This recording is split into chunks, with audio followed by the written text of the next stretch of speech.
relax, unwind, and step into the golden age of radio.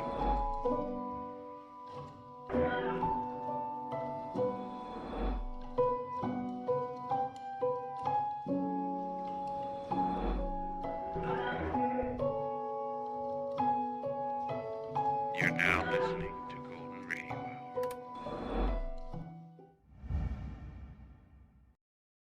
In Chugwater, Wyoming Territory, there is a way station for the Cheyenne and Black Hills stage line.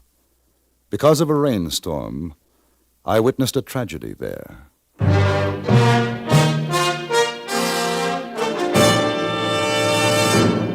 Frontier Gentlemen.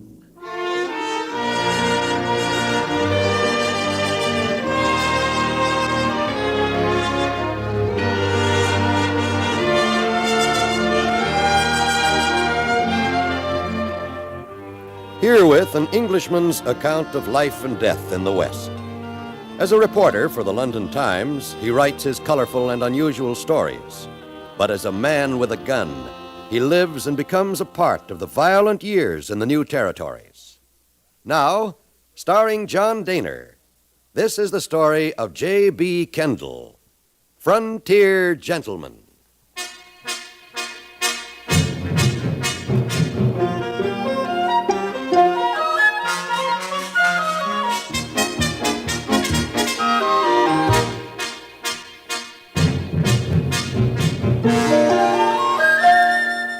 I was on my way to Chugwater.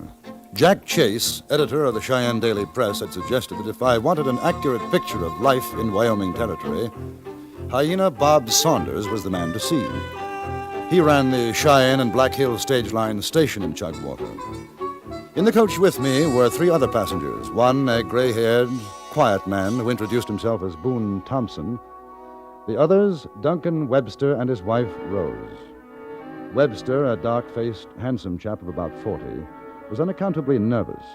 His wife, composed, in her middle 30s, a strong face, not unattractive. Our driver, Bill Cuttle, had expected us to arrive at our destination in the late afternoon, but a bad storm delayed us so that it was dark before we pulled into the Chugwater station.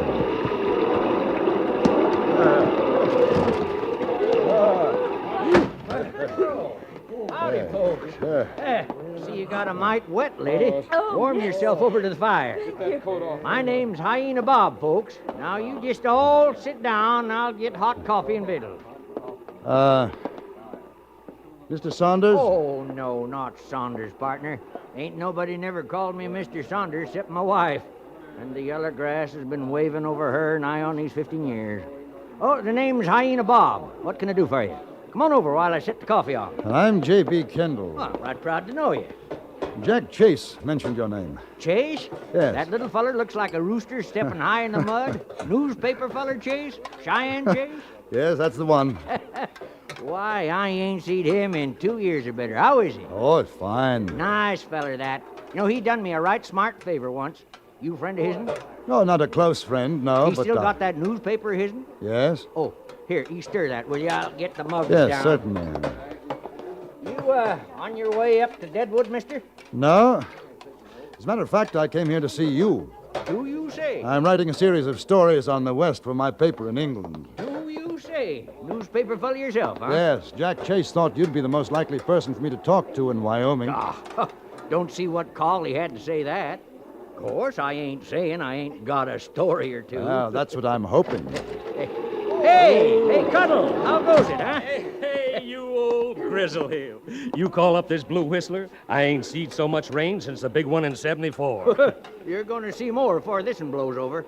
Southbound pulled out a couple hours back. Ruth Hockaday says you can't get through the gap anymore tonight. She's flooding all over. Well, I better get them animals fed then. Yeah. I'll see you later. Ah.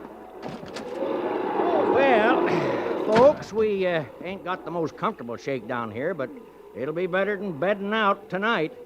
Oh, you want to get the coffee? I'll spoon out the grub. Take her over to the table by the fire. Right? Oh, I don't mind the rain. It's snow and cold. That's what I don't like. I come from the east. Of course, we get it cold back there, but not like this country. Kendall, the old man say how long we'll be here? Well, I got an idea it'll be the night at least. Well, I ain't staying the night. Well, now, don't get riled up, I ain't John. riled. I'm saying I ain't staying the night, that's all. Well, if you ain't, mister, you'll be enjoying mighty poor health outside. Listen, old man, I paid for my ticket. Seeing as how you come in on the stage, I figured. A little rain ain't gonna hurt. We figure on making Deadwood. Oh, it doesn't I haven't- matter, Doc. What do you mean it doesn't matter? To you? Maybe it doesn't matter to you. From what I understand, the trail is blocked anyway, Mr. Webster. Flooded. We'll have to wait. Not me. How about horses? You want to sell a couple of horses, old man? You call me old man again, Sonny, and I'm going to jump down your throat and gallop your insides out. The name's Hyena Bob. No, I don't want to sell no horses. There ain't no horses to sell. Who do you think he's... It'll only be until morning. Sure, it's not so bad. Now, you eat something, Dunk. You'll feel I better. don't want anything to eat. Now, leave me be, Rose. I apologize for him, gentlemen. He's not himself. There's been sickness. Well, no offense to us, ma'am. I'll take him a plate of food if you'll excuse me. Yes, of course. There goes a woman. Kendall, did you ever see it to fail? Strong female like that has to follow her man around wiping his nose for him. Look at him, sulking in the corner like a whipped kid. Yeah, here's your grub, boys. More where that comes Oh, thank you. Oh, that looks good. Tastes good. from. Stew's all, just stew. I tell you, just the smell of it makes me so hungry my belly thinks my throat's cut. Do you mind my asking how you make it? Well, I don't mind you asking, Kendall, but I'd mind my telling. It's a secret stew. My old woman made it for me, and her ma taught it to her. And I had to swear I'd never tell how they done it. And I ain't broke my word yet. It was wonderful. Wonderful. Hey, what's ailing him, the feller or the woman? Mr. Webster? Oh, I think he's just in a hurry to get to Deadwood, that's all. That's the trouble these days. Everybody in too much of an all-fired hurry. What kind of business you in, mister? Thompson, Boone Thompson's name.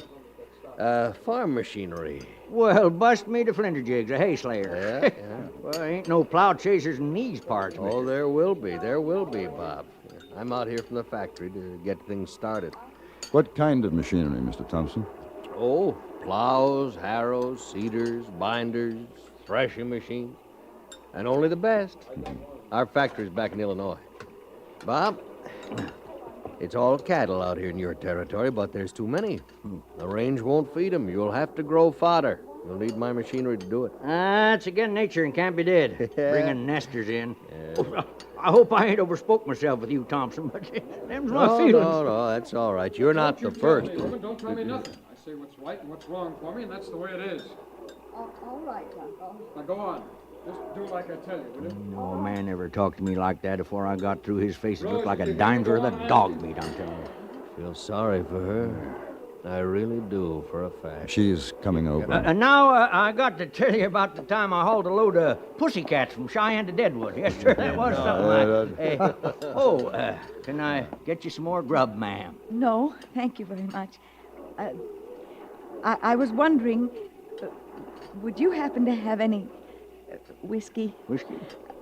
I'd be happy to buy it from you. You see, my husband isn't feeling good, and I... Sure. Well, sure, ma'am. I got a bottle somewhere. I'll bring it over. Thank you very much. That's all right. Oh, that woman sure is cluttered with trouble. Well, all right, you boys go on with your grub. I'll be right back. That don't seem right. Making his wife ask for liquor for him. I think a man would do his own asking. Well, there might be reasons. But none good, I'd say. Oh, close that door. Ooh-wee. Oh, she's a fence lifter out there. Hey, Bob. Who's that, Cuddle? Yeah, that's who. How's about a dish of that hyena stew of yourn? Sure. Boy, that tapeworm of mine is sure a hollering for fodder. Anybody else want a tug of this? She's real coffin varnish. I never touched the stuff myself. Kendall, you, Thompson? No, not thank for you me. very much. All right. Well, here you are, mister. Thanks so much. Oh, it don't cost. Take a friendly drink. I want the bottle. Ain't got enough for that, mister. Before this night's done and past, we all might need some. I'll give you $5. Well, you want to give me $5, I'm obliged, but I ain't giving you no bottle. You want a heist one, go ahead. All right, $10 in it. Ain't worth no more than $1, and you know it. Dunk, please. Now, Rose, shut up, you hear? Mister, I don't like much I see about you ever since you come in here, and I'm liking it a lot less as we go. I ain't asking your personal opinion, old man. I'm just trying to buy your whiskey. Oh, mister, your tongue is just a blossoming for the grave. Gentlemen, I think we'll all be the better for a drink. What you think don't matter, Kendall. Go sit down. Oh, come on, Mr. Webster. We don't want any trouble. Mr. Kendall's right, Duncan. Have a drink and you'll feel better. Give him one, please. She looked at us, her face agonized, pleading. It was Hyena Bob who poured the tin mug full of whiskey. And as Webster reached for it, I saw the black snout of a derringer protruding from under his sleeve.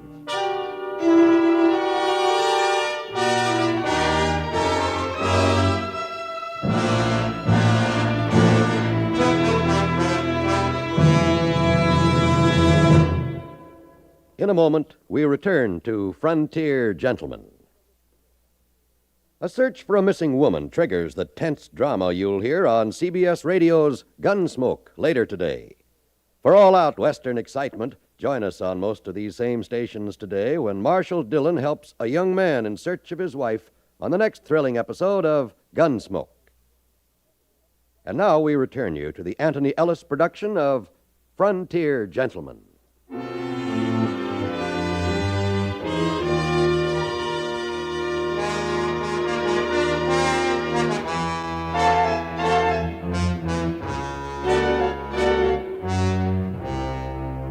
Duncan Webster drank his whiskey. I noticed his hand shaking as he put down the empty mug. Now his manner changed completely. He became quieter, apologetic. I'm sorry. Sorry the way I was. It's just... He ain't been feeling good. Yes, that's the truth of it. No accounting how a man can feel. Times it comes over me myself, and I get full of wrath and cabbage. Well, I'll go clean up them supper things. Oh, let me help you. Why, ma'am, I take that as a real kindness. All right, Duck? Why, sure. Sure, you go along, Rose. Sure has been a while since I had woman folk to help me with the chores. Well, sit down. Sit down, Mr. Kendall. You want a drink? Short one. Ooh, fine. Well, I guess the old man won't mind if I join you.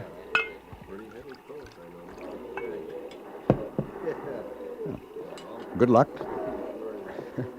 Yeah. Good luck.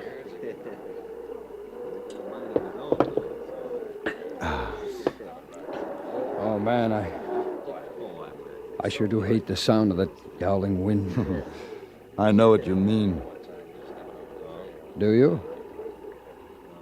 Well, how about some cards? Thompson? Yeah? What's the driver's name, Mr. Cuddle. Oh, Cuddle. How about some cards, you two? Oh, yeah, sure, I'll play. Something I promised the wife I wouldn't do when I came out west. But, of course, I promised her a lot of things. I guess what she don't know isn't going to hurt her. Yeah? Here. Have a drink, boys.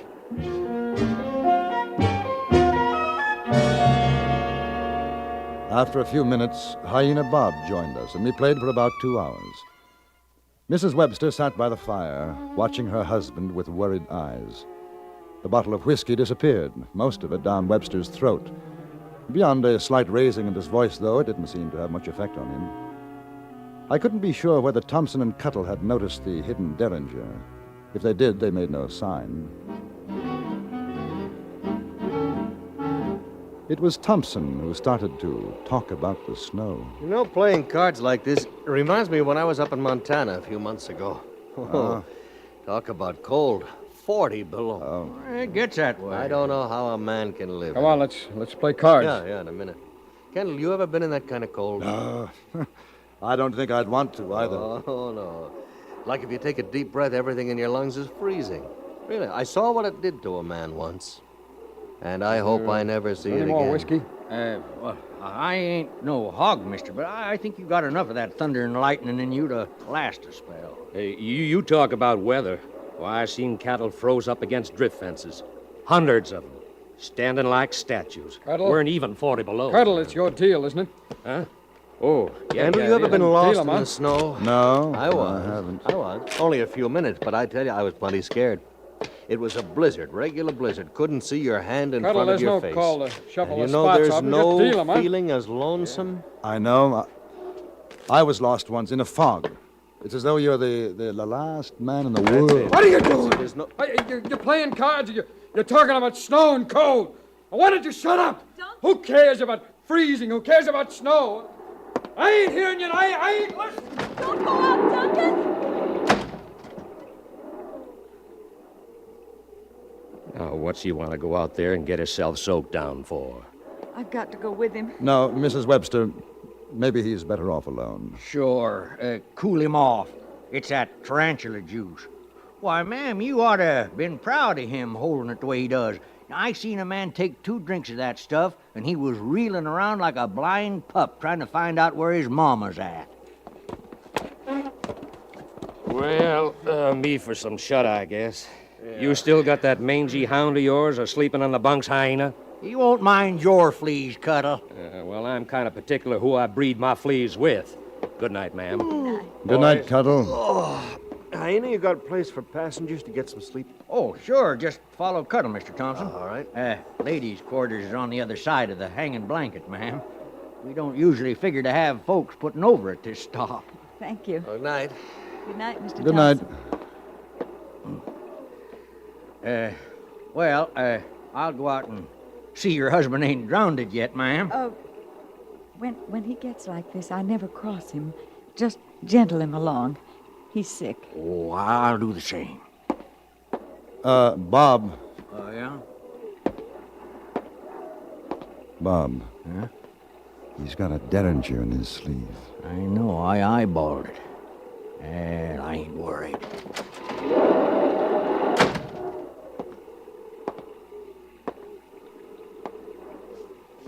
Maybe you'd better try and get some sleep, Mrs. Webster.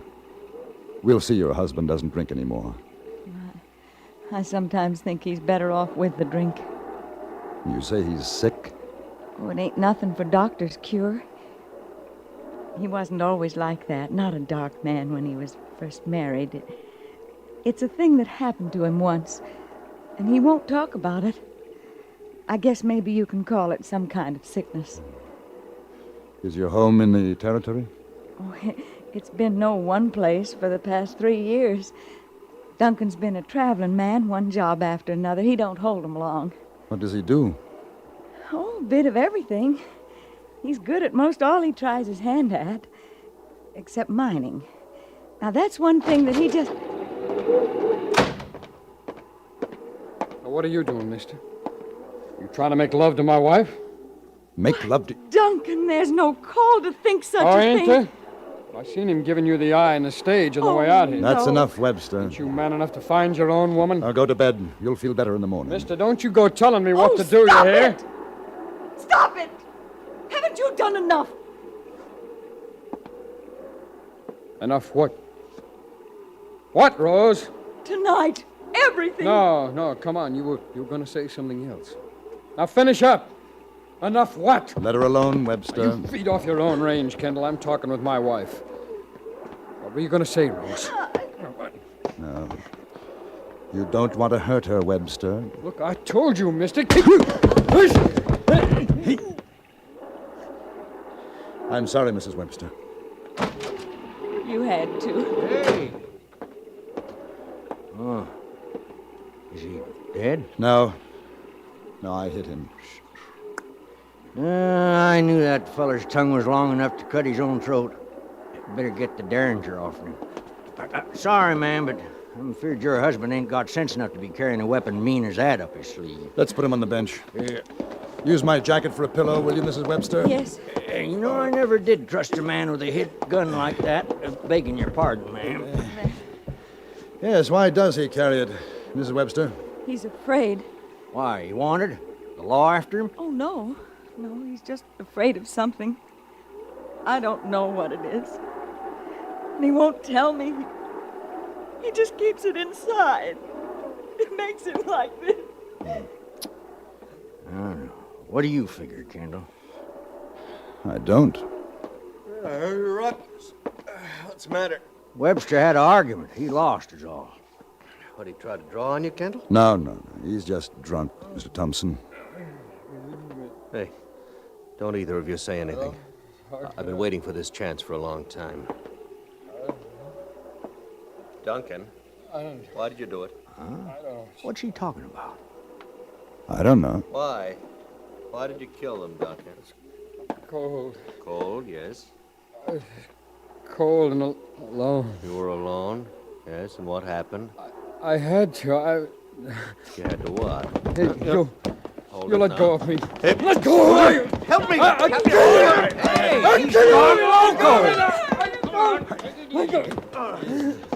All right, that's better, Webster. You told them. No, I didn't. I don't know what it is, Duncan. I don't know. What is it, Thompson? I'm a detective. Some people back in Kansas hired me. Folks of a young fellow died up in the Rockies. I've been working for him about 2 years now. Following this fellow, waiting for proof. What did he do, then? You want to tell him, I Webster? got nothing to tell. He went up with 4 other boys hunting gold. The story he told when he came back was they got lost, separated from each other. Well, that's true.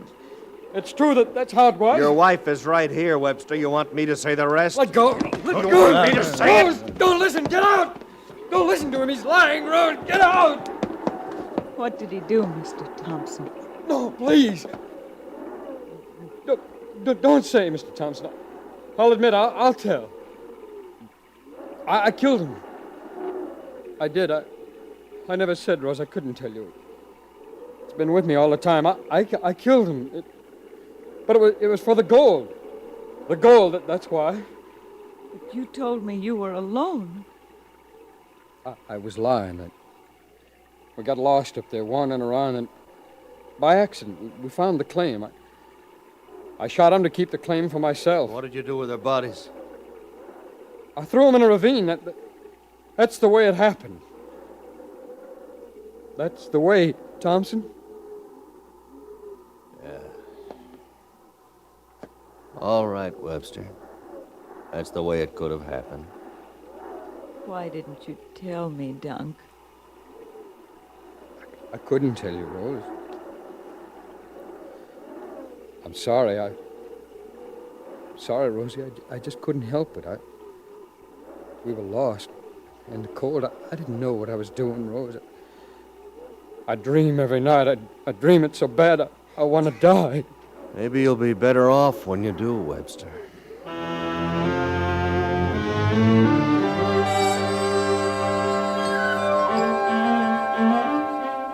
The next morning, the storm had passed. Thompson took his prisoner and Mrs. Duncan and started for Deadwood on a long trip back to Kansas. Hyena Bob and I watched the stage disappear down the road. When it was out of sight, he said, I tell you, Kendall, life is short and full of blisters.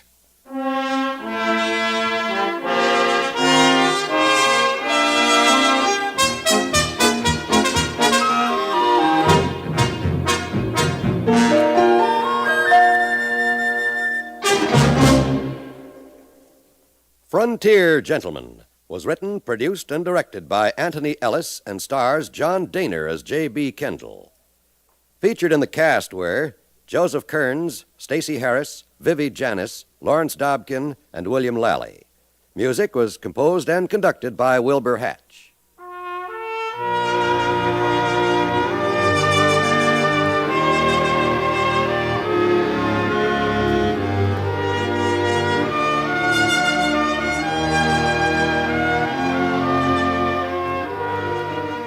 Join us again next week for another report from the Frontier Gentlemen.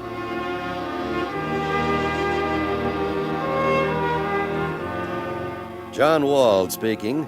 This is the CBS Radio Network.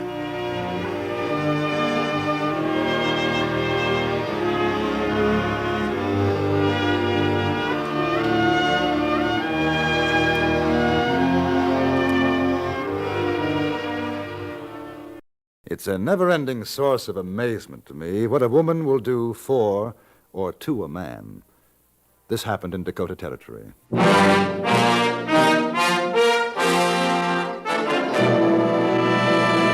Frontier Gentlemen.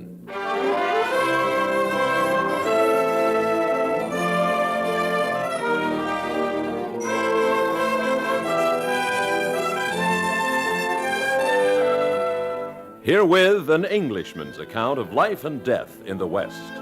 As a reporter for the London Times, he writes his colorful and unusual stories. But as a man with a gun, he lives and becomes a part of the violent years in the new territories. In just a moment, we will bring you this latest report from the Frontier Gentlemen.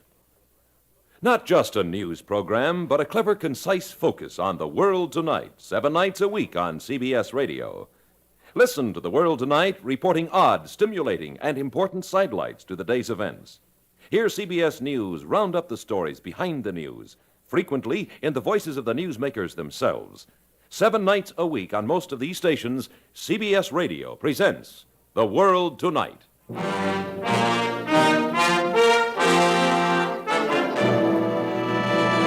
Now, starring John Dehner, this is the story of J.B. Kendall, Frontier Gentlemen.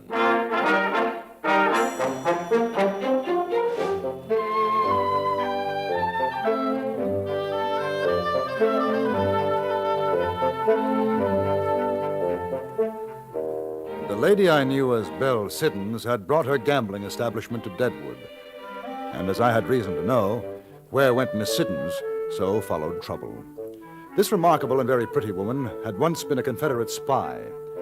In the years following the war, she had married, been widowed, and after spending a short time as a tutor at the Red Cloud Indian Agency, she drifted into gambling, becoming one of the most skillful 21 dealers in the West.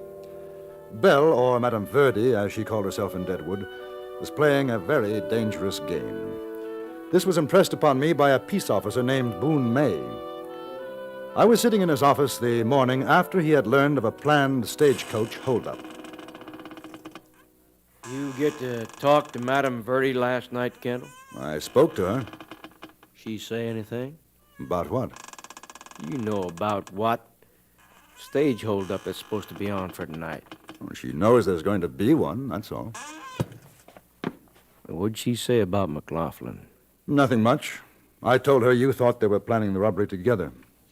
What'd she say? She laughed. Huh? That's so.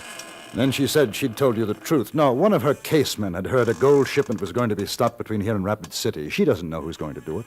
The way things are between her and McLaughlin, I wouldn't figure her square. Would you? If she's really in love with him, I don't imagine she'd want to see him caught. Well, I'm going to find out. That's for sure. How? Well, I'll tell you, Kendall. It wouldn't be smart me getting mouthy about what I aim to do until it's time to do it. You being a newspaper feller and all. You savvy? You afraid I'll tell Madame Verdi? Well, now, I ain't exactly afraid, but I ain't over anxious neither. See, I've been living in Deadwood long enough to know it ain't smart to put trust in any man or woman. Maybe that's how come I'm still living. Yeah, I suppose in your job it's the safest way. Yeah, that's right. What about this Archie McLaughlin? You haven't met him? No. He's real polite. Good-natured young feller. At leastways, that's the way you figure him to be. Then you find out he fought with Quantrell's raiders on the Kansas border in the war. I ain't kept track of his killings since then, but they say there's 4 or more he shot down here and other places.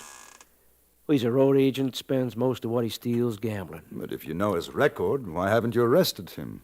Well, I know what I hear tell. I ain't got proof. That's what I need. Maybe tonight that's what I'm going to get.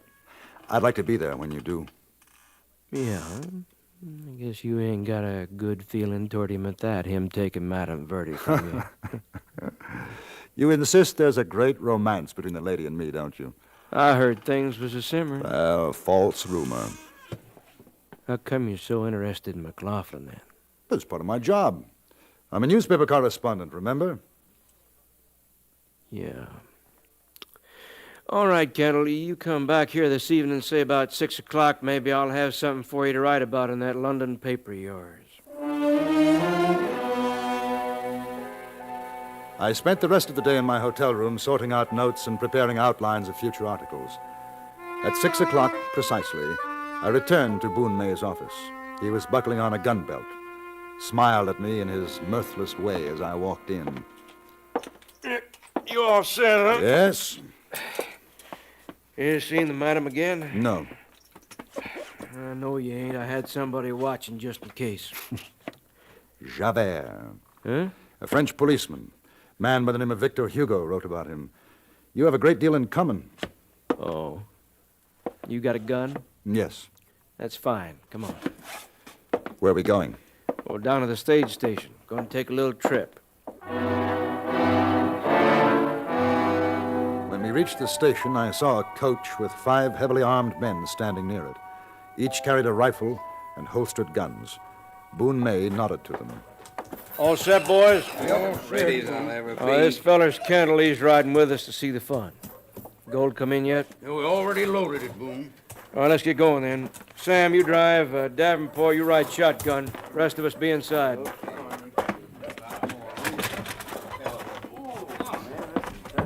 Go ahead, Kendall, after you. All right, you are. Oh. I'm sorry. It's kind of tight squeezed with all the artillery. Come on, boys. Get the rifles on the floor. We won't have no use for them for a while. All right, let's go, Sam. You think it's safe to tell me about it now? Sure. No harm now. This here is the regular coach for Rapid City. Instead of the company driver and guards, these are my men. As I gathered that. See that box under the seat? Yes? 50,000 in gold. That's what we're going to be stopped for. Ah. Don't mind a little shooting, do you? I don't imagine I'll have much choice, will I? That's a human fact. Oh, say, Kendall, that there French fella, a law dog. Javert? Yeah. Was he a good one? I suppose in some ways you could say he was. Gunslinger? No. He didn't have to be. We may have a fairish long ride. How's about you telling me more about it? How'd you say that name again? Javert. Javert.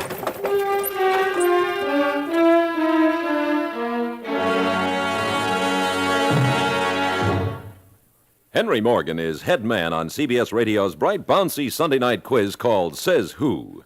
Mr. Morgan's noted scimitar wit sets the stage for a guessing game that's sheer delight for players and listeners alike. The idea is for the stars to guess whose voices are being played for their ears.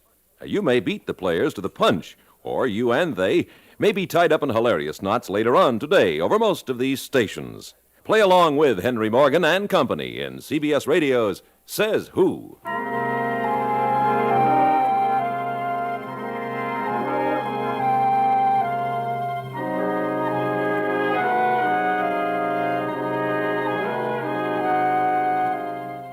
It may appear odd, but at the time there seemed nothing particularly strange about recounting a condensation of Hugo's Les Miserables to Boone May and his deputies.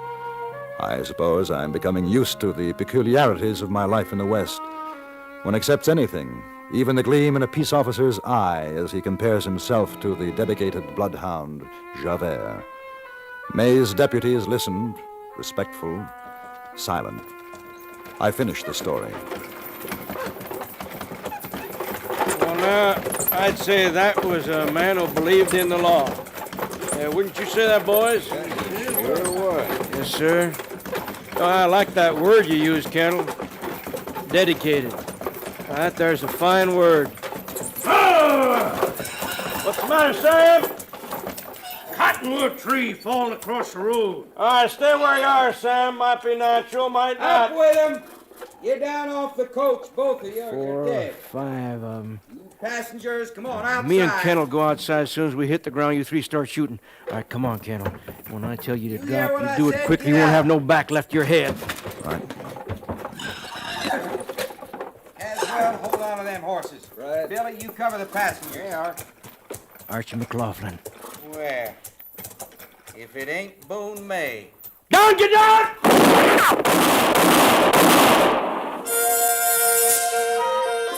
For about 5 seconds, the moonlit clearing thundered to the sound of gunfire.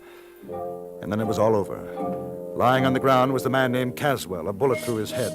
The 4 other hold-up men were racing away on their horses. One we could see had been wounded as he held desperately to the horn of his saddle. We took Caswell's body back with us to Deadwood, and then Boone May suggested a drink. He led me to a saloon which stood a few doors away from Madame Verdi's gambling tent. You know why we come to this place, Kendall? I have a faint idea. I want to see the madam's face when I tell her. Well, what makes you think she'll come here? Oh, she will. 2 of the boys are going to bring her in. Are you arresting her? Not right now. I just want to see her face. Maybe it'll tell me if she needs arresting. You still think she knew about the holdup? She might. Oh, there she is. Now, I'll be obliged you don't say nothing outside of hello, Kendall. I'll take it as real unfriendly if you do, savvy? Perhaps I better go. No such thing. Well, now, Madame Verdi, this is sure a pleasure. Is it? Good evening, Mr. Kendall. Madame Verdi? Am I under arrest, Mr. May? Of course you ain't. These 2 men didn't give me much choice. I had to leave my table. There's a big game going on. Well, then, madam, you better get right back to it. It wasn't nothing important I had to say. I'll see you in the morning. If it was so unimportant, why did you have me brought here? Well, I never said to the boys to bring you, madam. I told them to ask you, polite. I surely do apologize for the inconvenience. Oh, by the way, there'll be some company money at the office for you tomorrow. Oh? Yeah, that holdup you told us about. You was right. They tried it a while back, and we plugged one for good. Another's bad hurt, 3 got away. We'll get 'em. Who were they? Archie McLaughlin and some of his boys. Oh. Yeah. Well, madam, like I said, I sure am sorry for the trouble getting you over here. That's all right, Mr. May. I understand why you did. Good evening. Mm-hmm. Good evening, Mr. Kendall. I'll walk back with you to your place if you don't mind. Not at all. You have no objection. Oh, shucks, no, you go right ahead. Oh, I drop around in the morning, Kendall. Maybe I'll have some more news for you.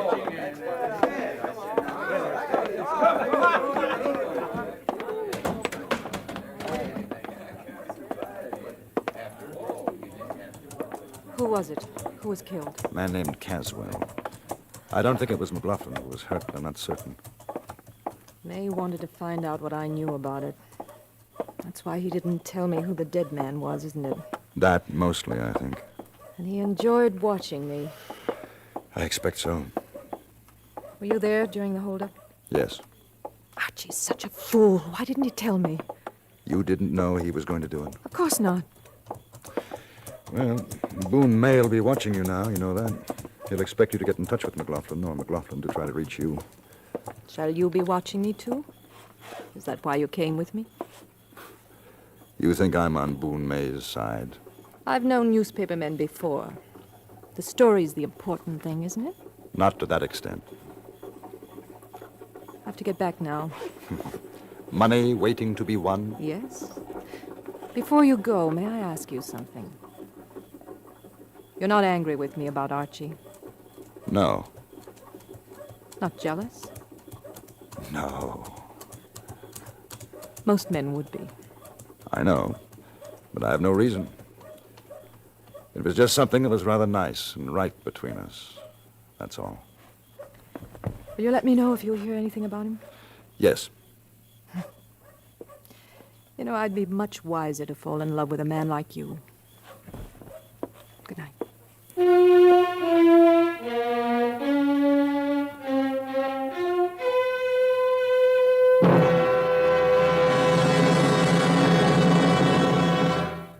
What forces are at work? Who are the central figures? How do the people involved feel and think as schools and communities move towards desegregation?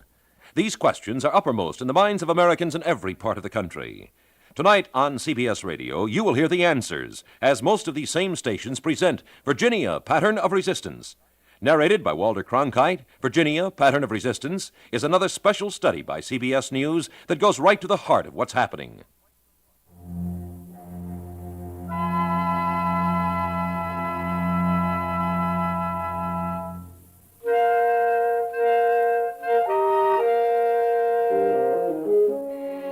For the next few days, I saw Belle Siddons from time to time, but never for more than a few minutes, and then it was usually on the street or in her gambling establishment.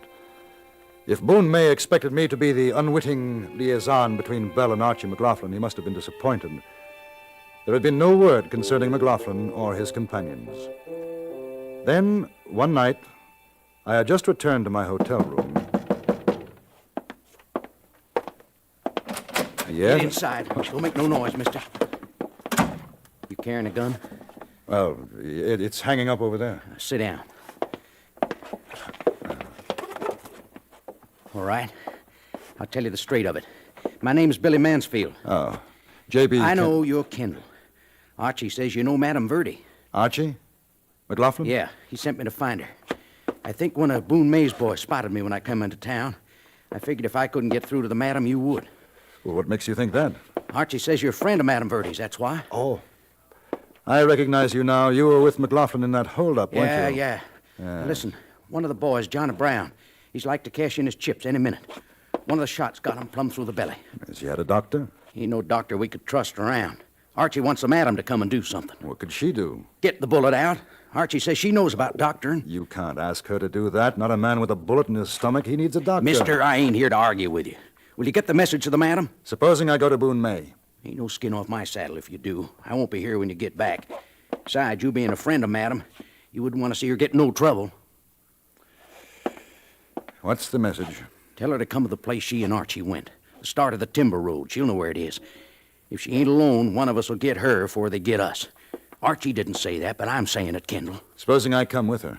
That's your business. When is she supposed to go? Tonight, soon as she can. We'll be waiting.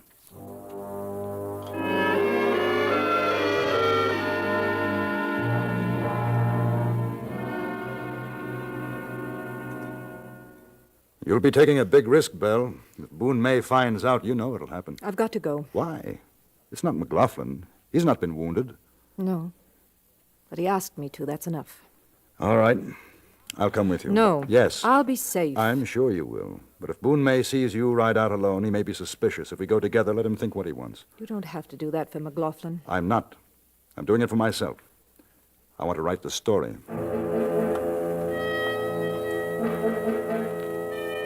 Belle Siddons and I drove out of Deadwood in a buckboard.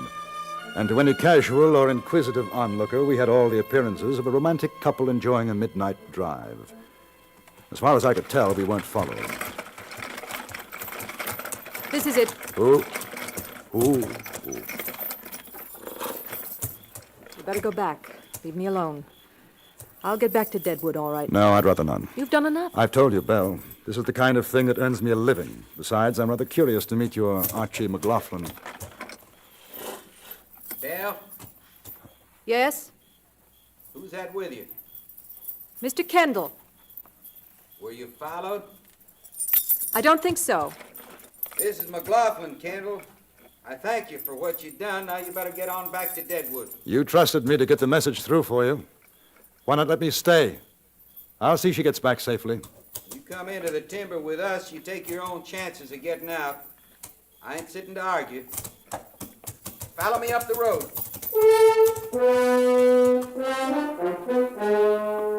We drove along the diminishing road for 15 minutes until it became nothing more than a deep, rutted trail, and then was too narrow for our buckboard. McLaughlin swung Belle Siddons onto his horse. I followed behind. Another 5 minutes took us to a ramshackle shanty deep in the woods.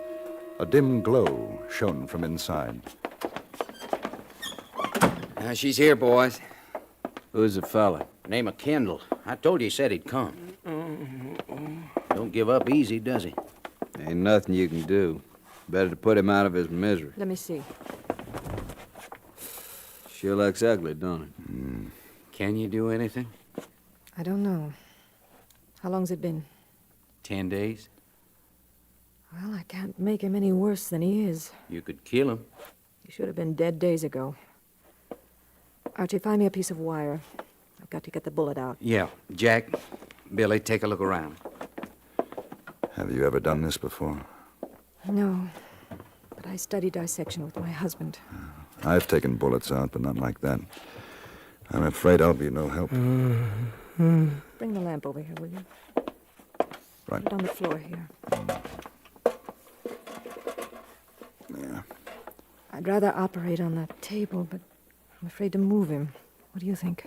Better do it here. I found the wire. Give it to Mr. Kendall. Oh. Hold it over the flame. All right. Belle Siddons, ex-Confederate spy, gambler, doctor's wife. With that single piece of wire, she probed the terrible wound and extracted the bullet. And the man lived. She smiled at me, at McLaughlin. Now I think I better go, Archie. Yeah. You think he'll make it? He's got a chance. Hey, wait a minute. You ain't thinking of having her and this Kendall fella going back to Deadwood, are you? Well, why not?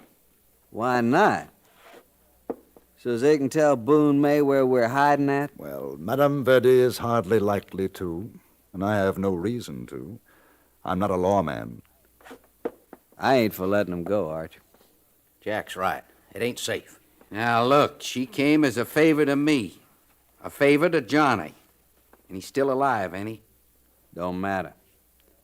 She'll tell, or he will. I say plug him now. I'd rather you didn't, gentlemen. Oh, put away your gun, Kendall. There's no call for shooting. Leastwise, not between us. I say you and Madam here, you both go.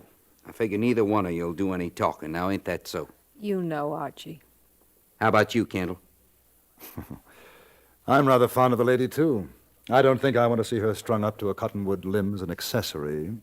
No, I won't do any talking. Hey, you hear that, Jack? Billy? Now we're going to let him out of here, quiet and peaceable. Any killing to be done, you'll have to draw on me. Will I see you again, Archie? Sure you will, honey. Don't you worry. I'll be around real soon. Old Johnny there, he can't thank you yet, but I sure do. And one of these days, I'll prove it. So long, honey. I drove Belle Siddons back to Deadwood. Our escapade had apparently gone unnoticed, which was just as well, because a rather unusual message awaited me at my hotel, which I shall write about in my next report to the London Times.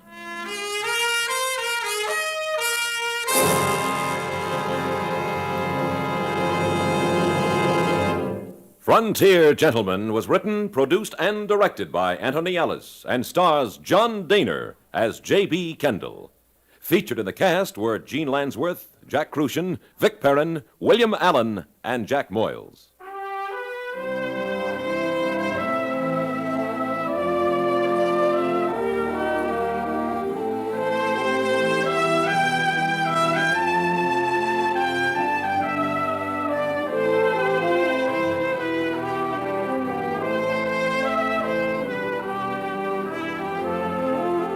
Join us again next week for another report from the Frontier Gentleman. Bud Sewell speaking.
Last week, I reported an incident involving a gold mining claim. This is the story of an altogether different type of claim.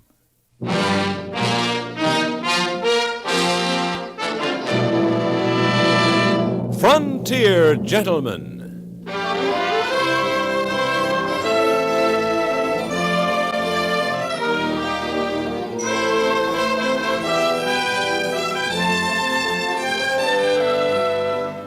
Herewith, an Englishman's account of life and death in the West. As a reporter for the London Times, he writes his colorful and unusual stories. But as a man with a gun, he lives and becomes a part of the violent years in the new territories. In just a moment, we will bring you this latest report from the Frontier Gentleman. Like a season ticket to the ballpark, CBS News admits you to every major event going on. Regular features like our World News Roundup, broadcast 7 mornings a week on most of these same stations, make you spectator to the most spectacular events of our time. They take you right to where the news is happening, let you learn the details from experts who've watched the news develop. Every morning on CBS Radio, join CBS News correspondents on the World News Roundup for reports from the major news centers of the world.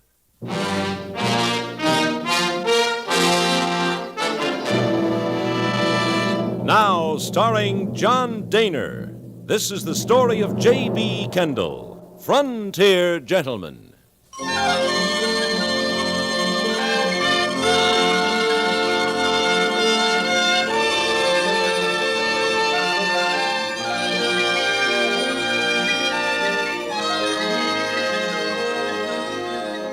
On the western shore of the Missouri River in Dakota Territory is a town called Fort Pierre. Across the river, a tiny wood frame extension of Fort Pierre called simply Pierre. But it is here that the United States government has established a land office, and it was here that I journeyed in search of a story on homesteaders. The land office was closed, but a local citizen told me I might find homesteaders some 25 miles east of there. Instead, there was only desolation. And I was turning my horse for the trip back to Pierre when the afternoon air was shattered by an exchange of gunshots. Riding towards a puff of smoke that rose from a dry wash some distance away, I found a woman who appeared to be in her middle 30s busily firing a rifle at a shack that stood some 100 yards beyond me. Come out of that cabin with your hands in the air while you can still walk. Do you need help? Don't come any closer, mister. I'm not going to harm you. I said don't come any closer, I'll shoot. Well, I'm sure you would, but you'd be making a mistake. Are you with him? I assume you're talking about the party you were shooting at in the cabin? No, I assure you I'm not with him. It's a trick. You're on his side. No, I happened to be in the area, heard the gunshots, and came over to investigate. You sure? I'm sure.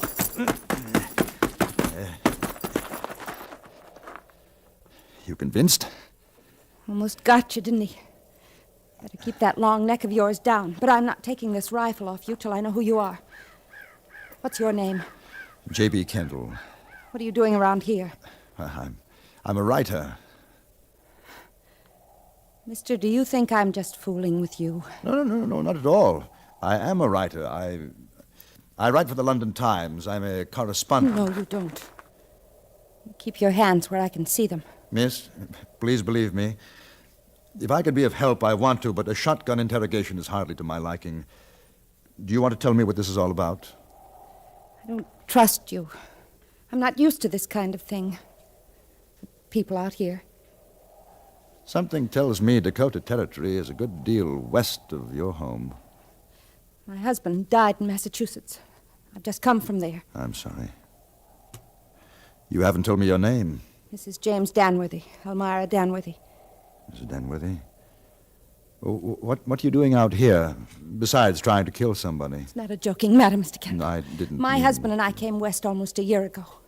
We'd seen one of those advertisements in the eastern papers. They're cheats. Advertising towns in the west that don't even exist. Yes, I've heard of that. It took all our money, which wasn't much. He'd been a soldier 4 years of war and several years after, and I was a librarian in Boston. I was 30 when I married him. I'd waited a long time for him to get his fill of the army. Then we came west, and nothing worked out. We'd paid for a house and lot in a town that didn't even exist. That was in Kansas. Well, how did you happen to come to Dakota? We wanted to get out of Kansas and heard about this homestead land here. It's kind of dry sometimes, but we liked it. I guess because we could have it. We preempted it right away and... Preempted? What? If you're 21 and a citizen, haven't borne arms against the United States, you can have 160 acres. And you've got 160 acres? If I'm living there a week from now, I have. Oh, what do you mean? You get 6 months to prove up on your land. When Jim took sick, we had 3 months more to go. I took him back to Massachusetts, but it was too late. He died there. Now you're back and somebody has moved in on your claim, is that it? Yes. I have to be living here or I lose it. I see. Well, do you know who the man is? No. I just got here today. He chased me away. Said it was his place. Have you talked to him? No. Just shooting at him? Yes. He came out several times, but I couldn't hit him. I'd kill him if I could. Jim and I worked hard for this. Why did you come back? It was to be our home. Now it was mine. It's still yours. What are you going to do? Well, first take that rifle. You're with him. You are. No. It's been a trick the whole time. All of this talk. No. Now listen to me. I'm going up and talk to him. Get down. Look out. You're not fooling me. He's just doing that. Trying to make me think he's shooting at you. You're together, stealing my land. Give me that rifle. I'll kill you for tricking me. Just wait. I'm going up there. I'll talk to him. Don't shoot! Don't shoot! I'll kill you! Both of you! It's the last thing I do!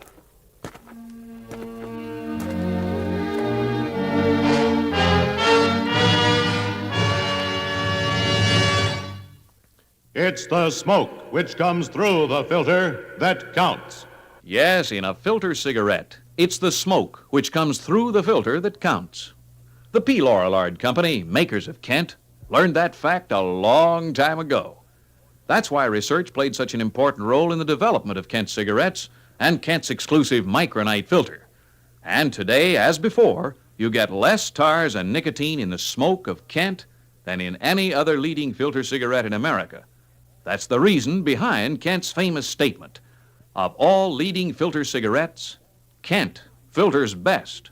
Try Kent today. Regular, king size, or crush-proof box. It makes good sense to smoke Kent, and good smoking, too. A product of P. Lorillard Company, first with the finest cigarettes through Lorillard research. And remember, it's the smoke which comes through the filter that counts.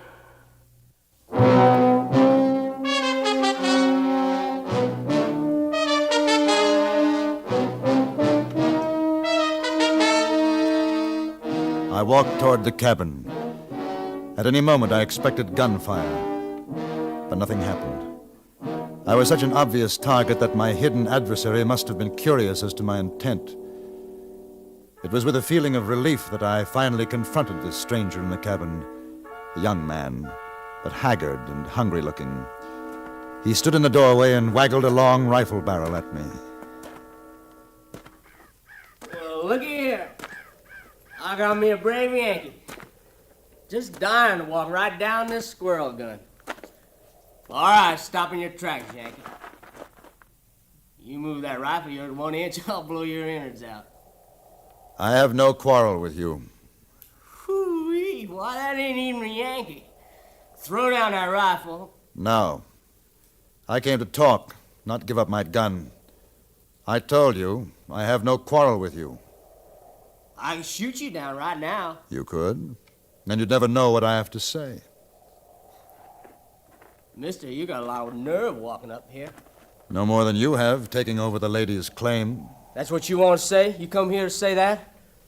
I'm asking you to leave. You got any shuck on you? Shuck? Cigarette makings, you got any?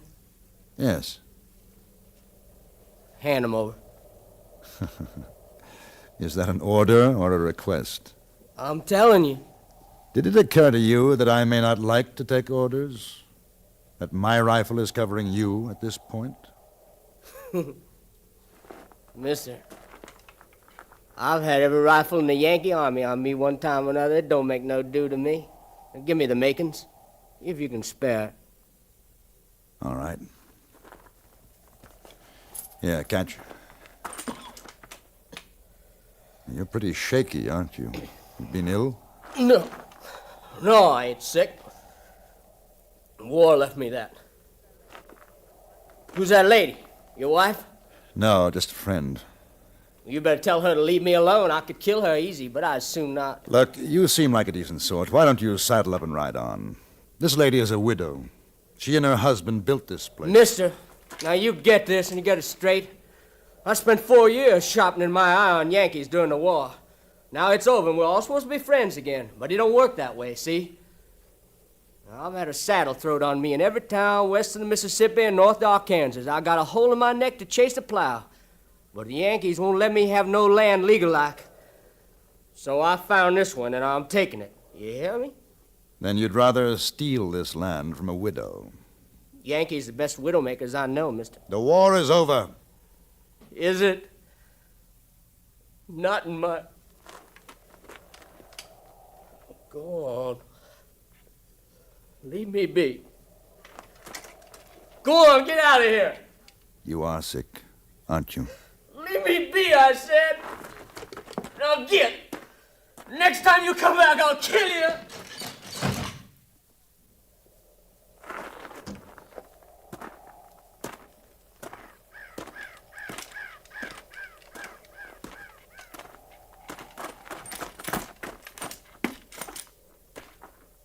I never expected you to come back. Did you really think I was in partnership to steal your property? I don't know. I saw you talking to him. I thought... I understand. Who is he? War-sick Confederate soldier. Can we get him out? And I don't want to shoot him. He's had enough of that. Now, we'll go to the land office in Pierre. They'll see you get it back legally.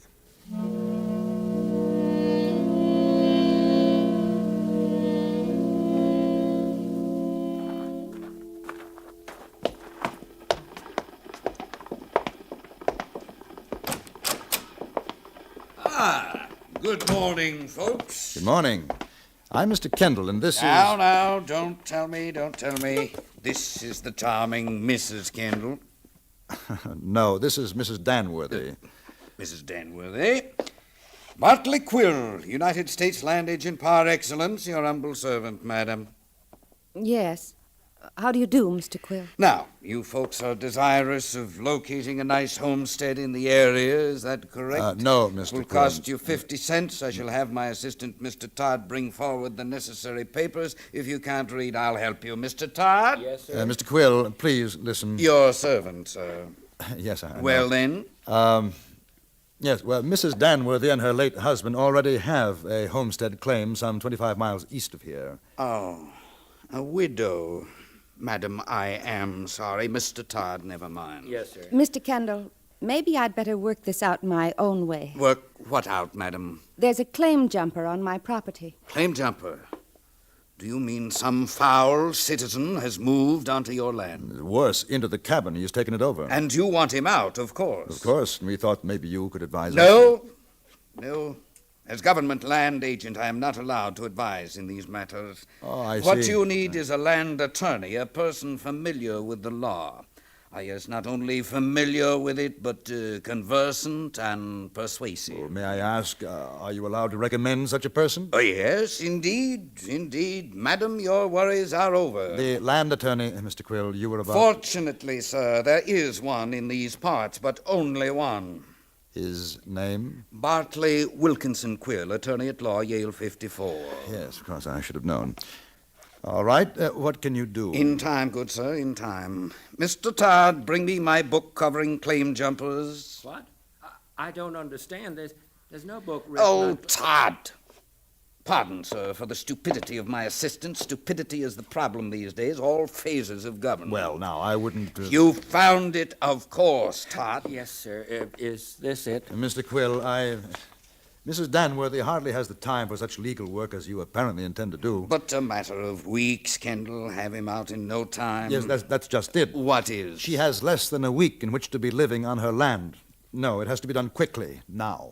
Widow, you say? Yes. Now, madam, there will doubtless be many legal affairs of another nature to be taken care of. Wills, estate settlements, affairs in the East, perchance. Mr. Quill, it is not necessary to hang your shingle on Mrs. Danworthy's doorstep. Nor should one hide under a bushel, my dear sir. Not a chance, Mr. Quill. Sir. Thank you, Mr. Quill. You've been most entertaining, but the lady needs more instantaneous help. Do I detect a reflection Detect what you will. Good day. Just a moment, sir. I perceive that this is a matter for the sheriff. You? Your servant, sir. I'll get up a posse. Isn't that proper? A posse, Mr. Kendall. And we'll go hang the man.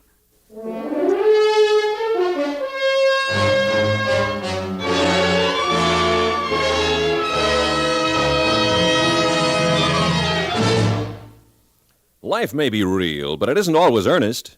Matter of fact, it's anything but sober, serious, or stern when Amos and Andy are here on CBS Radio in their music hall. The latest popular recordings and the irrepressible high spirits of Amos and Andy make fun a matter of course 6 times a week when they visit you on most of these same stations. How about it? Each Monday through Friday evening and every Saturday in the daytime, join the fun on CBS Radio's Amos and Andy Music Hall.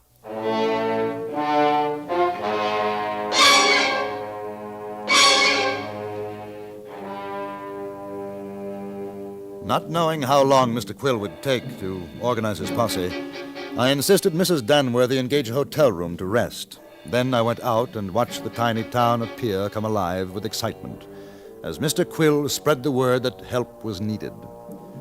By noon, 20 men with horses were lounging about the land office waiting for Mr. Quill, whom I knew to be inside with his books, looking up the proper procedure for handling a posse. I felt it was a good opportunity for me to tell the men my feelings in regard to the man in the cabin. Least of all did I want him hanged. Gentlemen, your attention, please. Thank you. Gentlemen, as you may or may not know, I am Mr. Kendall. It was I who brought Mrs. Danworthy to town for help. Oh, she. We don't know nothing about this, just that the old man needed a posse. Oh, I see. Well, some of you may remember Mrs. Danworthy. No, I don't. She and her husband homesteaded 25 miles from here. They took a trip back east and her husband died. Now she's come back to find a claim jumper on her place. We know how to take care of them. No, please. That's exactly what we don't want. Now, I've talked to this man. He is dangerous in his present frame of mind. And I suggest that we proceed with caution, but I also insist that we do not kill the man. I've heard that you sometimes let claim jumpers swim across the river. Is that right? Yeah, funny thing, though. Ain't no record of one of them ever reaching the other side, is there, boys? Now, just a moment. I'm not suggesting that either. Well, what do you want us to do with him? Kiss him and put him to bed? If you'll just... Gentlemen, please. Please, gentlemen, if you'll just help me to catch him without harm. Now, what he's doing isn't fair to Mrs. Danworthy, and he must be removed, but killing him is not the answer. Well, I don't know how you're going to get rid of him otherwise. There's no... Yes. There you are, boys. Hi, Quill. Well, everybody ready? Yes, sir. Yeah. I've been reading up on it, boys. I found out one thing. Yeah, what's that, Quill? It's no good without a rope. Yeah! It was after the men had ridden out of town toward the homestead that I discovered Mrs. Danworthy had disappeared. She had not lain in her bed at the hotel, and no one had any idea where she might have gone. Her wagon and horse were missing. I rode as fast as I could, but I was too late. The posse had arrived just ahead of me. Quill! Just a moment. Mrs. Danworthy, have you or any of your men seen her? It doesn't make any difference, Kendall. Legally, the owner needn't be here. Mr. Quill, will you stop harping on the legal aspects of a hanging? You can't do this thing. I won't let you. Maybe Mrs. Danworthy is giving up the land. Well, we'll just move in on that jumper anyway, Kendall.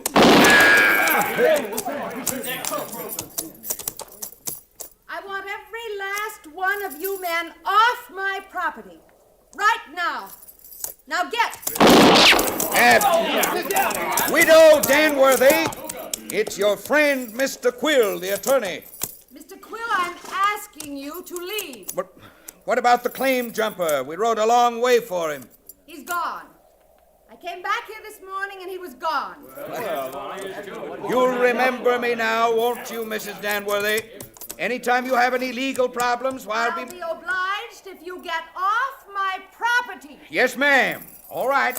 We're going.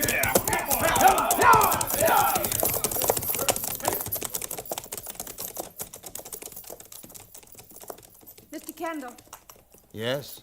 would you come here, please? Yes.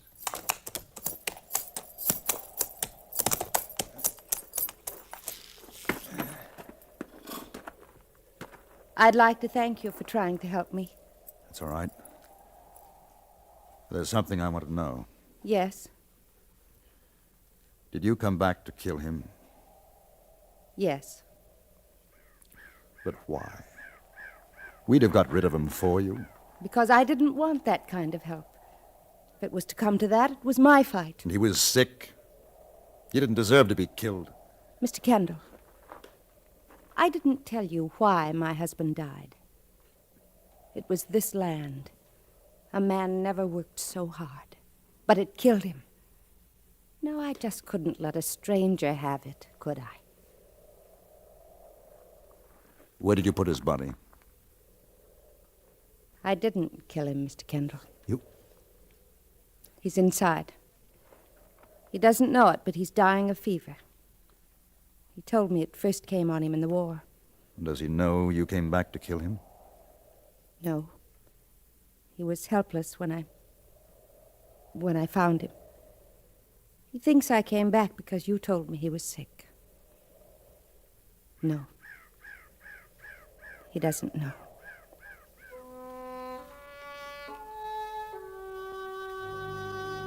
I stayed there 2 days. Almira Danworthy nursed him to the end.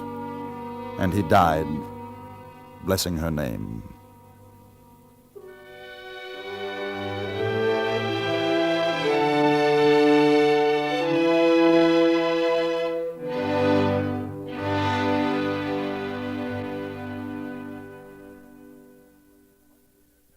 Frontier Gentleman was produced and directed by Anthony Ellis. Tonight's script was written by Tom Hanley and stars John Dehner as J.B. Kendall. Featured in the cast were Virginia Gregg, Eddie Firestone, Richard Perkins, and Charles Seal.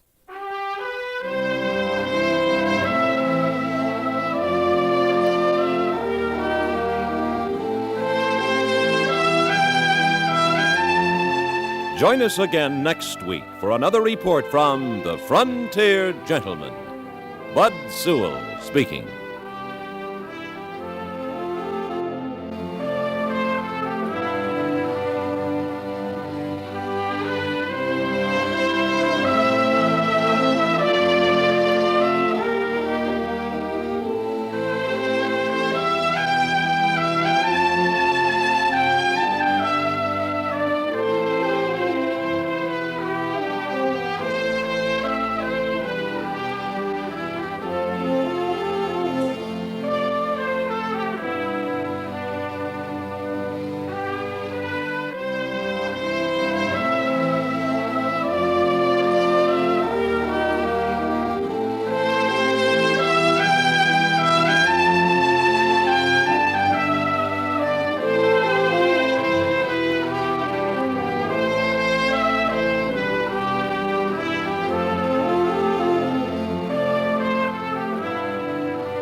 In a card game, aces and eights are known throughout the West as a dead man's hand.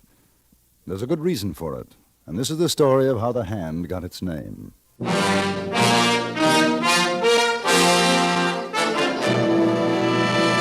Frontier Gentleman.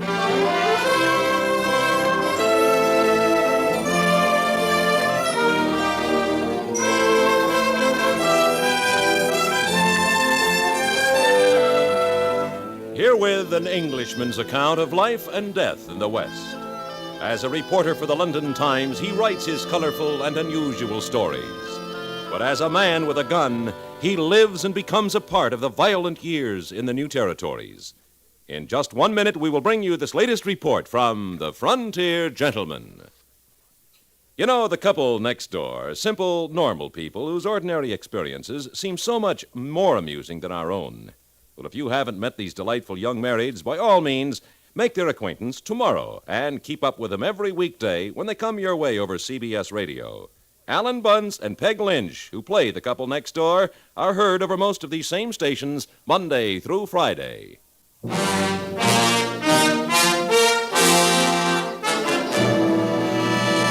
Now, starring John Dehner, this is the story of J.B. Kendall, Frontier Gentleman.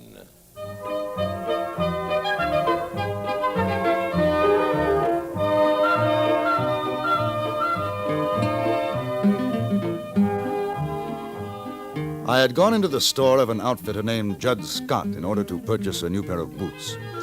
His was a thriving place of business in Deadwood, and I had to wait a good half an hour before Mr. Scott was able to attend my needs. He was an affable, if somewhat talkative gentleman, and his boots were first-rate. Sir, how's that feel? Seems right snug to me. You walk around in them. Yeah. Well, the left one might be a little tight. Yeah, here in the heel. Oh, she'll ease up, mister. Got to give the leather a chance to know you. Of course, now, if you got the time, I'm kind of pressed for the next couple of weeks, but if you got the time, I could make you a pair. Finest in Dakota Territory. I'm not sure how long I'll be here. No, I think these will do. Yeah, take it off. I'll work it in softer for you. So, you're a newspaper correspondent, huh? We've had 'em come through, but none from England. Must be pretty interesting in your line of work. Yes, it is, quite. Guess the folks back there get a lot of pleasure reading about things hereabouts. You mean in Deadwood? Yes, I imagine it's interesting reading. At least I hope it is. Take a long time for a man to run out of things to write about. You met Wild Bill Hickok yet? Hickok? No. Well, now, that surprises me. You heard of him, ain't you? Well, I think so. Oh, there's talk that folks around's wanting to put him up for marshal in Deadwood. Really? Fact. Ask Jack McCall, he knows. He told me. Where would I be likely to find him? Hickok ain't seen for a while. McCall, he's generally down to Carl Mann's saloon.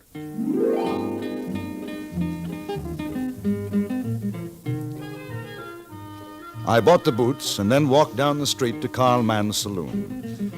Even though it was early, I was rather surprised to see that the place was practically empty. A hatchet-faced woman was drinking at the bar, and I found McCall, a broken-nosed, sullen-looking man, sitting at a table playing a game of solitaire. Yeah, that's me. Who's asking to know? And J.B. Kendall. And what might your business be, J.B. Kendall? Well, Judd Scott mentioned your name. He runs the general store down the street. Judd Scott? Yes, that's right. Well, how come you want to talk with me? Well, as a matter of fact, I'm a newspaper correspondent. I write stories about what I see in the West. What kind of story you writing about in Deadwood? Wild Bill Hickok. Do you know him? Why don't you ask her? Hmm? Over at the bar. Calamity Jane. She figures she knows him better than most. Well, thank you, I will. Perhaps I can buy you a drink after? Sure, suit yourself. I ain't going nowhere.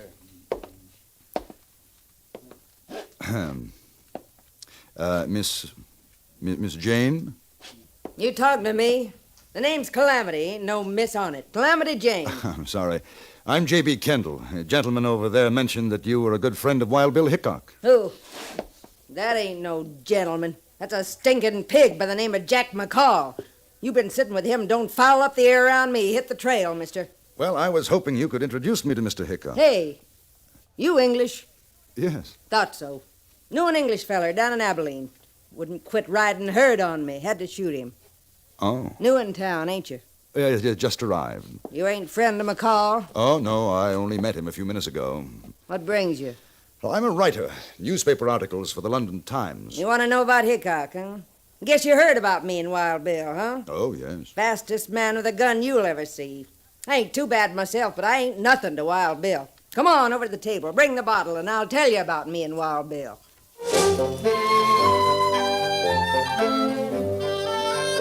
Calamity Jane was a strange, almost masculine-looking woman, hard and rough-voiced. She told me of her exploits as a scout with General Crook's army in the war against the Sioux. But most of the time, she spoke of Hickok. About a half an hour had passed when I noticed Jack McCall get up from his table and come toward us.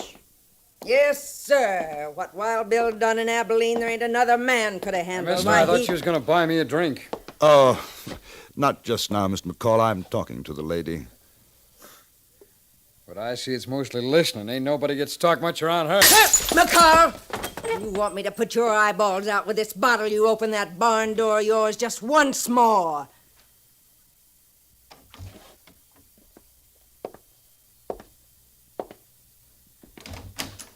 Kendall, you come on down to the Boot Hill Saloon when you're through.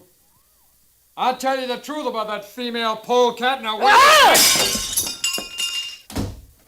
One of these days, me or Wild Bill's gonna pump that coyote full of lead. Except he ain't worth wasting a ball on. He ain't no good. His pals is worse. You ever run into Tim Brady or Johnny Varnes, you watch your step, mister. Them's two of the boys, along with McCall, that Wild Bill's gonna run out of this town when he gets to be marshal. Where's Wild Bill now? Up in the hills, working his claim. Him and his partner, Colorado Charlie. They ought to be back by tomorrow. He'd like to meet you, mister. Wild Bill always had a liking for you newspaper fellas. Oh, now, watch your hurry. Sit down. We'll split another bottle. Oh, thank you. I think I'd better get settled. Wash some of this Dakota dust off me. Ha! What a dude. All right, go on up to the hotel. Tell 'em Calamity Jane sent you, and if they don't give you the best room, I'll shoot up the place.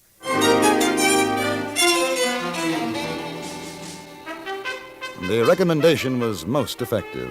I got the best room in the hotel. 2 hours later, in spite of Calamity Jane's warning, I wandered down to the Boot Hill Saloon. I was curious about McCall and what he might have to say about Calamity and Wild Bill Hickok. I found him there, very drunk. He was talking to a heavy-set man who was chewing on an unlit cigar. McCall greeted me as an old friend. What do you say, Kendall? You had enough of that female windbag, huh? Tim? Tim, this is the fellow I was telling you about. Kendall's his name. Mr. Kendall, how are you? Tim Brady. Mr. Brady, I owe Mr. McCall a drink. I came down to settle my debt. That's real fine of you, Kendall. Jim Kendall's gone to Deadwood to write a story about Wild Bill Hickok, the new marshal of Deadwood. You go get yourself a drink, McCall. Sure, Jim. Sure. The new marshal of Deadwood. Please take a chair, Kendall. I wouldn't pay no heed to what McCall says. Not when he gets too much whiskey in him. Did he say something? About Hickok being marshal. Don't you believe it? The fellers around here, they don't want his kind. You go writing in your paper about a thing like that, you're going to have to turn right around and write it ain't true. He's not going to get the job? Well, now, I'll tell you. He does a lot of ear greasing, well, like that probate mare Calamity Jane. But all the things you hear are just a lot of brag. Now, Hickok never plugged a man unless the feller's back was turned. No, I was down to Abilene when he dragged out Phil Cole. Was the worst thing you ever seen, shot him in the back. And by mistake, he goes and kills his own pal, Mike Williams. No, sir, Deadwood ain't going to put up a man like that for marshal. You think so? I don't know. I suppose it depends on how many want him. There you are. Well, there's a lot of them miners up in the hills. They're the ones, they figure he's a real big man. They heard all them crazy stories about him. You want to know what I think? I'd be very interested. Well, now, I don't think he lasts 2 minutes as a marshal before somebody shot the daylights out of him. Yes, sir. Best thing for Hickok to do is to get out of Deadwood and stay out. And you see him, you tell him that.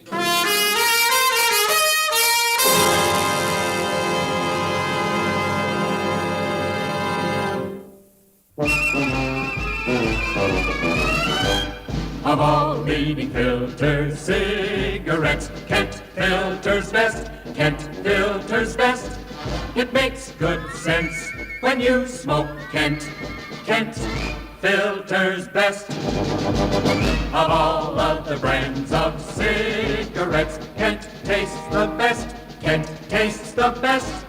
A richer taste than all the rest. Kent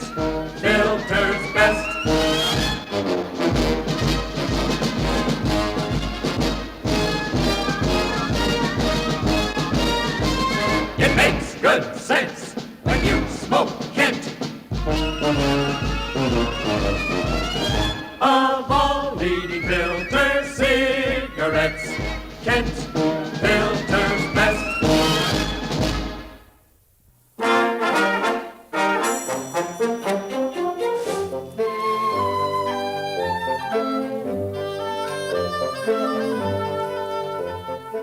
The next night, Calamity Jane introduced me to Wild Bill Hickok. He looked older, more tired than I had imagined him. As we sat in his room, I noticed that he blinked his eyes, rubbed them, and seemed quite nervous, constantly glanced toward the door. Calamity had gone out to buy some food. Me and Colorado Charlie, we had a rough week up in the hills. Kind of feels good to get back. You ever done any mining, Kendall? Oh, very little. Well, the best way is to get somebody else to do the work for you. Well, what do you think of Deadwood? Not much like London, I'll bet.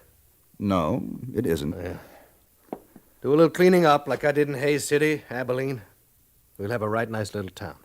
When do you expect to begin as marshal? Any day now. Boys are getting things moving.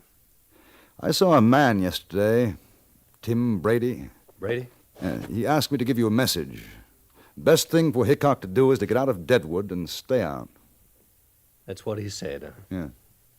You know why? They're afraid of me.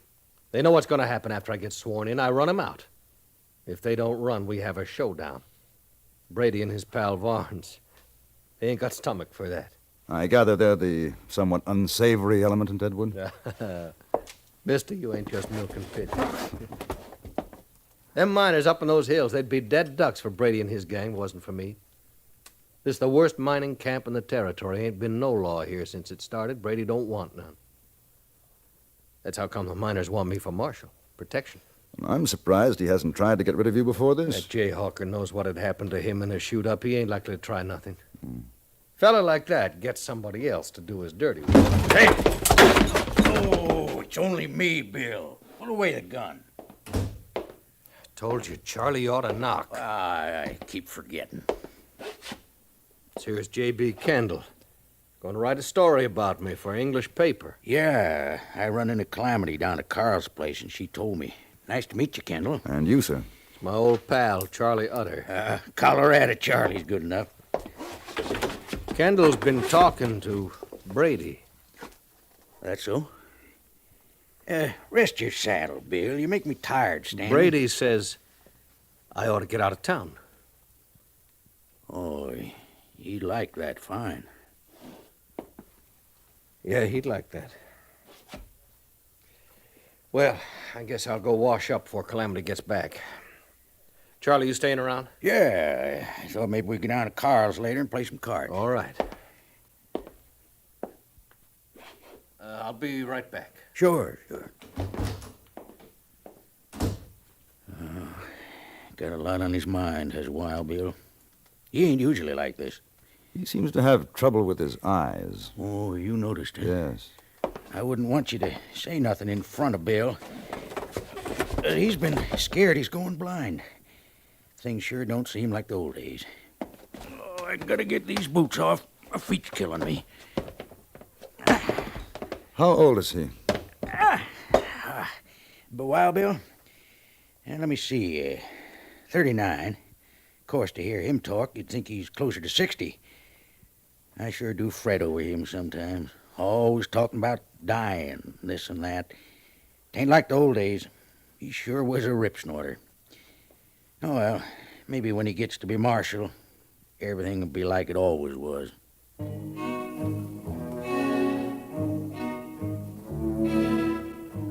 Calamity Jane came in with the food, and behind her, Bill Hickok.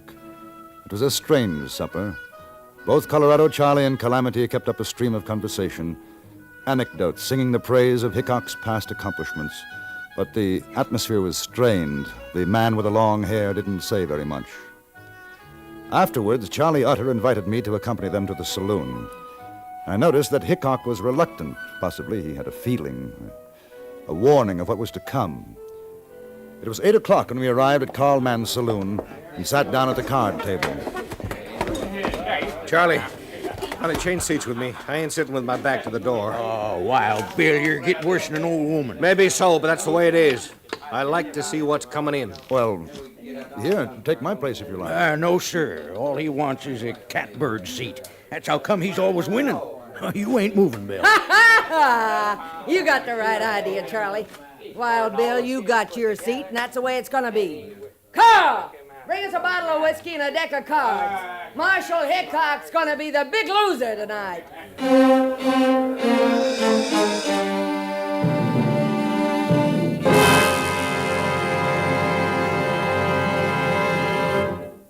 Who's the man with the genial good humor, fairly twinkling away behind the outsized eyeglasses? Robert Q, that's who. Who's the man whose mischievous variety show is yours to enjoy every weekday evening and Saturdays in the daytime, too? Robert Q, that's who. Tomorrow evening, again, over most of these same stations, enjoy CBS Radio's refreshing Robert Q. Lewis Show with its music, songs, and fun.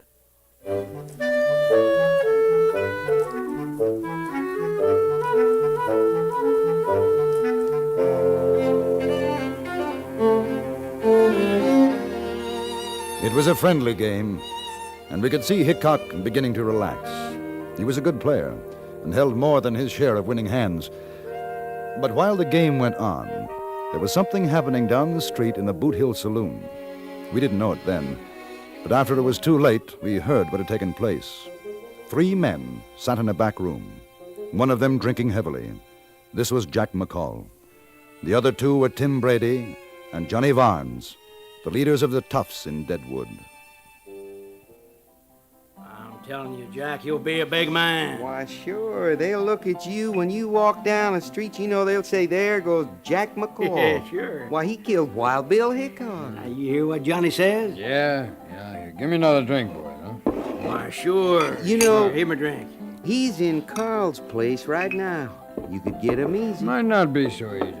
Oh, Jack, you ain't afraid, are you? Ah, I ain't afraid. Are you sure? I ain't afraid, but it just won't be so easy, that's all. Of course, we could get somebody else to do it. We just figured, Now, Tim listen. and me. No, we figured that you was a I man ain't for the saying I job. won't do it, see? Now, Johnny, let me tell you, you know what we could do? What? We could maybe get that there newspaper fella, you know, Kendall. Well, he could write something about Jack in his paper. Sure. How'd you like that, Jack? In an English paper, it says there, Jack McCall shoots down Wild Bill Hickok. Why, you could go on the stage and make a lot of money over that. Sure. He's right down the street, Jack. I seen him myself. And you know what? He's sitting with his back to the door. Oh, now, you listen to me. How come if you was there, you didn't plug him yourself? Oh, Johnny, it ain't no use. He don't understand. No, all right, no, forget it. no. Forget it, Jack. Now, look. Go on, get out of here. I'm just forget all asking him, about it. that's all. Just tell me, huh? How come? Because Calamity Jane and Colorado Charlie's with him. If they seen me, they'd know something was wrong. That's right. But not you, Jack. They wouldn't figure you drawing on Hickok. That makes sense. Sure Well, that's does. all I want to know. I just want to know is why, that's all. Well, Jack, what do you say? Well, sure. Sure, why not? Sure. All right, give him a gun, Johnny. And don't you miss, boy, you hear?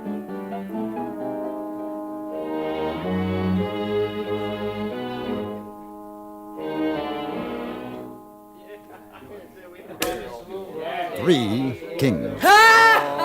He's beat you, Wild Bill. That'd be a son of a gun if he has. I had you pegged for no more than 2 pairs. Kendall ain't the best player I seen, but he's sure a lucky one. All right, deal him out, Calamity. Yeah, all right. You know, I knew a feller once down in Hayes City. He drew 2 cards to a royal. Luckiest thing I ever seen. Well, that's a loco thing for a man to Oh, do. sure it was. He took one look at his hand, he keeled over, plumb dead. You know, I had a hand something like that. I won a Chinese girl with it a few months ago in Deer Lodge. I did. Chinese? No kidding. What'd you do with her? Oh, I gave her to a man I knew. He married her. Yeah. I'll open for $1. Wait. Staying. Staying. Me too. I ain't proud. There. Cards? Well, I'll take 3, Calamity. Kendall? 2, please.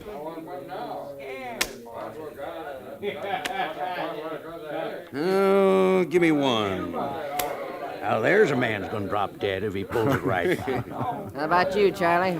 Oh, let me see. 2. Leela takes 3. There's an honest woman. That's one thing I ain't nor never hope to be. Your bet, Wild Bill. All right, friends. I tell you, I'll make this just a little rough on you. $2. All right, I call. Not me. I ain't dropping dead, neither. But I'll see you. I'm a sucker. All right. What have you got, Wild Bill? The prettiest 2 pair you ever seen. Aces and 8s. Wild Bill Hickok slumped forward on the table. He still had the winning smile on his face, and the cards crumpled in his tightening fist.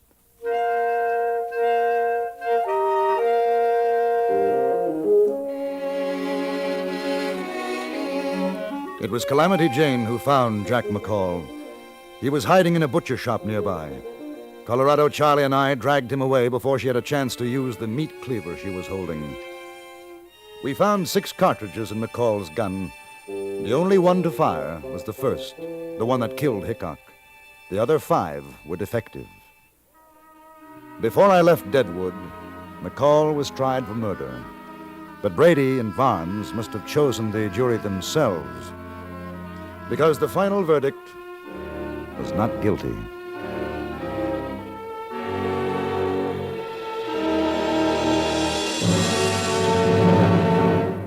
Frontier Gentleman was written, produced, and directed by Anthony Ellis and stars John Dehner as J.B. Kendall. Featured in the cast were Lawrence Dobkin, Virginia Gregg, Jack Moyles, Jack Crucian, Stacey Harris, and Vic Perrin.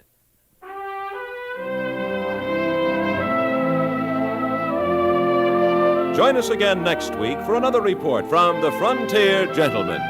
Bud Sewell speaking.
There's a fever in Fort Benton, Montana Territory. To say that it was unusual is putting it mildly.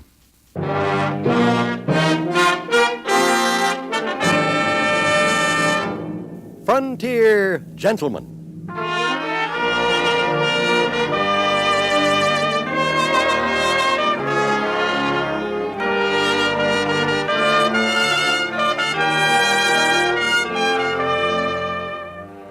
Herewith an Englishman's account of life and death in the West. As a reporter for the London Times, he writes his colorful and unusual stories. But as a man with a gun, he lives and becomes a part of the violent years in the new territories. Now, starring John Dehner, this is the story of J.B. Kendall, Frontier Gentleman.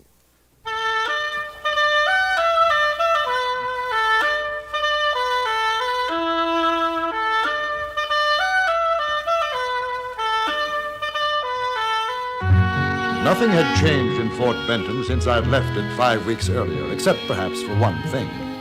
It was spring now. You could feel it in the streets, smell it in the sun-warm air. I walked up to the little building that housed the Fort Benton Dispatch a newspaper run by John Warren, whom I had met during my last visit. Outside, a group of men were standing about, peering through the windows. I thought that they looked at me rather strangely when I went inside, and it only took a moment to see why. The newspaper editor, Mr. Warren, sat pale-faced, looking at a rather fierce individual who stood a few feet away from him, wearing 2 pistols and cradling a shotgun in his arms. Mr. Kendall. Well, how are you, Mr. Warren? Am I interrupting? No, sit down. This is George McEwen, J.B. Kendall. Howdy. Mr. McEwen? That's right. What are you, deputy or something? No. Mr. Kendall's a newspaper man, writes for the London Times. Oh, is that right? Yeah. Well, what do you say, Warren? Well, it's the way I told you. I'm not a lawyer. I might do you more harm than good. You gonna be like them others, huh? It's not that, but Clint Wallace is a smart man. He knows the law. That there Wallace is a no-good son of a gun. If he tries any of them smart lawyer tricks on me, I'm going to salivate him right through his fat gizzard. Wallace is prosecuting McEwen for the murder of Jack Furlong. I see. Yeah. And I'm going to tell you something right here now. I didn't shoot that lily-livered cutback of a ruptured hog nohow. Not that I ain't saying whoever done oughtn't to get a medal. I'm inclined to believe him, Kendall. The trouble is, there's not a lawyer in town to take his case. Now, I'm willing to face up to what them Furlong says I done if I get a fair trial. But I've seen what that outlawyer Wallace can do with his fancy twisting words. He got me hung right now. Do you mind my asking, haven't you been arrested? Well, sure, I've been arrested. How come you think I'm still in Benton? I mean, isn't it usual for a suspect to be in jail? Look, there ain't nobody gonna put me in the calaboose, especially for something I ain't done, not nohow. Ain't a man in Benton big enough to try it. Why do they suspect you? Why? Well, I'll tell you why. 'Cause that eyeballer Buck Furlong, him and that cow critter wife of his, they got it in for me ever since I whooped Buck's brother Jack in a poker game. That's why. I cleaned him out. And he swore he'd get even with me. The whole blame family's been going around Benton saying I gouged Jack in the game. Me gouge you. I ain't never cheated in cards all my born days. Well, do they have any proof, that it was you? They ain't got nothing. Here's a mule skinner in town, Ike Dawlish. He says he saw McEwen arguing with Jack Furlong a few minutes before the shooting. That feller Dawlish, he herded one band of sheep too many. You know, that feller's plumb loco. Everybody around here knows that, except they take his word 'cause they got it in for me. Shucks, I was up to the other end of town sleeping off a belly full of popskull when it happened. Anybody see you? Well, if they did, they ain't coming up to say so. When did it happen, the shooting? Well, it was about 2 nights back. First I heard of it was the next morning. That Marshal O'Connor, he come up to me, he says, "McEwen, I got to arrest you for the murder of Jack Furlong."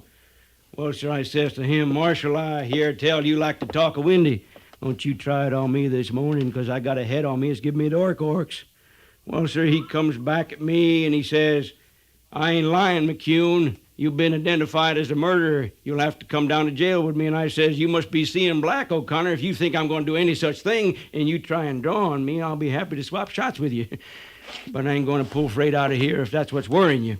I'm an innocent man, and you're going to have to prove me otherwise." The trouble is, like I keep telling you, McEwen, you're the one who's going to have to prove otherwise. They've got the witness. Well, why can't you get a lawyer to defend you, Mr. McEwen?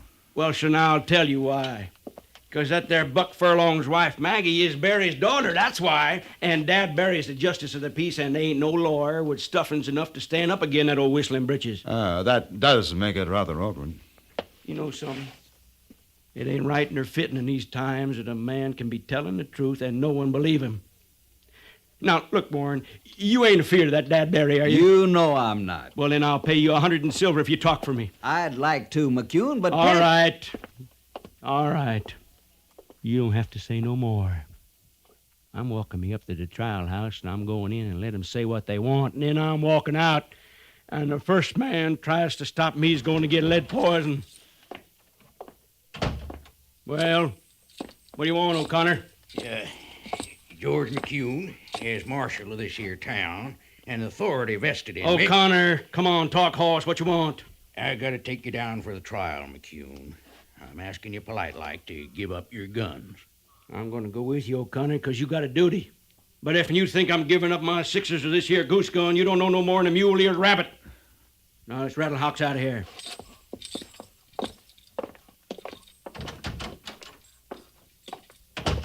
Whew. You know, I feel sorry for him, but I'm glad to see him out of here. He's been with me for better than 2 hours, Kendall. Yes, I can see where he could be quite persuasive. You know, I wasn't kidding. If I'd have thought I could help him, I would. But I'm no good at public speaking and never was. Break out all of a sweat. He'll do better alone. Who is he? Well, McCune, he used to be an Indian scout with Crook. Hadn't been able to forget his ways. He's a tough man and likes folks to know it. That's why even if he didn't kill Furlong, most everybody figures he did, the jury will, too. You don't think so? No, he wouldn't have stayed around for the trial if he had. Besides, he wouldn't have killed a man like Jack Furlong. He'd have got more fun out of stomping his head in. I knew Furlong, he was a scroungy little toad, always fooling around with women. Somebody else's if he could. What'll happen if the jury finds McCune guilty? I don't know. There'll be trouble, though. It seems a bit unfair, doesn't it? Well, sure it is. But what are you going to do? You know, as an outsider, I might be able to defend McCune. You know anything about the law? Well, I know some pretty important words. That might help. And I have a feeling that McCune's telling the truth. I don't know about old Dad Barry, though. If he doesn't admit you to court, there's nothing you can do. I think he will. Let's go and talk to McCune.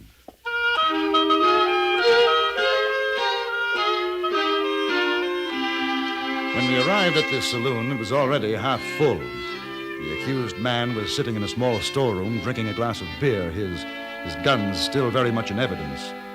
Marshal O'Connor stood in the entranceway trying to appear as though he were guarding his prisoner, although he seemed extremely nervous and was obviously unhappy with his job. He didn't want us to talk to McCune.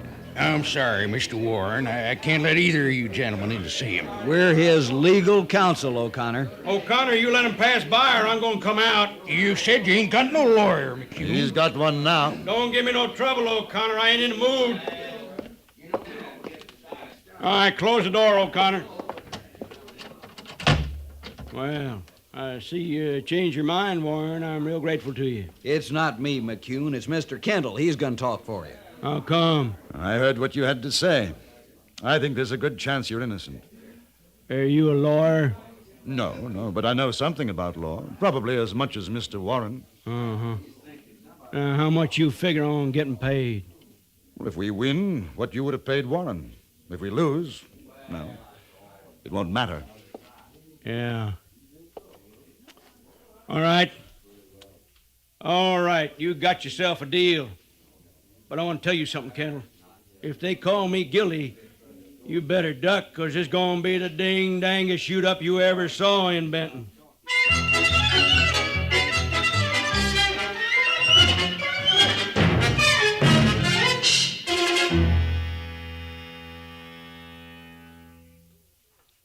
In a moment, we return to Frontier Gentlemen. A diller, a dollar. Here's a real chiller diller for the mystery scholar. Follow yours truly, Johnny Dollar, later today on CBS Radio. There's action-packed drama as Johnny Dollar, a suave insurance investigator, covers the globe with his expense account to track down frauds and schemers. Every Sunday, yours truly, Johnny Dollar, meets mystery, romance, thrills, and mayhem. So be sure you meet up with Johnny Dollar on most of these same stations for high-keyed excitement right here on CBS Radio. Now we return you to the Anthony Ellis production of Frontier Gentlemen.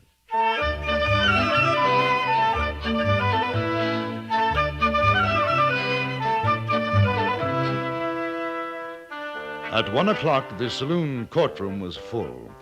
The judicial bench was the counter, and whiskey barrels set up on end in front of it served as the legal bar. 12 good men and true sat at tables placed to the side in a row. They were highly conscious of their importance to the community, and only 4 were taking advantage of the convenience of whiskey close at hand. Windows and doors stood open for the comfort of those inside who might feel the spring warmth, and for the accommodation of those crowded outside, unable to obtain even standing room. At 1 o'clock, court was called to order, the clerk hammering on the bar with the butt of his pistol. This here court's going to have some order. Order! We got a case coming up in this here courtroom on account of George McCune bushwhacked Jack Furlong, and he's going to get tried for it.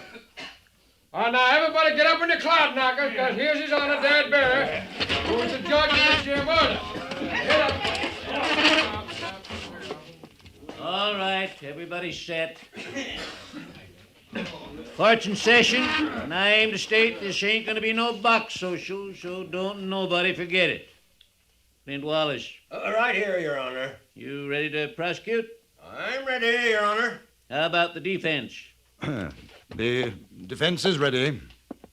Who are you? J.B. Kendall. I've been retained as barrister to plead the case for my client, George McCune. You one of them traveling lawyers? No, sir. You got papers allowing you to talk in the territory of Montana? No, sir. Then sit down. But I submit, Your Honor, that Mr. McCune has a right to be heard and is within those rights to call whomsoever he chooses to speak for him. He has chosen me. A prima facie rule of law. Phipps versus Mahoney, Newgate, 1803. What's he talking about, Slauson? Well, it sounds like law talk to me, Your Honor. Give me that legal book. Let's see here. Well, I ain't gonna hold up this trial whittle-whanging with you, mister.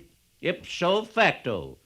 So don't go trying any jackleg stuff with me, or by ziggity, I'll fine you for contempt of this here judicial court. You savvy? Bring in the prisoner. I'll bring in George McCune. Ain't nobody bringing me in. I'm bringing my own self. Marshal, this hombre's on trial for murder. What's he doing with them shooting irons and the shotgun? McCune, you better give me them guns. I ain't giving you nothing. Marshal, hear what I say? Take them weapons off and him. Hey, Your Honor, now I got a big respect for things legal. That's how come I'm here. But if anybody tries to take my sixes, there's gonna be a mess of trouble. These here weapons is to protect myself. Marshal, I'm telling you. Dad, you want them guns, you go get them yourself. I object! What are you objecting about, Clint? Ain't your court. I'll get on with the trial.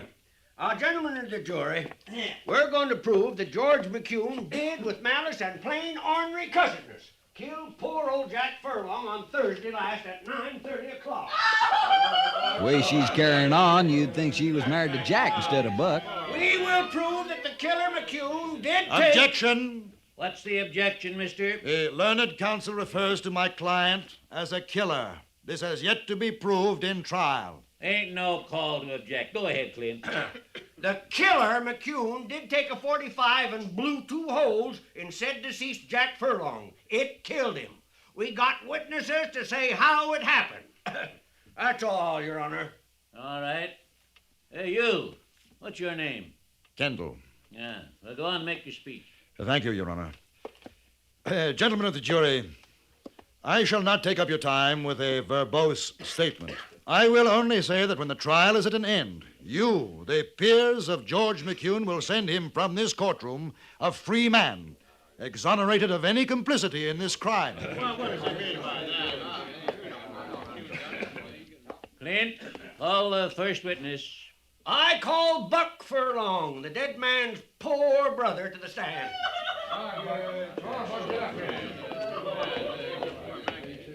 Now, you swear to tell the truth, the whole truth, so help you? Sure. Well, tell what your name is, Buck. Shucks, you know my name, Slauson. Now, Buck, this here's a court of law. We got to do things right. State your name. Buck Furlong.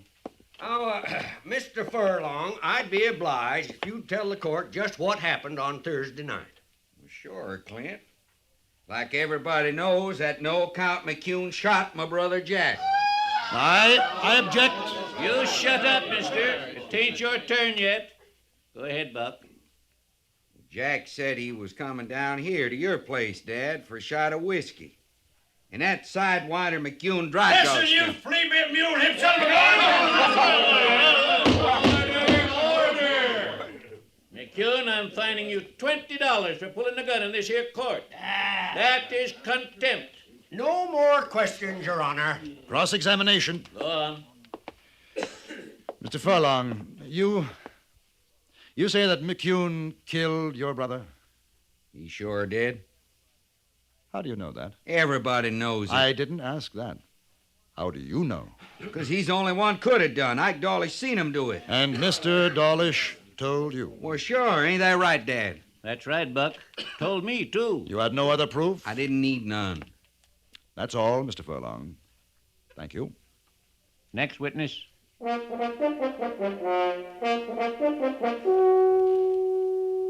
There were 10 more witnesses after that, all proclaiming Jack Furlong's good name and damning McCune's. The trial was momentarily interrupted when 2 deer were spotted frolicking in a meadow 100 yards from the courtroom. There was a wild dash to the windows in order to obtain a better view. When order was restored, one of the prosecution's most important witnesses was called, Mrs. Buck Furlong. Now, Maggie, there ain't a soul here don't understand how you felt about your brother-in-law. It's the truth, the holy truth. Sure. Now, you tell the court what you know about the murder. Well, that highbinder McCune, it wasn't enough he cheated our poor Jack out of his money, which everyone in Benton knows. He hated him because his conscience wouldn't let him sleep, haunted him like. So what I figure is when poor Jack went down to get himself a drop of whiskey for his poor tooth, which was ailing him something terrible, he run into McCune, and him being a drunken skunk, McCune couldn't stand to face up to him, so he shot him up. That's how it happened, Pa, Your Honor. You just ask Ike Dawlish, he'll tell you. Poor Jack, dead. Poor honey. No more questions, Your Honor.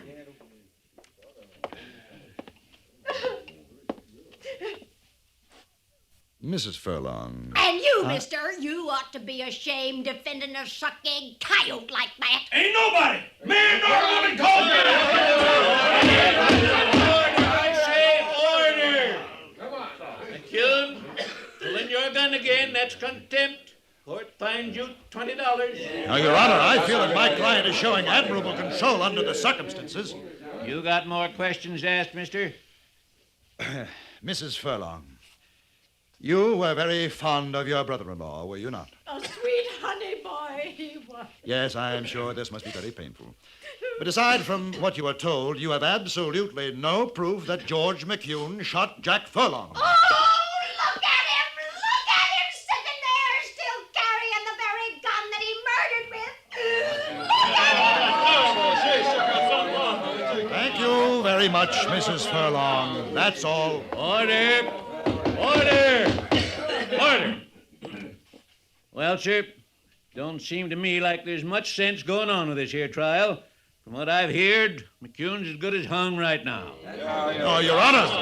You objecting again, mister? Well, the prosecution hasn't called the eyewitness. Oh, that's a waste of time, you ask me. All right, Clint, call your next witness. I call Ike Dawlish, the man who saw the killing done. Now, you swear to tell the whole truth, Dawlish? Yes, sir, I surely do swear. Your name is Ike Dawlish? Oh, yes. Where was you on Thursday night at 9:30? Why, like I told you, Mr. Wallace, I was coming along the street outside this saloon, and when I got to the corner, there was George McCune a-shooting up poor old Jack Furlong. Then he turns and sees me and takes off out of there like a snake-eyed swishtail. I walk over to Jack, and he's lying there feeling mighty poorly-ish. And I come in here and tell old Dad Barry, and he goes out and sees what happened. That's all. And you swear it was George McCune done the shooting? Oh, I swear, I surely swear. He's plumb loco. Shut your mouth, McCune, or I'll fine you for contempt. I'm all through, Your Honor. You got any questions, Kendall? Yes, a few. Now, what time was it when you saw the shooting, Mr. Dawlish? 9:30 o'clock. It was dark? Surely was. How close were you to McCune? Well, fairish way, maybe to where Mr. Wallace is sitting. 20 feet, and you recognized McCune in the dark from 20 feet away. Oh, not in the dark, when he come out in the light. Ah, in the light, and you had a good look at his face? Good enough. You saw his face? Well, kinda. But I seen McCune around. I know what he looks like without seeing his whole face. How was he dressed? Like he is now. I got a good memory. Them same gray pants. Hey, what's that? Go on. Gray pants? Kind of a black jacket and gray shirt. Black Stetson, too, like in his hand. Exactly the same clothes as he wore the night before last, eh? The same. McCune, will you describe for Mr. Dawlish what you are wearing? I got on black pants, blue jacket, blue shirt, gray Stetson. Same as I always wear. Mr. Dawlish, what is the color of my jacket? Gray. You are colorblind, my friend. I don't think you saw Mr. McCune at all. I think you either saw someone else, or perhaps you shot Jack Furlong yourself and blamed it on McCune. I'm getting out of here.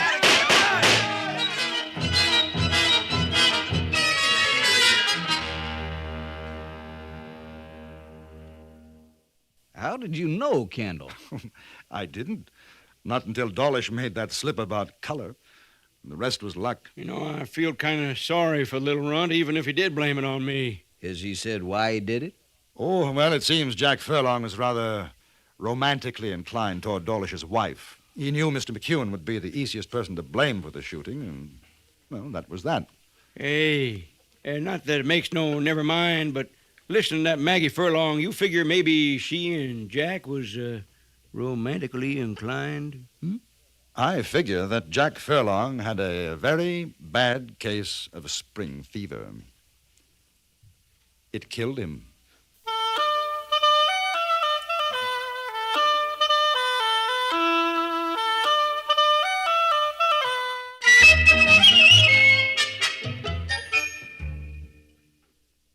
Frontier Gentleman was written, produced, and directed by Anthony Ellis and stars John Dehner as J.B. Kendall.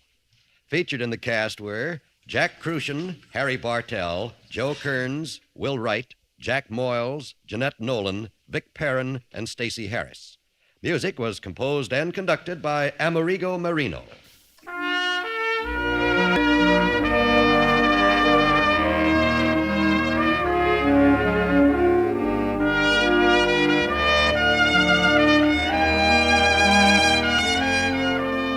Now stay tuned for the Ford Roadshow, to be followed by the CBS News over most of these same stations. Join us again next week for another report from the Frontier Gentleman. John Wall speaking. This is the CBS Radio Network.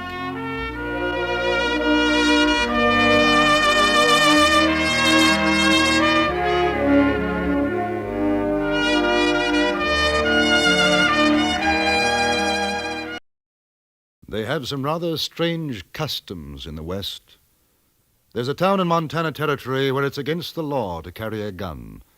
The sheriff lives by this order, but other men can die because of it.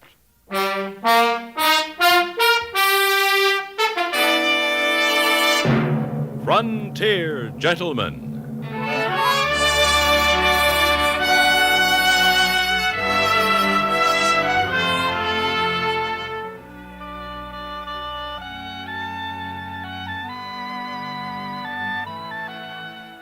Herewith an Englishman's account of life and death in the West.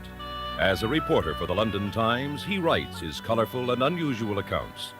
But as a man with a gun, he lives and becomes a part of the violent years in the new territories. Now, starring John Dehner, this is the story of J.B. Kendall, Frontier Gentleman.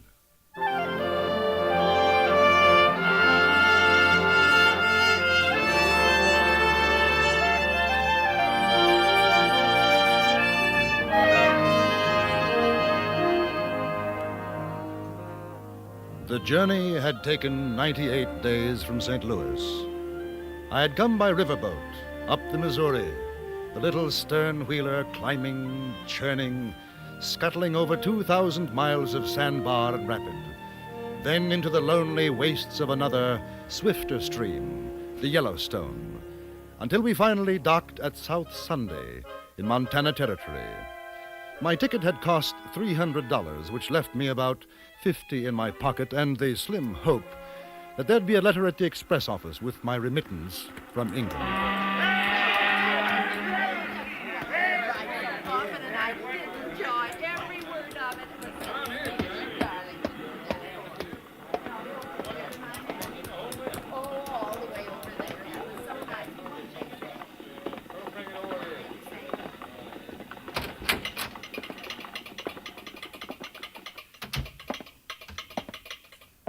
Afternoon. Just in off the boat? Right. I wonder if there's a letter for me. J.B. Kendall? Kendall, any trouble on the way up? I hear the Sioux been kicking up their heels. Sitting bulls, making big medicine again. Don't sound good. We didn't see any. Kendall. English, ain't you? Yes. Figured by your talk. Don't see many of you in these parts. No, there's nothing for you, mister. Oh. You're sure? It's rather important. From England. No, nothing. Maybe tomorrow on the overland, though. Say, you planning to stay a while? I think so. You better get and register then. Register? Over to Sheriff Clanton's office. Here's a notice on the wall, maybe missed your attention. All strangers to South Sunday will, within 1 hour of arrival, register at the office of the sheriff or be prosecuted. That's Clanton's orders. Surprised you missed the signs. They're all over. Thank you. Oh, that's all right. Wouldn't want to see you in any trouble. This ain't the healthiest town in the territory, not for strangers. Oh, any particular reason? Well, excuse me. Afternoon, Mr. Farley. This here's Mr. Kendall, just off the boat. I was telling him about registering. Well, that's a good idea. Dake Farley's one of the sheriff's deputies. Helps keep South Sunday law-abiding. Big job in these times, yes, What's sir. your Big business, job. Mr. Kendall? Oh, you might call me jack of all trades. I might. I do a little writing for a London newspaper. You know, an Englishman's view of the Wild West, that sort of thing. We don't take to strangers. Oh, really? Shame. I've been looking forward to my visit. Yeah. Well, now you've seen it, you know what it's like, so supposing you get yourself back on the boat and try up the line to Rosebud or Junction City, huh? I don't think so. Now, if you'll pardon me, I'll register at your office. You carrying a gun? No. Get your hands up over your head. Higher! Oh. You just hold it. Just so. All right. That your baggage? Yes. Pick it up. I beg your pardon? I said pick it up. Oh. Now, come on.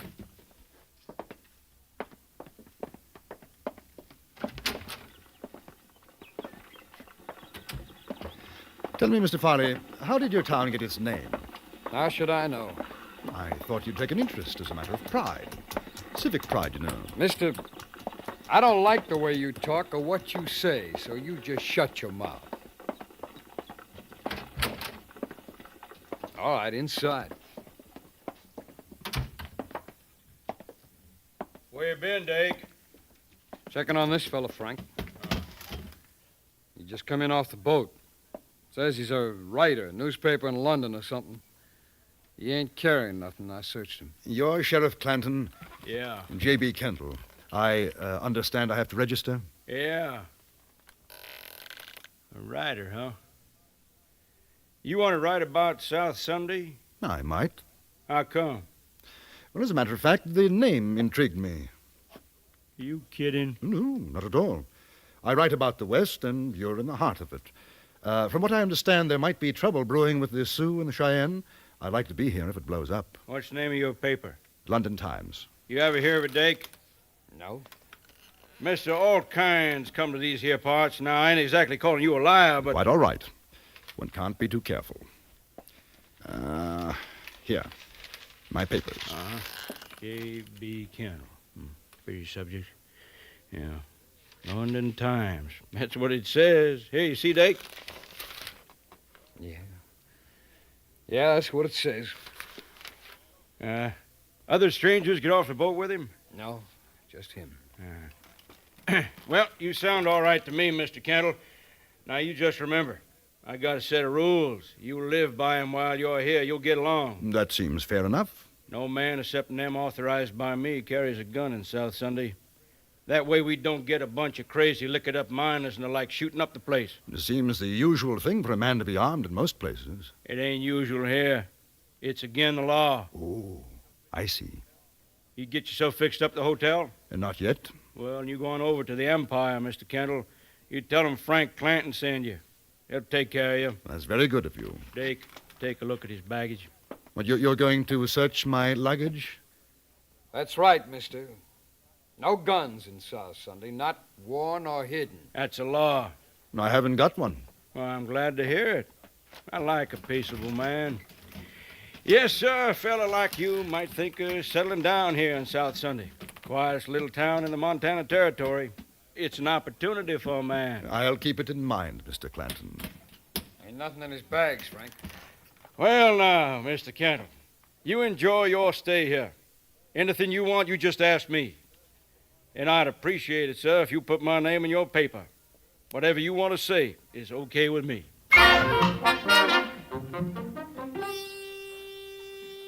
My hotel room was a palace in comparison to the cabin on the riverboat. After cleaning up, I went downstairs to the saloon bar in the hotel, ordered a drink before dinner. The place was practically empty, but I wasn't alone for long. Hi. You're the English fella, aren't you? Kendall? Yes, that's right. I'm Lila. I work here. Frank Clanton said be nice to you. I'm being nice. Want to buy me a drink? It's on Frank. Delighted. Bartender. Champagne, Harry. Yeah. Frank says it's not ladylike to drink whiskey. Hey, what'd you do to that man? I never seen him like this. He thinks I'm going to write about him for my paper. Are you? More than likely. You gonna write about me, too? If you want me to. I'm Dake Farley's girl. Dake doesn't like you. He got mad when Frank said to be nice to you. Does everybody in South Sunday do what Clanton tells them to do? Sure. Why? Here's your drinks. Ah. Good luck. Look here, Lila, what about Clanton? You seem like a nice fella. Don't ask questions. What about you, then? Me? What do you care? Where are you from? I was born in Ohio. Got married, come out west. 5 years back, my husband got killed in a gunfight. I don't know. Kind of drifted around, ended up here, one place as good as the next. Is it? I guess. What about you? Your home's in England, huh? It was. You one of them lords or dukes or something? No, not exactly. Married? No. It must be interesting traveling around, seeing new things. It has its advantages. But I suppose you'll be glad to get back home. Well, let's just say that one place is as good as the next. Oh, you can't go back, huh? Trouble? In a way. Ah, look. Your friend's just come in, Mr. Farley. Listen, you be careful with him. Dake can get awful mean. And doesn't he take orders from Clanton, too? Don't talk smart like that to him. It riles him. Ah, Mr. Farley, good evening. Would you join us? No. I just come to say, don't you get no ideas about Lila. Now, what ideas do you think I'd I'm have? telling you. You're telling me what? Keep your hands off my girl, you understand? My dear fellow, I haven't touched your girl. The thought never even entered my mind. We were just having a drink, Dake, like Clanton You keep said. out of That's this. You know that I find your manner toward this young lady rather offensive. Oh, you're just asking for trouble, aren't you? Not at all. Now, you think you can come in here with your fancy talk, your fancy ways, and make a fool out of me? Or maybe Frank's a sucker, but not me. I don't like you, and I don't trust you one bit. Mr. Farley, it couldn't be of less consequence. What do you think of me? He'll kill you, just shut like... up! Oh, that I don't stand for. Chum.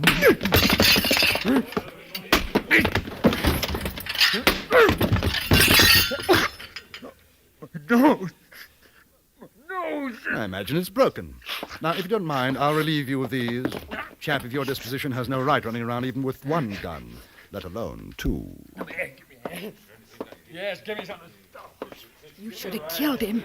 What on earth for? Listen, There's two more besides Dake and Clanton. They'll get you. You won't have a chance. I think you'd better clear out before Mr. Farley stops bleeding. He's not going to be in a very nice mood. Where are you going? Down to Mr. Clanton's office. I've got to have a little talk to him.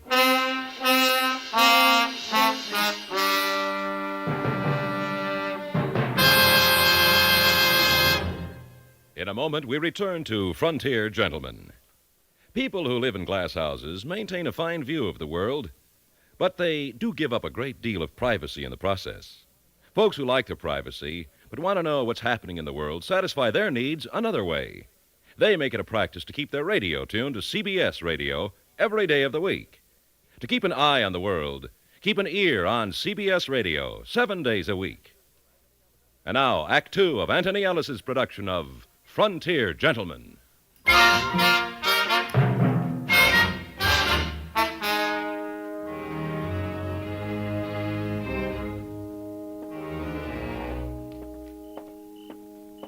Mr. Kendall! Mr. Kendall, wait! You can't go down there. Dake went out the back. He'll have told Clanton by now. They'll be waiting. That's all right. What's the matter with you? You want to die? Of course not.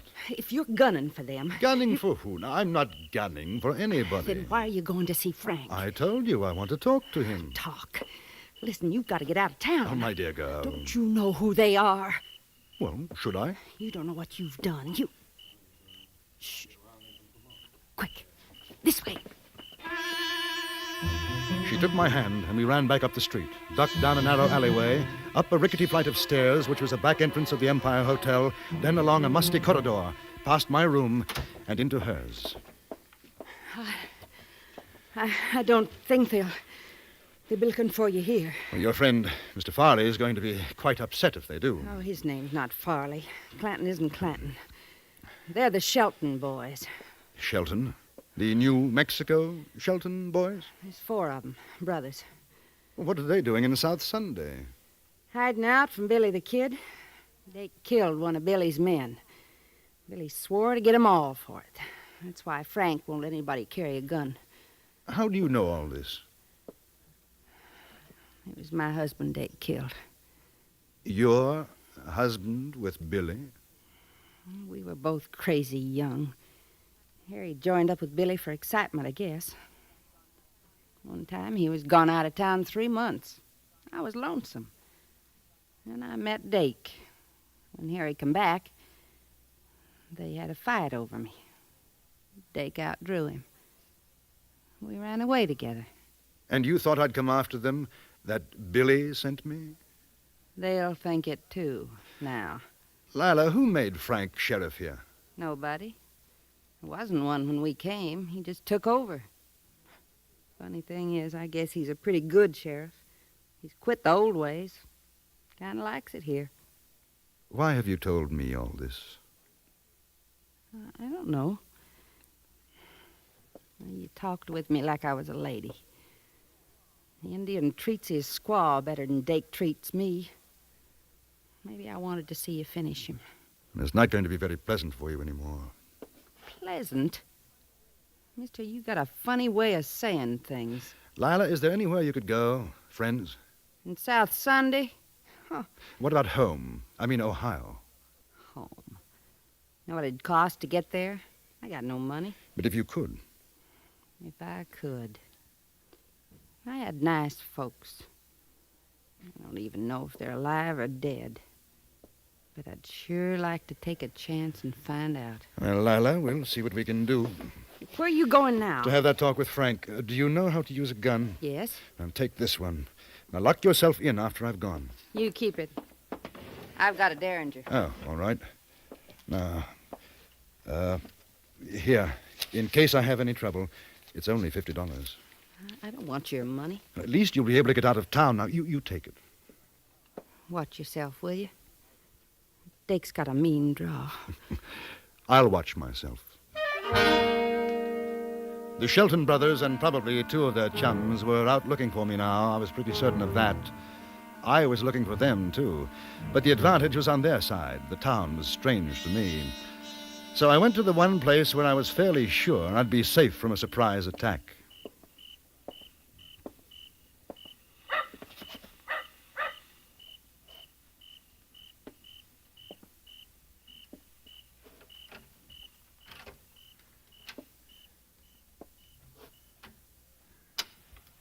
Sheriff ain't here. What do you want? Careful. Keep your hands where they are. You're Kendall? I'm Kendall. Billy the Kid sent you. Now listen, You may very slowly, carefully unbuckle your gun belt and let it drop to the floor. If you try to be foolish and brave, I shall be delighted to shoot you in the stomach. Not me, Mr. Kendall. You see, just like you say. Which Shelton are you? Monroe. Very well, Monroe. I'd like you to walk to that cell in the far corner. Go in and close the door behind you. You will then stand with your back to the door. You wouldn't kill me. Yes, I would.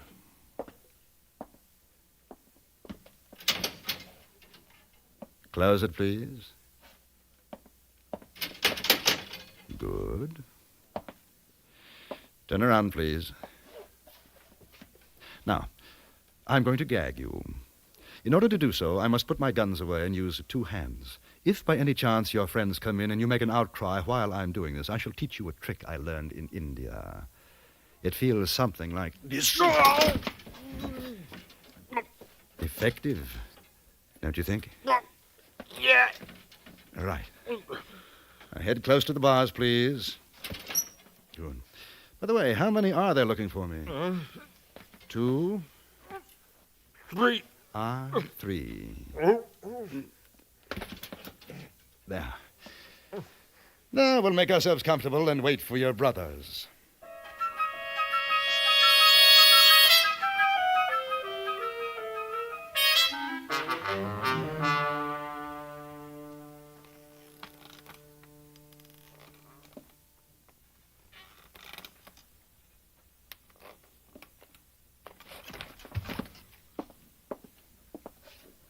They're coming. Remember what I told you, Monroe. Not a sound.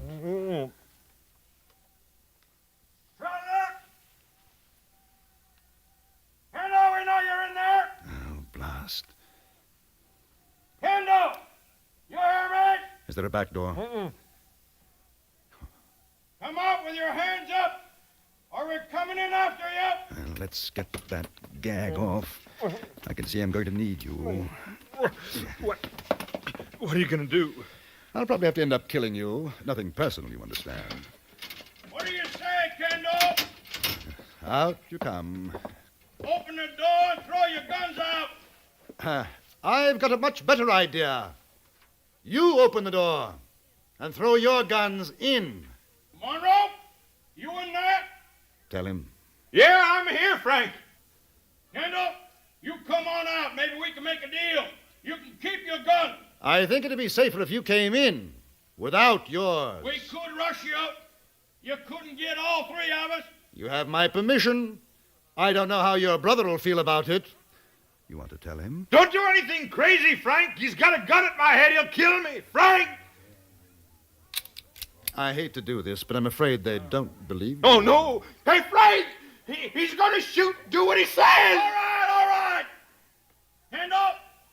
We'll open the door. Throw down our guns. You give us your word you won't shoot? Not unless you do.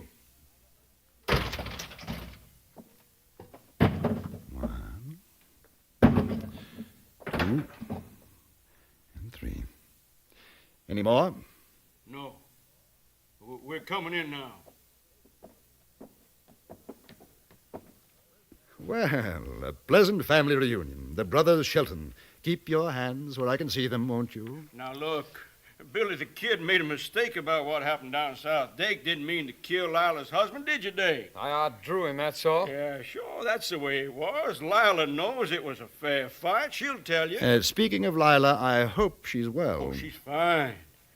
Now, we got no fight with the kid or you. Why don't we all go on down to the saloon and have a drink, huh? Talk it over. Me and my brothers, we've been living a nice, quiet life up here. We don't want to make no trouble. Get him, Dake! Completely dishonorable and most unwise. Any more hidden armaments? Frank. You going to kill us? It depends. Mr. Shelton, have you got $500? Well, yeah, I guess so. Well, Lila wants to go home. That's about what it'll cost. You have the money here. Well, it's in the safe. Sure. Yeah. If she could take the boat out when it leaves in the morning, ain't that so, Dick? Sure. Sure. Get it.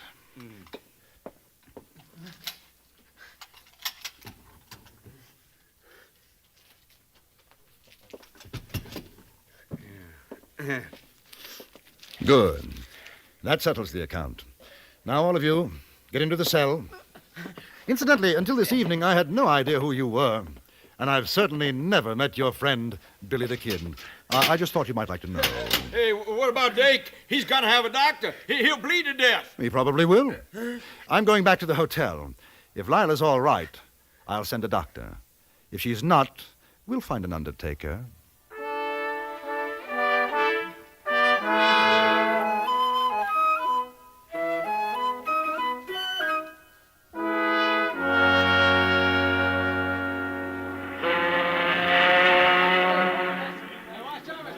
I want to thank you, Mr. Kendall. That's nothing, Lila. Good luck. You ever come Ohio way, you look me up. You hear? I'll remember that. You're a gentleman. I'll never forget you. Goodbye.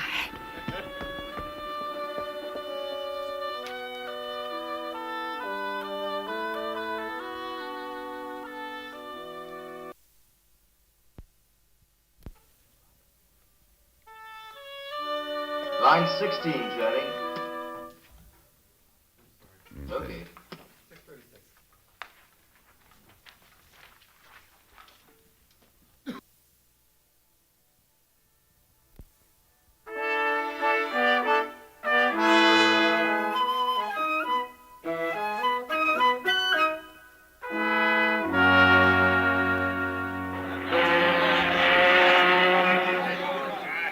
I want to thank you, Mr. Kendall. It's nothing, Lila. Good luck. You ever come Ohio way, you look me up. You hear? I'll remember that. You're a gentleman. I'll never forget you. Goodbye.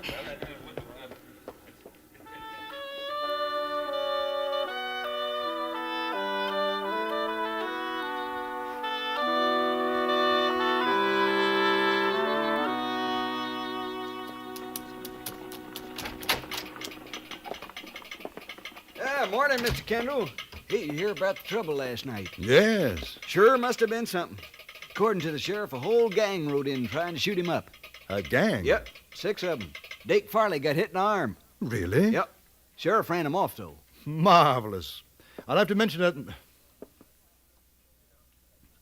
Pick it up at 7. Line 7. Yep, 6 of them. Dake Farley got hit in the arm. Really? Sheriff ran him off, though. Marvelous. I'll have to mention that in my article to the Times. Now, I wonder, has that letter from England arrived yet? Nope, I'm afraid not. Mail's already come in. Won't be any more till the next week. Ah. Well, when it does come, perhaps you'll be kind enough to forward it to me. Oh, sure. What address? In care of the Express Office, Rosebud, Montana Territory.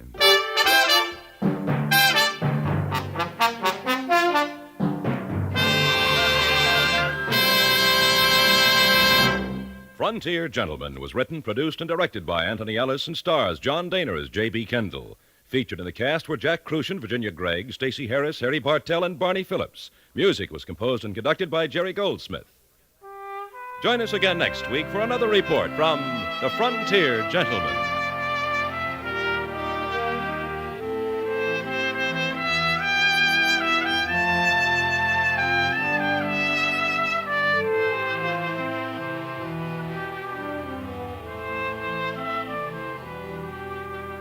That concludes today's adventures of Frontier Gentlemen. We return you now to our New York studios.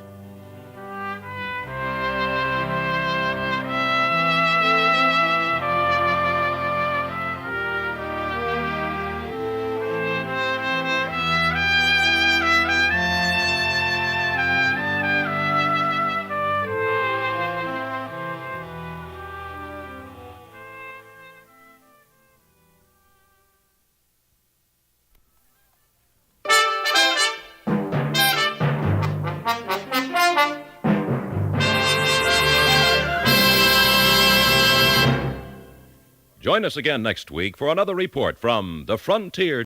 In Laramie, Wyoming Territory, I met a square-jawed sheriff named Will Harper and his slack-jawed deputy named Clem. I also lost $20.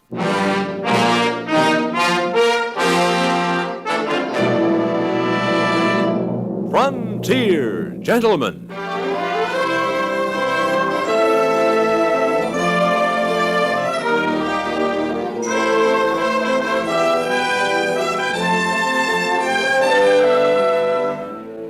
Herewith an Englishman's account of life and death in the West.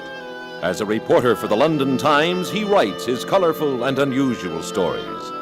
But as a man with a gun, he lives and becomes a part of the violent years in the new territories. Now, starring John Dehner, this is the story of J.B. Kendall, Frontier Gentleman.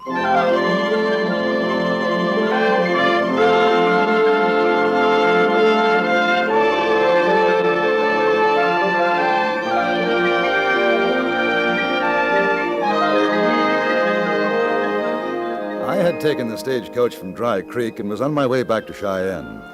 Beside myself, there were two other passengers. One, a gaunt, stern-faced man named Barnaby, who spent most of his waking hours reading from the Bible.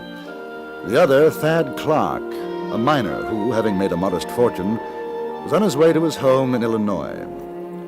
It was late afternoon, the stage lurching along the well-worn road a few miles to the west of Laramie. I tell you, fellas, I'm going to order me a dozen fresh eggs and all the fancy fluff duffs they got in the best eating place in Laramie. A man should not be a slave to his stomach. Well, it ain't exactly I'm a slave, Mr. Barnaby, but I sure won't mind pampering it for a while. If you'd eaten as much jerky and drunk as much brown gargle as I have, you'd go along with me. I'd go along, Mr. Clark. Once for 2 months, I had to live on nothing but dried fish and rice. It was in India. A heathen land. You know, I got a hankering to do some traveling. Might be I'll take a trip out there, China, India. I got me enough gold dust in that little box to do a lot of things like that. The love of money is the root of all evil. Well, if it is, I'm sure going to find out when we hit land. What is it? What's the matter? Riders blocking the road. Now, don't get scared, folks. Just a hold up. Hold up? Yeah, if you got guns, keep them where they are. There's too many of them to put up a fight. My gold. Listen, I worked 3 years for that. Let's shoot it out. What do you say, Kendall? You got a gun. Look out the window. 5, 6 of them. Odds are against us, I'm afraid.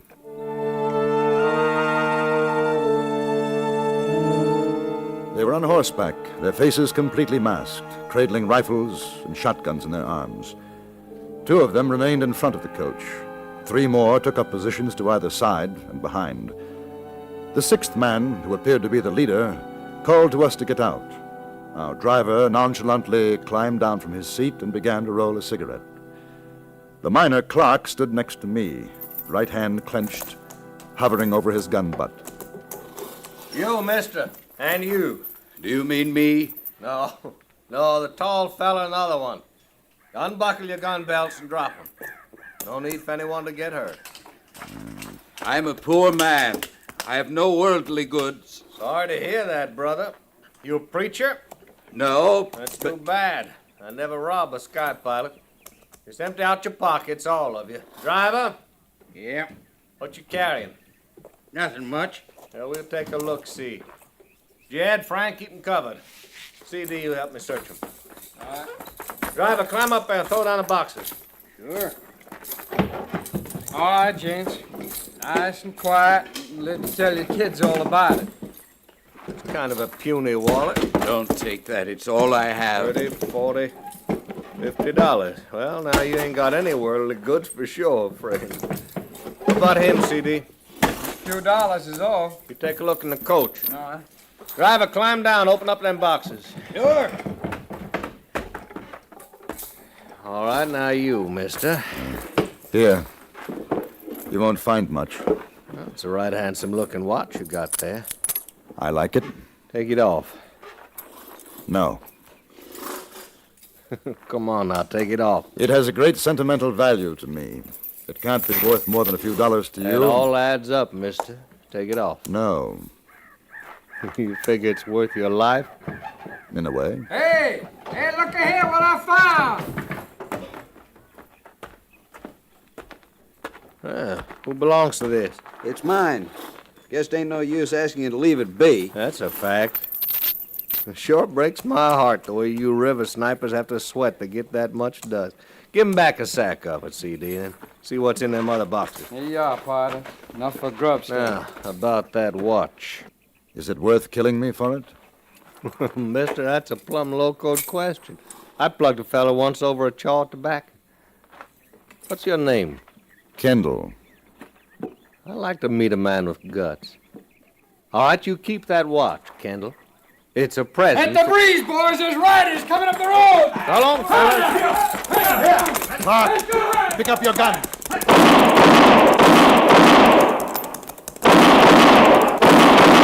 Hey, you got one! You got him!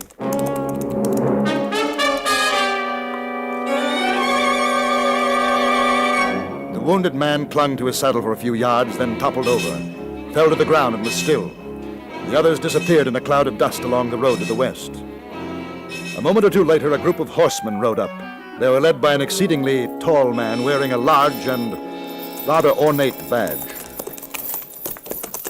Which way'd they go? They went that way. They Hey, took Kendall my here money. got one. He's lying right over Everything the I arm. have. You must get it Clem, back. you and the boys get after him. We'll do that, Sheriff. You recognize any of them, Devil? No, must be new around here, Sheriff. I never did see him before.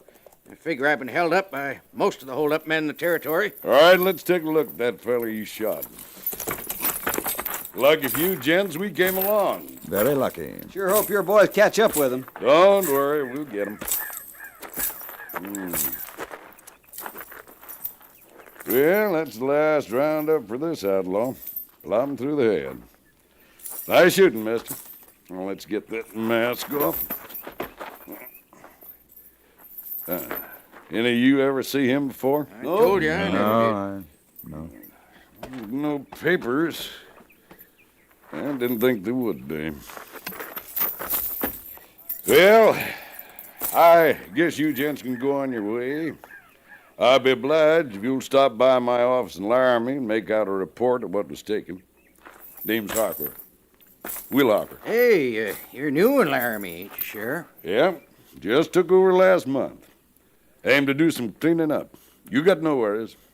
We'll have your valuables back by tonight. The sheriff followed his posse. We went on to Laramie. On our arrival, Mr. Barnaby went off with a severe-looking woman whom I assumed to be his wife.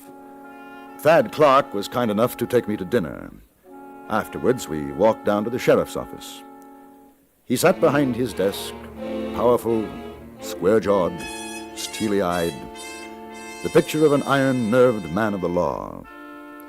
At a smaller desk, his discreet deputy was filling out some papers. Harper looked up as we came in, nodded briskly. Evening, gents. Sit down, sit down. Clem, fetch another chair. Yes, sir, Mr. Harper. You caught those fellas, huh? We trailed them all right. Make yourself come. Thank you. I gather that you didn't catch them? Well, like I say, we know where they are, just a matter of time. My deputy here, Clem, he's making out the report right now. I better get back to it, Clem. Yes, sir, Mr. Harper. Now, you want to give me a list of what was stolen? Not much of a list, Sheriff. Just 10 sacks of gold dust, about $5,000. You get that, Clem? I sure did, sir. And Kendall's the name, isn't it? Yes, that's right. $20 in my wallet. Kendall. Say, aren't you that English newspaper fella I heard about back in Cheyenne? I'm an English newspaper man, yes. Well, I'm proud, mighty proud. I reckon you'll be writing all this up for your paper. I imagine I will. Good. And you'll get a chance to see how we take care of bad men in Laramie. Things are going to be different around here. I'd admire to have you stick around, Kendall. We got new methods, scientific, like they've been using in the East. That's fine, but what about my goal? Those hold-up boys must be in Colorado by now. You hear that, Clem? I sure did, Sheriff. That's a funny one, mighty funny. I'll tell you where they are, gents. Right this minute, I can put my finger on them. But I'm going to wait for morning. They're holed up in the Centennial Mine diggings about 30 miles west of here. That's where we traveled them, isn't it, Clem? That's the place, sir. We got 4 men watching right this minute. Kendall, how'd you like to ride out with me in the morning and watch us pull in a bunch of outlaws? It'd be very interesting, Sheriff. Oh, this'll be just about the most important story you've ever written.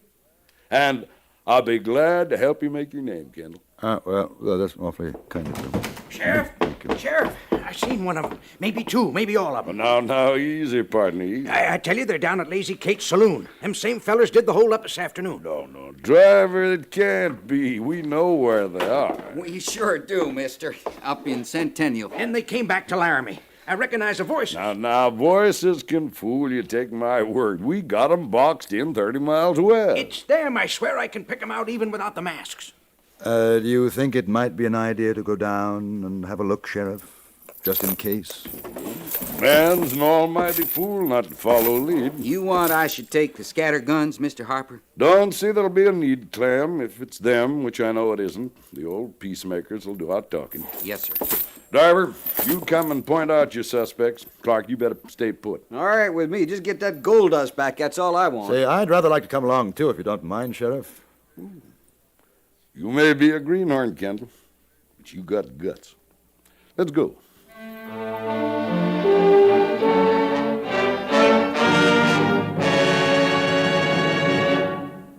In a moment, we return to Frontier Gentlemen.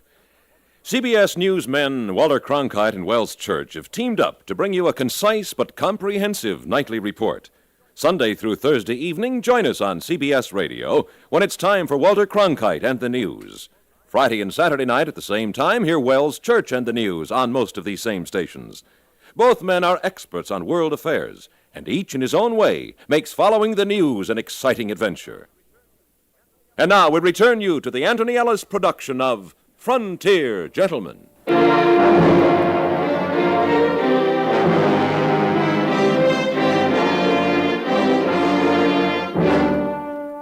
For the second time that day, I had been apprised of the fact that my guts were organs of some consequence, once by an outlaw who had stolen my wallet and its contents, and again by an outsized sheriff who wore a diamond-studded badge and carried 2 tremendous guns low on his hips. The 4 of us walked down the street, Sheriff Harper, his deputy, whom I only knew as Clem, the stagecoach driver, and myself. We arrived at the Lazy Kate Saloon. It was fairly well crowded, but almost immediately the driver spotted the men in question and pointed them out to us. 2 of them, their backs to us, standing at the bar. These the ones. Maybe the other fellas alongside, too. I never did get a good look at them. All right. You better stay here, driver. Kendall, you stay behind Clem and me. If you think you recognize the voices, just sing out. You bet I will, Sheriff. Let's go, Clem. Take that Schofield Smith and Wesson. I don't say she can't do the job, but I'll ride along with old Colt 44. Now, that's for sure. That there's one sweet piece of artillery. I beg your pardon, gentlemen. What? Haven't we met before? You talking to me, mister? That's right.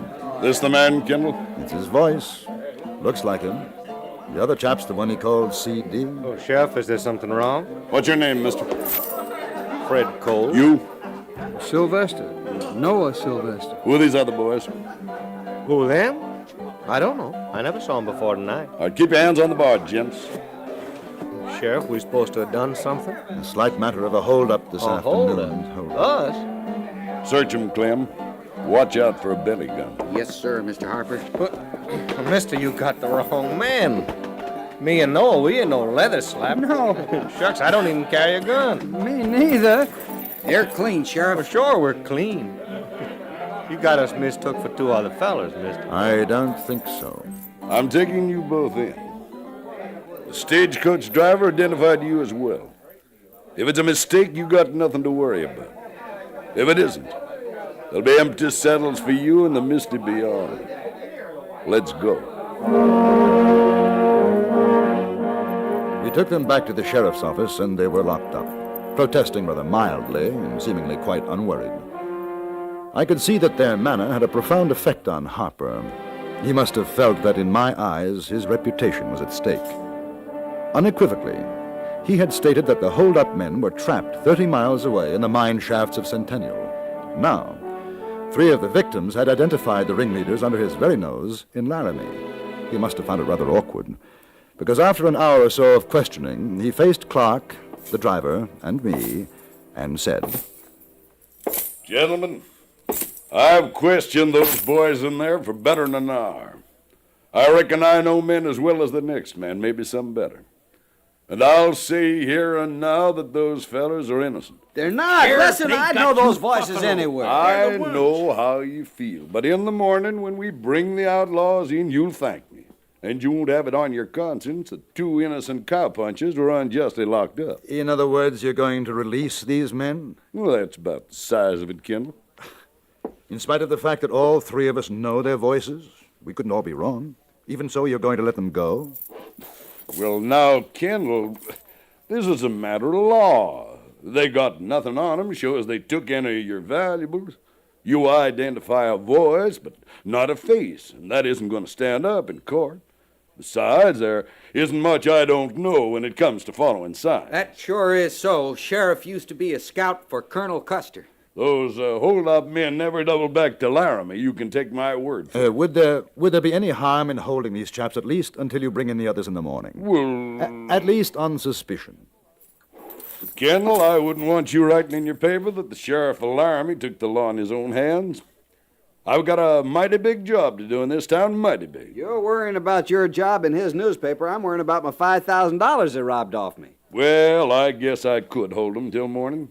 I could do that. Well, that's all we want. You know, ever since I seen that big feller without his mask, I got a feeling. What sort of a feeling, driver? Incidentally, what is your name? Driver?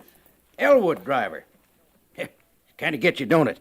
Me being a stagecoach driver and all. Driver! Well, anyways, about that feller, I keep thinking maybe I seen him somewhere. Where? I don't know. Hey, Sheriff. Yeah? What do you want, Cole? Me and Sylvester, we was wondering, how about some grub? Sure. Clem, go across the eatery and get them to rustle up some grub for the boys. Sure will, Mr. Harper. I guess I'll check in at a hotel and get some shut-eye. You can share my room if you want, Kendall. Well, thank you. As a matter of fact, I was... Sheriff. Yeah? Well, me and Sylvester, we just thought of something. Maybe we can prove that we ain't the fellers you're looking for.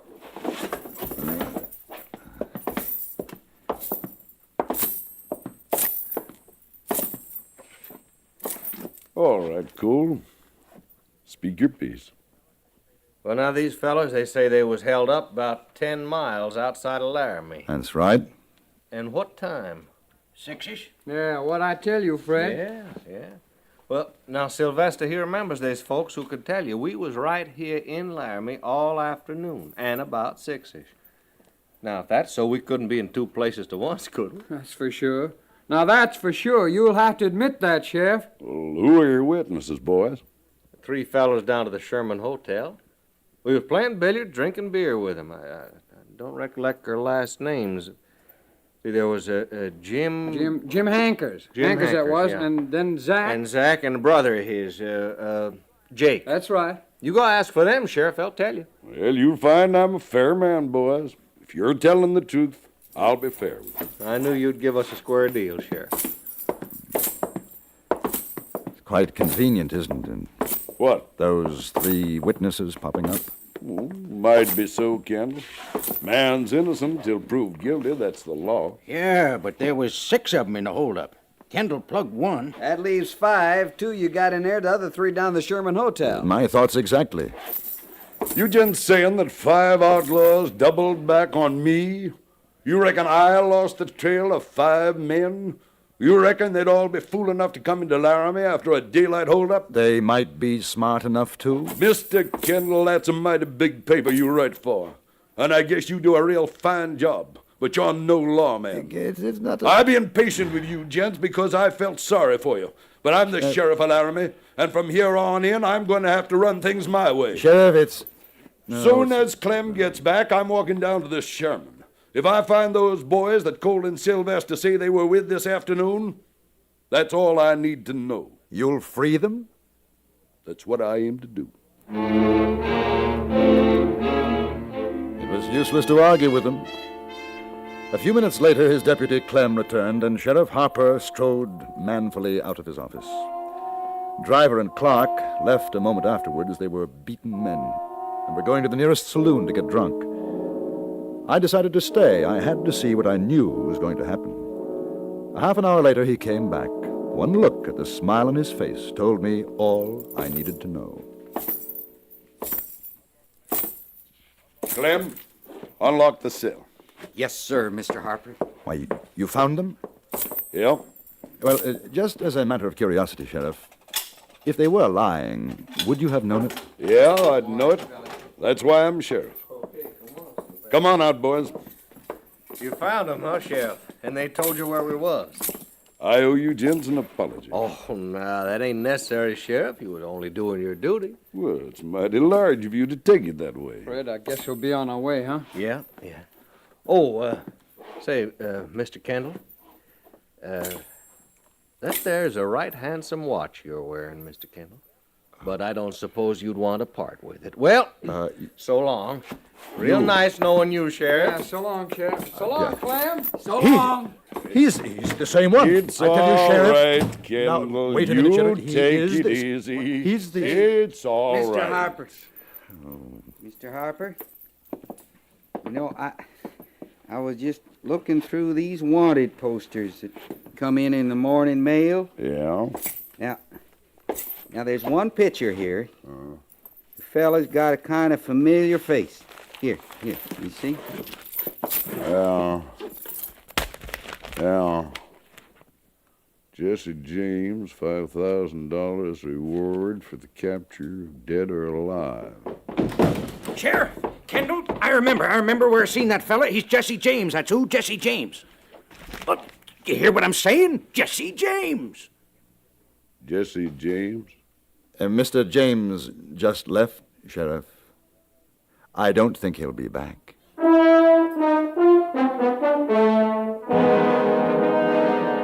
This time, Jesse James left Laramie for good, followed a day later by Sheriff Will Harper and his inestimable deputy, Clem. The irate citizens of Laramie gave them quite a send-off. As to how I recovered my $20 and Thad Clark at least a part of his gold is a story I shall telegraph next week.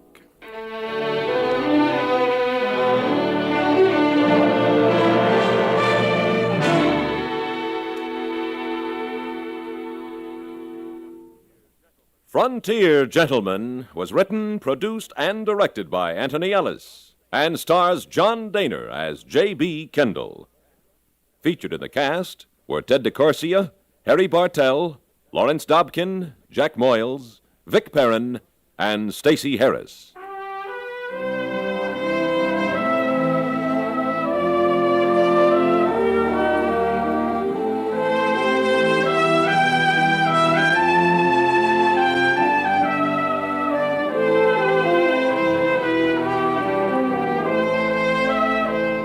Join us again next week for another report from the Frontier Gentleman. Bud Sewell speaking.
I met a justice of the peace in Wyoming Territory and saw two kinds of justice done.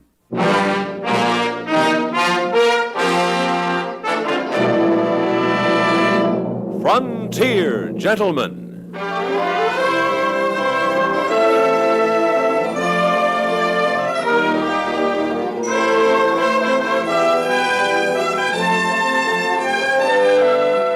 Herewith an Englishman's account of life and death in the West.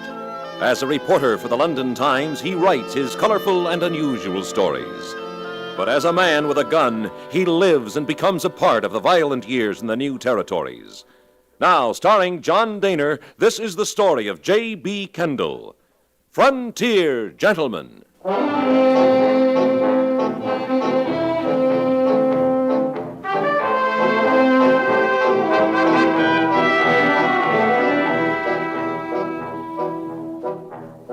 In the South Pass district of Wyoming Territory, there is a mining settlement called Dry Creek. Carrie Chase, editor of the Cheyenne Daily Press, had mentioned the fact that a new justice of the peace had been appointed to Dry Creek. This in itself was not particularly newsworthy, except for the fact that the JP was a woman, Mrs. Amy Robinson, and as far as we could determine, one of the first of her sex to fill such an office in the United States.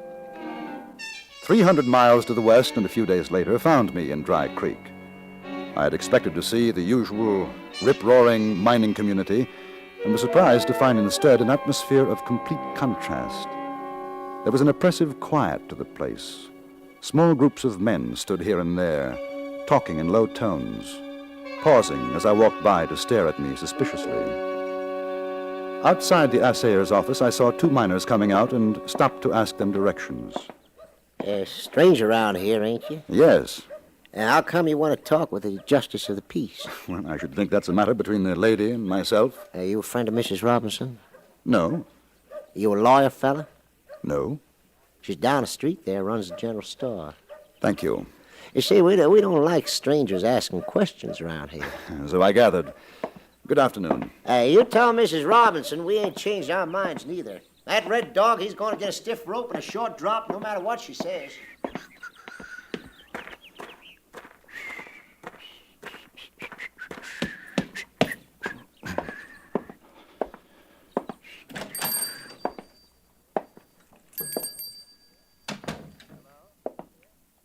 Hello? Anybody here? Come in. Well, something I can get you?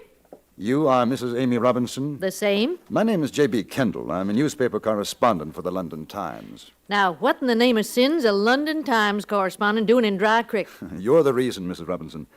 I think a great many women in England would be interested in reading about a female justice of the peace. You being flippity? No, not at all. I'm quite serious. Well, you gotta excuse me. There's a lot of folks hereabouts ain't taking my appointment to heart. And I think perhaps I met one of them on my way here. Oh, who? Oh, a miner. He suggested that I tell you that they haven't changed their minds. I get the feeling that there's some discussion about a hanging. Your feeling's correct, mister. Sheriff Godey's got the accused locked up and waiting for trial. Jack Red Dog's the fella, a Arapaho Indian. There's them says he done murder. Killed Big-Nosed George Haney's brother, Ike. That's what they say. I see. Well, when does the trial take place? As soon as I can get a jury to sit. But there ain't no man in Dry Creek will do it. You can't get a jury, huh? Well, come on in the back. I was just making some coffee. Here, take a chair, Mr. Kendall.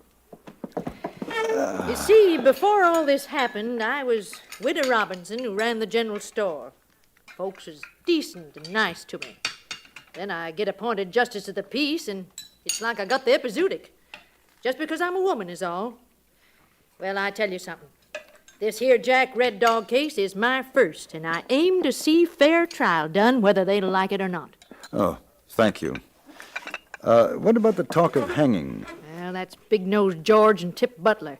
They're trying to get the fellas riled up to take the Indian out and string him up without a trial. And from the looks of the men as I came into town, they seem to be making some headway. Well, they ain't going to do it.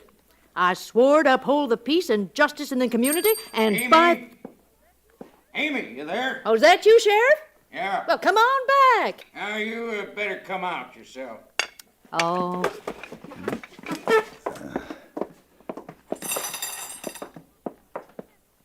Oh, this feller's name is Kendall. Come to do some writing about me. Mr. Kendall, meet Harry Godey, sheriff of Dry Creek. Sheriff, how do you do?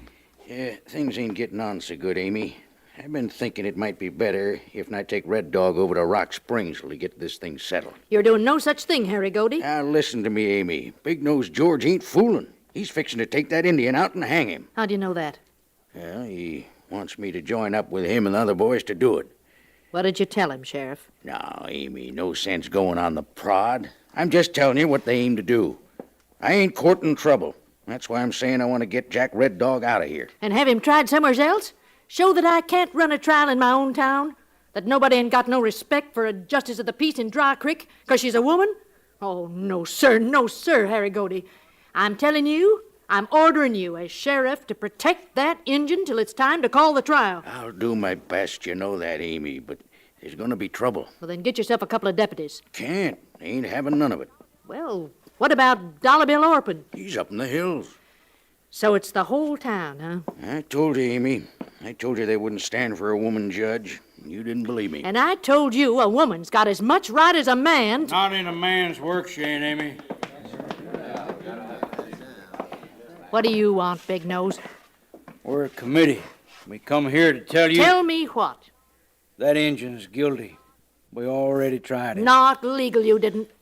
We found him guilty, didn't we, boys? Now, we ain't got nothing against you, Amy. Right now, I'm declaring court's in session, boys. The name's Judge Robinson. Now, go ahead and say your piece, but I'll remind you about contempt. Yeah, all right, Judge.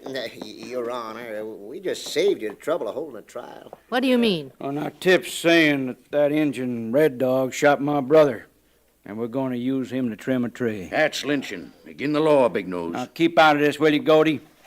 Ain't nothing you can do about it. It's you and her agin all of us. And me. Who are you?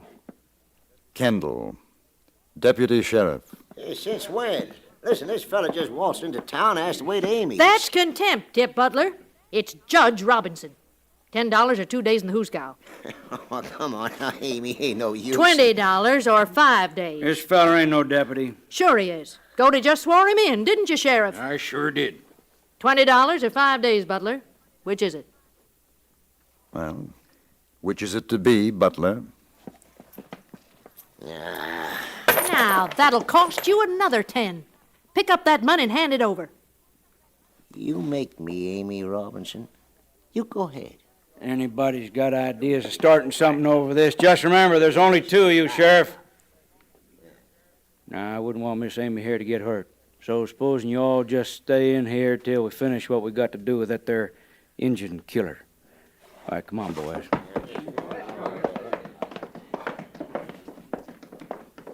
Godey, you got to stop them. Well, they got a right to go on down the jailhouse if they've a mind to. They'll get Jack Red Dog. No, they won't. I took 'em out before I come here. Hit 'em. Oh, I want to thank you, mister, for standing by us. Of course, you ain't made many friends doing it. Oh, I didn't expect to. What's going to happen when they find the Indians gone? Oh, they'll come looking for me. Now, Amy, you seen how things are. I'll be taking Red Dog to Rock Springs. Oh, no. There ain't no pack of cussed hardtails going to stampede me. At this point, I'm inclined to agree with the sheriff. We can't fight the whole town. You'll both sell me out, huh? Because I'm a woman. You won't stand up against them. Oh, tain't that at all. What then? I took my oath to uphold what's right. You did the same, Harry Godey. And I'll do it, too. But this ain't the way. The Injun's as good as dead if he stays in town. No sense whittle-wanging, Amy. My job's to protect Red Dog till he comes to trial. I'm going to do just that. Kendall, you want to be a deputy? No fooling? If you need me. Oh, I need you. You're sworn as of right now. Got a horse? No, I came in on the stage. We'll get you one. Amy? Yeah? As soon as I get the engine to Rock Springs, I'll be back. Let's go, Kendall. All right. Stable's just across the road. Better keep your eyes skinned. You know how to use that blue lightning you're carrying? I've used a gun before. Yeah, sure hope you don't have to today. A lot of them fellers is my friends in better times. Where's the Indian? Hid out in the stable. You think he's still there?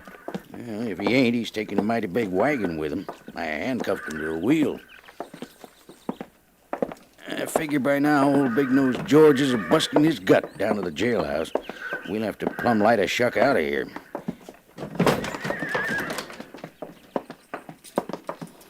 Hey, Jack. Yes? Well, Injun, you don't know how close you are to catching the rope crook. Oh, we'll take them 2 horses already saddled, Kendall. Jack will ride with me. Right. Goody. Easy, boy. You no gonna let them hang, Red Dog? I no kill like Haney. Come on We'll now. get you over to Rock Springs. If you're gonna hang, you'll hang legal, that's for sure. Which one do you want me to ride, Sheriff?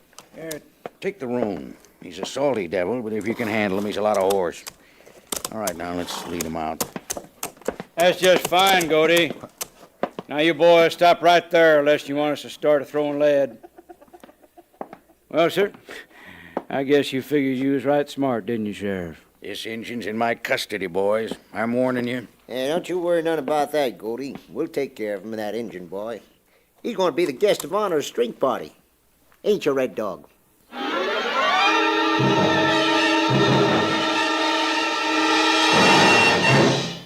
In a moment, we return to Frontier Gentlemen. Some people believe only in what they want to believe. The vast majority of us, however, are prepared to examine the facts. Now, that, in a nutshell, explains the widespread popularity CBS newsman Alan Jackson enjoys. 6 days a week, get the story as it happens, as most of these CBS radio stations present Alan Jackson and the news. And now we return you to the Anthony Ellis production of Frontier Gentlemen.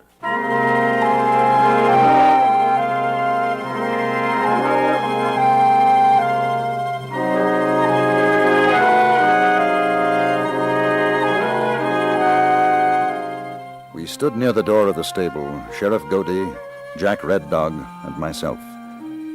The Indian's face was bathed in a shaft of dust-speckled sunlight. I noticed a scar running from the bridge of his nose across his cheek. His eyes were very dark, frightened. A dozen or more men crowded into the entrance, 2 or 3 carrying rifles, the others drawn guns. Big-nosed George Haney and Tip Butler took our gun belts away from us. You can't do it, boys. Want to bet on it, Goldie? Why not give the man a trial? If he's guilty, he deserves to hang. He's guilty right enough, ain't no doubt. Couple of you boys help me get a rope over that beam. It'll be murder, Tip. You can't murder an Indian, Sheriff. They're just plain dying which way. Nobody's accountable killing an Indian. Are you afraid to give him a trial? I told you, mister, we done it. Not legal, you didn't. Not legal. That's how come we got a justice of the peace. Woman justice, you know better than that, Goody. I ain't a-shouting for suffrage, but she was appointed. Now, boss, she weren't. Man-law's good enough for me. Mr. Big Nose, I no kill your brother. I was asleep that night with Red Eye, much whiskey. You ask Tip Butler. I'd be asking the wrong feller, 'cause he's the one seen you do it. That's fact. Ike Haney and Red Dog friends. Red Dog didn't have need for killing. He was drunk, Jack. You shot him in the back. I saw it. Let's get it over with, boys. Bring him over. No, they're my son, my woman. Who care for them? Give him a chance. Maybe Butler was mistaken. Sure, it was dark, Tip. Might have been another Indian, somebody else. I seen with my own eyes, I'm telling you. Well, if you saw him, why didn't you catch him then? Instead of waiting till morning, you and Big Nose sending me over to arrest him. Like you said, it was dark. Couldn't catch him. Tie his hands back of him, Tommy. All right, I give you my claim. Much gold in it. All yours. You let me go. I give you... Injun, if you gotta die, die like a man. This ain't no time to crawl. We'll give you a chance to say a prayer. You got an Indian prayer in you? How many white men you kill without they get a chance for prayer, huh? I kill no man. Except my brother. That's enough for the hang. All right, help me get him up on a horse. You can't. It's lynching, and we're finished with that. Listen to me. No, Hank. No. Take your hands off him. Put away the scatter gun, Amy. This ain't no concern of yourn. What's got to be done has got to be. Sheriff, take your prisoner down off that horse. Walk him up to the jailhouse. Get her! Take your hands off. Stay right where you are, mister.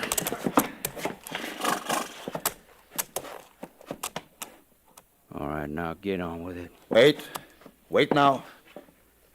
If you do this thing, Every one of you will be as guilty as you think the Indian is. I feel no guilt, mister.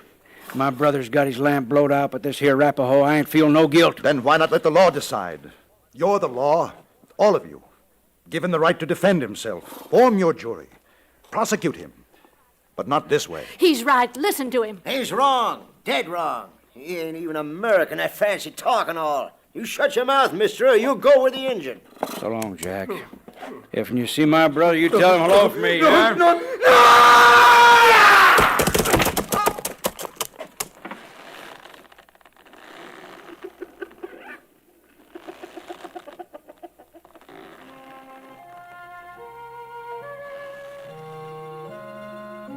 They didn't look at Jack Red Dog when they finally cut him down. That is, they tried not to. Nor could they look at each other. One spoke of getting a drink, and the others agreed that a man could work up quite a thirst at a lynching. The shaft of sunlight fell on the dead man's frayed moccasins. I sure hope he was guilty. Would that make it better? He spoke of a wife and child. Yeah, they live up behind the Black Canyon diggings. I'm thinking it's my fault. All of this. It ain't your fault, Amy. Maybe it happened because a woman was made justice of the peace. They was forced to do what they did. If it'd been a man, maybe they'd have listened to him. They don't want to hear a woman's words. Not in a man's world. You did what you could. It wouldn't have made any difference. They were bound to hang him. Mostly, I think, because he was an Indian. Well, I'll take him up to his wife. Better tie him on the horse. No. I'll bring my wagon. Put him in that. He rode his last horse. Well, we will help you hitch it up.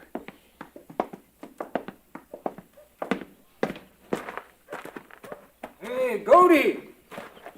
Ah, that's Dollar Bill Orpin. Howdy.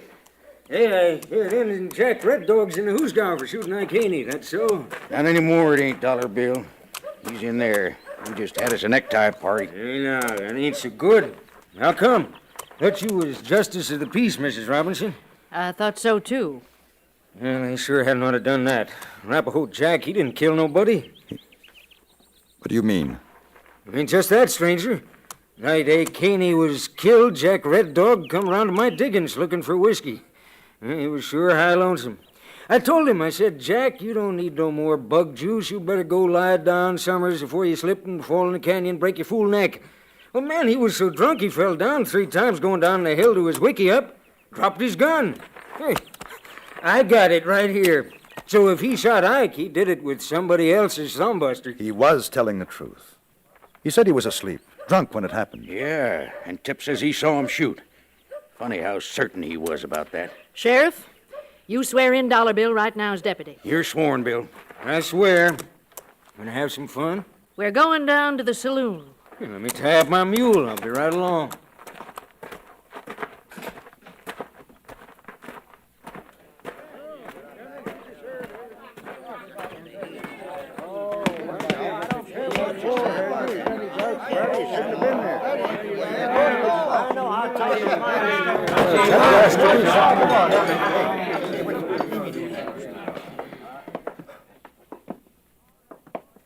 All right, boys. There'll be no more drinking.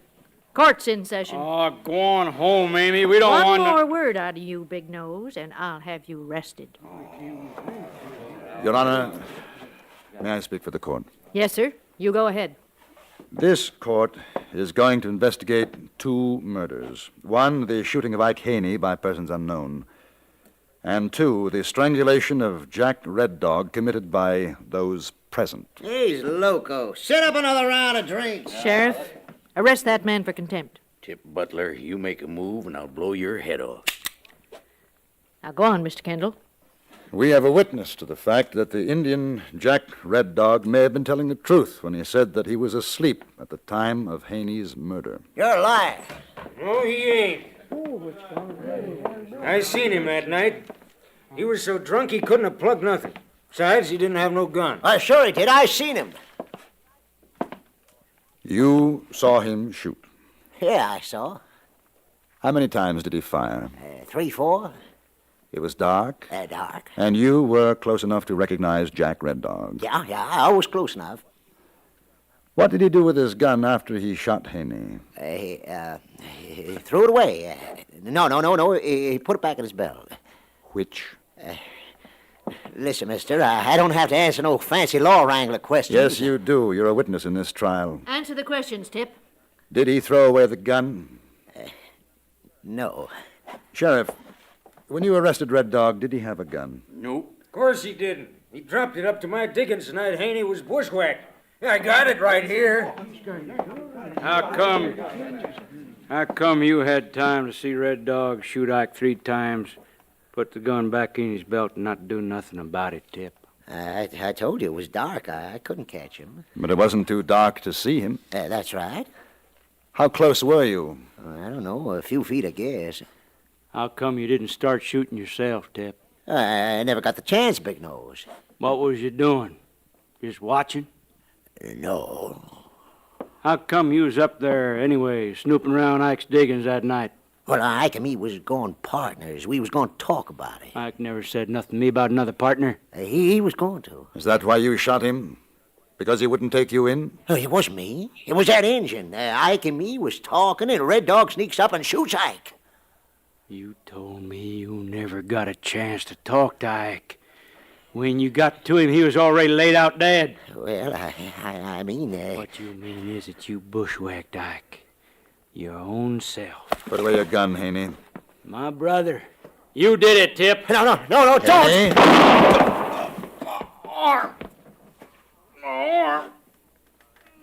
I'm sorry I missed. I should have killed you, Haney. Sheriff, take Tip over to the jailhouse and hold him for murder.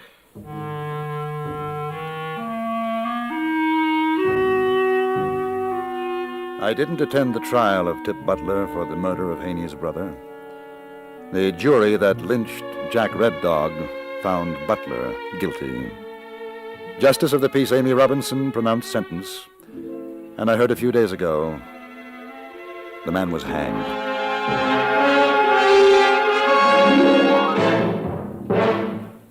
Frontier Gentlemen was written, produced, and directed by Anthony Ellis, and stars John Dehner as J.B. Kendall. Featured in the cast were Paula Winslow, Jack Moyles, Lou Krugman, Jack Crucian, and Tom Holland. Congratulations to CBS radio affiliate WVAM Altoona, Pennsylvania, observing its 10th anniversary this month.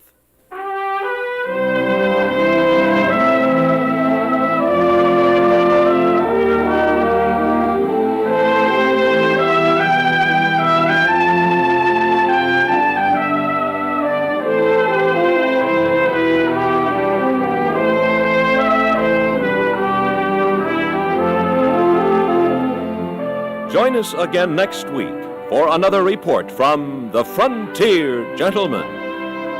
Bud Sewell speaking.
The great chief of the Sioux Indians is Sitting Bull. He's a rather difficult chap to meet, especially when he's planning for war.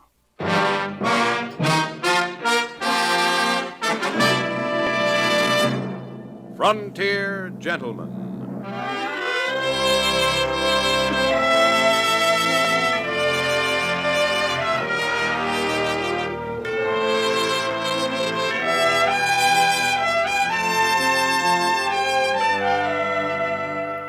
Herewith an Englishman's account of life and death in the West. As a reporter for the London Times, he writes his colorful and unusual accounts. But as a man with a gun, he lives and becomes a part of the violent years in the new territories. Now, starring John Dehner, this is the story of J.B. Kendall, Frontier Gentleman.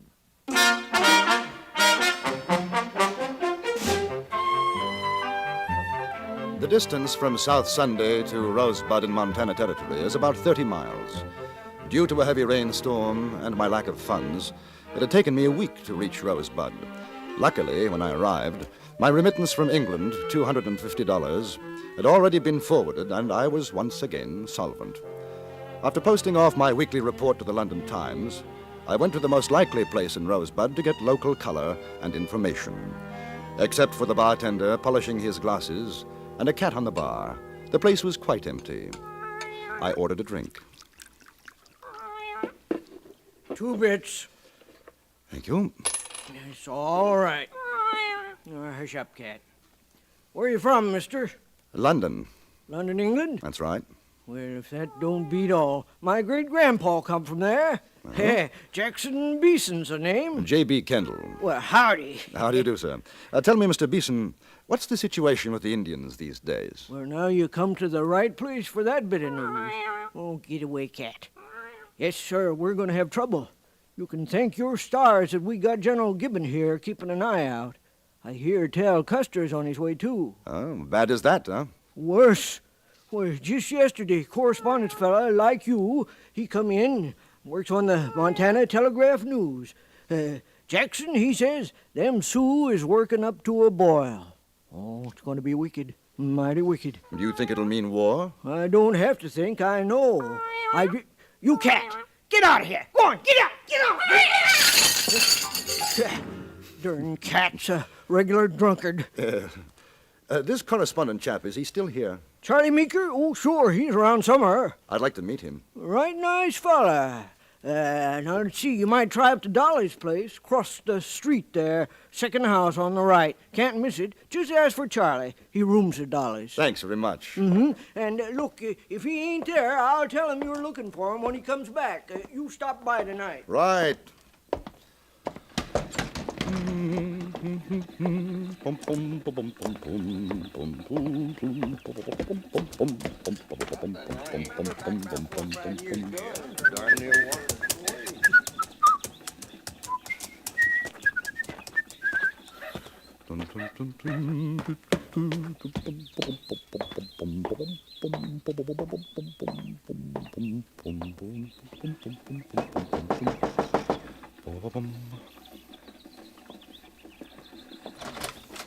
Well, hello, early bird.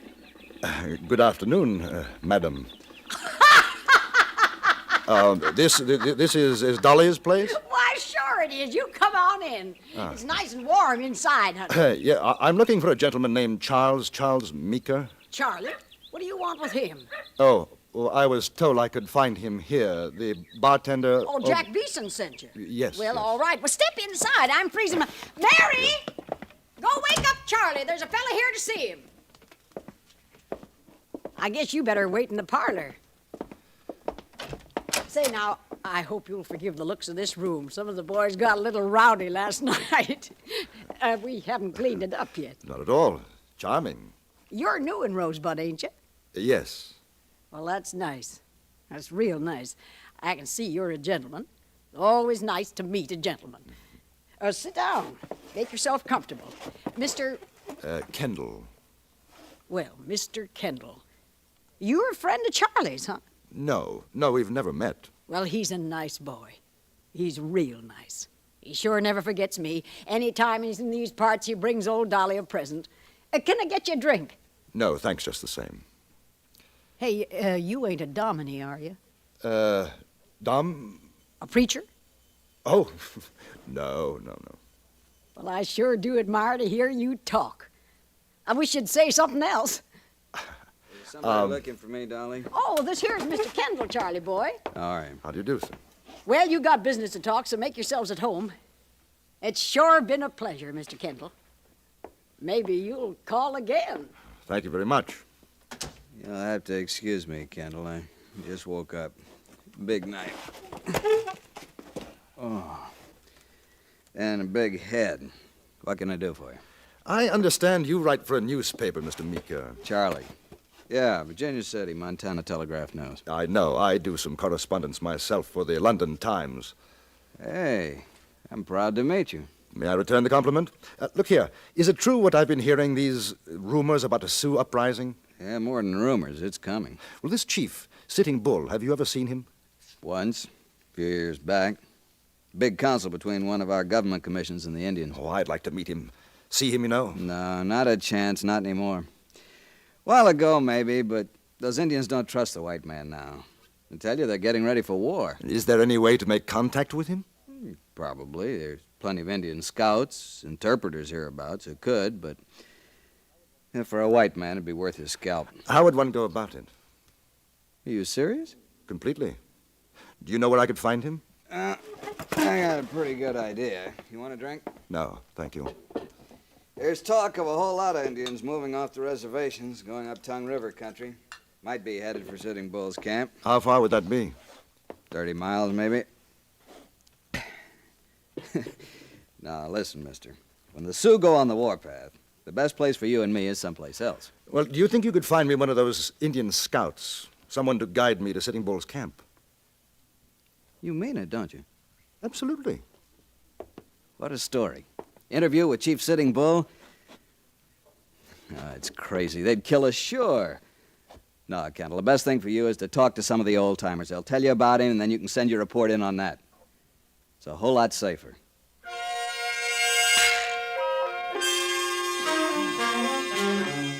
That evening in Beeson's saloon, Charlie Meeker found a half-breed interpreter, Johnny Duchelle.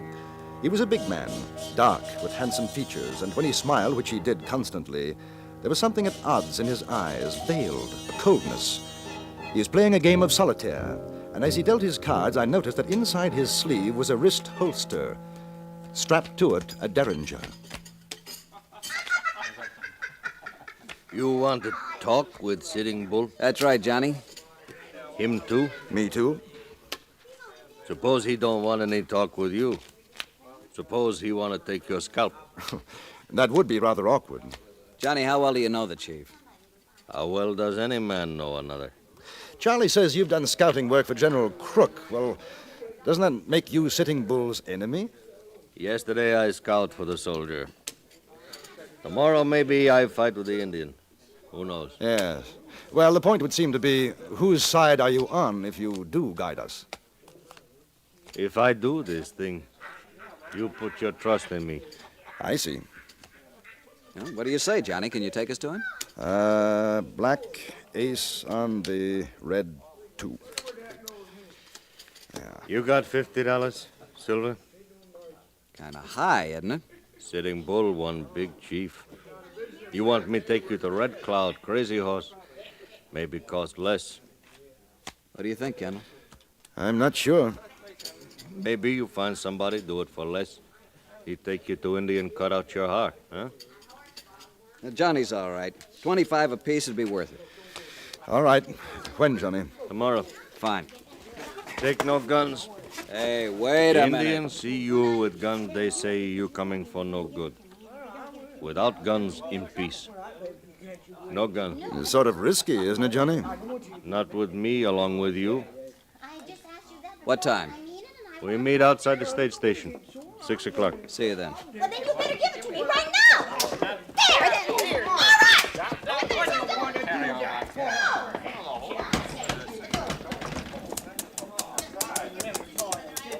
Well, you still want to go? I'm not sure about that, fellow. That's a chance you take these days. We can back out. No. But to be on the safe side, Charlie, I think 2 guns in shoulder holsters would make me feel a bit better.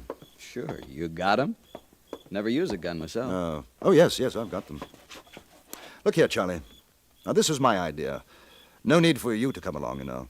What's the matter? You want the story for yourself? No, not that at all. I'm sorry. I only thought Forget it. We'll go together. Hey, how about coming over to Dolly's with me for nightcap? No, thanks, not tonight. Sleep for me. Oh. Well, see you in the morning. We can pick up horses at the livery stable. So long. I watched him walk away, a rather short, thin man, shoulders a little rounded. And then he was lost in the shadows, and I had that odd sensation of having lived this moment before. It had been in Peshawar, in northern India. I remembered a good friend who had walked away from me in the night. The next morning, his head was thrown through the barracks window.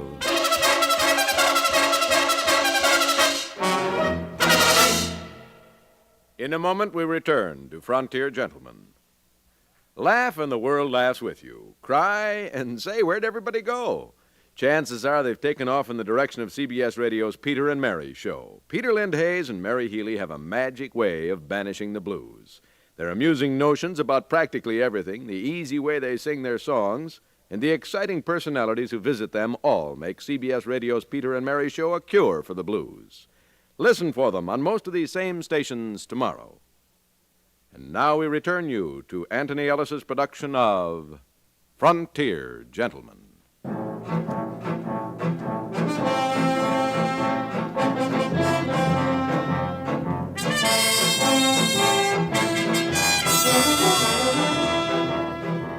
The morning was gray, a bit windy. We left Rosebud at 6 o'clock and rode steadily toward the southeast. I could see no sign of a gun on our guy, Johnny Duchelle, but his bulky jacket could have hidden an arsenal. For perhaps over an hour we didn't speak. Charlie, red-eyed from want of sleep and too much whiskey, nodded in his saddle. The half-breed traveled a little ahead of us, cautious, watchful.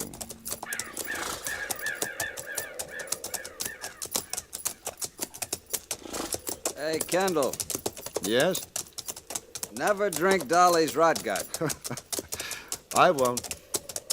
I can take the pepper, even the tobacco juice she puts in it. But that whiskey...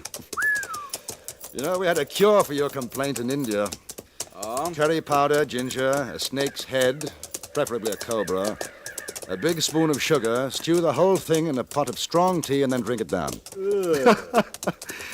Exactly. It's a miraculous cure. You'd probably end up chucking the whole mess out the window, but you forgot your headache. What were you doing in India? Army, mostly. Officer? At one time, captain. See much fighting? Enough. What were you with? Cavalry regiment. You don't like to talk about it much, do you? No, not much. Hey, better hold up. Johnny's seen something.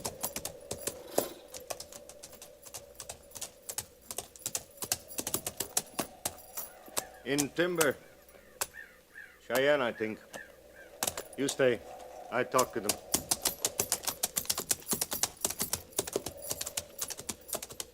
How many? Can you see? 5 or 6. Might be others in the woods. Hey, you know something funny? I'm scared. Think about your headache. No, thanks. Too close to my hair. You ever see a scalped man? No. But I shouldn't worry. The tribesmen do much nastier things to get their trophies in India. Johnny must know them. Look. All very friendly. Hello. They must have given their blessings. You think so? Either that or Johnny's made an arrangement with them to cut our throats. He looks happy enough. That tall wolf and his braves. They will ride to the council. Tell of our coming. Glad to hear it. We go on now. Johnny smiled, turned away, and we rode on. I had the distinct feeling that he knew exactly what he was doing, and we didn't. Another hour passed. If there were more Indians about, we didn't see them. The terrain was becoming more rugged, and when we reached a narrow stream, Johnny called a halt. We rest the horses. All right. I think I'll get myself a drink. Water, that is. Funny, we haven't seen any more Indians, Johnny. They all at great council. You seem pretty sure we won't be attacked. I told Tall Wolf you come in peace. Possibly there are others beside Tall Wolf who won't feel as he does. Possibly. We see at the council. But you're not worried, though. I am not worried. You're smiling. Good for a man to smile. Depends. on his reason. I smile because you paid me $50 silver to bring you here. Tell me, Johnny, what will it cost to take us back? The cost to you will not matter. I think you will not be going back. He made a slight movement with his hand, and a derringer appeared in it. For a moment, I had forgotten his wrist holster. He was standing no more than 4 feet from me, and I didn't move. If you've ever seen what a 41 derringer can do to a man, you'd understand. Then he brought out a revolver from his jacket and backed away a few steps. That was when I saw Charlie at the stream. He had a rock in his hand, his arm cocked back. At the moment he threw it, the half-breed turned and saw him.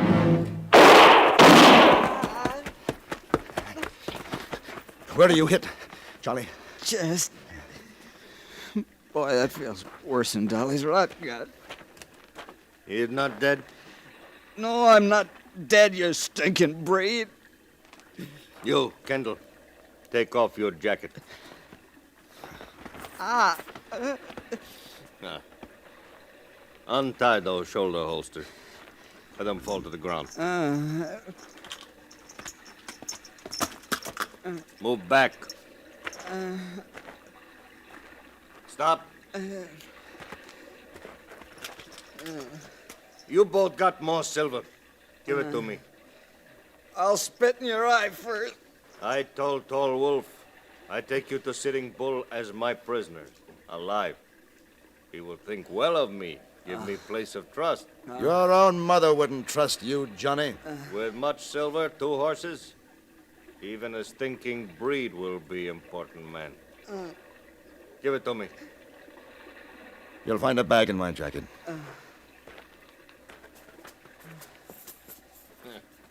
Good. Now, you both, you walk. I ride behind.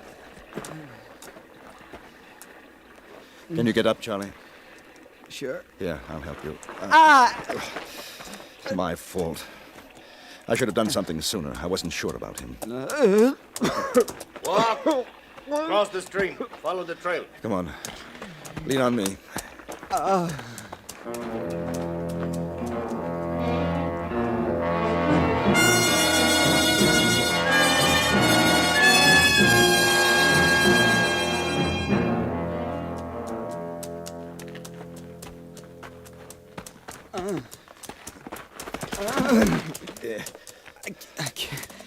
I can't go on anymore. He is dead? Let me put him on a horse. He called me stinking breed. Let him walk. He can't. He's done in. Then you carry him. Let him rest for a minute. A minute. Charlie. Charlie, can you hear me? Listen to me, Charlie. The trail narrows a few yards along. There's a slope on our left. Do you hear me, Charlie? Yeah. I'm going to let you fall. If I can get him to take his eyes off me, there's a knife in my boot. All right. Good luck. All right, Charlie. Up you come.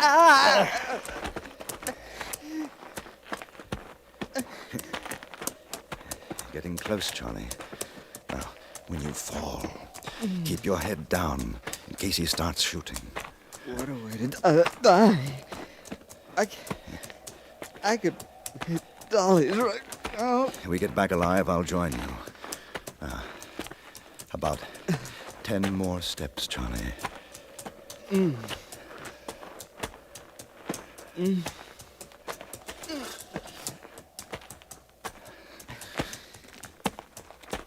Now, Charlie.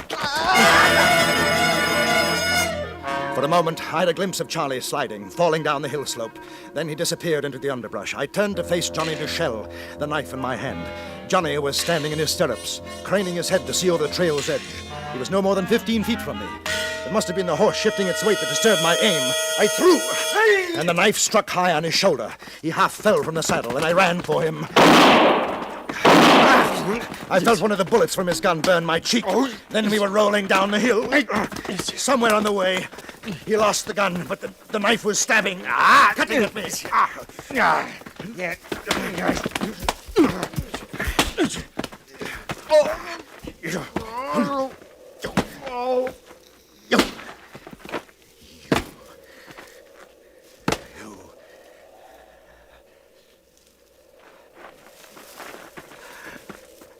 Charlie. Charlie! It's all right. It's all right, Charlie. He's finished. He's finished. Something tells me we don't get to see Sitting Bull today. Better luck next time. Hey, Kendall. Whiskey's paid for. But I owe Dolly for room and board. It's only...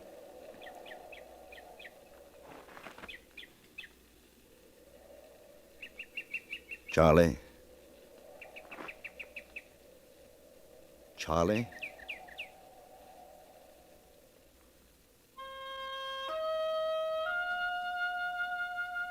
I took Charlie back to Rosebud, to Dolly's place. She had me put the little man on the parlor couch.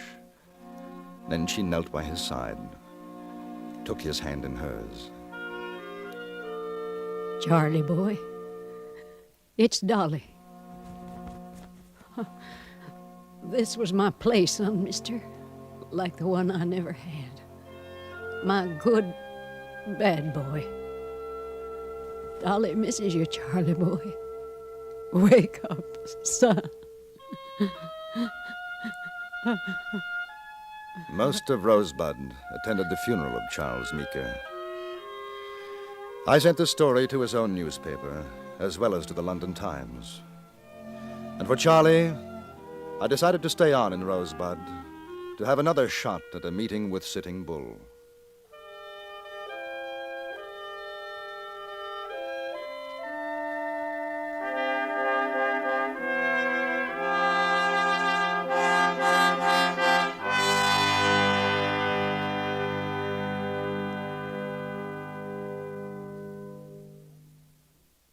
Frontier Gentleman was written, produced, and directed by Anthony Ellis and stars John Dehner as J.B. Kendall. Featured in the cast were Jeanette Nolan, Lawrence Dobkin, Harry Bartell, and Junius Matthews. Music was composed by Jerry Goldsmith and conducted by Wilbur Hatch.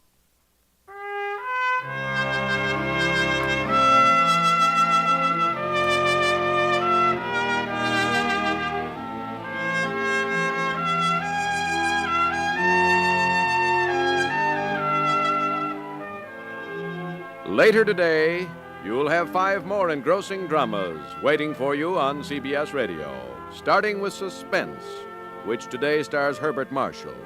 You can look forward to plenty of action and plenty of thrills with yours truly, Johnny Dollar, the FBI in Peace and War, Indictment, and Gunsmoke.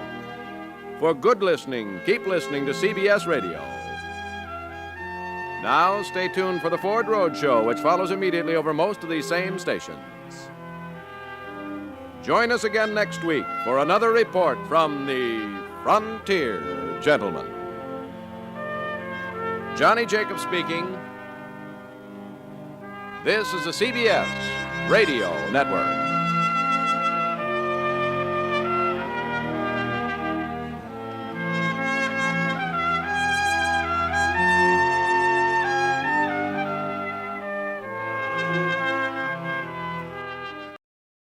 I left Cheyenne without my luggage, and in company with a wild Irishman and his even wilder cargo of freight.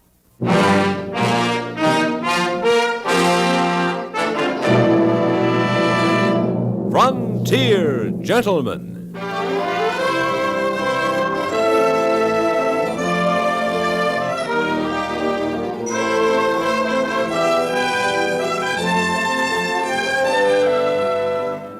Herewith an Englishman's account of life and death in the West. As a reporter for the London Times, he writes his colorful and unusual stories. But as a man with a gun, he lives and becomes a part of the violent years in the new territories. In just a moment, we will bring you the latest report from the Frontier Gentleman. Whether your marriage license is brand new or your wedding ring is worn thin over the years, you'll get a kick out of every light-hearted episode of CBS Radio's The Couple Next Door. Written by Peg Lynch, creator of Ethel and Albert, The Couple Next Door is a warm and humorous series about a young married couple. Just for the fun of it, join us on most of these same stations 5 days a week as Peg Lynch and Alan Bunn star as CBS Radio's The Couple Next Door.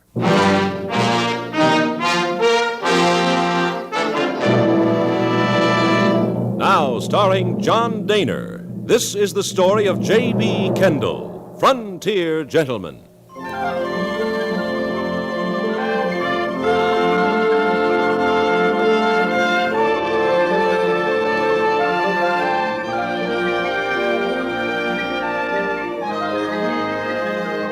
Cheyenne, Wyoming Territory had been good to me. And when I decided to leave, I informed the people at my hotel, packed my little bag of belongings, and dropped by Carrie Chase's office to thank him for his kindnesses. From there, I went to the stage station and made arrangements for my departure. Having several hours' wait, I took a last turn around the town. I thought I had visited all of the saloons in search of people and stories from my column in the London Times. I was wrong. I had missed Dan's Bloody Bucket, a scant 4 blocks from the center of town. I shall never forget Dan, nor his bloody bucket. Oh, so you want to play dirty, do you? All right then, Mr. Dan. The man shouting was small, wearing a derby hat pulled low over shaggy eyebrows. He was holding a gigantic cat in his left arm, while with his right hand he was tugging a length of chain from beneath the folds of a swallowtail coat. He was facing a great brute of a man who was waving a broken whiskey bottle at him. Behind him, out of sight, another man was approaching with pistol butt raised. The odds against the little man were more than I could stand.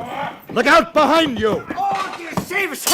A saint has arrived. Oh, no, you don't, blighter. Hey, you want to get in this, stranger? The troops has arrived, you shilly-shally mucky-buck. The man seems to need a friend. You better move on, or what's going to happen to him will happen to you. Oh, the devil, the cat, the princess, she's jumped out of my arms. Grab her, saint. No, you won't. Oh, no, you shouldn't have done that. Grab him, Jake. Grab the stranger. I'll get him. I'll get him right now. Oh, you've done it, Saint, you've done it. Now grab the cat. I'll swing me chain over these two. Grab her! What? The princess, the cat, grab her, lad. Who? She's going by, Clapperhead. Oh, yes. Here you go, princess. She's not friendly. All right. Here now, cat princess. Throttle her now and make friends later. Stop it, I say, stop it. I've got her. Now let's get out of here. They're beginning to come around. Run! Where? Where should we run? Out the door to me wagon. They won't never come near me chain. Now watch the cat. Don't let her get away. Now run. It's straight on with you. Now the cat. The cat into the box. Hurry. There you go, lovey. Hi-you, come on, you high-roaring humptail. Hi-you. It's Dan. He's shooting. It's never again you'll see me down at the bloody bucket. Never. And the same to all of you. Sons of corruption.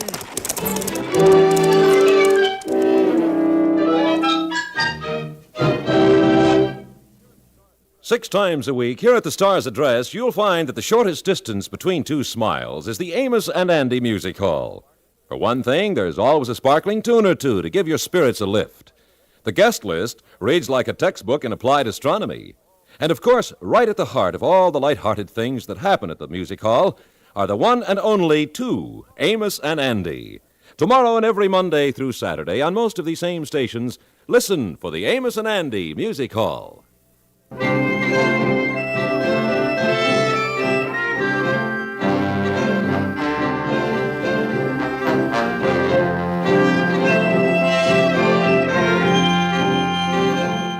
The little man drove at a most fantastic rate of speed. I sat in silence atop the wagon seat, holding my hat down with one hand, while the other clutched the side for support. Our exit was punctuated by the princess hurling herself at my bottom side in magnificent rages, and I was thankful for the barrier of wood between us. In the bed of the wagon were numerous large crates full of cats of all sizes and colors. There seemed to be no one in pursuit, and after some minutes the little man slowed the wagon, and without looking at me, he painfully lit a pipe. I presumed we were now somewhere in the barren area between Wyoming Territory and the Dakotas. Perils. Perils of the trade, me boy. I would say. You've done a grand thing, lad. The princess there is the start of a whole new race, she is. I had to have her. What? You mean the princess belonged to Dan? And what did you think, huh? Then I helped you steal the cat? Oh, tush, tush. You merely laid down a blow he'll not be forgetting. But you said grab the cat. I thought she belonged to you. Don't let the technicalities bother you. 'Tis a proper thing you've done. I don't understand. I supplied Cheyenne with her cats in the first place, and I reserve the right to have access, as it were, to their progeny. I see. And if Dan pursues us, then what? Well, if me luck holds, he won't find us. And if it doesn't? Never borrow trouble, me lad. Look at me, lad. Yes? You have a bit of England in you. Why, yes, as a matter of fact. Ah, my worst fears. What did you say your name was? I didn't. It's Kendall. J.B. Kendall. And I thought the saints had smiled. My name is Kerrigan, Shane Kerrigan. And you might as well have it straight out. I'm an Irishman. What's your business, Kendall? I write stories concerning the West for the London Times. Oh, that is a good town, London. I was there once when I was a mere boy. Good town. Too bad it's so full of the English. Mr. Kerrigan, I'd be indebted to you if you'd tell me something about yourself for my readers. Oh, wait a minute. Will you stop your blather, pussycats? 'Twas on a bright summer morning, when the birds sweetly sang on each bough, that I first saw me Kathleen Mavourneen, as she sat a-milking her cow. Ha, there. It's a miracle. Now, Kendall, what did you want to know about?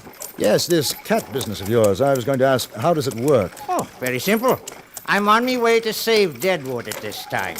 Save Deadwood? I have 62 cats, 62 furry creatures in the proper positions, and the town will be rid of its varmints in a matter of hours. And you intend to sell your cats? That I do, at $10 a head.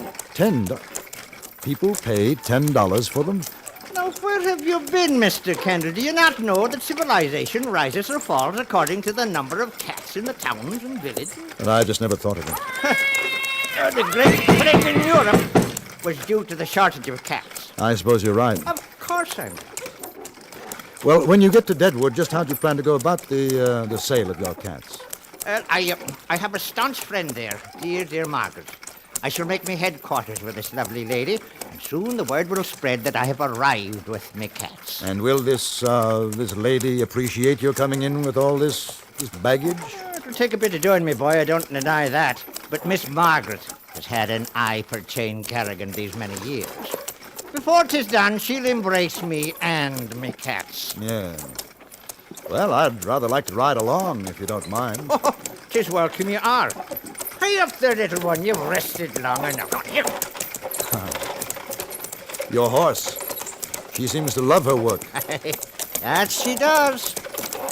Oh, 'twas on a bright summer morning, oh, and the birds sweetly sang in each bough, that I first saw me Kathleen Uh-oh.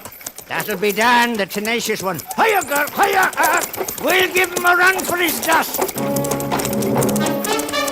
I turned in my seat, and sure enough, it was Dan on horseback, accompanied by another rider. Mr. Kerrigan clamped his jaw on his pipe, leaned forward, and the wagon flew across the rocky ground. Is he there, Kendall? Can you still see the Hayden? Yes! He's closer! Shane! You might as well stop! Stop! Are you daft? I wouldn't stop for the devil himself! Get along there! Hurry up! Then it happened. A rock, half as big as the horse, loomed up in the road. Shane Kerrigan couldn't miss it. Look out! We're going to hit!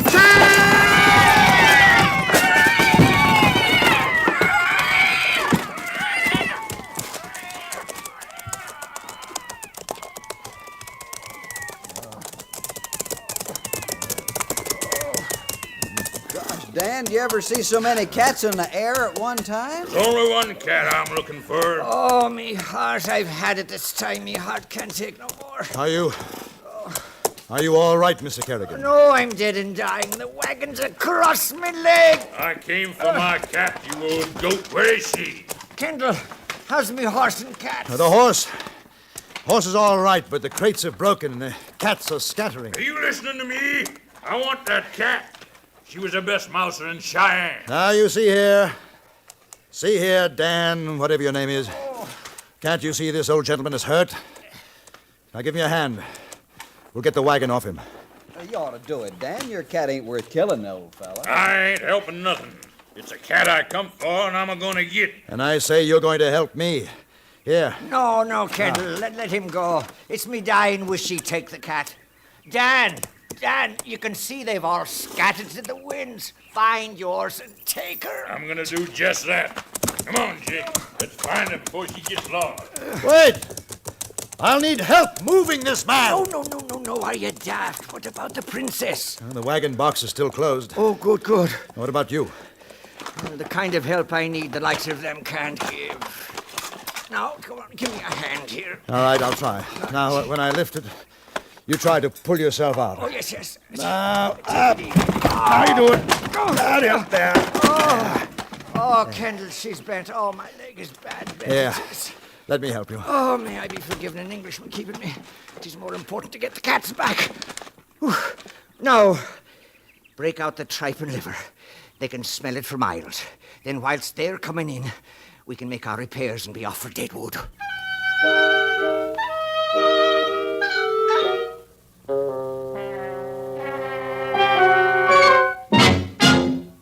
Whatever happened to, what's his name? You know who I mean. That high-pretense newsman who reported every wild rumor he ever heard. We don't know what happened to him, but we can tell you that reliable newsmen like Larry LeSueur, Lowell Thomas, and all of their colleagues at CBS News are still very much preferred by listeners everywhere. 5 nights a week, Larry LeSueur and Lowell Thomas broadcast the news on most of these same stations. Interestingly enough, their consistently accurate and carefully detailed reports provide much more excitement than cheap sensationalism ever could.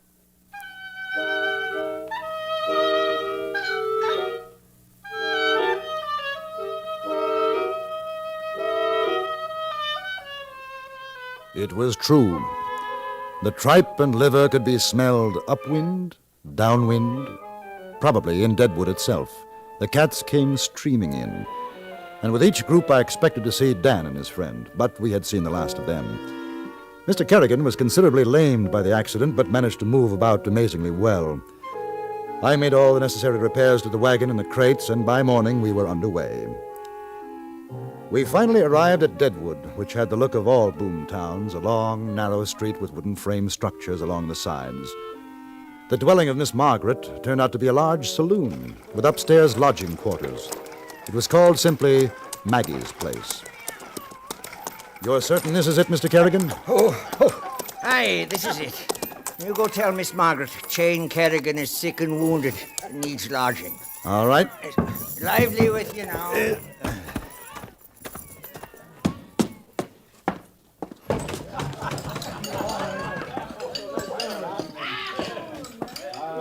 Howdy, mister. Can I help you? Why, yes, I believe you can. I think I'd like to. My name's Charlene. Have I seen you here before? No, I don't believe so. I'm looking for Miss Margaret.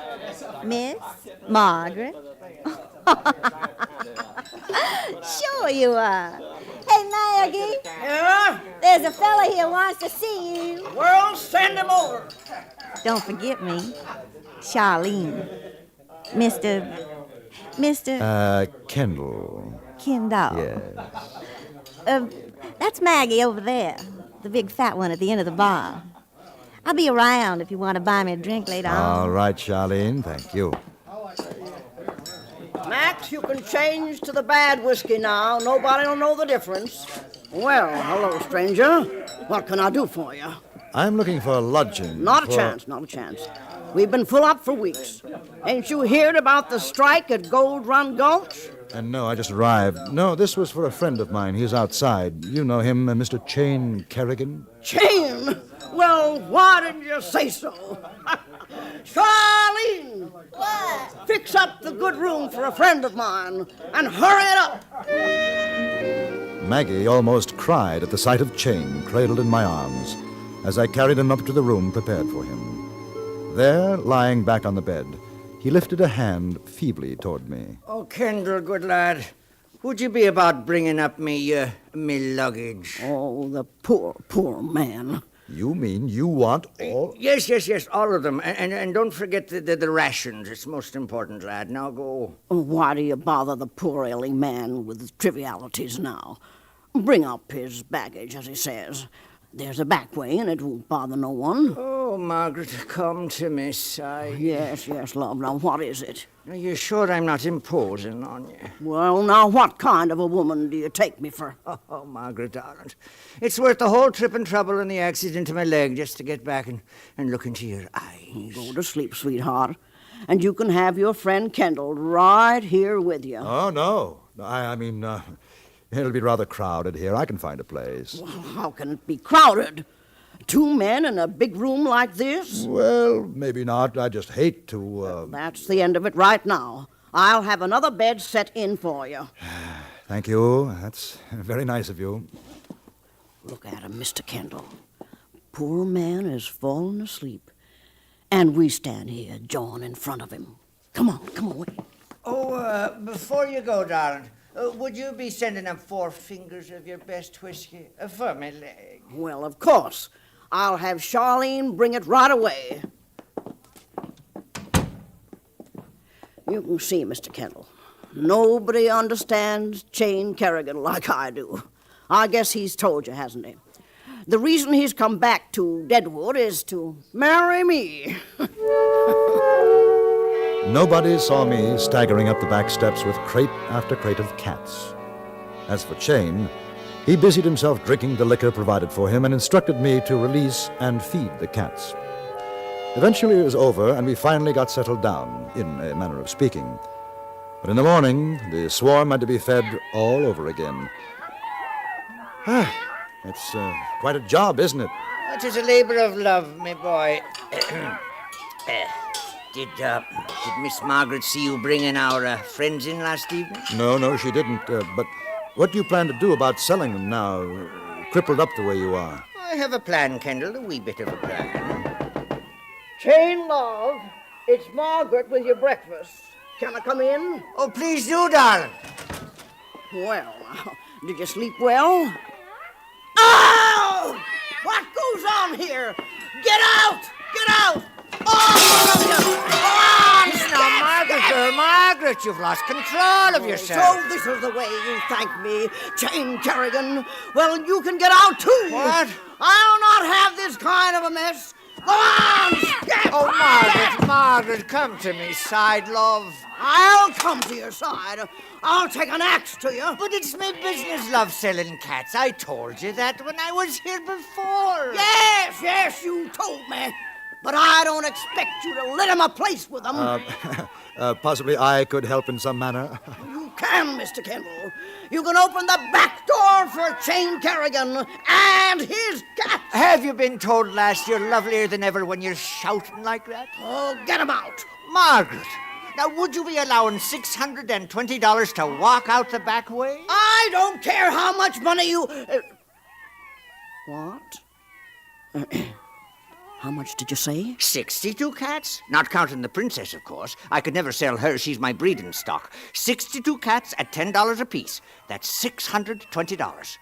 Now, Mr. Kendall, a man with that much money could support himself and a loved one for a good long time now, could he not? Why, yes. I suppose he could, Mr. Kerrigan. Margaret, have you ever thought of marriage? A woman of your beauty and accomplishments. Well, as a matter of fact, Jane, you're proposing to me, ain't you? I knew that's why you'd come back. Now, when me leg heals and I'm able to get about and sell the cats, then I can make the plans closest to me heart.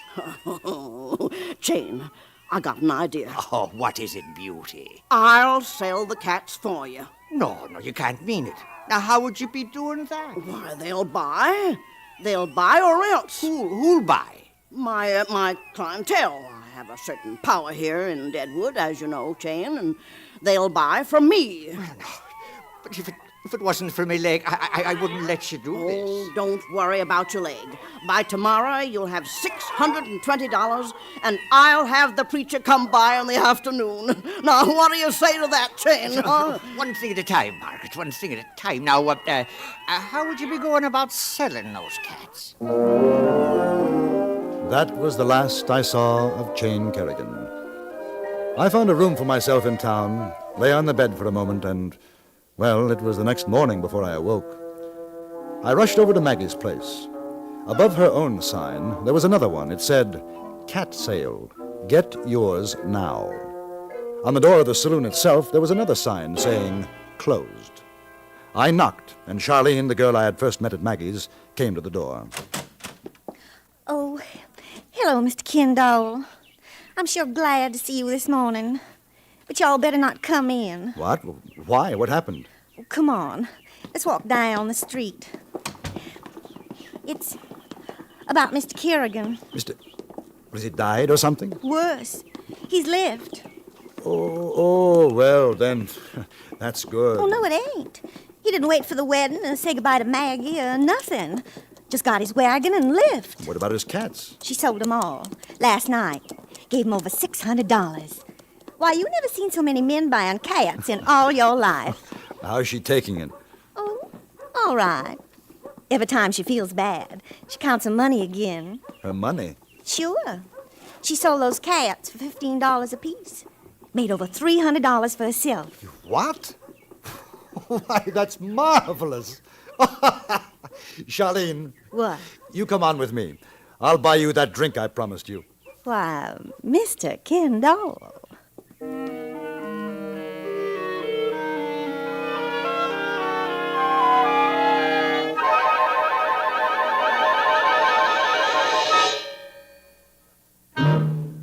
Frontier Gentleman was produced and directed by Anthony Ellis. Tonight's script was written by Tom Handley and stars John Dehner as J.B. Kendall. Featured in the cast were Martha Wentworth, Charlotte Lawrence, Joseph Kearns, Barney Phillips, and Harry Bartell.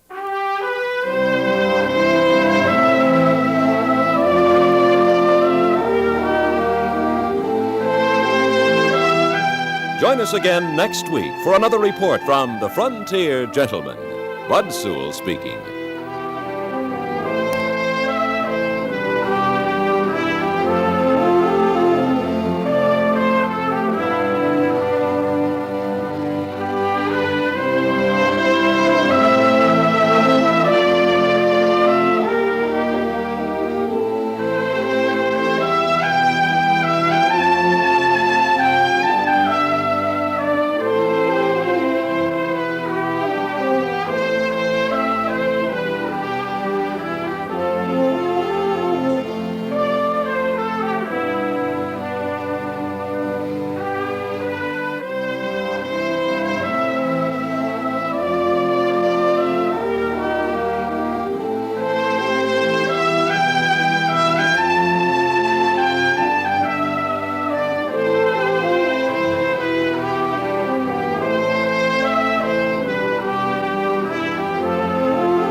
Big Sam Hobday was a very important man in Helena, Montana Territory. He wanted to be even more important and insisted that I write about him. This is what I wrote.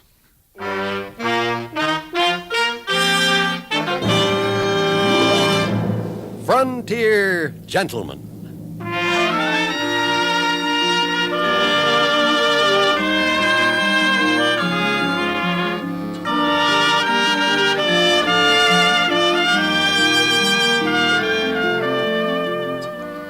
Herewith an Englishman's account of life and death in the West.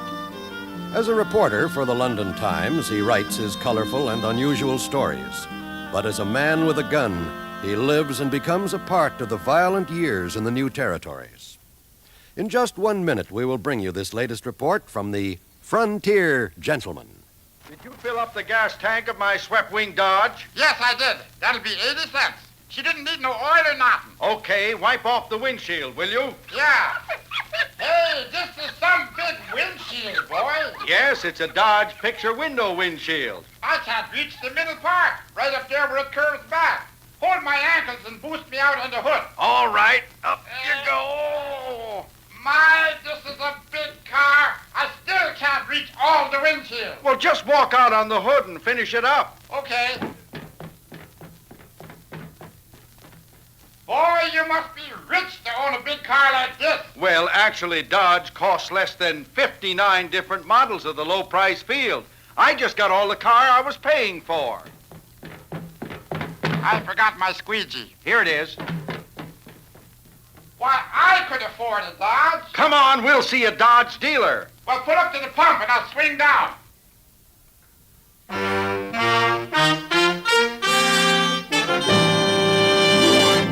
Now, starring John Dehner, this is the story of J.B. Kendall, Frontier Gentleman.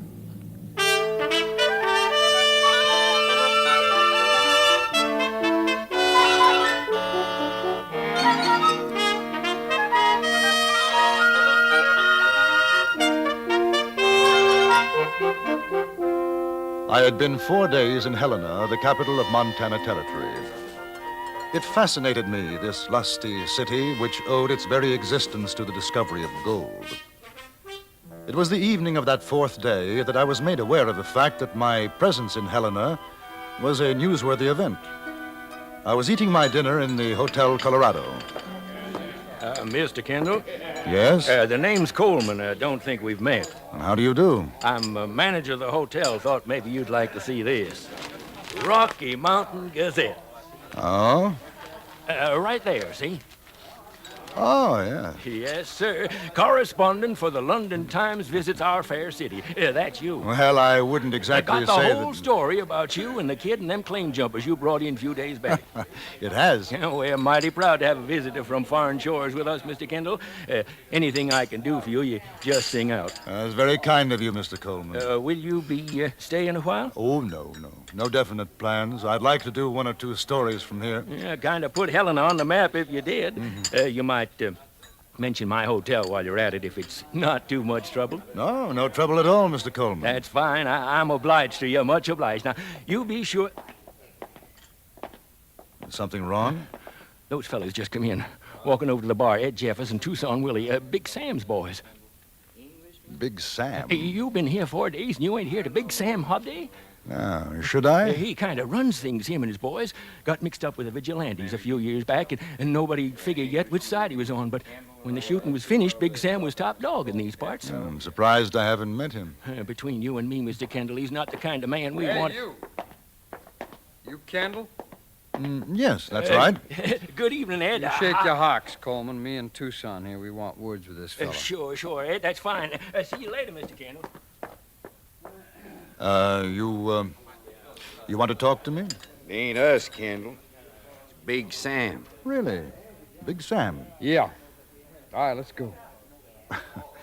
I haven't finished my dinner. Well, you finish it when you get back, huh? Come on. Rather an aversion to cold steak. What's he talking about? Aversion? What's aversion? How come you ain't educated, Tucson? That just means you don't like it. Would you like to go over to the bar until I'm finished, and then possibly we can talk about it? Mister, I guess you just didn't hear me right. Big Sam wants to see you now.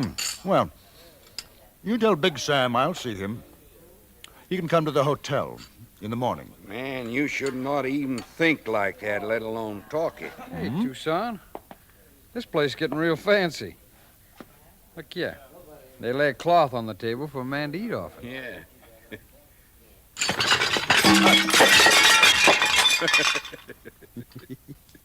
You know, I seen a fella do that once. He whooped the cloth off and not a dish was broke. It stayed right there on the table. I'm sorry you did that.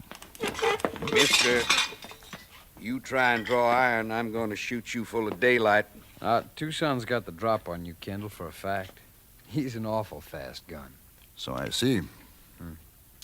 This friend of yours, Big Sam, he must be rather anxious to see me. Oh, sure. Big Sam just wants a nice, quiet talk. Ain't that so, Tucson? Yeah. So let's burn the breeze out of here. I was relieved of my gun, and we left the hotel. I noticed that most of the men passing by gave my companions a hurried nod and a wide berth as we made our way down Main Street toward a saloon.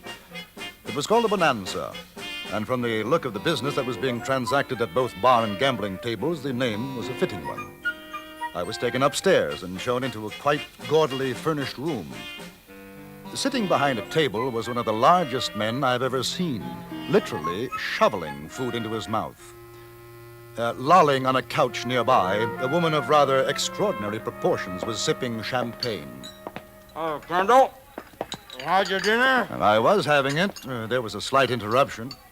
What's the matter, you Jeffers? Ain't you got no manners? Well, it ain't our fault, Big Sam. He wasn't gonna come. That's right. We had to persuade him. All right, go on, get out.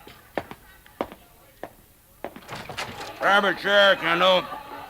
All right, Millie, get a plate. Give Mr. Kendall some of them lamb fries. Best doggone lamb fries you ever ate, Kendall. Go ahead, sit down. This here's Millie. Best looking gal this side of Chicago. How do you do? Tell you what I want to see you about, Kendall. I figured you want to write something about me in that London paper of yourn. Here's your lamb fries, Mr. Kendall. Oh, yes, thank you. Champagne, Millie. All right, see, the Rocky Mountain Gazette says you're in town, Kendall. That was a fine thing you done for that kid the other day. Fine thing, yeah. No good sister Bill claimed jumpers got what they had coming. Should have hung them, though. What'd he do? I ain't read the paper. Shut your mouth, Millie. Where's your champagne? Here's your champagne, Mr. Kendall. Thank you. Now go lie down and don't bother us. So like I say, Kendall, I'm a pretty big man in these parts, and I figure folks read your paper would want to know. Well, is there something particularly interesting about you? I mean, aside from the fact that you own what is obviously a successful business? Hey, mister, this town only breathes when I tell it to. Ain't that so, Mel? Sure. That's right, Mr. Kendall. I got myself one of the biggest strikes in the country. Taking out better than $1 million. How's that? Congratulations. The saloon, that's just a sideline with me. I'm a man that's going a long way, Kendall. You write about me, it'll help. Savvy? In what way? Well, I've been thinking about going in for politics, maybe being governor. Now, a story about me written right, it'd look pretty good for folks here and in Washington, reading what you say about me all the way over in England. Well, I'm afraid I couldn't be of much help. Why not? I don't write what people want me to write. I'll pay you $1,000. I don't think so, thank you. Oh, sit down. You ain't even tasted your lamb fries. Some other time. Good night. Hi, Kendall. You going or staying, Big Sam? Staying. Well, now you go on back inside, huh?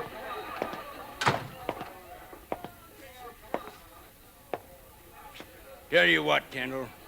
I'll pay you $2,000. Easiest money you'll ever make. Sorry. Look, I'm being nice to you. I ain't used to people saying no to Big Sam. I'd say now's as good a time as any to start getting used to it. Mill, go to bed. I ain't sleepy. Get sleepy. Kendall and me want to be alone. Night. Good night. She's a good gal. All right, what's your proposition? I haven't got one. 2,500. No. Listen, boy, I run Helena. You do what I say. Or?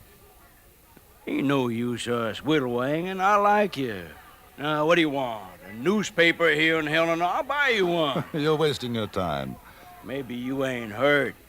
It don't pay to get Big Sam Hob Day on the prod. A Hob Day? I'm getting tired of this nonsense. You might as well get it through that skull of yours once and for all. I haven't any intention of writing a glorification of your political charms. Understand? And I'm gonna have to teach you why they call me Big Sam.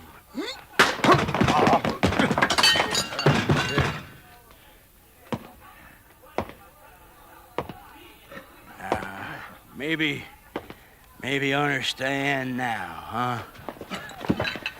I have an overwhelming desire to see if that stomach of yours is as big a piece of blubber as I think it is.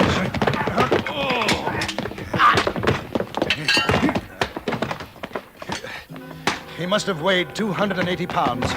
But I found out very quickly that looks can be deceiving. There wasn't any fat on him. He was as hard as rock, and so were his fists. I vaguely remember getting in a beauty on his nose, and then something sloshed me over the left ear, and I was finished.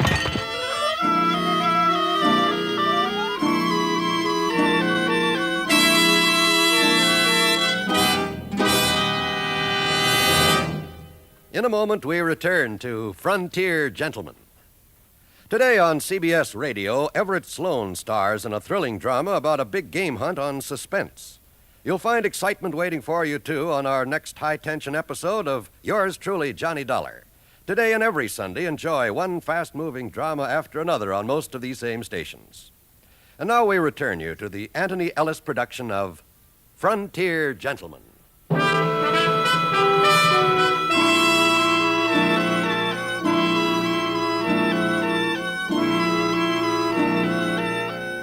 I woke up to find myself lying on a very large bed. The lady named Millie billowed over me, applying a wet cloth to my head. Behind her, I could see Big Sam Hobday. He had a fat lip and looked worried. Hey, you come out of it, huh? Yes. Yes, so I have. How you feel? I've got a headache. That Tucson, he could have killed you. Tucson? And it wasn't you? Ain't you never been pistol whipped? Him and Jeffers come busting in just when we was going good. Kendall, I sure do admire your punch. I'm going to have a little talk with that gentleman. Oh, don't you worry none about that. I told him plenty. Yes, I'll bet that made an impression. Mill, go get Mr. Kendall some coffee. Sure. You just take it easy, Mr. Kendall. Millie'll be right back with the coffee. Sure glad to see you up. I thought for a while you'd seen the pale horse. Let's go in the other room. How about a drink? Name your poison. Brandy? Sure. You're all right, Kendall. And when Big Sam says so, it means something. Now, I want to do something for you. Yeah, I think you've already done more than enough. Yeah, you're all right. Yeah. Now, how about it? About what? You writing a piece on me? I thought we'd settled that. We ain't settled nothing. Must we go through it again? I told you, I write only the way I see things, not as you or anybody else wants me to. Then you ain't gonna do it? Oh, I'll send a story about all this, but I don't think you'll like it. But you're stubborn as a bobtail mule. No doubt. Now, if I can have my gun, please, I'd like to go back to the hotel. You ain't going nowhere, Kendall. I've been real friendly to you, and I asked you a favor, polite and nice, and you turned me down. Well, I ain't asking no more, I'm telling you. Big Sam wants you to write what he says to write. Yes. Well, you tell Big Sam there's not a chance. Jeffers! Tucson! That's the trouble with me. I get easy with folks like you. They take the bit in their teeth. Something you want, Big Sam? Well, sure, there's something I want. How come you figure I called you? Now, get some writing paper, a quill and ink. Kendall here's going to work. Sure, son. Tucson, you stay here. I'll be right back.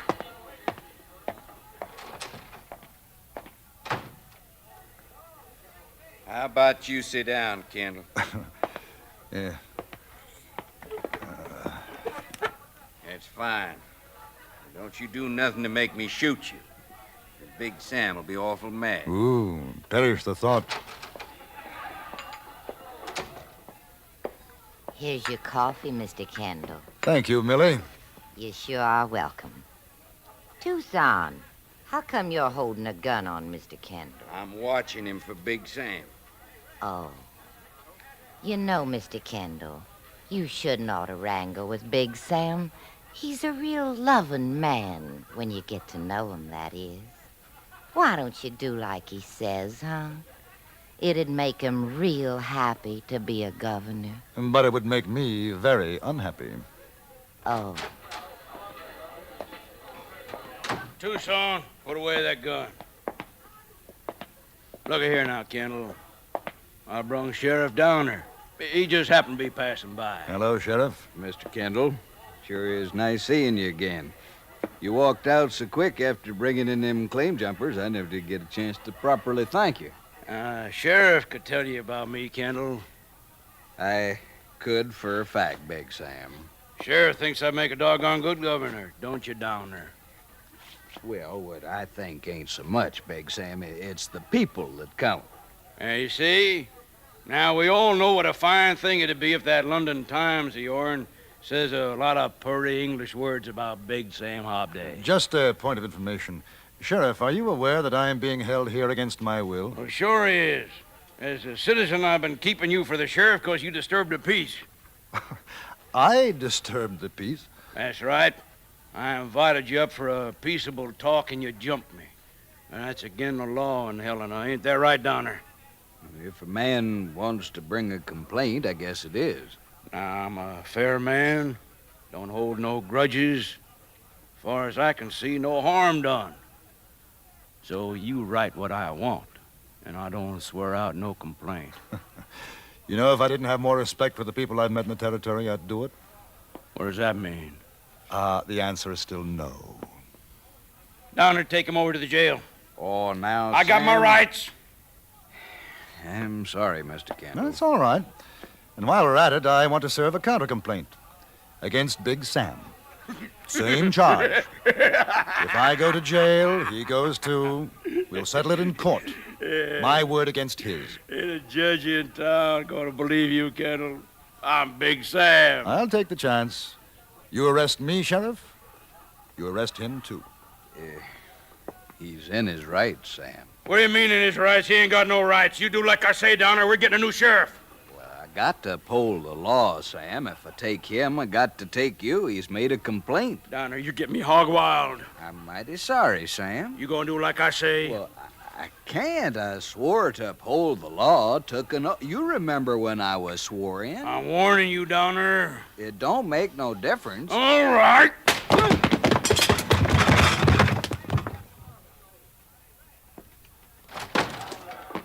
I found paper. Hey, what's the matter with the sheriff? You and Tucson lay him on the bed inside. Mill, go take care of him. Felt like maybe I broke his jaw, poor feller. Now, Kendall, you see how it is around here. Why don't you just fall off and cool your saddle and write your piece? The boys will keep you company. Javers? Yeah? I'm going downstairs for a while. You and Tucson keep an eye on things. Kendall, you have that finished when I get back, you hear?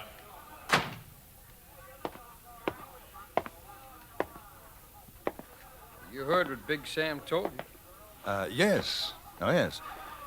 Now, how's the sheriff? He's fine. Didn't break a thing. He'll be coming around. Now you get going, huh?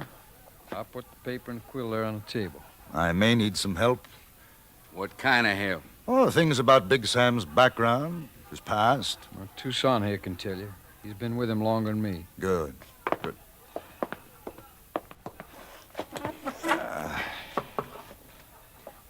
Now, where was he born? Kansas, I guess. Near as I can remember. Kansas, huh? How old is he? Ed, how old is he? I don't know. Mill? He never said. What did he do before he came to Helena? Well, lots of things.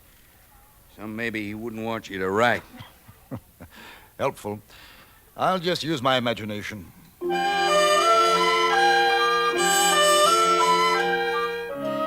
I began to write flowery, revolting nonsense. Tucson came closer, leaning over my shoulder. From time to time, I asked him a question. I knew if I could take him off guard for just a moment, it would give me a chance to get his gun.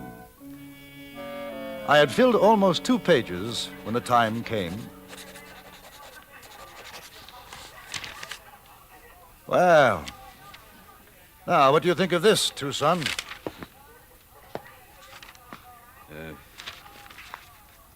In Montana Territory, the flower of manhood has reached its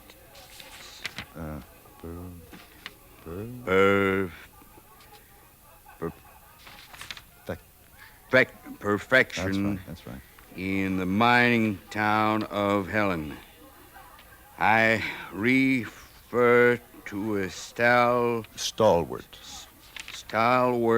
citizen who bears, and with good reason. Put your hands high over your head, Jeffers. I'll take your gun if you don't mind. Another patient for you, Florence Nightingale. Pick him up, Jeffers. Take him in there. Kendall, Big Sam ain't gonna like this. I have an idea there'll be quite a few things Big Sam won't like. This is the least of them. Move over, Sheriff, honey. You got company. I'm all right. Let me up. Millie, you souse him with water. Get him awake. I'm arresting him.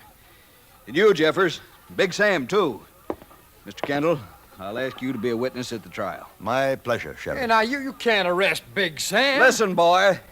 Maybe I ain't the best sheriff in the country, but there ain't a man alive gonna bust me in the jaw and get away with it. Oh, he didn't mean nothing, Sheriff. He's just a big, playful puppy. Kendall! Tucson! Jeffers! Shall we break the news to the playful puppy? Sam, I'm arresting you for doing me a bodily harm. You're fired, Downer, and I'm firing you right now. Roll your blankets and pull freight out of here. We'll let the judge decide that.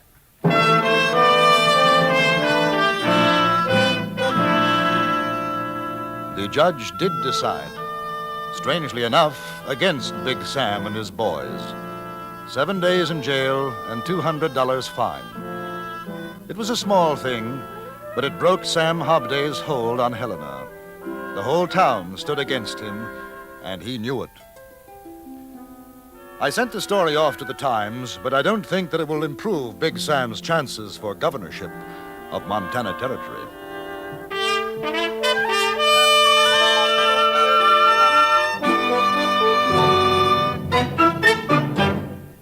Frontier Gentleman was written, produced, and directed by Anthony Ellis and stars John Dehner as J.B. Kendall. Featured in the cast were Jack Crucian, Stacey Harris, Vic Perrin, Gene Carson, Harry Bartell, and Charles Seal. Music was composed and conducted by Wilbur Hatch.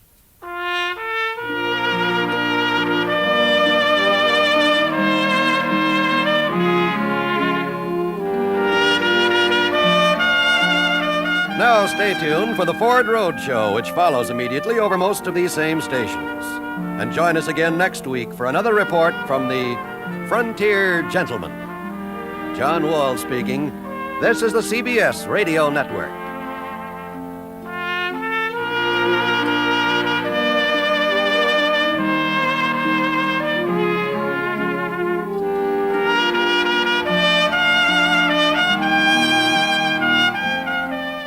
In the plains country of Wyoming Territory, I met a homesteading family. This is an account of how they lived and nearly died.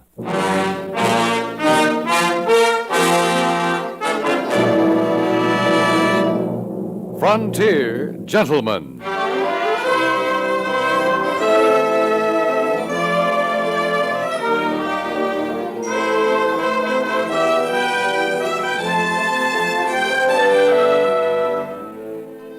Herewith an Englishman's account of life and death in the West.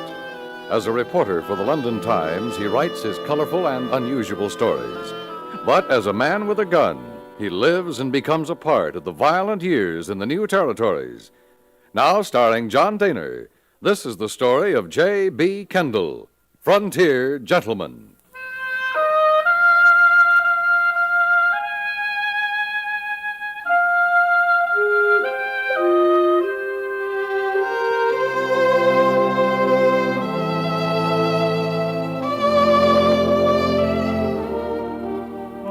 I came across the shack in the mid-afternoon. It seemed to spring out of a slight depression in the unchanging flatness of plains, this isolated cabin with its miniature corral. And startling against the sun-browned earth, the tiny patch of green lawn. As I drew closer, I saw a child, perhaps 3 years old. She hugged a shapeless lump of calico in her arms and stood quiet in the doorway, watching gravely as I approached. I called hello to her. Her eyes remained on me, wide, gray-blue. The only reaction to my voice, a tightening of her hands about the faceless doll. I saw the window, a flap of canvas serving for glass, rough-hewn logs, ill-fitting, the chinks filled with baked earth. At the side of the cabin, a few yards away, was a well with its rope and an iron bucket. I looked back to the child, but she was no longer there. Instead, a tall, flaxen-haired woman stood in the doorway, a Winchester held in her hands. Jingle your spurs, mister. Go on. I'm sorry. I didn't mean to frighten you. I wondered if I could have some water. For the horses, well, I'd be willing to pay. You alone? Yes? We're not used to strangers riding this way. Where are you headed? Laramie. Oh, that's a long ride. I know. Your horse looks tired. You'd better water him. Oh, thank you. I got nothing for the horse to drink out of. You'll have to use your hat. It's all right. Ooh. Ooh.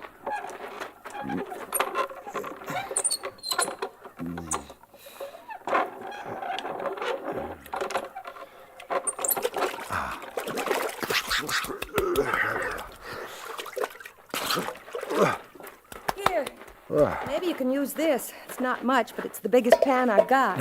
No, really. The horse doesn't mind my hat. He's used to it. Never mind. Pour. Oh, thank you. Oh, it's been a hot day. It's about the same as usual. I'm sorry about the rifle, mister. Sure, it's all right. No, I'm sorry. My husband's away. He won't be back till late. It's just the baby and me. I understand. I guess it's easy to forget hospitality out here.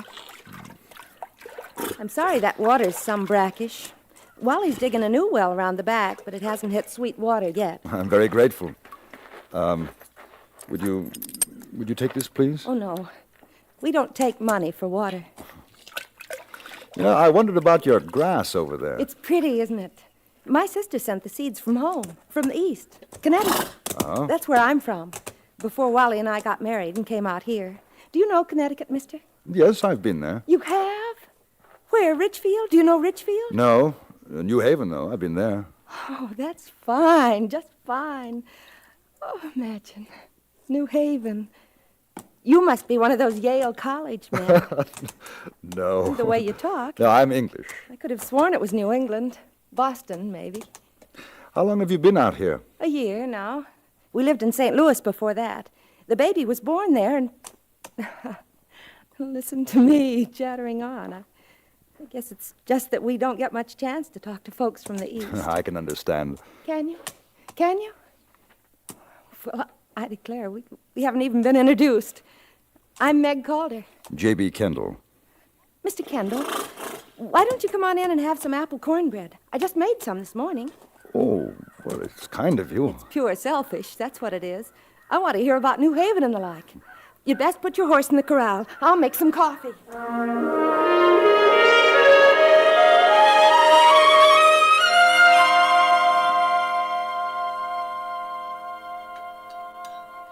Of course, it isn't like using fresh apples, real apples, but I guess we're lucky to even get dried ones out here. Really. Good, Mrs. Calder. Will you have some more coffee? Please. Annie's taken quite a fancy to you. She usually hides when strangers are about. She takes after you. Her eyes, hair. Do you think so? Annie.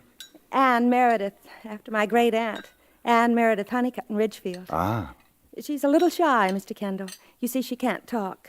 Oh, well, she'll be... I mean, she never will. She was born with an affliction. But she can hear, and she understands some. She knows her name and Mama and Dada. Don't you, baby? Come on, sit on Mama's lap. What brought you out here, Mrs. Calder?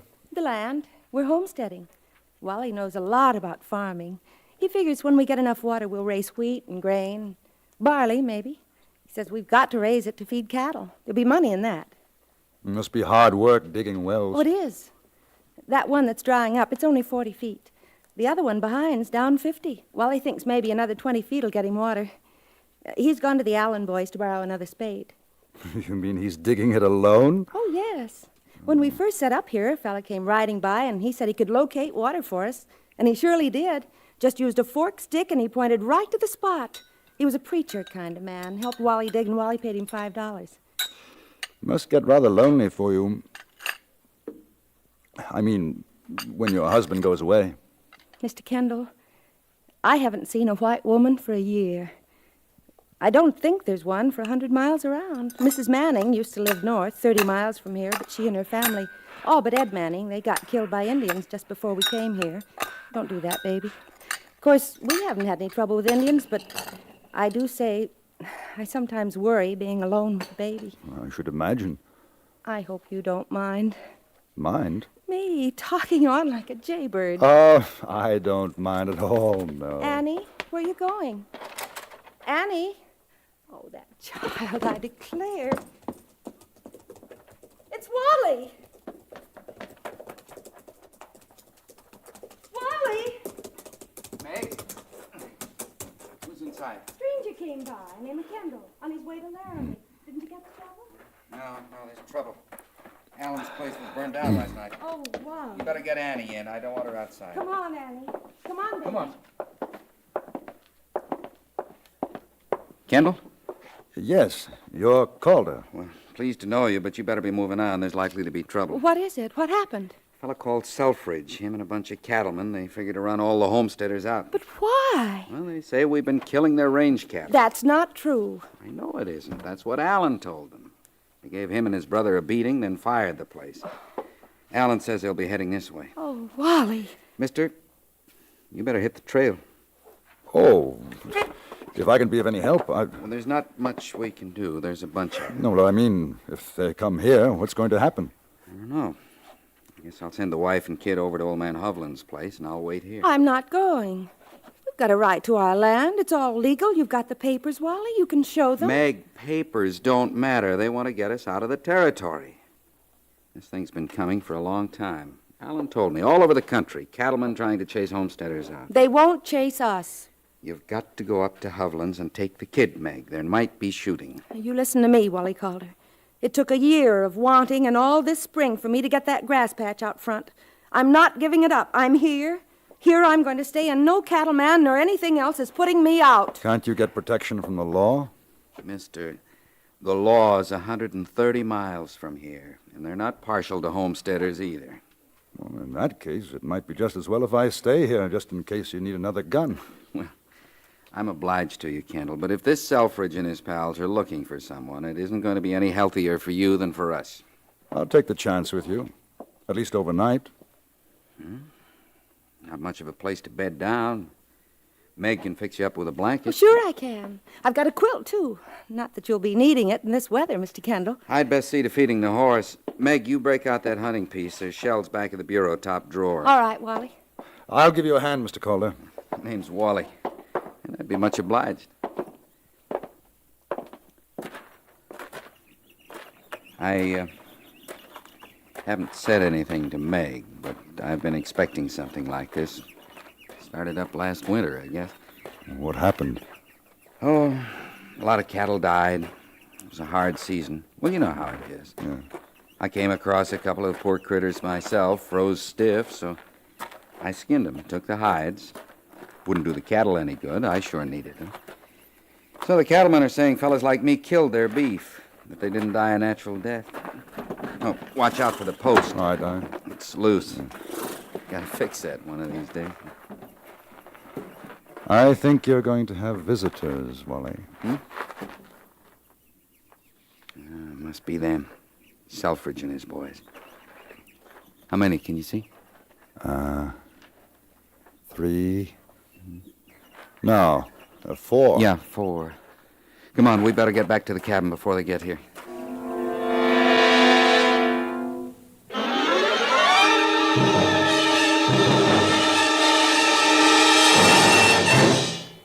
In a moment, we return to Frontier Gentlemen.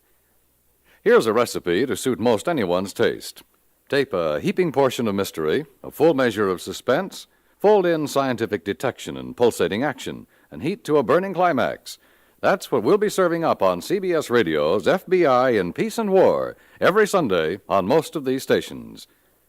And now we return you to the Anthony Ellis production of Frontier Gentlemen.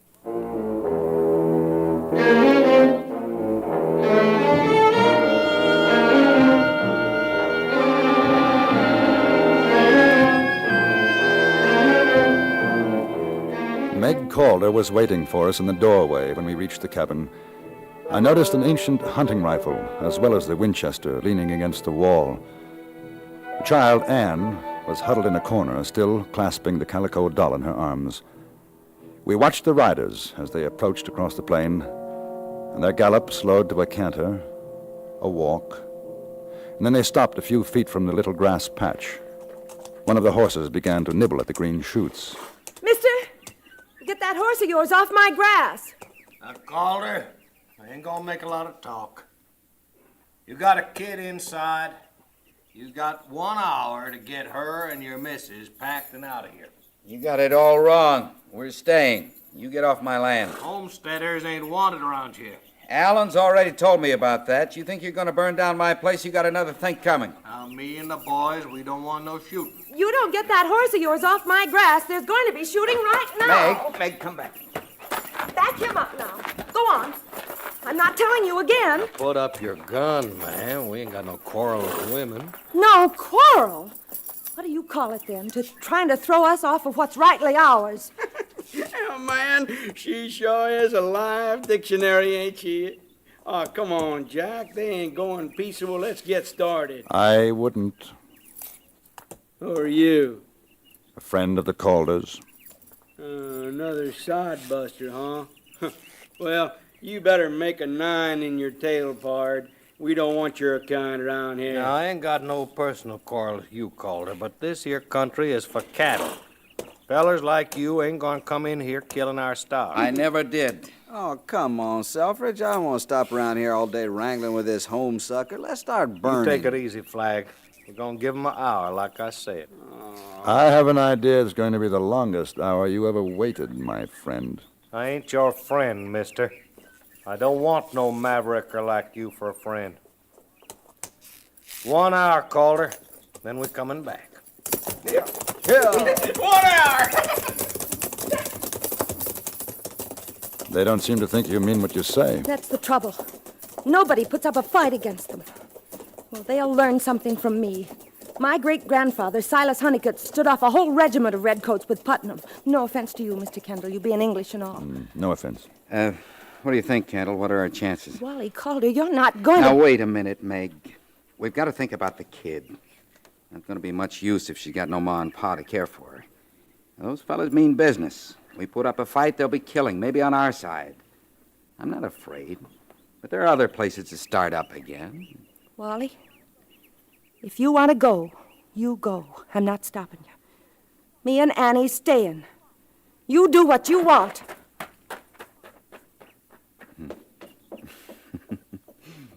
She's some woman, you know, Kendall?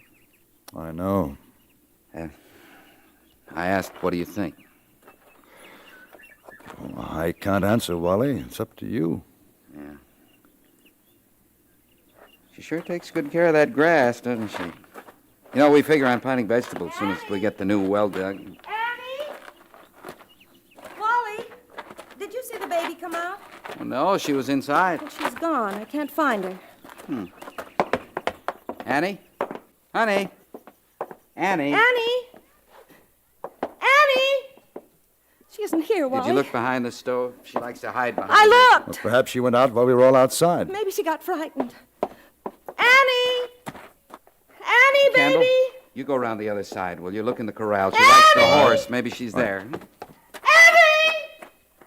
Annie! For the next 15 minutes, we searched. I could see Selfridge and his men about a quarter of a mile away, watching us. I found no trace of the child. When I returned, I saw the Calders standing beside the mouth of the new well behind the cabin. I joined them and felt a cold chill as I looked down into the darkness at my feet. She couldn't have, honey. Well, maybe she did. Maybe she's down there. No, she knows about it. We showed her. We told her to stay away. Maybe she didn't understand. Maybe she was running, scared, and fell, and she's down there. And we can't hear her because she can't cry or shout or anything. And she's lying there, hurt or dead. No, Meg. No, she's just hiding somewhere. We'll find her. No. Look, now don't. It's your fault. It's you making us come out here in this terrible place with dirt, not enough food. Honey, we'll find her. She'll be all right. Now take hold of yourself, Meg. They're back. It's self-proof. I don't care. I want my baby. Wally, you've got to find her. Ain't noticed you ready to leave? The child is lost. Did you see her come out of the cabin? No. No, I didn't. Quint, you see her? Nope.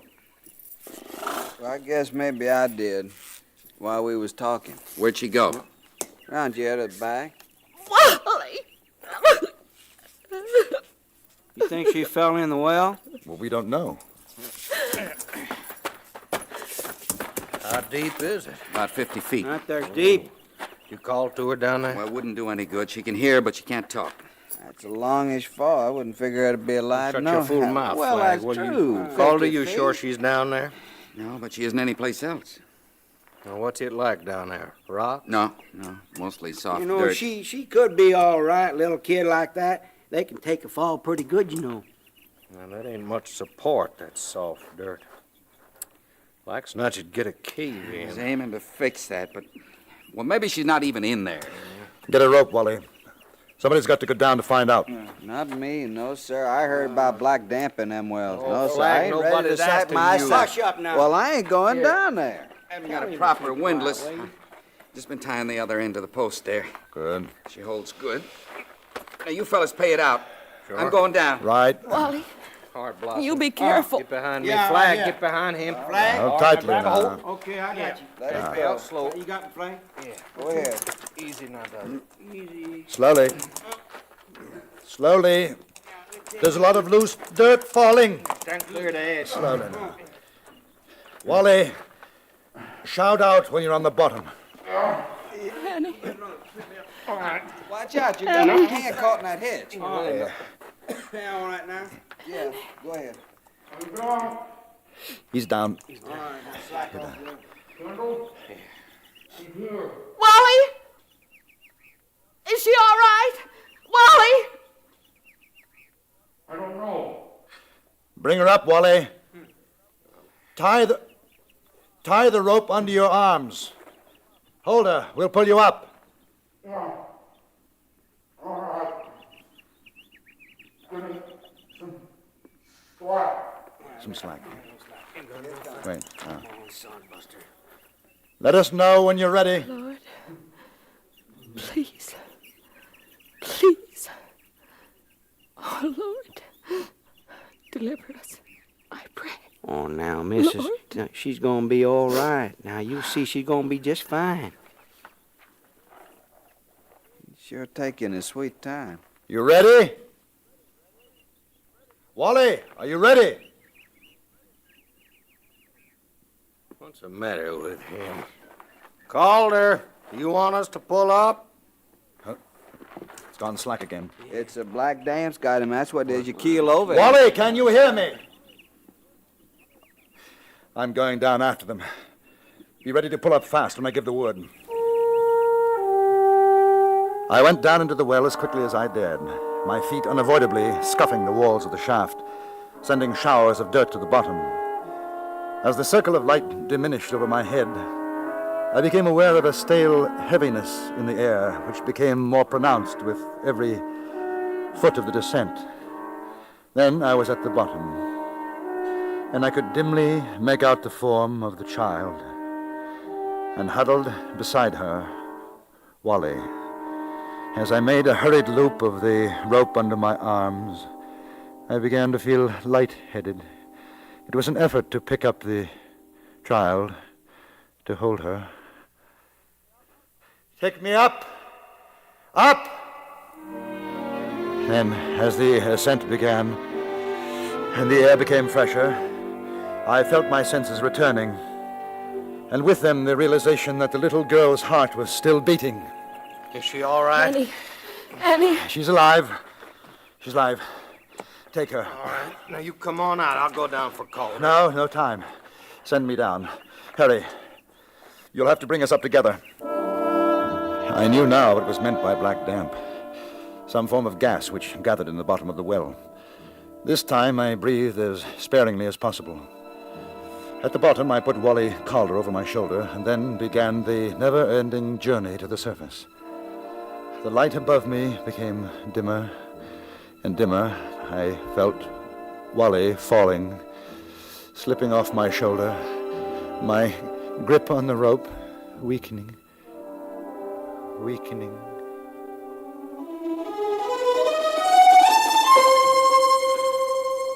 Mr. Kendall? Mr. Kendall? Mr. Kendall? Kendall? Oh, there. That's better. How did I... They pulled us out, Kendall. Huh? I don't remember. They said you had a grip on me like to twist my neck off. Oh, I'd like to thank them. I already did. They didn't feel like waiting. Oh? No, they just kind of stood around a couple of minutes, then figured they'd better get back to the ranch before night. How's the little girl? Some bruises, but that's all. Oh. She's asleep now. Meg and me, we just wish there was something we could do. If you want, you can share our place with us till you find a likely site for yourself. I'll help you build, Kendall. I'll give you a year's work for what you've done for us. Oh, thank you. But I suppose I'm what you'd call a wandering man. I'll stay the night if I may. Then in the morning I'll go on to Laramie. And after Laramie? I don't know, Mrs. Calder. I don't really know.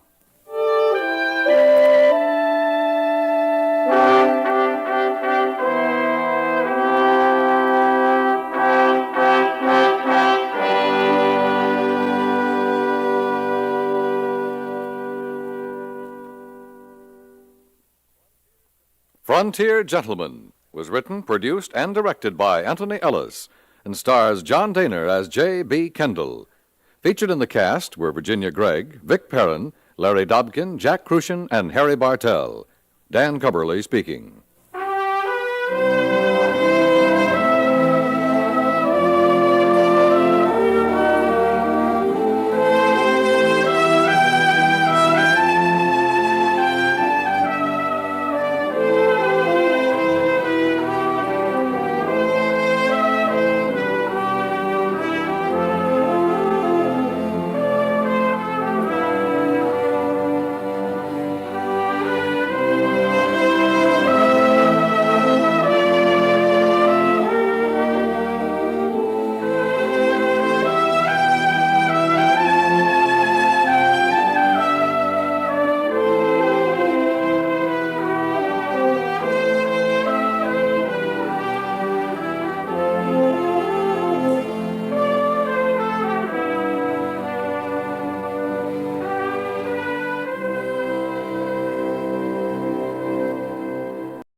The events that took place in Shoshone, Wyoming Territory, are still something of a nightmare to me. This report to readers of the London Times will explain why recent dispatches have been delayed.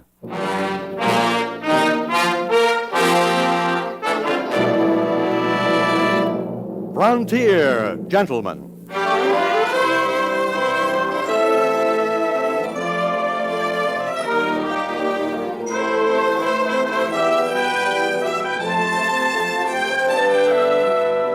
Herewith an Englishman's account of life and death in the West. As a reporter for the London Times, he writes his colorful and unusual stories. But as a man with a gun, he lives and becomes a part of the violent years in the new territories. Now, starring John Dehner, this is the story of J.B. Kendall, Frontier Gentleman.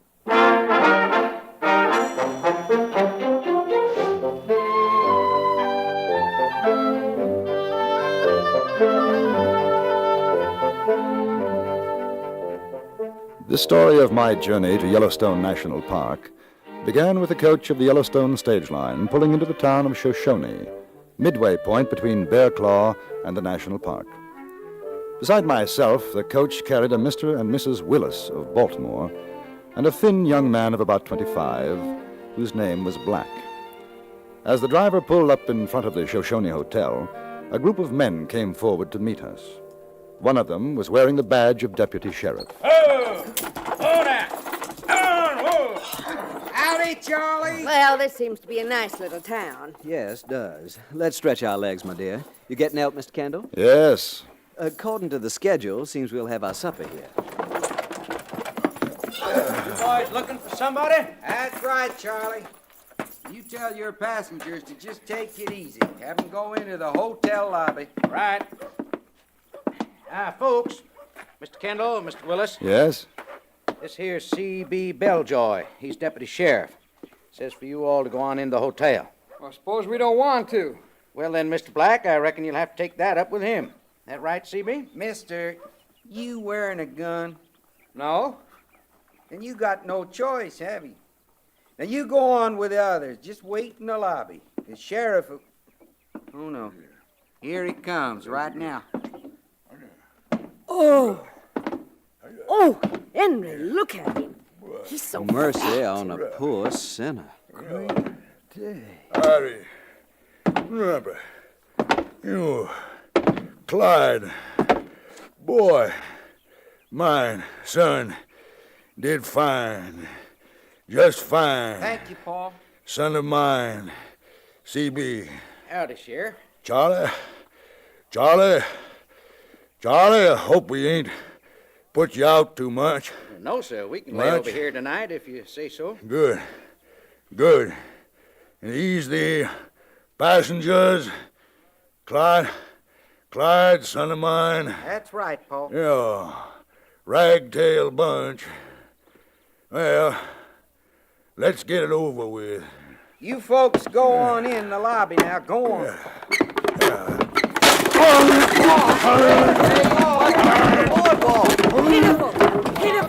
Help me get him out. Clyde, C.B. Hey, you help me get Mine. Stop sniveling. Help me up. Out of here. Yeah, you, boy. I'm here, Paul. Son, now. That's it. Give me your hand. Here you are, Paul. Ain't bright, boy. But now then, pull. Pull. Somebody get behind me. That's it now. You two back there. Do that push. Shove. Pull. Push. Shove. That's it. There.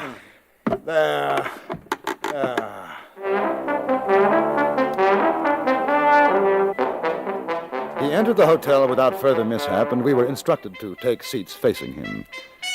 After we had complied, the deputy C.B. told us why we were being held there. Paul got a telegraph message a while ago from the sheriff in Bear Claw.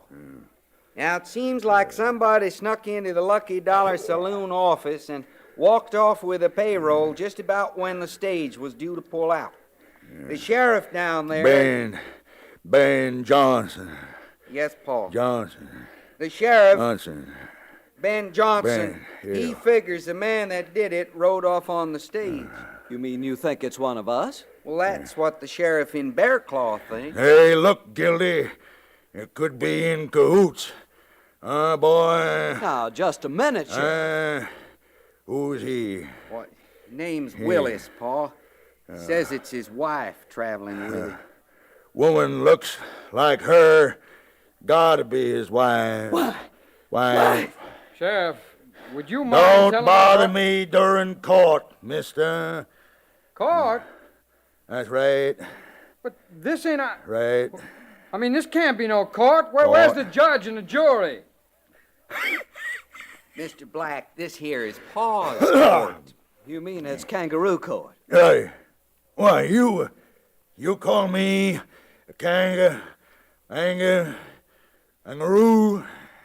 Well, you dirty. $50. Give me... $50 for what? Contempt, or 50 days, which you decide. But you can't... Mr. Kendall. Excuse me, Sheriff. But according to law, a sheriff doesn't have the authority to exercise a fine from anyone in court. Only the judge can do that. A judge just did it. You mean he's the sheriff and the judge? And the jury, Jury. and the mayor, and the town council. Counsel, executioner. Boy, you forgot. Executioner. Well, that too. Executioner, All yes, right, sir. all right. Now we understand. Let's get on with it. Bring him to attention. Attention, son. Yes, sir. Son.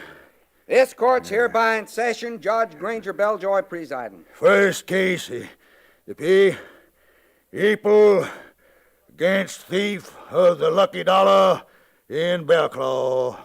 Oh, now, which one of 'em you reckon did it, son? Him? Henry. Sheriff, Reckon not. No. She wouldn't let him loose long enough to rob us, Lou. Must be you, mister. No, Pa, that's the English fella. Yeah, foreigner. Pussy-footin' foreigner. That's how I figured. No guts. Wouldn't do it if he was starving. Really livid, starving. Well, that leaves him, Pa. Yeah. Now, how do you plead? What's his name? Black. Name, how do you plead? Black. Plead? Yeah. I ain't pleading no way to something I didn't do. Innocent. But boy, you look guilty as here. In. Might as well confess. But I didn't do nothing. Sheriff. You keep out of this, Mr. Kendall. Black, you say you're innocent. Yeah. I say you're guilty. You got witnesses? Why, no, I got no... Sheriff, Judge Belljoy, Your Honor, Sheriff. Yeah, what is it, Charlie? Judge, sir, Sam over at the telegraph office told me to give you this. Oh. Just come in. Now, let's see. Let's see that. Over. From the Sheriff, Bearclaw, man robbed, saloon known to be tall. All regards, Johnson. Tall? Well, that lets me out. Yeah, it sure does. It's got to be the Englishman then, Pa. Now, just a minute here. Kendall, don't you try nothing. Henry, help him. Grab hold of that Englishman, boy. I don't Boy, need grab. to, Pa. Grab. He tries anything, I'll ventilate him with this here shooting iron. Good, son of mine. Good. Yeah. Kendall, I hereby sentence you to a term, 2 years, my jail.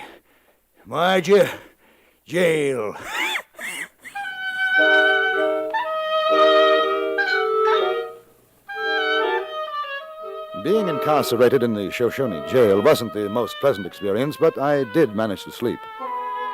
And while I was oblivious to the cares of the outside world, I learned later that Sheriff Belljoy received another telegraph message from the sheriff of Bearclaw. Read it out loud, Pa. Yeah, just read it. It says, the thief captured here has confessed robbing lucky dollar saloon. Release your prisoner, signed John. Why, that lowdown, ornery. Pa, that Lord, mean I ain't gonna have nobody to learn me manners and the like? Yes, you are, child. Your pa promised you, and there ain't nobody makes as good a teacher of manners as such as a foreigner. Ain't that right, Granger? I'm going to have to let him go. Why? Oh. Why can't you just pretend you didn't get no message? You know why, woman. You let him go. What's gonna become of me, Pa? That's right. Look at her. Your own flesh and blood image. Poor thing. Yeah. You think anybody's gonna pay her any mind when she don't even have good mannered learning? Now, Laureen, sweet potato, mine.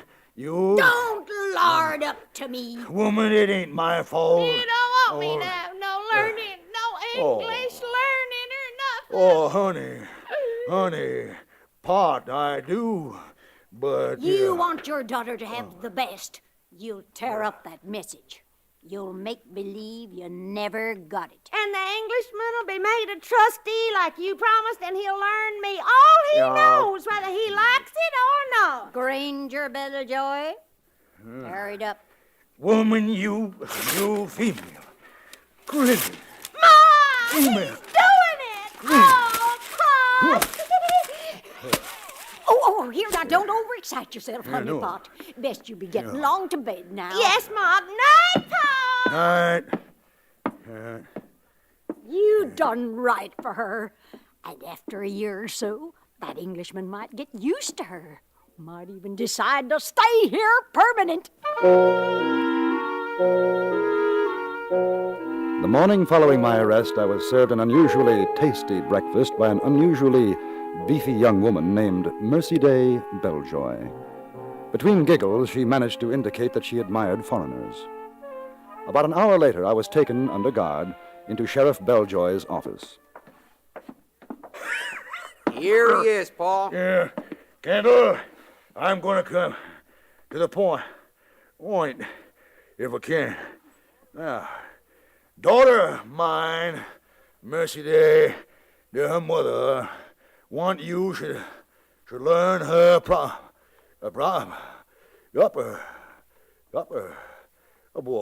tell him. Well, what Paul means, Mr. Kendall, is that he's offering you a chance to be somebody around here, a trustee. Come and go as you like, long as we have your word you won't run off. Yeah. Now, how about it? Well, you got something to say, ain't you? I have more than something to say. Sheriff, has it ever occurred to you that I might have friends, business associates and the like, who will note my disappearance and start asking questions? Well, like who? Yeah, like who? For your information, I happen to be a duly accredited correspondent of the London Times. Well, now, what does that mean, Paul? That duly Means his credit's good. Oh, is that so? That is not so. What it means is that the newspaper I work for expects to receive a journalistic report from me within the next fortnight. When they don't receive it, somebody's going to start asking questions. And when that happens, they'll start looking for me. Paul, they ain't gonna have much trouble finding him. Why, those folks on the stage... They're long gone. On, aren't they? Yeah, but... Well, what about his writings? They're going to receive it just the same as usual.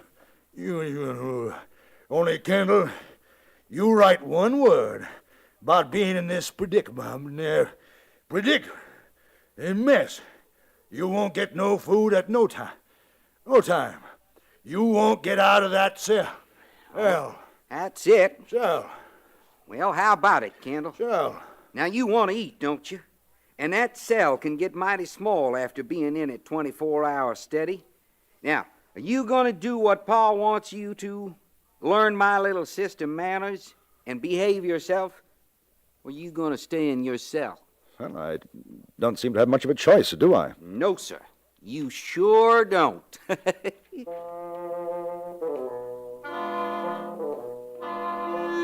The first lesson was arranged in the Belljoy backyard. I was escorted to the house, then turned loose in Mercy Day's lair. She was eager, one can say that for her, and she tried hard. Mr. Kendall, I just love the way your lip curls up when you talk. Say it again for me. How now, brown cow? That's it. Oh, that's so pretty. Oh, there's my ma. I want her to hear that piece. Ma! This man's learning me so good. Fine, honey pot. How now, brown cow? Ain't that just the stuff? That's fine. She's doing fine, ain't you, mister? It's quite nicely. What about her manners? You ain't forgetting her manners, are you? He sure ain't. He already done told me a lady don't spit in front of a man no matter how much she wants to. Well, I declare. What's she supposed to do? That's right. You didn't tell me that, mister, what she's supposed to do.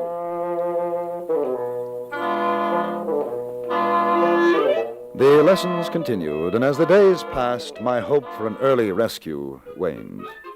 Even if someone did come to Shoshone to inquire about me, Belljoy would deny ever having seen a journalist from England.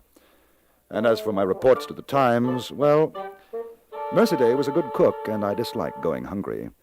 So the reports were sent off per contract, except for one small detail. Those mailed by Belljoy were almost verbatim copies of the first reports I sent home after arriving in this western wilderness. Sooner or later, someone would arrive to inquire about me. But when help did come, it was from an unexpected quarter. Kendall, you come on out of there. My pa wants to talk with you. Oh? What about? You'll see, and I sure pity you. Why, he's sitting in the office with a bottle of whiskey in front of him, and his face so red, he looks like it's gonna explode. On! What's on? Foolmaker! Female stealer! No, Pa! He ain't none of them things! Ah! He ain't. We'll see. You, Kendall. You, Kendall, over here. Why, Mr. Kendall, how charming to Here. see you! Pa. Here, Kendall. Pa. Pa. Before you get started, can I have a suck off of that bottle? Boy, you get.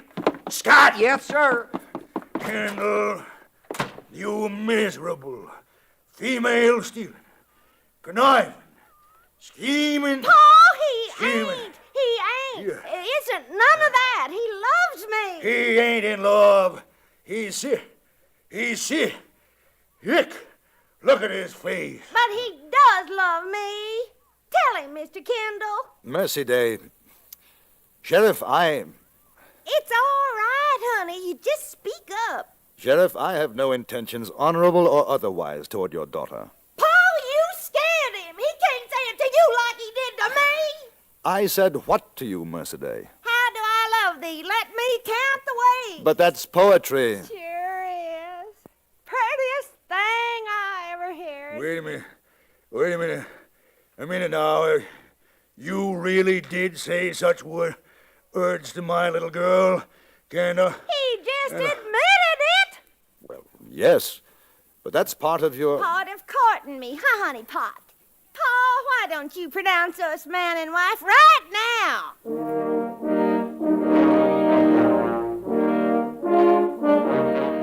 Later, much later, I returned to my cell, still a bachelor, a state Mercy Day seemed determined to change. Belljoy had ordered the lessons stopped, my privilege as a trustee rescinded. I was contemplating my dark future when I heard it. A scraping sound just outside my cell. Kendall. You, Kendall. Come over to the window. Who is it? Me, Charlie, the driver. I thought you and everybody else had forgotten about me. No, just waiting for the right time. Besides, I couldn't do nothing long as I was sitting atop the stage. I had to wait for my day off, which is now. Charlie, take a message to... No, don't fool with messages. I aim to get you out of there. If you do, I'll be in your debt forever. Hush all that jabber. Ain't no time for it.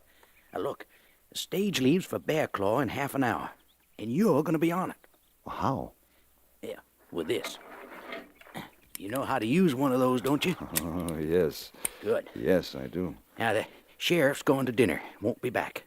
Only CB's here. Just don't shoot anybody you don't have to. Oh, and remember, half an hour. You just be out front, wave, and the stage will stop. I won't be driving, but it's all set so you can get aboard. Thanks, Charlie. Oh, Charlie.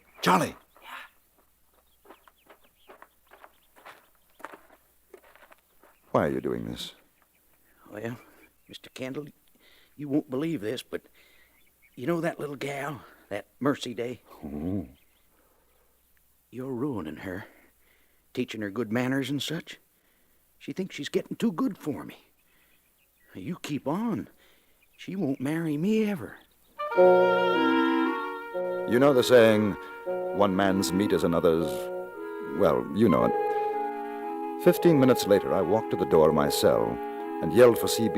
He responded, took one look at the gun in my hand, and promptly agreed to surrender his gun and step into my cell, which I just as promptly locked. A few minutes later, the stage pulled up, and I stepped aboard.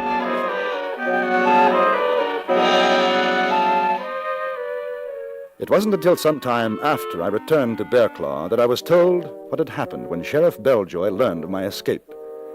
He was sitting on his back porch with Charlie, the driver. So he lit out like a Yeah. big saddle bird. Ah! Ah! Boy, good. He fell for it, and I really thought he was escaping. Huh? Oh, my. Pussyfooter, huh? You. Now, Charlie, you remember now, the women gotta think that he really escaped. Yes, sir. Don't worry. I'll Good. remember. Good. Maybe someday you'll be assistant deputy.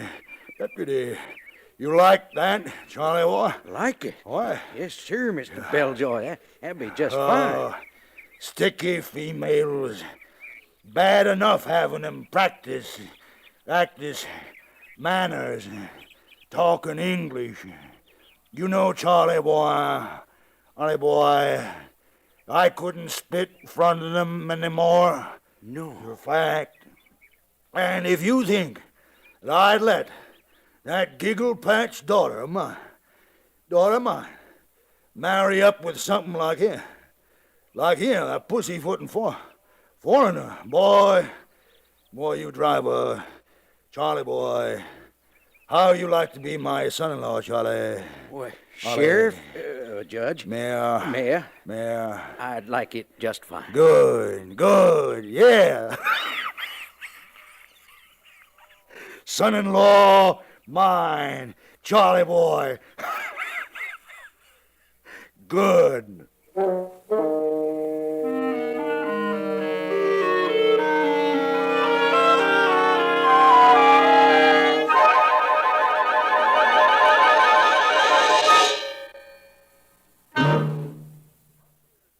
Frontier Gentleman was produced and directed by Anthony Ellis and stars John Dehner as J.B. Kendall.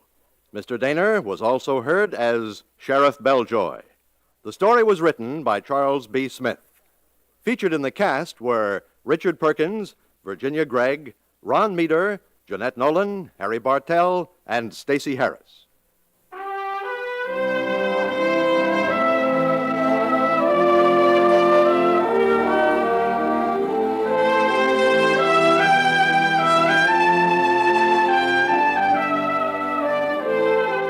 Join us again next week for another report from the Frontier Gentleman. Alan Botzer speaking.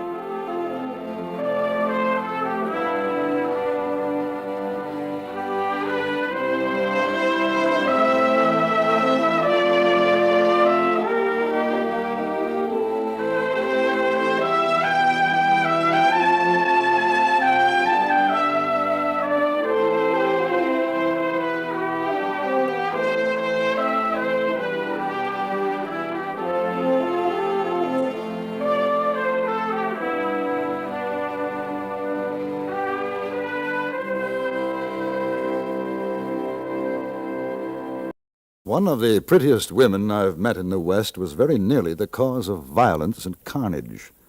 And to this day, I don't think she knows why.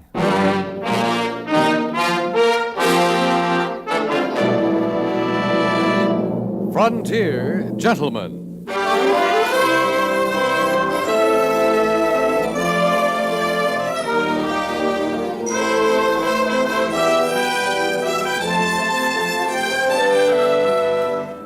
Herewith, an Englishman's account of life and death in the West. As a reporter for the London Times, he writes his colorful and unusual stories. But as a man with a gun, he lives and becomes a part of the violent years in the new territories. Now, starring John Dehner, this is the story of J.B. Kendall, Frontier Gentleman.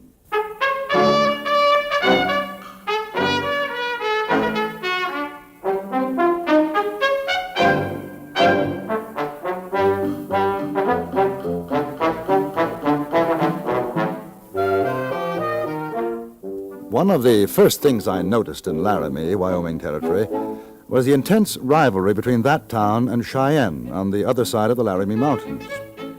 One read the bitter attacks and counterattacks in the opposition newspapers. One heard it on the streets. At the time I arrived in Laramie, gold had been discovered in the mountains to the south, and there was great rejoicing in this fact, which threatened to eclipse Cheyenne's claim of superiority. In the interest of fair reporting, I decided to visit the mining area with the idea of making comparisons between it and that which I had seen in Montana Territory. It was about midday when I saw the sign by the side of the trail reading Rotten Head Gulch, and a few minutes after that when I arrived at a cluster of shacks which constituted said township. I noticed 3 men outside an edifice which bore the legend, Dirty Charlie's Saloon.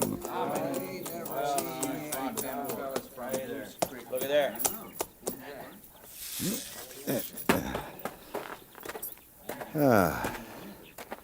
Good afternoon. Howdy. Saloon's closed. Oh? Yeah, voting day. Oh, I see. You voted yet? Well, no. Buck, get out the voting paper. Got it right here, Jim. Right here, mister. I'm not a member of your community. Does that make a difference? Well, you're a human man. That's all the difference we need. Hey, Shorty, get off from the table. Let the stranger sit comfortable like. All right, set, mister. Oh. Well, make your mark, or you can write it out proper if you know how. One small point. What am I voting for? Or whom? You're voting for the school mom, that's what and who. Oh. And do I vote yes or no? Well, you vote yes, mister. You vote no, you're liable to end up lying toes down. You ain't been sent by them no good Goose Creek boys, have you? No, I've come from Laramie. Left there this morning. That's all right, then. Look here, it's not that I mind voting, but I'd like to know something about it. Well, he told you, mister. Shut your mouth, Shorty. Man's got a right to know. That's legal. Well, sir, now it's this way. We got a school mom in Rotten Head Gulch. A school district in Laramie give her, and we aim to keep her. She's the prettiest thing you ever did see. Shorty, I'm telling you now, hobble your lip. Well, she is, ain't she, Buck? Oh, man, she is a cow bunny, and that's for sure. Now, like I say, we aim to keep her, and ain't no Goose Creek coyote's going to get her. And that's how come to vote. Now, the school district says if Goose Creek gets more votes than Rotten Head Gulch, she's going to be sent there. Ah, now I see. So you vote yes. But, is it legal? Well, sure it's legal. Of course it is. Yeah. Look here, I'm in charge of voting. I say it's legal. Anybody comes this here town on voting day is a citizen of Rotten Head Gulch. Honorable like. Now, as mayor, I make you a citizen. Now you vote. All right. Hey, Buck, where at's the writing quill? I don't know. What do you mean you don't know? We ain't had no voting since this morning. Guess maybe I left it in the saloon. Well, go get it. Sure, Jim. You know, I'm rather surprised to find a school teacher out here. I mean, in a mining town as small as this. Are there many children? Oh, shucks, mister, there ain't no kids around Shorty, here. One of these here days, that leaky mouth of yourn is going to get you a case of slow. Well, it's the truth, Jim. A school teacher with no children to teach? Rather odd, isn't it? Well, now, sir, ain't nothing odd about it. We aim to get us some kids as soon as we get us some women to marry up with and have the kids. But how did the school district assign her here in the first place? Well, ain't nobody asked to find out. They did, and she's here, and she's going to stay. She's been learning us. There's 20 of us goes to school every night after work's done. Ain't that so, Jim? Yet there's a fact, mister. Now, maybe we ain't kids, but ain't but 5 of us can read and write so's you could notice it. And we figure we got a right to learn as well as any kid. Oh, I quite agree. But tell me, where does one meet this school teacher of yours? Well, I seen her a while back down to the creek washing some woman things. I found it, Jim. Right here. Here's a writing quill. Where at's the ink? Oh.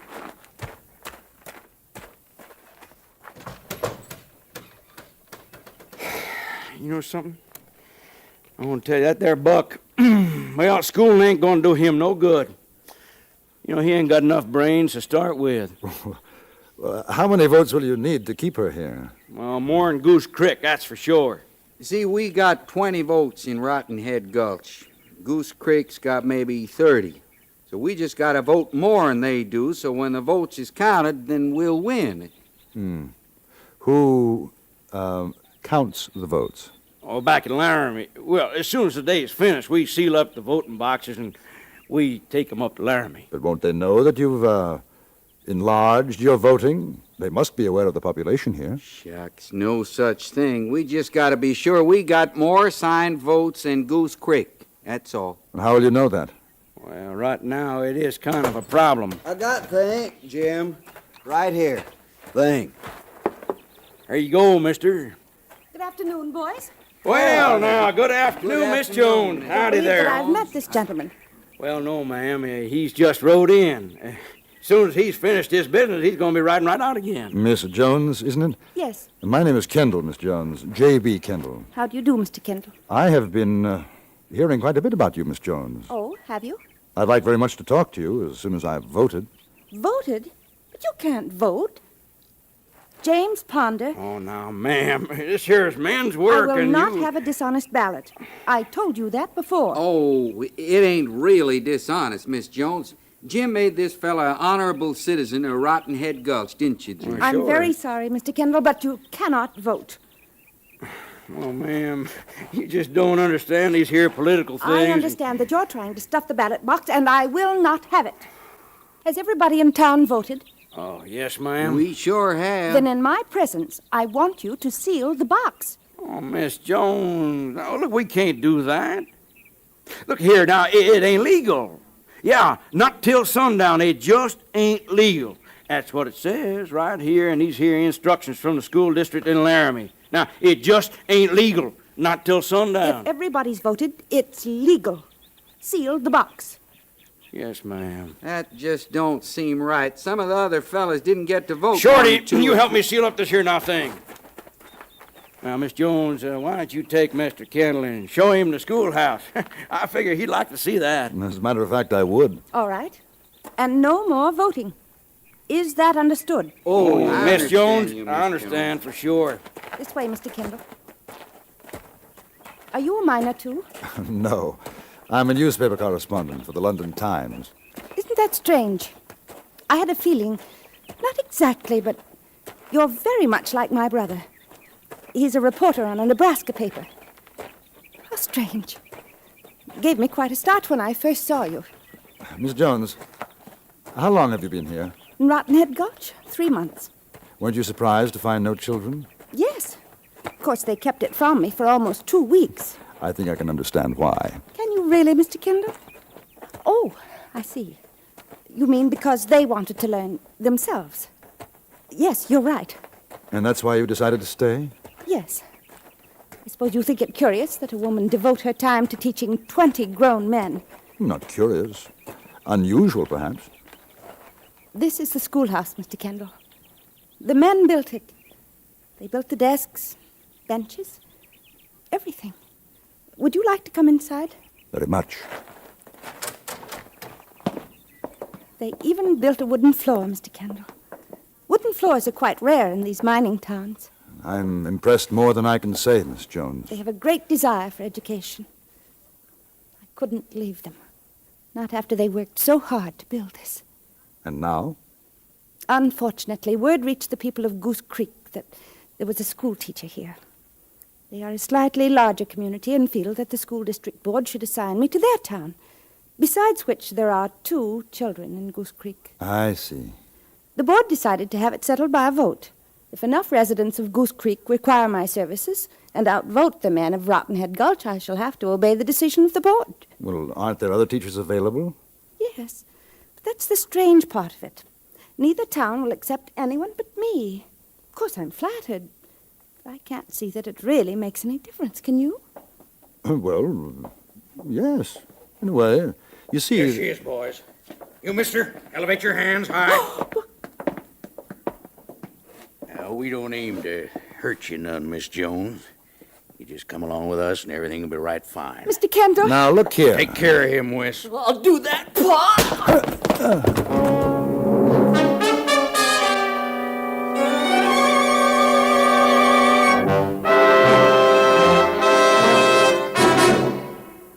In a moment, we return to Frontier Gentlemen. Another fascinating adventure is waiting for you on CBS Radio today, as most of these same stations present the FBI in Peace and War. Today, these law enforcers go after a pair of swindlers. You'll be amazed by the cleverness of the swindlers. You'll be thrilled to learn, however, that the FBI in Peace and War is cleverer still.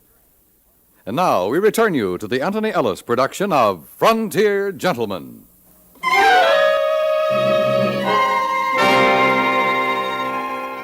I seem to remember a great roaring in my ears, which, as I awoke, turned out to be the voice of James Ponder. He was kneeling over me, and seeing my eyes open, redoubled his efforts to pour a great dollop of foul-tasting whiskey down my throat. Come on, Kendall, it'll clear your head. No, don't. There you go. I don't need it. No. What happened? Yeah. What? Hey, where is she, Kendall? Help me up. Well, where is she? We heard horses. When we got here, there wasn't nobody except you. Yeah. There were 3 or 4 men, masked. They've taken her. Well, who was he? I don't know, except there was a father and son. The older man called the other Wes. Wes. Jim, that's Wes over to Goose Creek. Yeah, Stomp Peter's son, Wes. I might have knowed it. You reckon they carried her off to beat the vote? That's what they done. What good would it do? Well, I'll tell you what good. They figured they got more votes than we got, and even if we maybe voted more times than them, they got her in Goose Creek. And by the time the school district gets around eyeballing around and maybe a recount, well, it'll be 2, maybe 3 months. And by then, there's going to be a new school district board in, and the whole blame thing will have to start up again. That no-account Stomp Peters, he's about as welcome as a rattler in a dog town. Ah, dally your tongue, Shorty. I'll go fetch them other boys out of the hills. We got to do something about this. Oh, we sure have, Jim. I tell you, ain't no Goose Creek sidewinder going to rustle our school, Mom. All right, hit the breeze, Shorty. And you too, Buck. Tell the boys to wear shooting irons. This here's going to be a powder-burning contest. An hour later, 20 men, hard-bitten miners, some of them young, others grizzled, all armed to the teeth, were gathered in Dirty Charlie's saloon. Their mood was black, and it became blacker as Jim Ponder spoke to them. That's Stomp Peters. He's a no-good, bull-windy, oily bronc. He come here looking for our school, Mom, and he snatches her clean out of Rotten Head Gulch. Well, he ain't gonna get away with it. Because we're going over to Goose Creek, and we're going to shoot up that there place like you never seen. And we're going to get Miss Jones right back where she belongs, yeah? Where she belongs. And when we get through with Stomp Peters and that dingbat son of his, we're going to use them to trim a tree, yeah? All right, now get your horses, boys, and rattle hawks out of here. You coming, Mr. Kendall? Oh, certainly. Likely they'll be shooting. How far is it to Goose Creek? Oh, about half a mile. All right, now, let's go!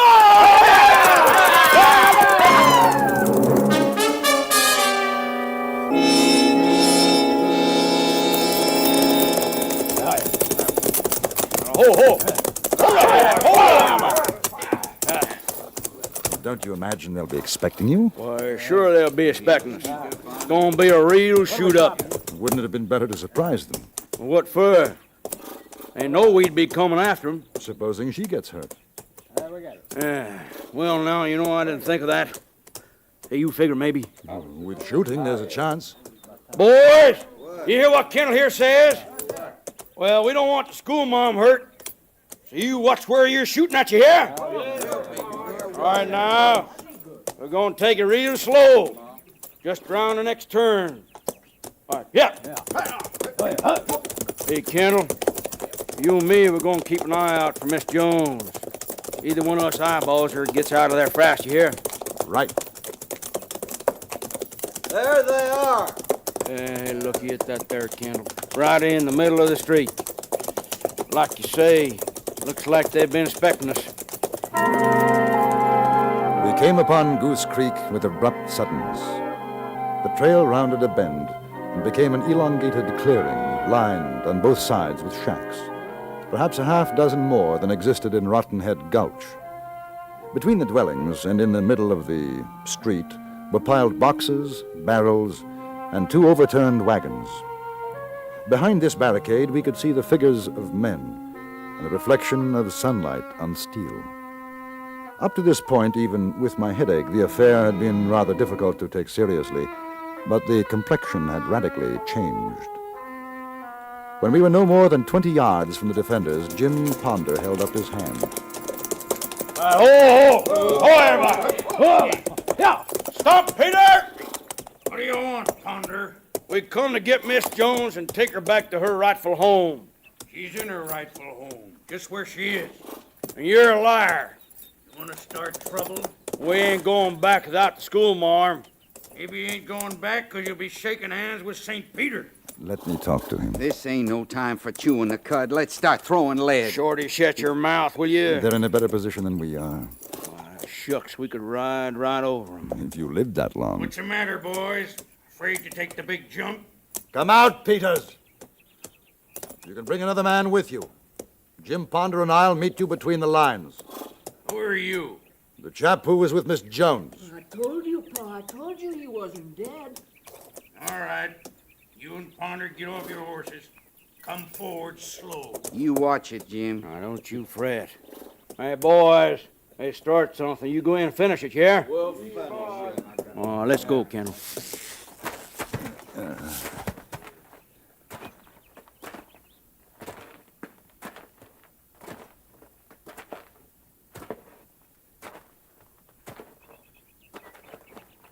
What's your name, mister? Kendall. This here's my boy, Wes. We figured he'd killed you. I told you I didn't, Pa. What do you got to say? Where's Miss Jones? In the schoolhouse we got built for her? Is she all right? Sure, she's all right. Ain't nobody gonna hurt that pretty gal. No, sir. Well, we aim to take her back, Stomp Peters. You're off your mental reservation if you think you can do it, Ponder. You ain't got no right to a schoolma'am nohow. Why, there ain't a kid in that broken-down, flea-bitten town of yours. Well, that don't matter. We aim to get some by and by. School district give her to us. We just outvoted you. She's ours now. You better set your gun a-going, Stomp Peters. That what you want? I'm willing. Draw. Now, wait. That won't settle anything. Well, I never seen a better way. You get him, Pa. Cut down this here Kendall fella. Young man, I owe you something for that clout on the head, but I have no desire to kill you. Now, both of you, keep your hands in sight. You too, Jim. Huh? Hey, what's ailing you, mister? I'm on your side. Then keep your gun holstered. There's no need for shooting. Peters, tell one of your men to bring Miss Jones out here. I ain't gonna do it. Hey, Sam, go get the schoolma'am, bring her out. Just what you got in mind, Kendall. You'll see. Well, it better be good. 'Cause eff'n it ain't. Eff'n Stomp Peters' boys don't get you, me or mine will. Ain't nobody pulls a gun on me and gets away with it. I think it's for the best. What are you men doing? Well, howdy, ma'am. We come to get you out of this here pest hole. We come to save you. I've had enough of this nonsense. First, I'm forced to accompany Mr. Peters against my will. Now your men are lined up waiting to kill each other. I will not have it. Do you understand? Yes, ma'am. Mr. Kendall, put away that gun. All of you, put down those guns. All right, boys. Heard what she said. Now pull them away. Now, Mr. Kendall, I should be obliged if you will escort me back to Laramie. Laramie? You gonna go back to Laramie? Oh, she's going to Laramie. Oh, Miss Jones. It's gone too far. If this is the example you set your children... Miss Jones, could I have a word with you in private? I really don't see that Well, was... I think you will. Gentlemen, if you'll excuse us. Oh, she can't go back to Laramie. You said we could have her. Looks like there ain't nobody gonna have her no more. Dreadful grammar. Double, triple negatives. Miss Jones, there may be a solution, if you're willing. I don't see any way. I really don't. If they could share you. Share me? I mean your teaching. The towns are only a half-mile apart. It might be possible. No, Mr. Kendall. My mind's made up. Today is the final straw. Miss Jones, think of the schoolhouse in Rotten Head Gulch. You know, it was rather touching. They've built a schoolhouse for me here in Goose Creek as well. The floor isn't quite as good, but They need you, Miss Jones. you think so? I do. Look at them. They are like children, aren't they? Very much like children. I think perhaps you're right, Mr. Kendall. But I wonder what the school district board will think. Well, I imagine a joint petition from both towns ought to settle the problem. Yes. Yes, very likely. All right. If the men will agree to your plan. I'm sure they will. All right. I'll stay.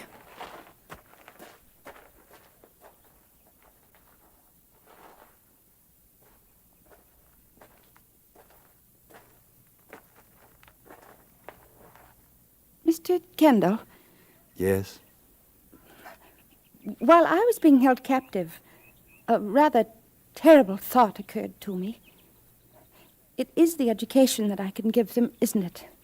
I mean, there are no baser thoughts involved. Perhaps because I am a woman? Miss Jones, were it not for the fact that I have already completed my school and university curricula, I should not hesitate to avail myself of the opportunity to better my education. Thank you, Mr. Kendall. You've relieved my mind. The matter was settled most amicably, and readers of the London Times will be interested to know that an extraordinarily pretty woman by the name of Miss Annabella Jones is now entrusted with the education of some 53 adults and 2 children in the mining towns of Goose Creek and Rotten Head Gulch in Wyoming Territory.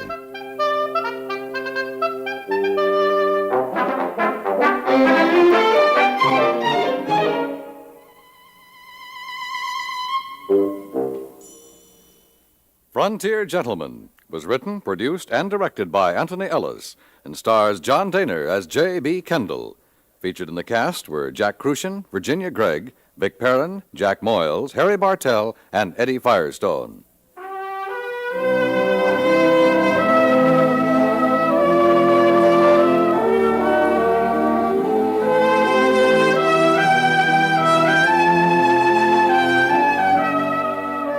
Today's tense episode of Gunsmoke proves no gambling stakes were too high along the frontier. For thrill upon thrill, hear what happens in the pioneer days of Dodge City when a man's life hangs upon the outcome of a horse race.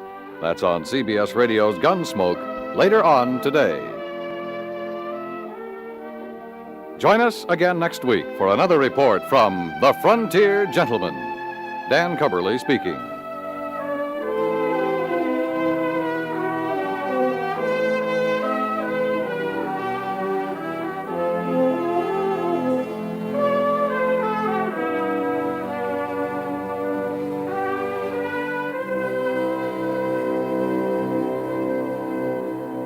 There is a section of Kansas in which I shall never be welcome. This is the reason for it.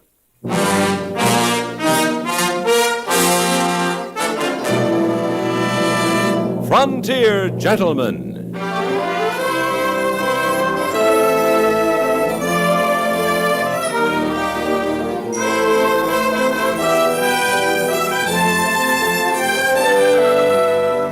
Herewith an Englishman's account of life and death in the West.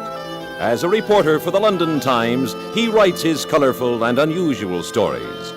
But as a man with a gun, he lives and becomes a part of the violent years in the new territories.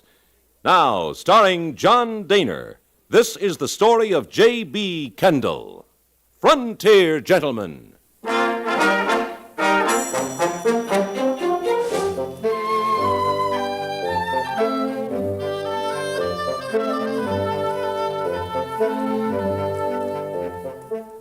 I had arrived in the town of Osawatomie by way of riverboat down the Missouri to Kansas City, and then overland to this site of the famous battle.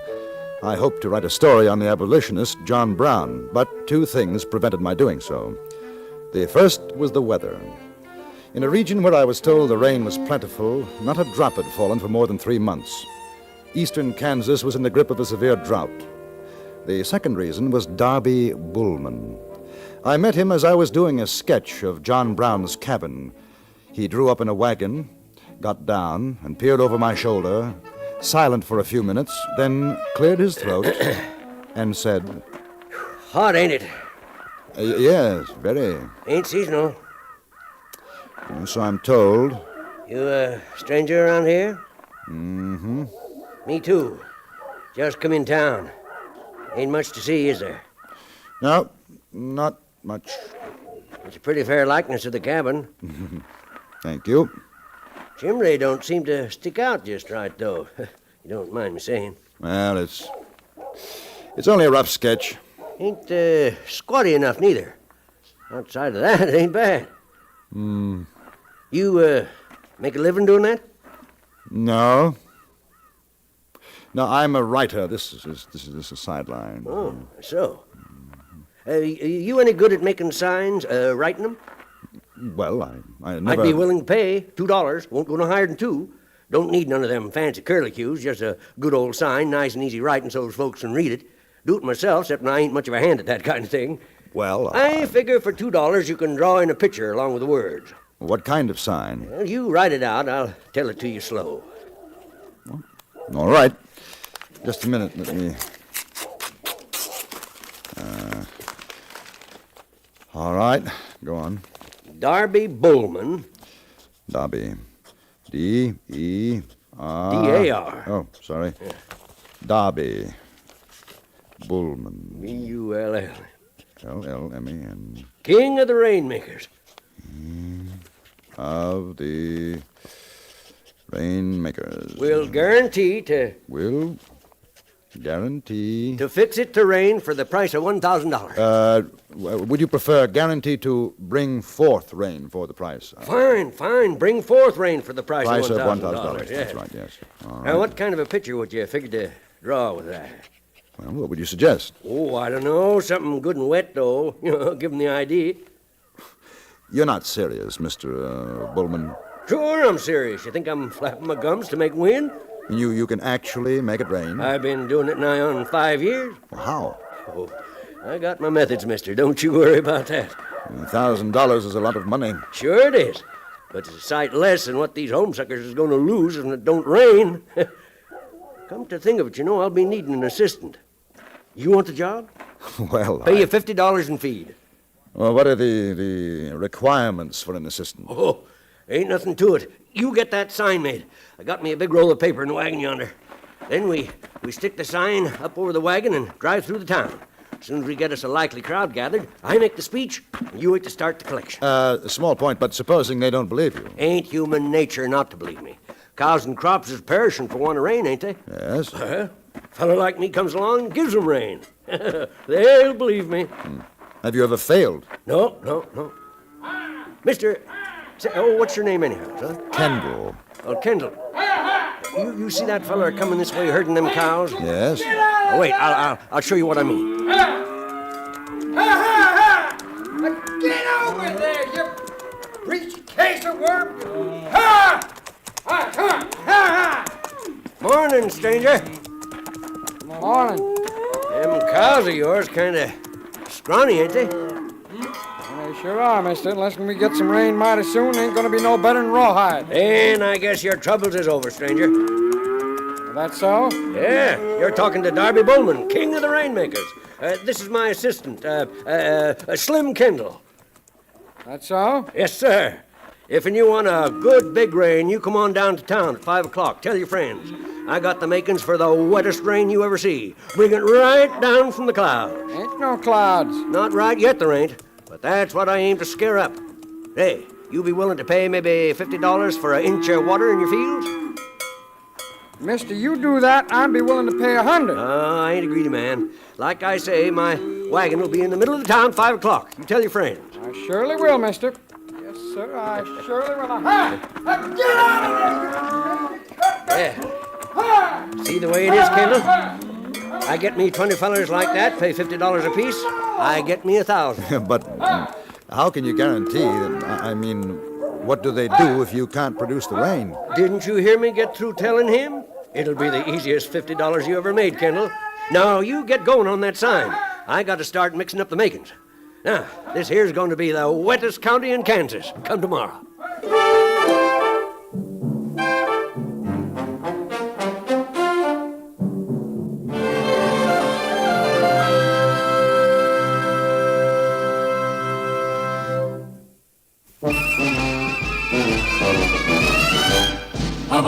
leading filters, cigarettes. Kent filters best, Kent filters best. It makes good sense when you smoke Kent. Kent filters best. Of all of the brands of cigarettes, Kent tastes the best. Kent tastes the best. A richer taste than all the rest. Kent filters best.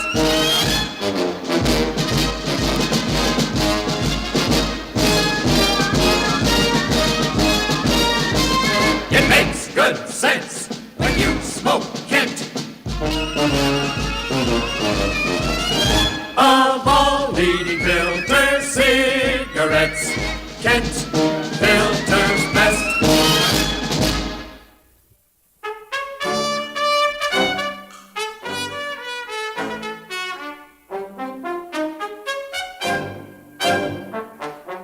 I was torn between curiosity and common sense. The one counseled me to stay with Darby Bullman, to act in whatever assistant capacity he saw fit, and the other warned me to put as much distance as I could between the Rainmaker and myself. So, common sense lost. I'm a newspaper correspondent, and there was something about the fat little man that intrigued me. So I made the sign, complete with a soaking wet landscape as a background. Bullman was immensely pleased. At exactly 5 o'clock, we drove the wagon into town and drew up outside the sheriff's office. As for my instructions, I began beating on a large saucepan with a heavy iron spoon. A small crowd began to gather. Gather round, folks. Come in real close. That's enough, Slim. All right, gather round, so I don't have to strain my vitals. That's just fine, just fine. Now I guess you can all read so you know what that there sign says. We see what it says. We ain't so sure what it means, though. It means what it says, mister.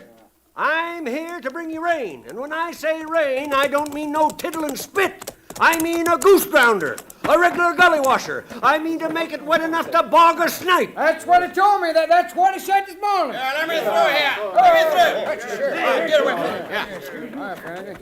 What's your business, mister? You can read, can't you, friend? I ain't your friend, mister. I'm Sheriff Finnick. I aim to keep law and order in this here county. You creating a disturbance of the peace? Well, no such thing. Me and my assistant Slim, we're setting up a business deal. Like it says, $1,000 and I make rain. Ain't possible. You hear that? Sheriff says it ain't possible. Well, here's what I say. 24 hours. You give me 24 hours, and if there ain't a puddle of water in every pothole in this street, nobody pays me nothing. Bowman, we had fellas around these parts afore claiming they could bring down weather. The last one got run out on a rail. I'm willing to take the medicine same as him, if and I don't make good. $1,000 a heap of money. Sure is. You got proof you can do what you say? Where else you brung the rain? Where else? I'll tell you where. Out to California.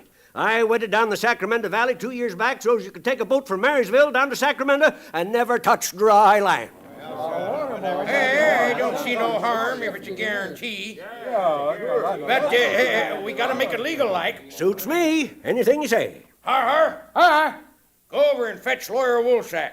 Tell him to come on over to the sheriff's office. We need some papers made.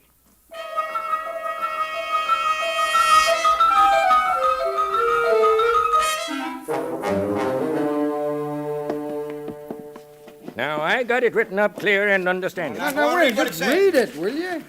Well, consideration of the mutual covenants herein contained, the parties hereto have agreed and do agree as follows. Wherefore and whereas. You can get over the wherefores and whereases, Collie. What do it say? In brief, a corporation in this town agrees to sell shares and to utilize such monies collected to pay Darby Bullman the sum of $1,000 upon delivery within 24 hours of 1 inch of natural waters. One half of the sum to be paid on signature of this document, and the other half to be paid when the task is completed. If rain is not forthcoming within the stipulated time, all money shall be returned by the party of the first part, etc., etc. Well, now that sounds mighty fine. What do you say, Slim? Clear and concise. Now, what ain't in the papers is what I'm telling you, Bowman. Now, if this here's some kind of gouging, you and your pal ain't gonna be in no condition to try it no more. You remember that. I ain't got time to worry about that, Sheriff. Let's sign them papers. I got a mess of work to do. Yeah. sign right here. That's my mark. Well, now, ain't that something? All that there big talk, he can't even write his name. His mark is perfectly legal, Sheriff. Now, you, sir. Right you are. J.B. Chinoodley. Kendall. That's right. Excellent. Now, I shall sign for the corporation. Collier Woolsack. Let me through. Make way. Oh, we got troubles, boys. Sounds like Mrs. Cunningham. What is this I hear, Collier Woolsack? Sheriff Finnick? Business affair, dear lady. Nothing to worry Don't about. mealy mouth, Mr. Woolsack. There's devil's work afoot. Oh, now, Mrs. Cunningham. I forbid it. Don't see how you rightly can forbid anything, ma'am. I got a contract here all signed legal-like. It's the devil's work. Are you a man of temperance? If you mean, do I take a sup of snake poison? No, ma'am, I ain't a man of temperance. This town will not suffer the evils of intoxicating liquors nor the workings of the devil. I ain't no devil, ma'am. I think you misunderstand, madam. Mr. Bullman is not intoxicated. He's a rainmaker. You, sir, are in the presence of a lady. How dare you speak to me in that tone? Sheriff, I demand that you put a stop to this devil's work immediately. Now, don't you worry about a thing, Mrs. Cunningham. There ain't gonna be no liquoring or carrying on, I promise you. It is against the laws of nature. Only the great Rainmaker up yonder has the right to create rain. I forbid you to attempt such a thing. The women's crusaders will be called out to put a stop to it.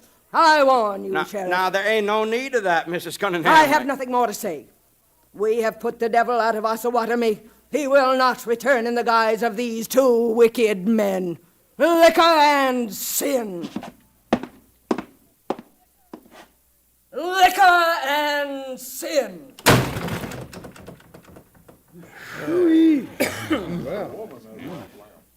Somebody's wife? Not no more, Kendall. Buried, too. Talked him to death, some say. I ain't having no trouble with Mary Elizabeth Cunningham or them women's crusaders. No, sir. You boys better get out of town. We got a legal signed paper. Ain't that so, Slim? Definitely so. There's no backing out of it, Sheriff. Less than you want to pay the $1,000 by default. Just 24 hours is all I need, fellers. Maybe less. Then you'll have your reign, and that old female buzzard won't have nothing to say. Mister, you listen here to what I'm telling you. If you don't come through with that reign, I'll turn you both over to the women's crusaders, and what they'll do to you will make a lynching party seem like an evening social. You got 24 hours.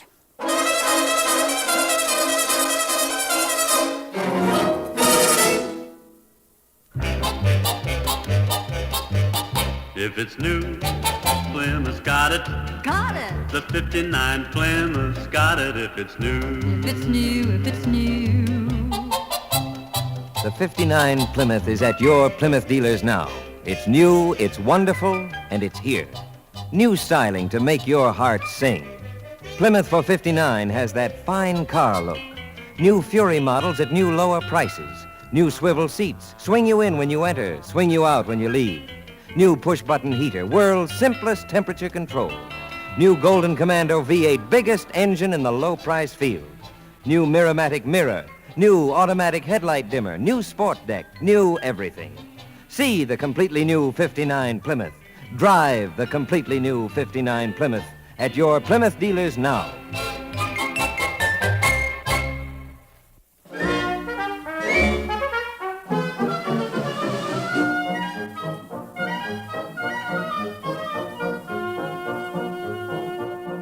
Darby Bullman and I left the town and went to a field a mile or two away.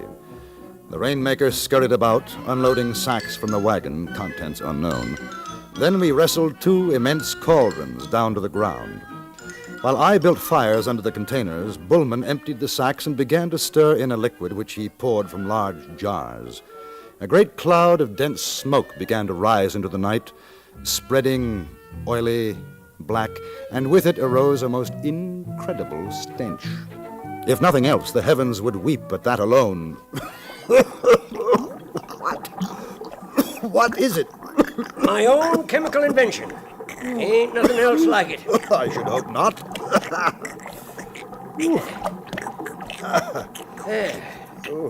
That ought to do it. All we got to do now is to keep her good and hot and wait. Oh, she's rising just fine. Might get something sooner than I figured. Wind's right. Yes, sir. Shouldn't be too long.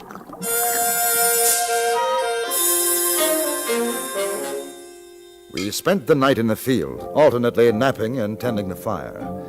At dawn, there were only gray wisps rising from the cauldrons, and the sky was cloudless. Bullman whistled cheerfully as we loaded the wagon, then made our way back to the sheriff's office. Well, you don't seem particularly worried. Ain't no reason I should be. You neither. From that sky, I'd say there wasn't any rain within 100 miles. You'd say that, huh? Well, we got a few hours to go yet. Whoa! Whoa! Morning, boys. Oh, morning. Mighty dry start for a rainy day. Yes, that's a fact. Here you was making lots of smoke down the road away.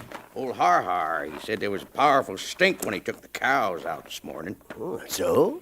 Some of the fellers ain't feeling so happy waking up this morning not finding no rain. That's so. Oh, morning, Sheriff. Morning. Well, mighty nice of you to save me the trouble of coming out to get you. Is something wrong, Sheriff? You know doggone well something's wrong. Another hour, this town's gonna be bellering for your skins. Rain. Ain't gonna be no rain, you know it. 24 hours, like the paper says. Ain't but a mite after 9 now. We still got 9 hours to go. 6 o'clock this evening is finishing time. Well, I ain't taking no chances. Both of you's gonna be locked up. Why? Why? 'Cause I'm sworn to uphold the peace, that's why. Folks around here's having a bad time with this dry spell. They're touchy enough to get mean. And that Mrs. Cunningham and her crusader ladies, well, I don't want no trouble. You get in that cell and stay there. Yeah. Ain't worth fretting, Slim. She'll rain by and by. Inside. Wouldn't care to send in some breakfast, would you, Sheriff? I'll send out for some. Sheriff, there's going to be trouble. A bunch of men up the street. They saw Bullman and Kendall come into your office. They're talking about trickery. They're ugly, very ugly. I knew it. And I knew my it. wife was at a meeting last night. The Crusaders. Mary Elizabeth Cunningham has got the women worked up. Mrs. Woolsock accused me of working with the devil. This sure must have been some town before that leaky-mouthed woman cleaned it up. Listen. They're coming. Now, look, a bargain's a bargain. We agreed 24 hours. Oh, you ain't sticking to that crazy talk, are you? You know there ain't gonna be no rain. If you're lucky, I can stop them from lynching you. Maybe just tarring and feathering will be enough for them. It's highly illegal, highly illegal. Weren't my idea. I think you'd better unlock the cell. No, sir. You stay right there. Ease off, boys! Now, there ain't no call to get excited. We aim to take them ornery skunks out and string them up. There ain't no rain, nothing but a lot of bad smell. My old woman's got the heaves on account of that stink. Turn them over to us, Sheriff. We'll take care of them. Hey, fellas! I just heard it came over the telegraph. It's raining. Rain where? All over. Over to Ottawa, down the line to Osage City, Lawrence, Topeka, Kansas City. It's raining. It ain't raining here. Our contract specifically calls for rain in Osawatomie. And unless the provisions of the contract are specifically... What was that? Well, it weren't my stomach, that's for sure. Hey, take a look out the window, boys. Where are them clouds coming in? Mr. Bullman, I'd say you are a very fortunate man. Ain't nothing fortunate about it. Purely scientific is all. Never fails. But between you and me, it might be a good idea if we got out of here.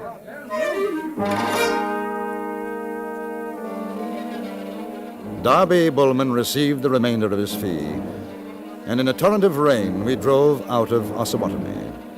We didn't escape the downpour until the next day, and were then some 50 miles south of the town. From what I've heard, the storm lasted for 3 days, and the damage caused by the flooding river will long be remembered, as will the name of Darby Bullman.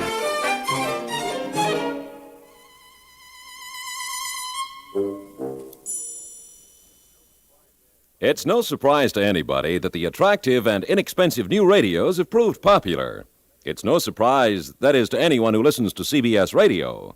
With so much in the way of music, comedy, drama, variety, and news coming your way every day on CBS Radio, more than one radio around the house is more than a convenience. It's almost a necessity for anyone who has a daily routine. The man in the house wants to come home to an attractive home and an attractive wife, but household chores in themselves are rarely inspirational. The smart homemaker is one who refuses to let her regular responsibilities get her down. She gets her work done every day, but she gets her entertainment in, too. She has a radio in the kitchen as well as the living room. Chances are she has a portable radio as well to follow her from one task to another around the house. She knows why the inexpensive new radios are so popular. And she knows the value of CBS radio, too.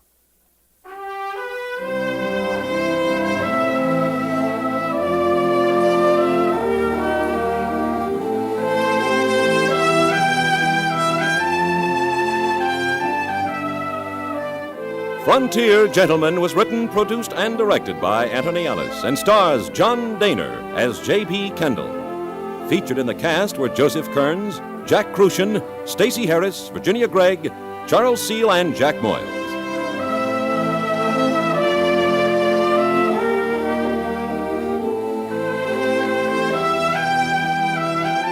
Join us again next week for another report from the Frontier Gentleman. Bud Sewell speaking.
In Missouri, I saw 1,000 people come to witness a living man's funeral.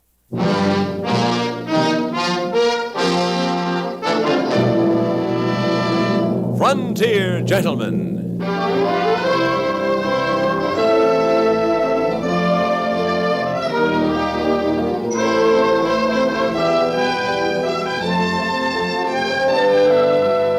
Herewith an Englishman's account of life and death in the West. As a reporter for the London Times, he writes his colorful and unusual stories.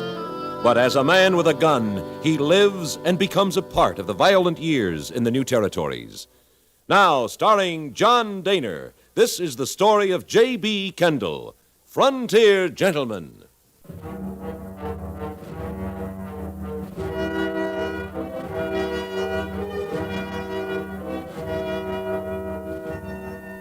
Prior to the war between the states, Cole Williams and his band of Missouri irregulars terrorized Kansas. He was reported to have been mortally wounded in his last monstrous raid, but his body was never found.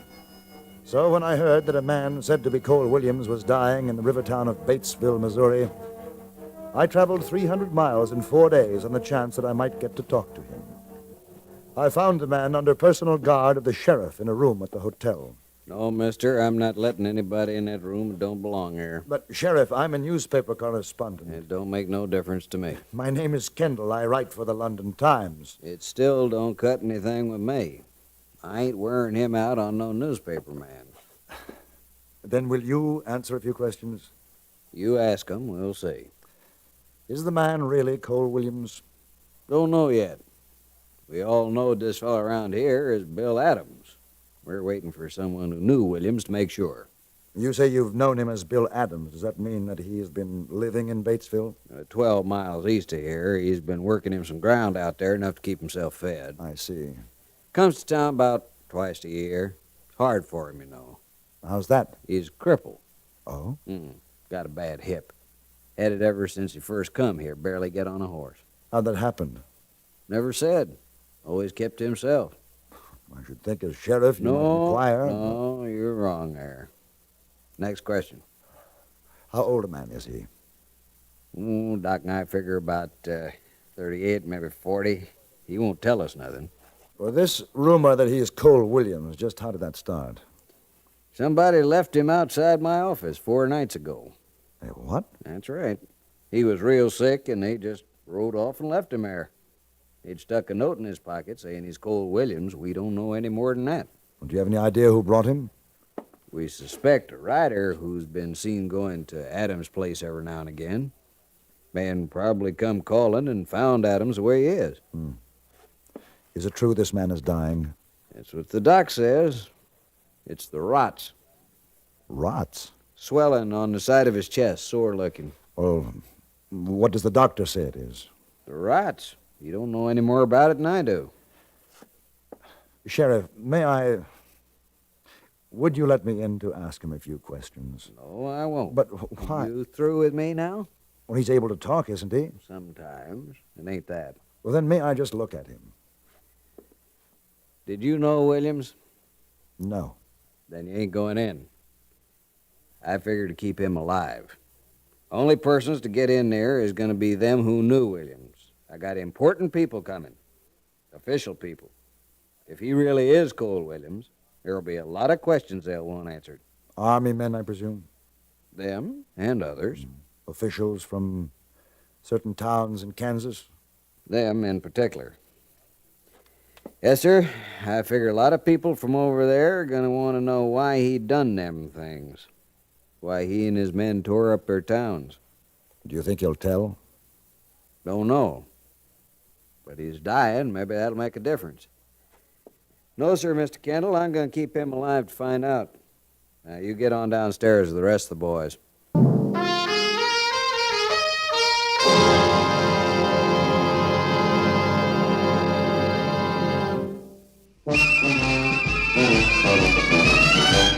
Of all leading filters, cigarettes, Kent filters best, Kent filters best. It makes good sense when you smoke Kent, Kent filters best. Of all of the brands of cigarettes, Kent tastes the best, Kent tastes the best. A richer taste than all the rest, Kent filters best.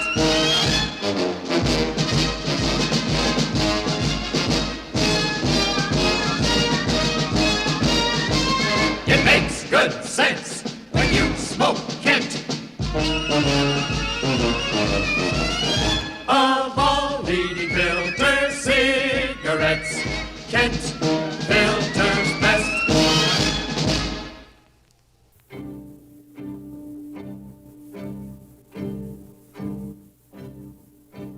The town of Batesville was beginning to swarm with people, some coming from as far away as Dodge City in response to the rumor of Williams. I felt myself fortunate in securing the last available room at the hotel. My window looked out onto the street, and I saw a group of Army officers ride up, dismount, and go into the hotel. The first of the sheriff's important men had arrived. Knowing that if the man turned out to be Williams, my story would be of the greatest interest to American papers beside my readers in England, I decided to find a man to take my copy to Kansas City, the nearest wire terminus. In the saloon, I found a grinning little man with 2 of the requirements I needed, one of them being that he was drinking pure water. He followed me to my room to talk over my offer of a job. My name is Kendall. What's yours? Bandy is all I ever heard. What kind of job you got for me? Mr. Bandy, I presume you're aware that a man said to be Cole Williams is dying in this hotel? I heard it on the trail. Thought I'd come on over and maybe get to see him. I don't really want no job till it's over. Sit down, Mr. Bandy. Chairs is for dudes, Professor. I'll just hunker down here on the floor if it's all the same to you. Now, I want you to... I presume you ride, Mr. Bandy? Oh, horses, give me them legs, Major. Well, is it worth $25 to you to ride to Kansas City? I'd ride from here to California for that, but I ain't going till this Williams thing is over. Why, he was just about the biggest killer Missouri ever had. If I'm here when he dies, I'll have something to talk about on the trail for a long time. Oh, sir, you better get yourself another man. Well, I write for a paper, Mr. Bandy, and I want you to take my dispatch to Kansas City when Williams dies. Then we got another problem. It depends on how soon it happens. Why? Well, if he hangs on in the next week, we're smack into my drinking month. My old mother taught me, she said, son, if you lay off drinking every other month, the old scamper juice will never get you. And she was right. Oh, I see. Well, then we've got... 6 days, 19 hours, Major. After that, I won't know a horse from a hyena until a month's out. Yes. Well, there are other things you can do for me in the meantime, Mr. Bandy. And you will be one of the most important men in this whole affair. The little man's eyes lit up as I outlined his duties. He was to circulate among the crowd and bring people to my room who might have knowledge of Cole Williams. He agreed and left happily. I went back up to the dying man's room, where I tried once again to gain entry, but was stopped by the indomitable sheriff. The army men came out shortly, and I asked them if they had been able to identify him, but they refused to talk to me other than saying he would not admit to being Cole Williams, nor, of course, to any of the crimes attributed to Williams. I went back down to the lobby just as Bandy was starting up to find me. Hey, Professor, I got something for you. Oh, yes, Bandy, what is it? You see that prairie hen sitting over there? Oh, well, this crowd, Bandy, Well, you ain't looking where I'm pointing. Over there, see? Oh, yes, what about her? Talk to her.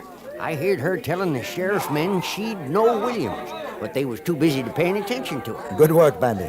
I'll talk to you later. Pardon me. May I get through here, please? Thank you.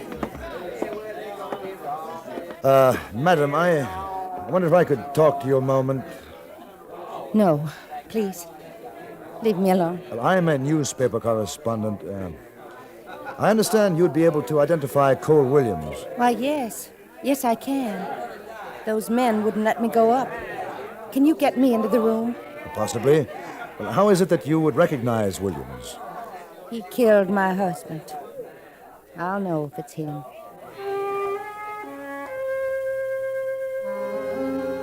She was pretty, in her middle 30s, and dressed all in black. I persuaded the sheriff's deputies to allow her to go to the dying man's room. The sheriff himself took her in while I waited in the corridor. When they returned, she was sobbing quietly, and he signaled me to take her downstairs. Instead, I offered to let her use my room to compose herself, and she accepted gratefully.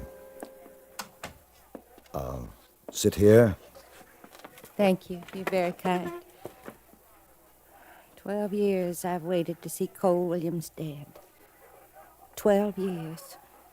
I was just sure this would be him. Are you certain it's not? This man's old and wrinkled. It's terrible to wish to see a man die. But I can't help wishing it were him. Could you tell me about it? I suppose a woman like me has no shame left, traveling all this way, hoping to see a man die. You're from Madison City, aren't you? Yes. Yes, I am. How did you know? The things that happened there. I would say it was no lack of shame that drove you here. It was horrible. 200 of them. Beautiful morning. And 200 murderers rode into our town. And he was the head of them, yelling at them, cursing them if they didn't kill fast enough for him. And he rode up to our house. Our house. And he had a smile on his face. While my husband went for his rifle, I ran up. And for a second I had hope because the man had a smile on his face. And he was wearing a flower in his hat, and I saw him stop and look at my garden. And he told his men not to ride across it. And I had hope. And he looked behind me, and his face changed. There was a shot. I screamed and turned and saw my husband, my lovely young husband, with blood running out of his mouth.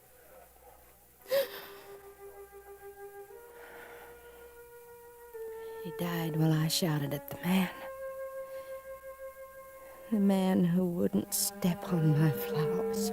She was silent then for a long time, and in the darkening shadows I walked to the window and stared out onto the street. I don't know how long I stood there, but it must have been some minutes, because when I turned, the woman had gone, and Bandy was rushing into my room. Hey, Professor, you better get upstairs right away. The man's just been identified. It's Cole Williams, all right. It's him.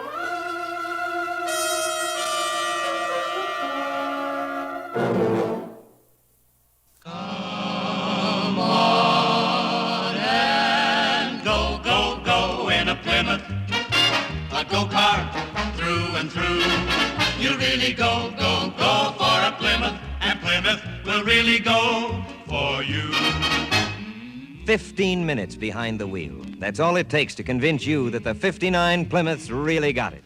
Got the newest of new design, new sport car handling ease, new Fury performance, new get up and go.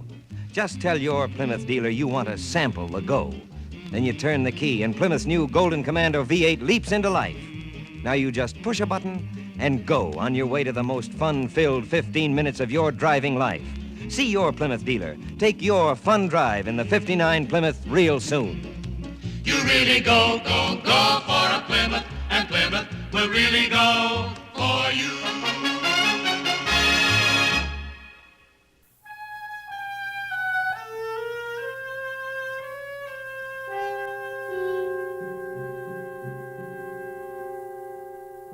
For the first time since I'd arrived in Batesville, the crowd downstairs was silent. I knew that they were waiting for more news of Williams. I was on my way up the stairs when once again the sheriff stopped me. I can let you in a little later, Kendall. He won't talk to none of the people I've sent in there anyway. Then it is Williams? Oh, it's him, all right. His mother's in there now. Williams' mother? You remember the man I said we suspected of leaving Williams outside my office? Yes. He brung her. His name's Shad Barlow. Went to visit Williams, seen how sick he was, left him at my place, and headed out for the old lady. Says he used to ride with Cole. They asked me to leave for a while. The old lady's crying gobs all over him. Where can I get a drink? Downstairs, Barlow. Mr. Barlow, I'd like to buy you a drink. I'd rather go someplace by myself, mister. Well, how about my room, then? I have a bottle of good rye there. Yeah, I guess that'd be better than that saloon. All them vultures down there waiting for Cole to die so they can have a celebration. Shad Barlow was a tall man with arms that were too long. He seemed to welcome the grayness of my room, so I didn't bother to light a lamp. As I poured him a glass of rye, he seated himself awkwardly in a straight-back chair by the window, and for a long time watched the street below. I told him my name, that I was a newspaper correspondent, and that I would welcome anything he would be willing to tell me about Cole Williams. He didn't seem to hear me, and the crowd below in the saloon began their celebration. Suddenly he got up, walked to the dresser, and poured another glass of rye. Let the kids out of school, declare a holiday. Cole Williams is dying in our town. I should never have brought him in. I thought they'd help him. Will you tell me about him, Barlow? Why? Why should I? You're his friend. I'm a newspaper correspondent. It's been so long now, I guess it don't make no difference. You gotta remember one thing, though. What'd you say your name was? Kendall. You gotta remember one thing, Kendall. Yes? There was a war going on. I don't mean the big thing. I mean a long time before that, there was a war out here. Why, clear back into the 50s, it was raids. Kansans into Missouri, Missourians into Kansas, back and forth. What Cole done was to organize his sons. Yeah, that was it. Dead men fighting through their sons. I was just thinking. There ain't never been a better-looking Johnny Reb sat a horse than Cole. Nothing like what's upstairs. You'd never know that was him. Why, I've seen Cole charging down a hill, a-hooting and a-hollering and telling us not to worry, that nobody could touch us. Oh, Cole, you know, he was a funny one. Always wore a flower stuck in his hat brim when we went on them raids. Said it brought him good luck. Why, the day we took Madison City, we all stood on that hill for 10 minutes waiting for him to find a posy. Maybe it was good luck. I don't know. Told me one time he wore it on account of his brother. His brother? Sure. He had a younger brother who loved flowers. Growed a little patch of them on the side of the Williams house. Then one day the Redlegs came, the Kansans. They come riding in this day and tromped all over the kid's flowers, mean-like, just looking to jayhawk somebody. Cole's brother ran out to tell him to get, and they shot him down. Cole was, 26, 25 or 26. He was away, and when he come back, well, it sure made him mad, real mad, for a long time. But I guess he's got over that by now. Has he? I'm just wishing now I hadn't come to see Cole, that he just died out there at his place all by himself. Why? He was your friend. Oh, some people downstairs. Most of them are glad he's dying. They just come to make sure. Yes. Besides, I'd kind of put them years away, like a saddle you don't use anymore. If you go and get it out, you find the tree all shot and full of wormholes. When he dies, what'll they do with him? I mean, it won't be a law planting, will it? I don't know. Sure wish I could take him. You? Sure. I'd take him, I'd give him a laugh. He used to always say, "Boys, if it happens to me in this next fight, do me a favor and throw me in a hole in Kansas. That'll teach him." Then he'd laugh and we'd go on in it. But I don't suppose they'll let me have him, will they? I doubt it. Maybe I'm just drunk, Kendall. Your bottle's nearly dry. Can I buy you one? No, thank you. Funny. It's funny how wrong a man can be. I thought I'd be getting Cole something decent, not this. He don't need me no more. I'm getting out of this town. Just remember one thing, Kendall. There's two sides to everything. Don't let these cayuse killers stampede you. No, I won't. I watched from the window as Shad Barlow slowly rode out of Batesville. At the end of the main street, I thought he turned and looked back, but it was too dark to be sure. Concerning the actual death of Cole Williams, I can say this. There was much speculation in the saloons and streets as to whether he would admit to his crimes. I was there when he died, and for the second time since I'd come to Batesville, the town was silent.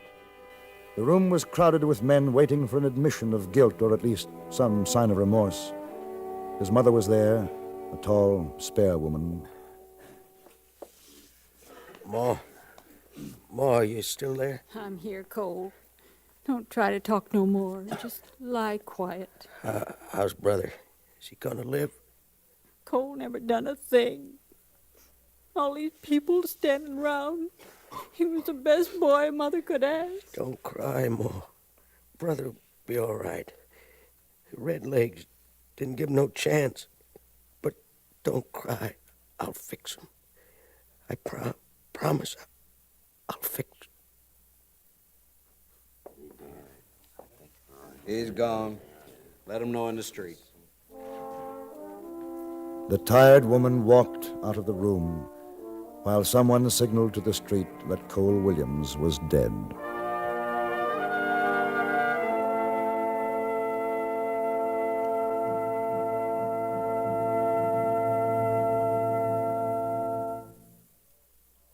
Getting away from it all is a big part of everybody's dream. Still, nobody wants to come back from a weekend like Rip Van Winkle so completely at sea about what went on during his absence that he couldn't find a place for himself in his old hometown. Well, fortunately, you don't have to come back from a Rip Van Winkle, no matter how far you go from civilization over Saturday and Sunday. Take a radio with you, and wherever you are, whatever you're doing, CBS Radio will tune you in on the world you've left behind. With your dials set for your local affiliated CBS radio station, the CBS News Department brings you fast, efficient, comprehensive reports at regular intervals all week long. CBS newsmen all over the nation and the world are trained and seasoned at sifting the trivial from the important. Make CBS Radio your window on the world while you're on your weekend jaunts, and you won't have to pay any penalty on your return for getting away from it all for a while.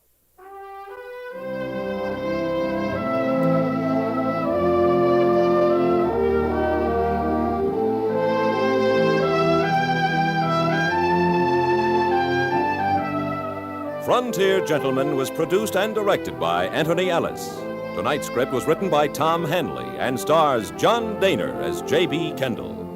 Featured in the cast were Harry Bartell, Richard Perkins, Joseph Kearns, Virginia Gregg, Helen Klebe, and Jack Moyles. Join us again next week for another report from the Frontier Gentlemen. Bud Sewell speaking. Drive with care. Nobody has a life to spare. This is the CBS Radio Network.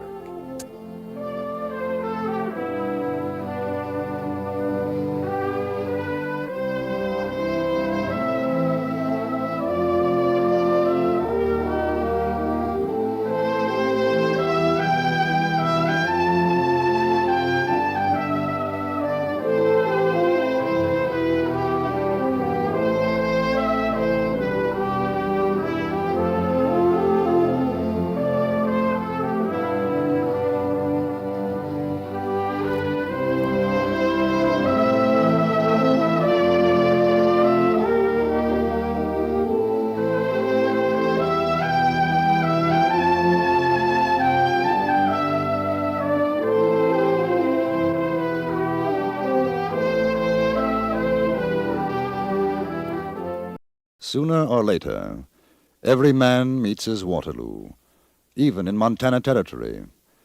At the time Colonel Custer was meeting his, I very nearly met mine.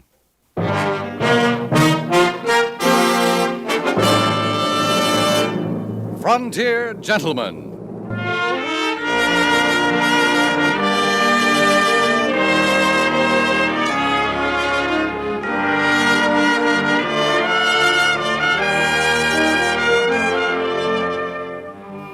Herewith an Englishman's account of life and death in the West.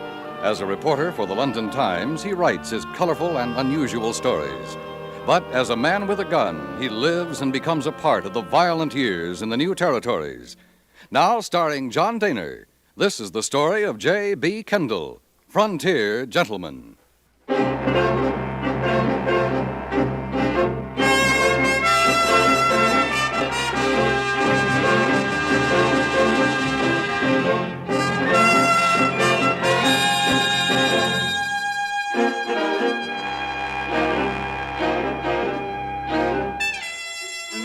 I had received permission to accompany a troop of soldiers and packers up the Yellowstone to the mouth of Rosebud Creek, and through the kindness of a Lieutenant Snow, in charge of the supply depot, I'd found quarters aboard the river steamer Far West.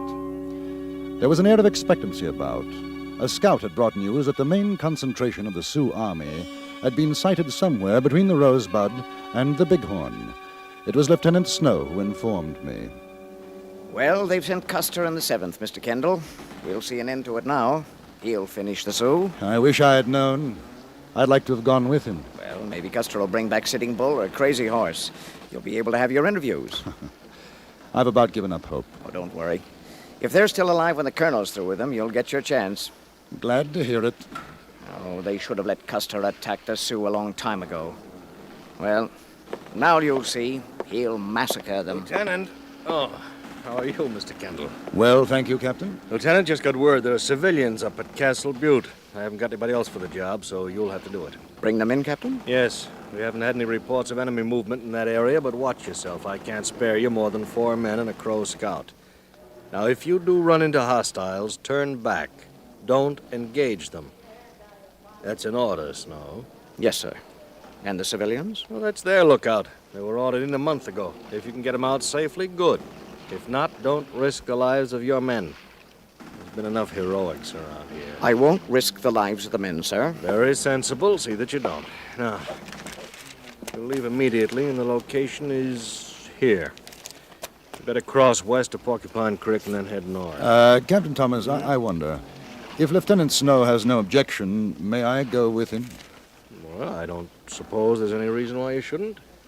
Snow? Fine with me, sir. I thought you'd want to be here, Mr. Kendall, when the conquering hero returns. Make an interesting story for your London Times. I beg your pardon? Oh, we'll be back in time, Mr. Kendall. Captain Thomas is referring to Colonel Custer. Oh. The young lieutenant and I don't see eye to eye about the colonel. No, we don't, sir. Well, it's a matter of opinion. I won't bore you with mine, Mr. Kendall. Snow, you'll issue a horse and a rifle to Mr. Kendall and see that he signs for them. Yes, sir. Good luck. There are times when it's hard to remember rank. The trouble with him is he's not West Point. He resents anybody else who is. Well, you've just had a good look at professional jealousy, Kendall. Odd. I wouldn't have thought that of the captain. Oh, pretty obvious, isn't it? Come along, we'd better get going.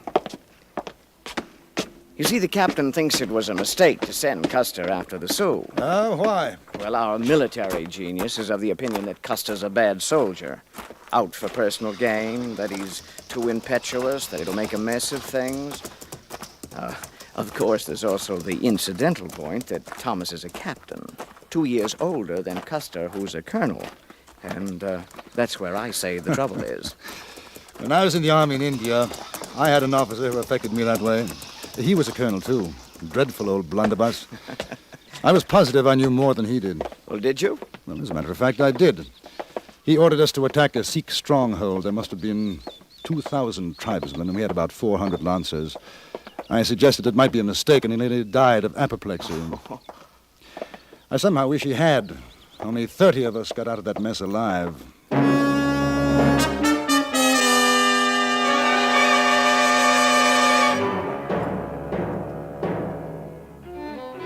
Our destination was some 15 miles north and west of the mouth of Rosebud Creek. There were 7 of us: Lieutenant Snow, Sergeant Wilson, 3 troopers, and a Crow Indian scout with the intriguing name of Six Toes. Intriguing because, as far as I could determine, he had only 5 on each foot. We had traveled fast without incident when the scout brought us to a halt. Smoke over hill near Castle Butte. Any sign of Sioux or Cheyenne? Have been passing this way. Maybe small party, 7, 8. Sergeant? How long ago, Six Toes? Walk a mile, maybe less. He means 20 minutes or less. Ah. Sir? Six Toes says there's a sign of the enemy, Wilson. Smoke just over the hill. Now, they may have attacked the party we're looking for. Stay here and keep your eyes open. I'm going to ride up the hill and take a look. Yes, sir. I'd like to come along. All right, Kendall. Six Toes, you too. Here.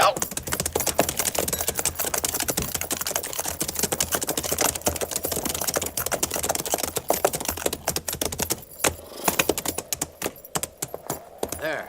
Smoke. Can't see what it's coming from. Trees are in the way. Well, if it's a raiding party, we might still get them. See that canyon to the left? We could ride through there. Well, nasty place for an ambush, though. Worth the chance. We'd come up under cover of the trees. Not good place if Sioux got big party waiting. No reason why they should. There haven't been any reports of any big war parties up here. Probably a few renegades. Sergeant Wilson? Look here, old boy. It's none of my business, but 4 men in those rocks could hold off a small army. Wouldn't it be safer to take the direct approach? Open country? You'd stand a better chance. Mr. Kendall, I don't know how you fought in India, but over here, surprise tactics are the only way. Beat the Indian at his own game, outguess him. Yes, very sound. When you can do it. What is it, Lieutenant? You see that canyon, Sergeant? We're going through. If the Sioux are where the smoke is, we'll take them by surprise, wipe them out. Oh, you hear that? Settlers are holding them off. Kendall, you want to stay here? We'll pick you up on our way back. I think I'd rather come along. Don't want to miss the fun.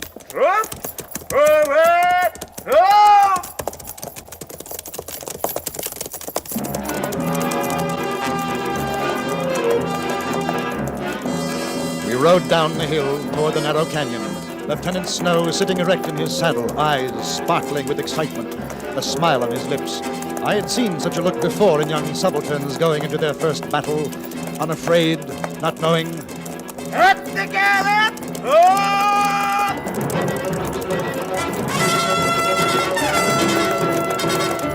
The mouth of the canyon drew closer. The shadows reached out to us.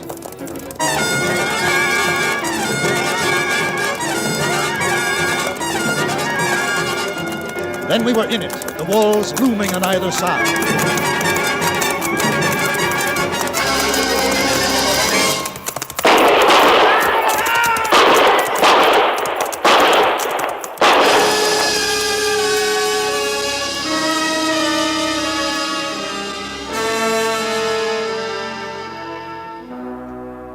I didn't look back. I knew from the sound of that first volley what had happened. And when I emerged from the canyon, there was only one other man a short distance behind me. It was the Crow Indian scout. Go around the trees! Don't go through!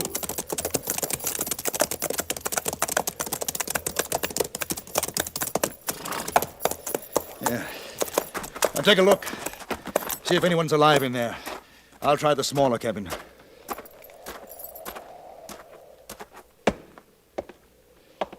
Where are the others? We didn't expect to find anyone alive. I saw you on the hill. Fired the shots. I was afraid you'd go away.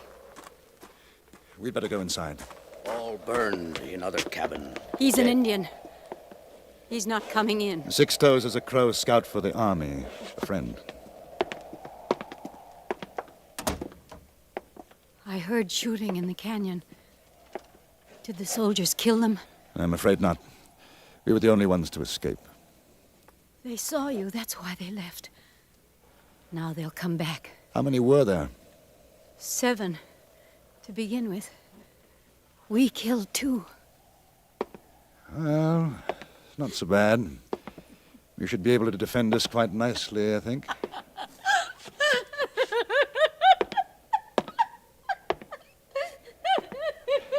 Yes. I'm sorry. Six Toes. I'm going out with the horses to get the rest of the ammunition and our canteens. Cover me from the window.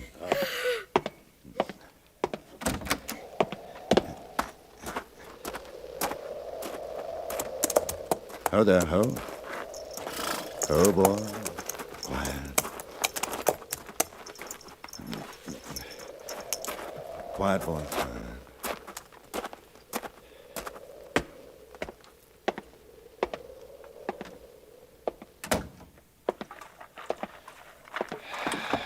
There.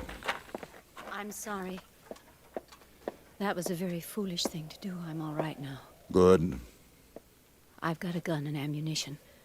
I know how to shoot. Couldn't be better. Six Toes, keep watch where you are. The lady and I'll take this side. My name is Amelia Mitchell. How do you do? I'm J.B. Kendall. Did you see a little boy out there? In the other cabin? No, but perhaps he... He was in there. With my brother and the other men. They were putting up a stockade when the Indians started to shoot. I was in here getting some nails. I saw what happened through the window. It was so quick. Then there was the fire.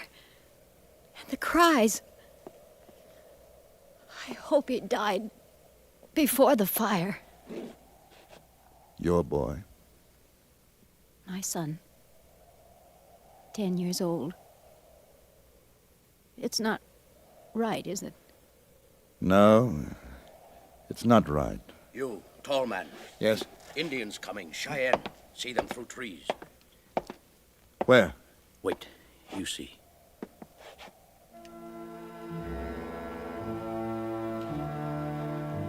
There.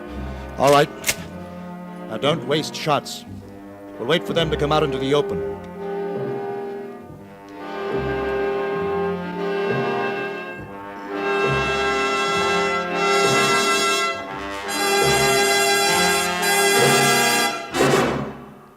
In a moment, we return to Frontier Gentlemen. Do you have questions on satellites, Davis Cup teams, a new medical technique? Answer, please, with Walter Cronkite as your answer. Hear him every weekday evening on most of these stations. And send your questions to Answer, Please, CBS Radio, New York 22, New York. That's Answer, Please, CBS Radio, New York 22, New York. And now we return you to Anthony Ellis' production of Frontier Gentlemen.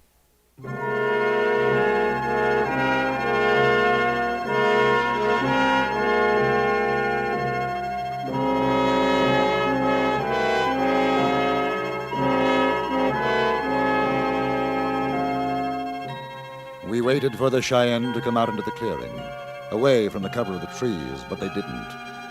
Neither did we get a chance for a decent shot at them. The sun began to go down. Shadows lengthened. In the little cabin, a shaft of pale sunlight poured through a crack in the heavy shutters. It was very warm. Amelia Mitchell, possibly 35, rather tall, her face glistening in the heat, the Winchester rifle held firm in her broad hands. I was suddenly and unaccountably very conscious of her. They must be waiting for nightfall. Possibly. Anything on your side, Six-Toes? Nothing moves. You're English, aren't you? Yes. Where did you go to school, Oxford? As a matter of fact, it was Cambridge. Oh. You disappointed? No. I thought it would be Oxford. If my boy had lived, I would have liked him to go to Oxford or Harvard. One of those fine colleges. Strange talking about him now. As though he'd been gone a long time. I suppose I never did have him, really. Not really. Was your husband in the other cabin? No. I've never been married. I came out here with my brother. He thought it would be best for us, my boy and me. Best to make a new life. Oh, well, You don't have to be embarrassed now that the boy is gone. I'm glad to talk about it. I was a school teacher. After the war, I met a man. He was a returning hero. It was lonely. I never saw him again after that one time. You could have married. No. A decent man wouldn't have wanted that. Well, for me, there was somebody in England. I suppose not quite the same thing, but she married somebody else. I think I felt very much the same way as you did. It was a mistake.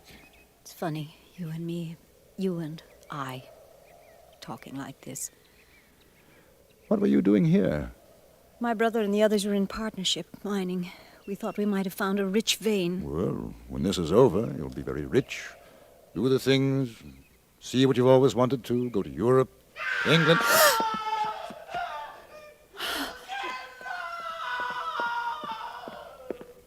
Is Lieutenant Snow.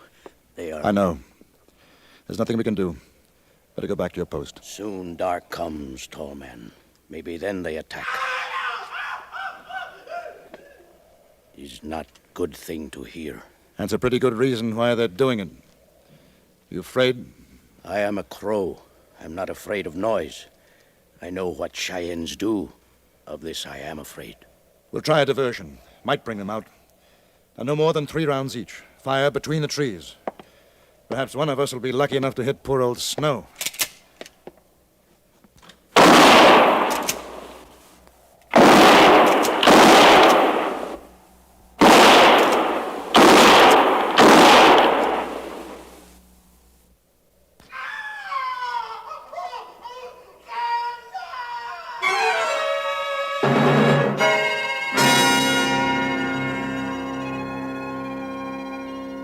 It was no good. I knew that with darkness they would come. There would be no moon. They would wait and then set fire to the cabin. If we tried to run out, it would be mercifully quick. A bullet, nothing more. I'm not sure what it was that made me decide, the sight of the woman standing next to me or the sound of Lieutenant Snow's agony. But suddenly I knew what had to be done. Look here. We can wait until they burn us out, or we can do something. Six-Toes, will you go out there with me? We are 2 against them. Woman, no good. She will stay here. I'm not afraid to die, as my father has done fighting Cheyenne, but would like to take one scalp with me, tall man. And In a few minutes, it should be dark enough. If we can get out of here without them seeing us. And no rifles. We'll take our pistols, but I don't want to use them unless we absolutely have to. Hatchet. And knife, quietly. Is good. Now, the back window. Then cut around behind them in the trees. They not think white man will do this. Oh, I hope not. Woman fires into trees many times while we go. Yes, and keep it up for a minute or two. Give us a chance to get out there. All right. I think you know what to do if we don't come back, Miss Mitchell. I know. Goodbye, Mr. Kendall. Start firing.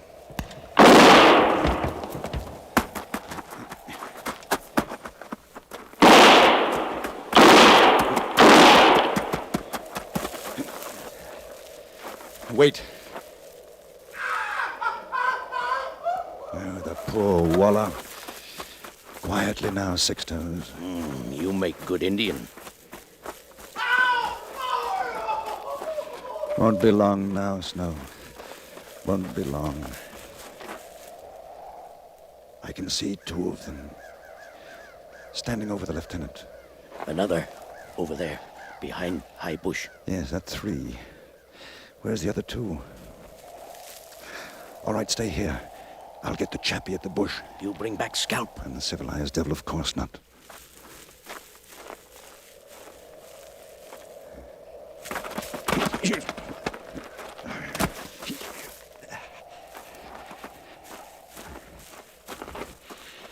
You get him? I get him.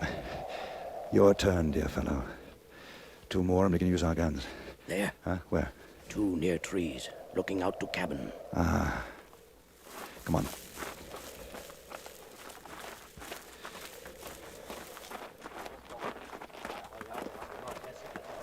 We'll never get across the clearing without them seeing us. Can you throw the hatchet? Very good at throwing. You watch. Together. 1, 2, 3. Oh, blast fine bloody aim you've got. Quick! Barely see them now. Shoot, and for Lord's sake, don't miss. Shoot!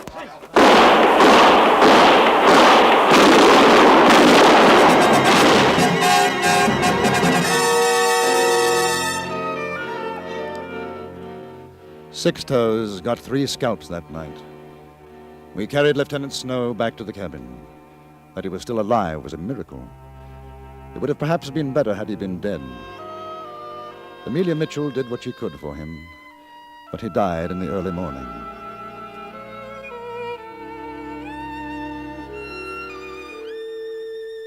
When we returned to the Rosebud the next day, the Battle of Little Bighorn was over. As Lieutenant Snow had predicted, it had been a massacre. Custer's troops had been wiped out. Those other wounded under Major Reno's command were being carried aboard the riverboat, the Far West. I stood with Miss Mitchell and Captain Thomas, watching the wounded being carried aboard.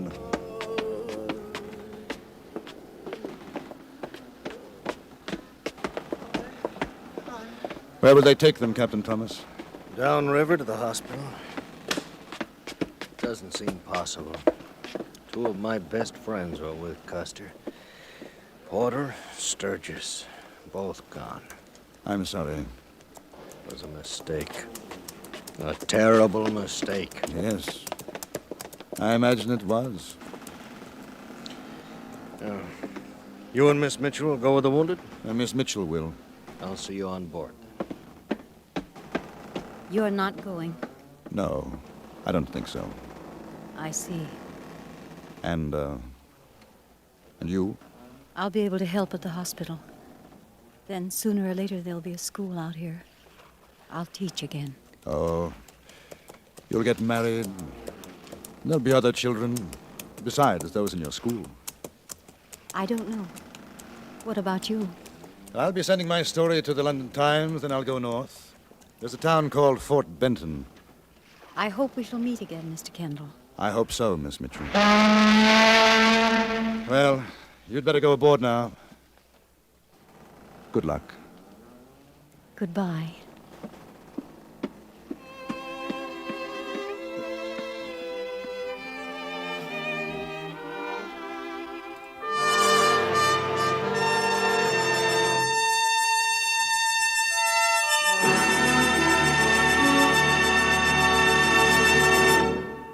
Frontier Gentleman was written, produced, and directed by Anthony Ellis and stars John Dehner as J.B. Kendall. Featured in the cast were Jeanette Nolan, Clark Gordon, Lawrence Dobkin, and Jack Moyles. Music was composed and conducted by Wilbur Hatch.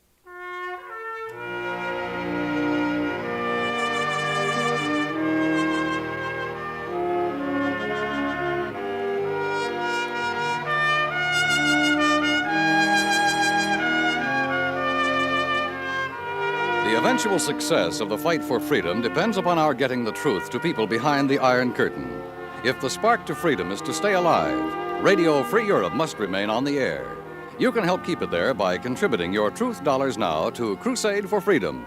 Just send your contribution to Crusade for Freedom in care of your local postmaster.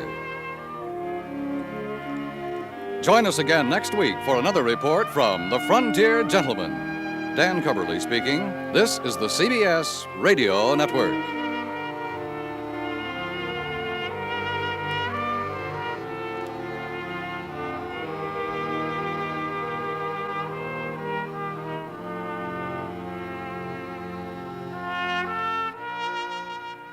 At Little Cottonwood Creek, I saw a man whose life wasn't worth $10,000. Not even to himself.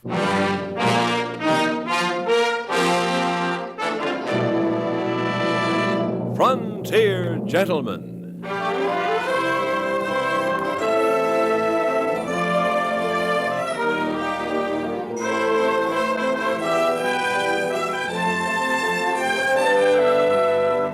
Herewith an Englishman's account of life and death in the West.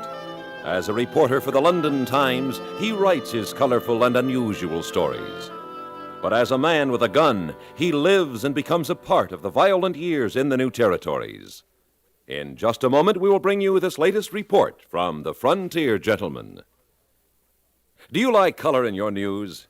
Do you want the sidelights and the inside stories on the day's headlines? Then the program for you is The World Tonight, broadcast 7 nights a week on most of the CBS radio stations.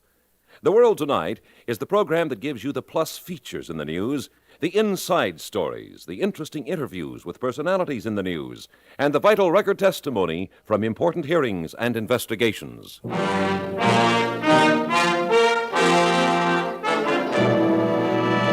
Now, starring John Dehner, this is the story of J.B. Kendall, Frontier Gentleman.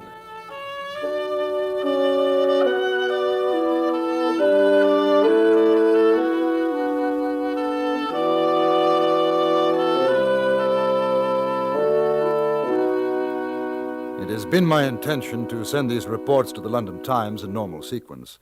I find, however, that certain incidents take precedence over others. Therefore, I shall postpone writing of several unusual occurrences which took place in Dakota Territory in order to speak of the final chapter in the matter of Belle Siddons, alias Madame Verdi, Archie McLaughlin, and Boone May.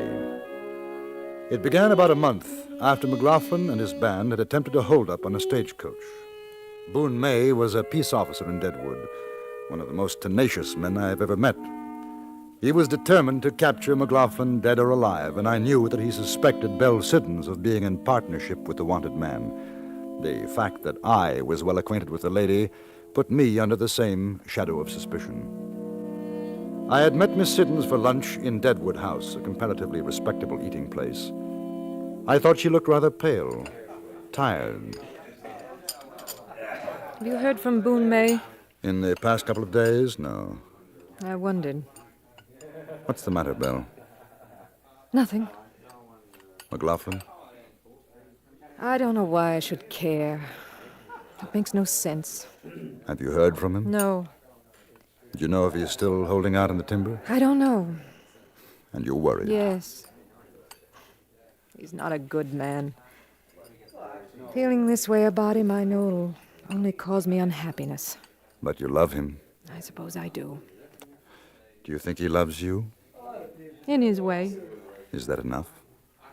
If I could be with him, it would be. Why don't you go to him? No. Boone May is having me watched. I took the chance once, not again. Hasn't McLaughlin tried to reach you? Sent a message?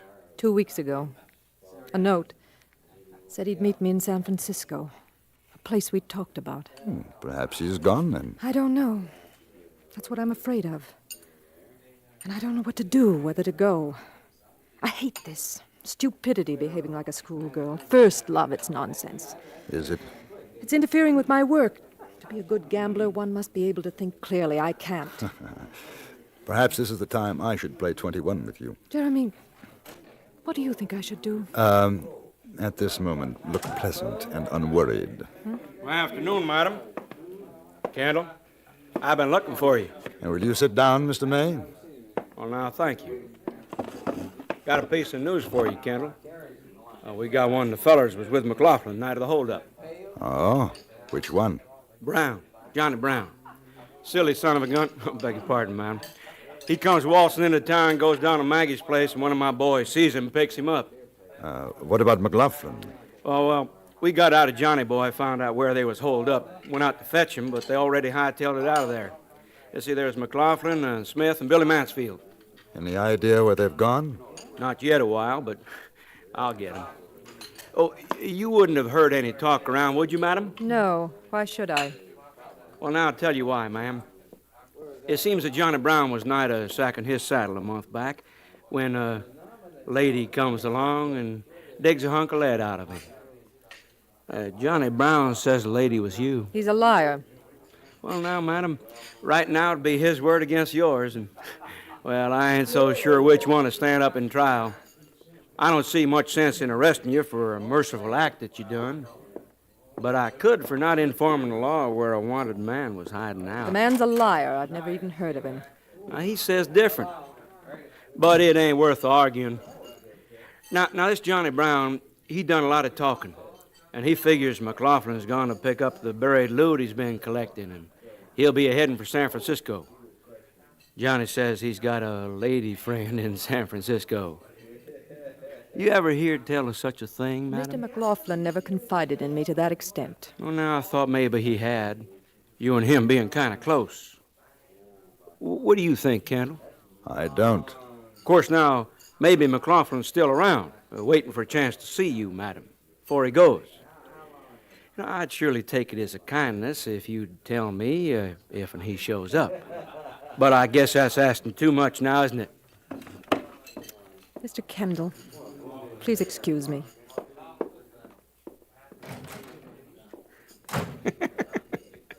That there was a mean, mad woman. And do you blame her? You know the way she feels about McLaughlin. Well, sure I do. I just want to see how she'd take the news. Oh, you've tried that before. You know what? There's a fact, Kendall. Except in maybe you noticed that I had better luck this time. You still think she's working with McLaughlin? I tell you she's not.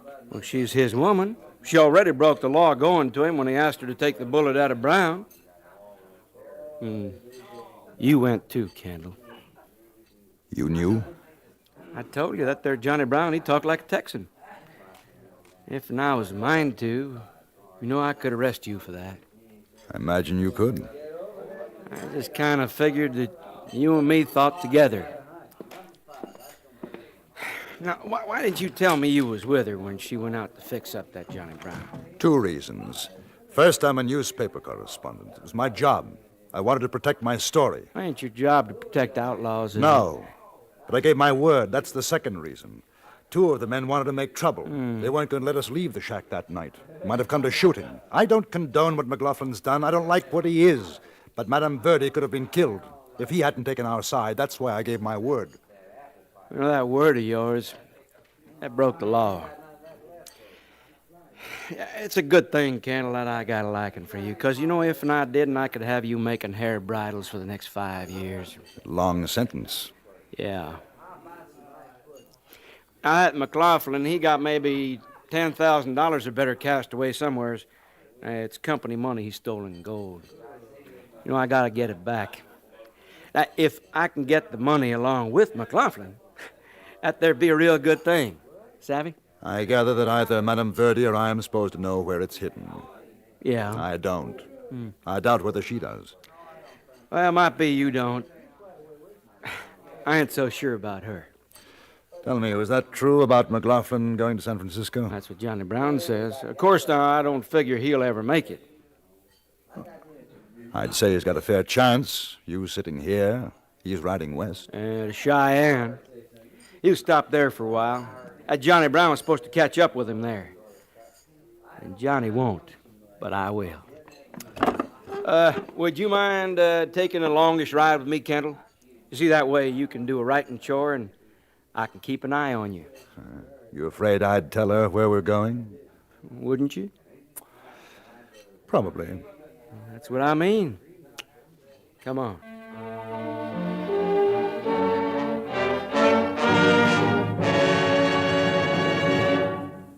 Maury Amsterdam, Joan Alexander, Bill Balance, and Jim Backus will make up the panel of experts later today on CBS Radio's lively guessing game, Says Who. What makes the prospect so pleasing is the fact that this famous foursome, taken one at a time or collectively, are all people of high good humor and wit. For fun and excitement, join them on CBS Radio later today as most of these same stations present Says Who.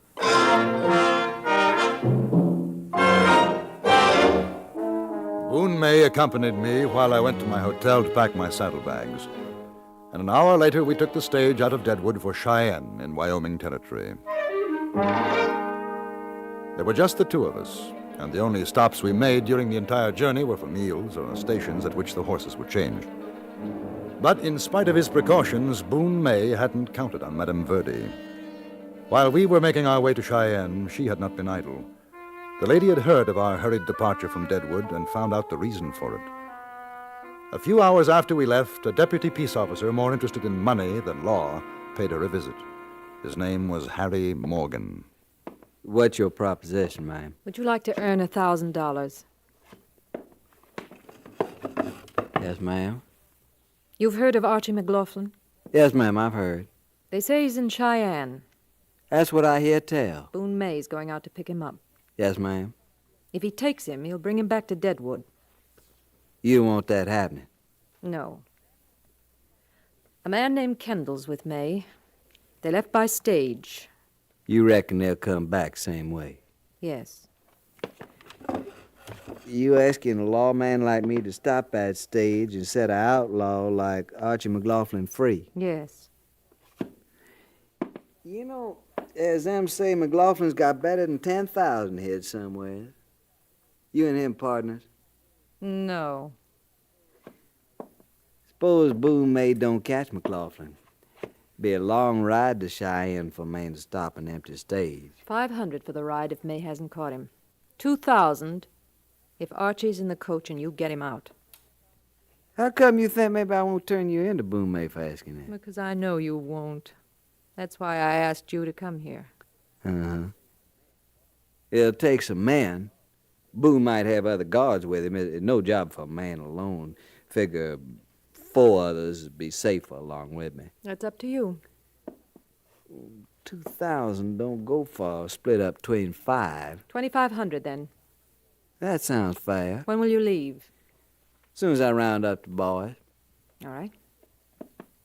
If you get to him, tell him to go to San Francisco. Tell him I'll meet him there. Yes, ma'am. One more thing. Do you know what Mr. Kendall looks like? Yes, ma'am. He's that newspaper fella. I seen him. He's not to be hurt. Well, no telling what happens in a shooting match.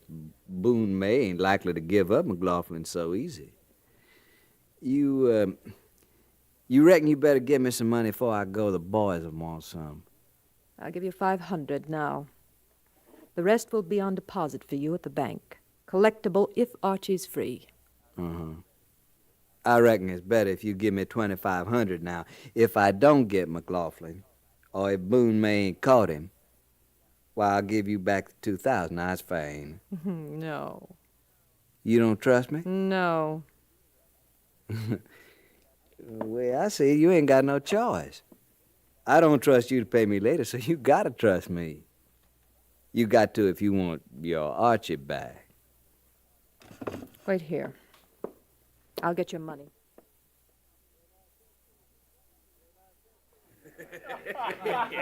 And I says to her, you got to if you want your Archie back. And she hands over the whole thing, $2,500. Now, boys, seems to me we're working mighty cheap to take a chance like getting a prisoner away from Boone May. I ain't all fired anxious to get in a powder-burning contest with Boone. I seen him use artillery.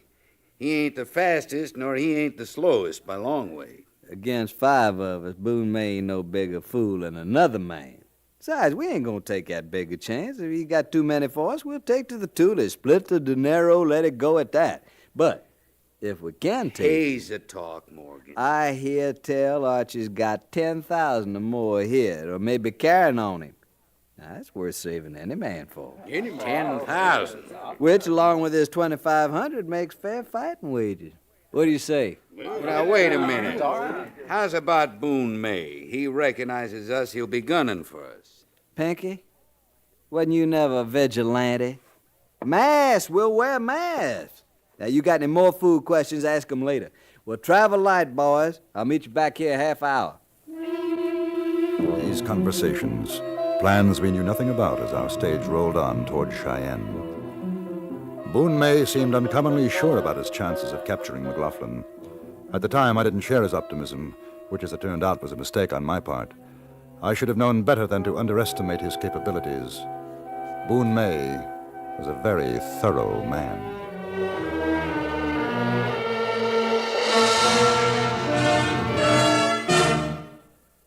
A gentleman of sentiment, our man about music is Mitch Miller on CBS Radio. Sunday evenings, he gathers unto himself a group of show folks of equal sentiment and talent for a bull session on the trade. Mitch and his friends do their talking right before CBS Radio's microphones, where everyone can hear them.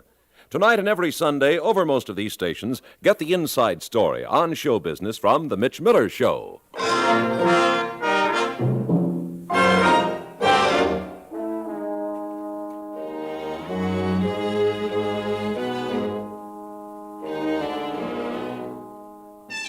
To report that Archie McLaughlin and his 2 companions were captured after a bitter gun battle would make colorful reading, but such was not the case. When we arrived in Cheyenne, the men were already in custody of the Cheyenne Marshal. Boone May had telegraphed ahead, and 4 hours after receiving a message, McLaughlin, Mansfield, and Smith were arrested while drinking a toast to freedom. They were put in irons, and accompanied by 1 other Cheyenne peace officer, we started on a return journey by stage to Deadwood. Be passing through Fort Laramie directly. And maybe you boys like to take your last look. I'll be coming this way again. If you do, you're gonna be an old man, McLaughlin. The charges against you is gonna add up to more years than any man's got a right to live. Bet you wish they'd hang us, huh, Boone? Maybe you deserve to, Mansfield, but the law is the law. And the law says you're gonna stand trial for robbery. You get a fair shake in Deadwood. Robbery ain't a hanging crime like in some places. How come you're along with him, Kendall? I think Mr. May was afraid that Madame Birdie and I would ride to Cheyenne to warn you. How is she? Better than she'll be when she sees you like this. Oh, you've won. You've got your man. Why rub salt in the wound? What'd you do with the money you hid, McLaughlin? What money? That 10,000 or more. Well, ain't no use playing ignorant. Half of Deadwood knows about that loot. But it'll go easier at the trial if you turn it back to the company. Sorry, Boone. I got all kinds of plans what to do with it. Ain't gonna do you no good in the Hooskow. What's the matter, Boone? You gonna lose reward money if Archie don't fess up? The law'll go easier on you. That's what I'm saying. You know, hearing you talk curls my gut, Boone. Leastways, I don't mind admitting I'm a no-good highline rider. Only difference between us is you hide behind a badge for your kind of steal. You lie, McLaughlin. I never stole in my life. Talk about law. Kendall, get this here peace officer to tell you about the times he's shut an eye when a gold shipment's been... Kendall! Get out of that coach or we'll make wolf meat out of you. It's a hold-up, Boone. We got you on both sides and behind. Get out slow, hands way high, you hear? What's the matter, Boone? Ain't you gonna fight back? Man's a fool to take our more than he can handle. There's too many of them.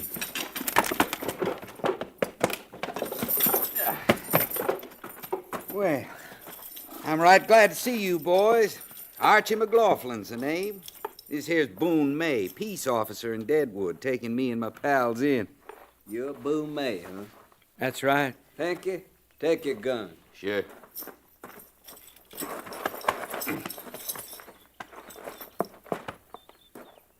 All right, Boone May, you and the other fella, you stand right there. Driver, stay up on that box. You, McLaughlin, the other two, get over here under the tree. Don't seem like no proper hold-up to me. I have an idea it isn't. That's just fine, McLaughlin. That feller's voice. Now, we ain't gonna waste time. I swear I heard it who before. might be coming along the trail. Couple you boys get that rope over that limb yonder. A necktie party for Boone May? You won't see no weeping from me, mister. You ain't got it straight, McLaughlin. It's like this. We're vigilantes, see? Law and order, that's us. Now, we know all about you. We know what you done, why you're going back to Deadwood. But we figure it ain't right you should get off without paying for your sins. So, McLaughlin, if you're carrying that $10,000 or whatever, you hand it over right now. I ain't carrying nothing. Boone, may you take it off him? No, he never had it. Now, look, you want to help the law, that's just fine, but that ain't the way... Boone. Where's it head, McLaughlin? No use asking, mister. Archie, ain't gonna do you no good, Dad. Not much sense you fellas getting strung up on account of him. You won't tell us? We don't know. How's about it, McLaughlin? Go ahead, hang me. I ain't giving you nothing. You figure maybe we don't mean business? You, what's your name? Smith. Jack Smith. You got a prayer? Say it. Archie, tell him. Archie. Oh, my God. That's murder! Murder! You can't do that! I done it, Boone May. You won't be next? Now, you see, McLaughlin? Now you know, 'cause you seen I ain't no flannel mouth. Now, I ask you, where's that money head? Oh, go You tell him, Arch. You gotta tell. There's no call for us to get murdered on account of money. What good's it? What good, Arch? Tell him. All right, boys, get the rope round his neck. No. Take that one first. No, Arch, tell him. Fellas, please, it ain't my fault. I You tell tell him, McLaughlin? Don't do it. That's a spit you wish you had in your throat by and Oh, by, please. mister. String him up. Don't!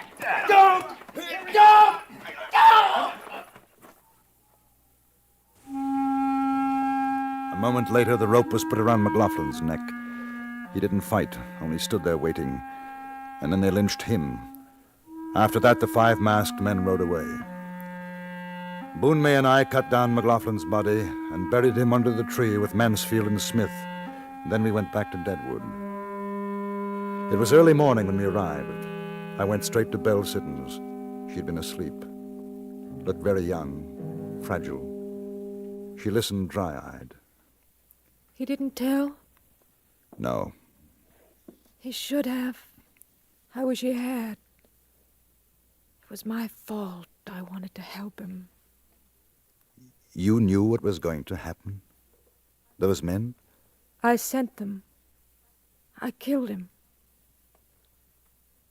Please, go away. Yes. I'm sorry.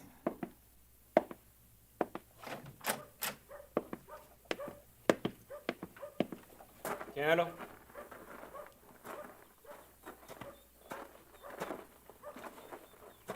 You tell him? Yes. Oh, that's good. Oh, I'm glad you did. A fellow like you knows how to do a thing like that. Yes, I'm very good at things like that. Well, how about a drink? I could use one after the ride. No, thanks. Oh. Well, I'll see you. Kendall? She say anything about where the money was hid? No. Nothing. Yeah. Too bad. So long.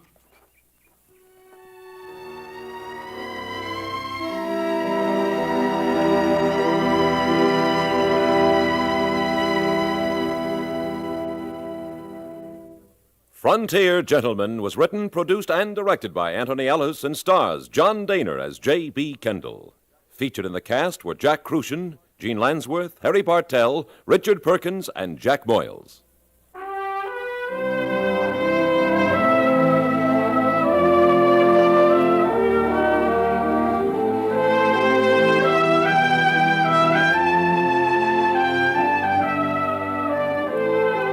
Join us again next week for another report from the Frontier Gentleman. Bud Sewell speaking.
I met a gambler in Wyoming Territory and learned something about the terrible war between the states.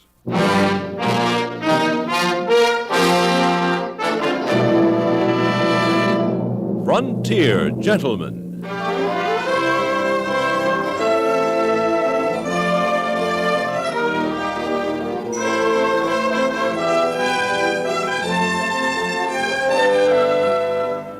Herewith, an Englishman's account of life and death in the West. As a reporter for the London Times, he writes his colorful and unusual stories. But as a man with a gun, he lives and becomes a part of the violent years in the new territories. Now, starring John Dehner, this is the story of J.B. Kendall, Frontier Gentlemen.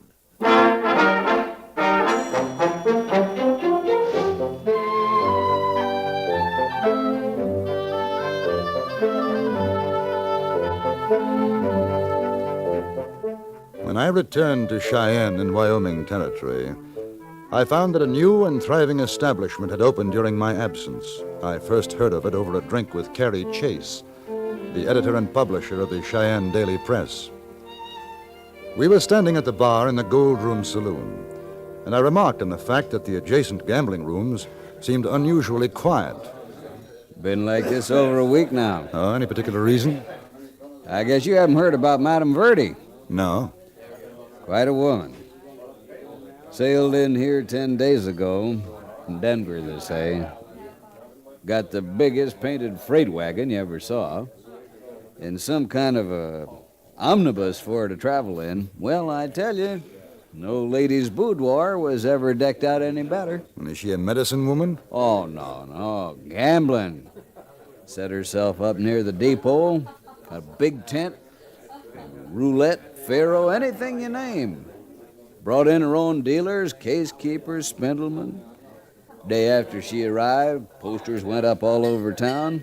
And since then, well, the local boys aren't very happy about it. Taking all their business, huh? Just about. What sort of woman is she? I tried to get an interview. Not much luck. Doesn't like to talk about herself. But I tell you, there's a story there. I'd like to get it. Yes, sir. Quite a woman.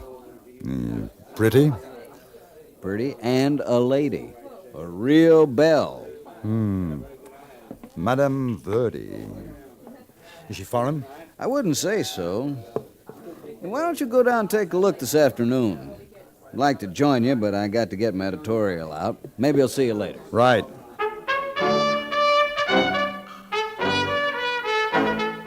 I found the tent, a huge affair, 100 yards or so from the railroad depot. Inside, a crowd of men thronged about several tables, and I recognized a number of wealthy cattlemen whom I had met a few weeks earlier at the Cheyenne Club.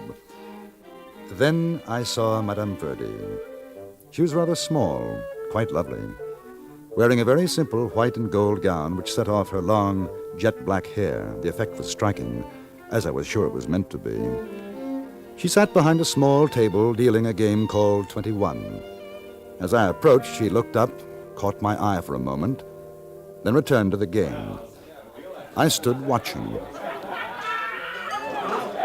Cards? Yeah, you can hit me again, ma'am.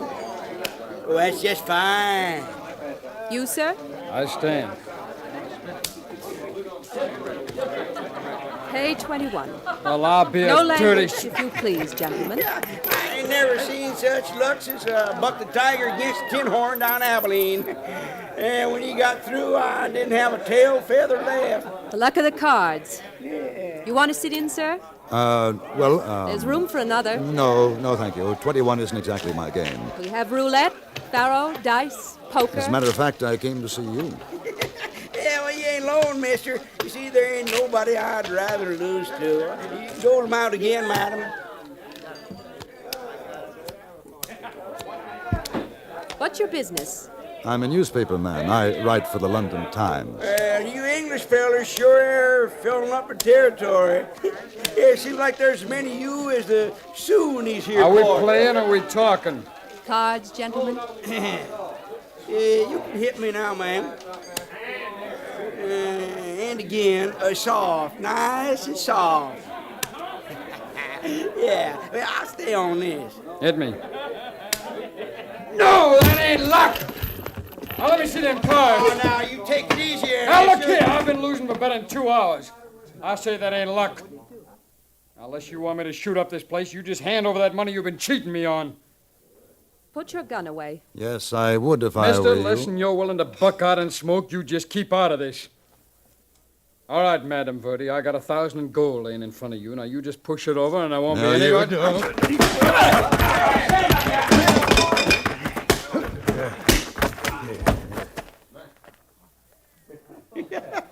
Yeah, now, mister, you know, for an Englishman, you got a real likely face there. Hey, look at that. He's asleep and as gentle as a dead cat. Is everything all right, ma'am? Yes, thank you, Ed. Take him outside and throw a bucket of water over Yes, him. ma'am. Tell Charlie to take over from me. Oh, you leaving, ma'am? For a little while. Well, I'll be a-waiting for you. Still got a ways to go before I'm cleaned out. Perhaps you'll let me stand you a drink, sir. No, thank you. It's a little early for me. I'm grateful for what you did just now, but really it wasn't necessary. He never would have left the tent alive. My boys are always on the watch for things like that. I didn't know. What do they call you?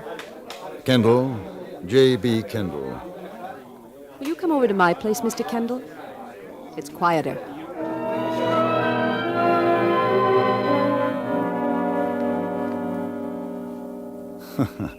Well, I'm overwhelmed, Madame Verdi. I must say I've never seen anything like it. My home on wheels.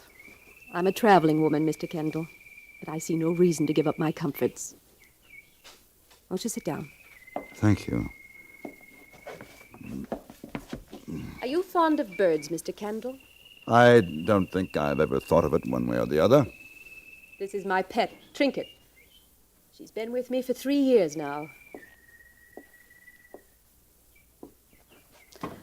I don't usually talk to newspaper men. So I understand. Mr. Chase of the Cheyenne Press told me he didn't have much luck. Some newspaper men have been rather unkind. Well, I think that readers in England would be fascinated by you. What, for example, would fascinate them? The obvious. That a young and very pretty woman is running the most successful gambling establishment in Cheyenne. And that she bears the somewhat unusual name, Madame Verdi. It used to be Madame Vestal. That was in Denver. And before that? I was Mrs. Newt Hallett. My husband was an army surgeon. He died in Texas of yellow fever. Oh. After that, I tutored for a while at an Indian agency. Then I found that I possessed an uncommon skill with the cards. There now. You'll have my entire history. Or at least something to start with. Where were you born? I think that's one thing that I don't care to tell you. Where were you reared? And that's another. Does the sort of thing that happened before in the tent occur very often? No. Do men take advantage of you simply because you're a woman? To the contrary, I usually take advantage of that fact myself. With dire results, I have no doubt. Well, I imagine that you're not particularly popular at this moment with the gambling hall owners here in Cheyenne? I'm only interested in popularity, Mr. Kendall, when it fills my cash box. I stayed on for another 10 minutes odd and learned very little more beyond the fact that the full name she now used was Lurleen Monteverdi. Highly theatrical, she knew, but felt it was part of her work. When I once again attempted to probe into her past, she excused herself rather abruptly and returned to the big gambling tent. I walked over to Carrie Chase's office and told him about the interview. It wasn't until later that I learned what was taking place at that same moment in a room behind the Silver Dollar Saloon. Several men were present, and their faces were grim.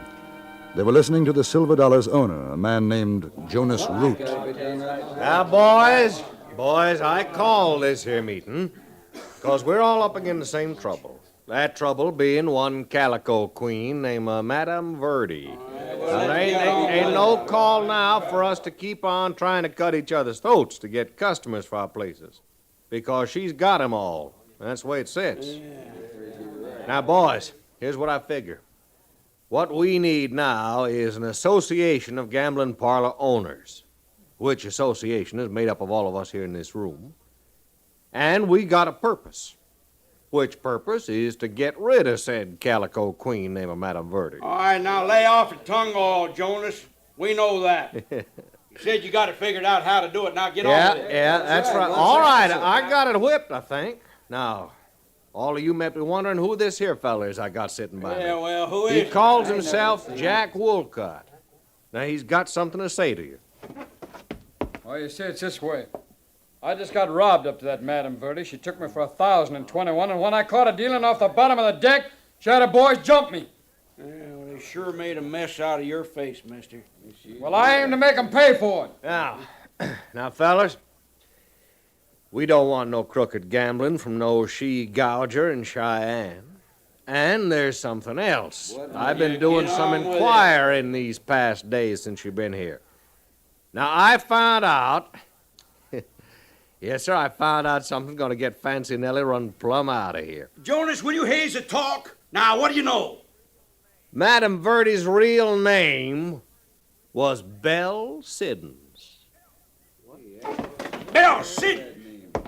You mean Belle Siddon? Yeah, you know the name, Soapy. She's that Confederate spy, Belle Siddon? She is the same.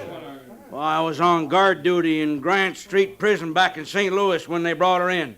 Boys, that's that rebel woman got Grant's troops cut off. Joe, Finch, Big Al, you remember the raid on the Memphis and Mobile Railroad, don't you? All right, now, I say that what we got to do is pay a call tonight on Madame Belle Siddon's Verdi. And we'll ask her nice and polite to roll her wheels out of Cheyenne. Yeah, I agree, but supposing she says no? Well, then maybe we ain't so polite. Maybe then we take her out riding under a cottonwood limb. That's it.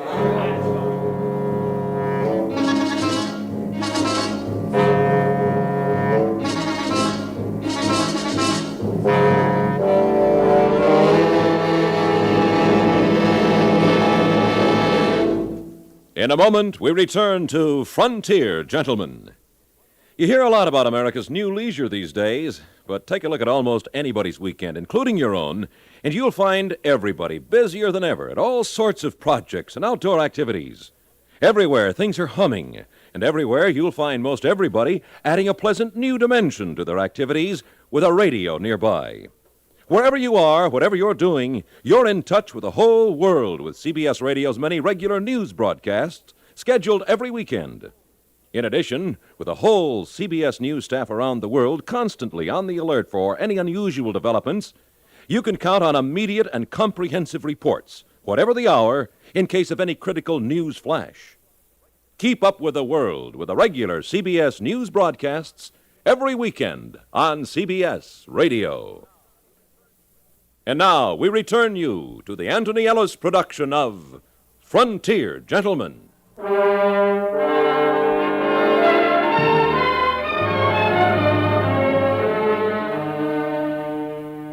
Neither Chase nor I had any idea what was brewing among the members of the newly formed Association of Gambling Parlor Owners. I sent a message to Madame Verdi asking her to dine with me at the Rollins house that night. You know, I didn't think you would. Join you for dinner? Why not? I don't know. Perhaps you strike me as the type of woman who never allows pleasure to interfere with business, and that there's only room for business in your life. As a rule, yes. Well, I'm flattered that you make an exception tonight. I'm curious about you, Mr. Kendall. Oh? You're not the type of man I would expect to find as a newspaper correspondent. Is there a type? I think you know what I mean. I'm not sure that I do. The way you managed that man this afternoon, something tells me that you could have done quite as well with a gun. Oh. Well, I've learned a little since coming to the West. And what did you do before coming here? Well, a little of everything. You don't like to talk about yourself? There's not much to tell. Really. I was in the army in India, spent 5 years there. Went home to England, and I didn't find it home anymore, so I got a job through a friend of mine who works on the London Times. I send back articles on life in the American West. They buy them from me. I've met Englishmen who sound a great deal more English than you do. It's quite possible. I haven't cultivated the accent for some time now. You sound bitter. What happened in England? I didn't say anything happened. You didn't have to. Must be your card sense that gives you an insight into a man's thoughts. I'm seldom wrong. That's why I sit on the other side of the table. You see, it's so easy to ask questions. Not always as simple to answer them, is it? No. Will you have more champagne? Please. If I were asked to gamble on it, I'd say there was a woman in England. You'd be half right. You look so stern, Mr. Kendall. Don't worry. There'll be another. There always is. Did you find another man after your husband died? No, but I imagine I will. You find me terribly callous? Not at all. Refreshingly honest. I'm afraid I shall have to be going back to the tent now. I'll take you. I've enjoyed myself very much, Mr. Kendall. So have I. Have you any money? Well, a little, yes. You decide to play roulette. I suggest that you bet on the black. Up to $1,000 payoff, it can be quite lucky. Thank you, no. When I gamble, I'll take my own chances.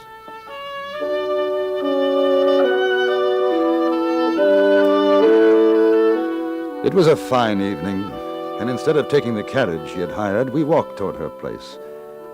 Neither of us spoke much. We had come to the end of the street when we saw the group of men waiting outside the big tent. They turned as we approached and walked toward us. I felt a sinking sensation in my stomach as I recognized one of them, the man I had hit that afternoon. All of them were armed. Good evening, Madam Verdi. Good evening, gentlemen. Waiting to try your luck with me? Well, I'll tell you, ma'am, we're waiting to talk to you in private. That fella, he's with her. He's one of them that pistol whipped me. He's a shill. Let's go inside the tent, gentlemen. I'll buy you a drink. No. We'll do our talking out here. Jason, will you get on with it? And, ma'am, we represent the Cheyenne Association of Gambling Parlor Owners. You ain't a member. No, I'm not. And we got a complaint that you're not running your games clean. The association don't like that.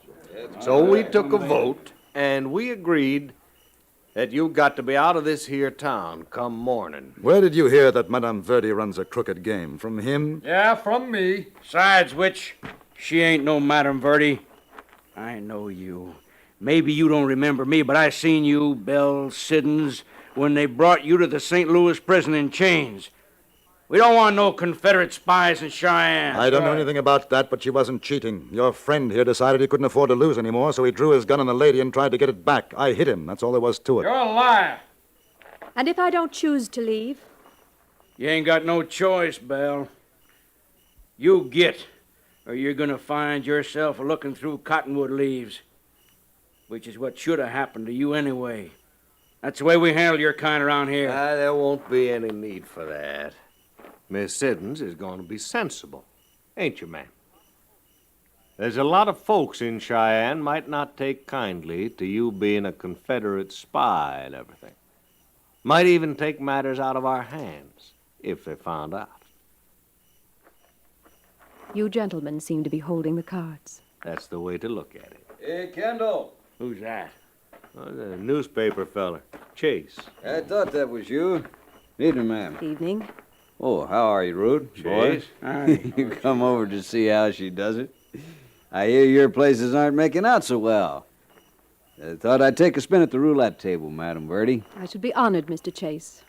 Why don't we all go in together? No, I gotta be getting back to the Silver Dollar.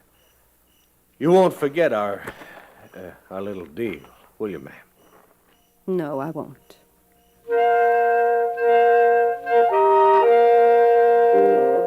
We went into the tent. She was tight-lipped, pale.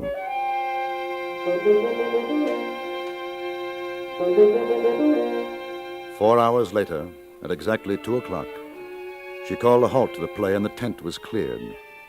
Chase, flushed with whiskey he had taken and the $100 he had won, joined me at her table. A fine evening, ma'am. You're a credit to Cheyenne. You run a square game, and I'm going to say so in my next editorial. Thank you, Mr. Chase, but you needn't bother. I'm leaving in the morning. Oh, no, you can't do that. I'll be heading for Deadwood. Why, ma'am, you could spend the rest of your life around here. I'm afraid not. Well, sure you can. Isn't that so, Kendall? No, that ain't so. Now, she's getting out. But before she does, she's giving me back that 1,000. Ain't you, Madam Verdi? I very much doubt it.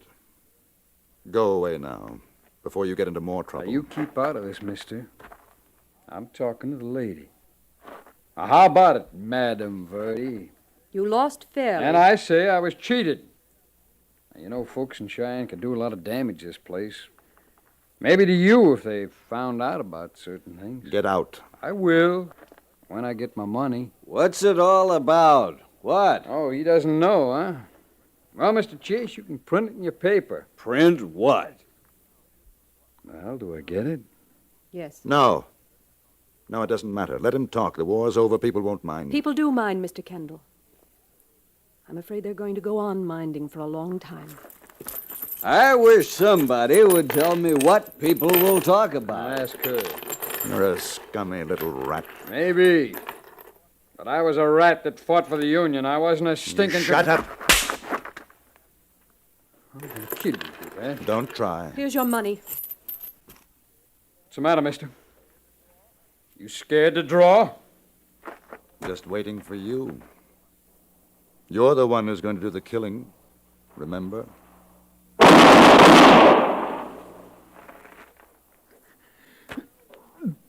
Belle, Siddon. Dirty, stinking Confederate spy.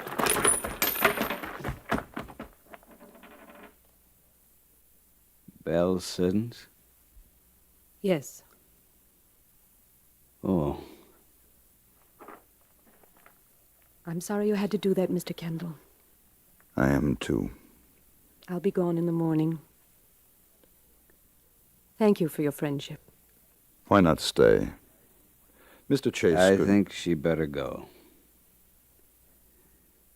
Thanks to Miss Siddons, I lost my brother in the Memphis-Mobile raid.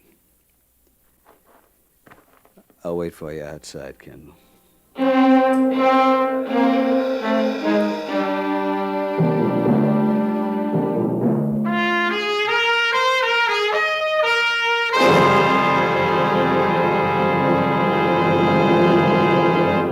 Frontier Gentleman was written, produced, and directed by Anthony Ellis and stars John Dehner as J.B. Kendall.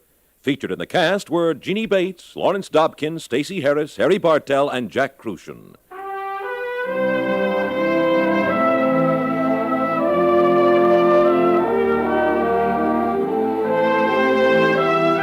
Join us again next week for another report from the Frontier Gentleman.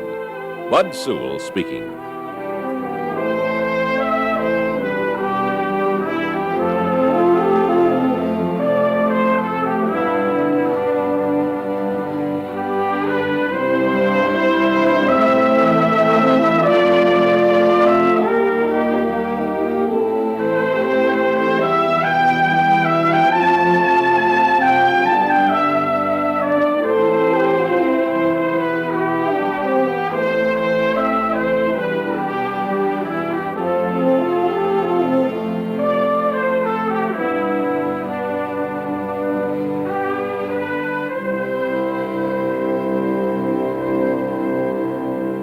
I learned two things in Cheyenne. One, that Hucky Dummy is baking powder bread with raisins. The other, that love's labor is not always lost, even if you don't know how to use a gun.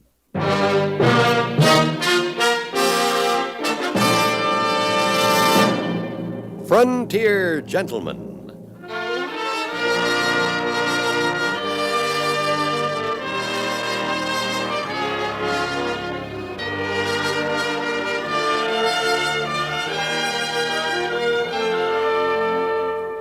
Herewith an Englishman's account of life and death in the West.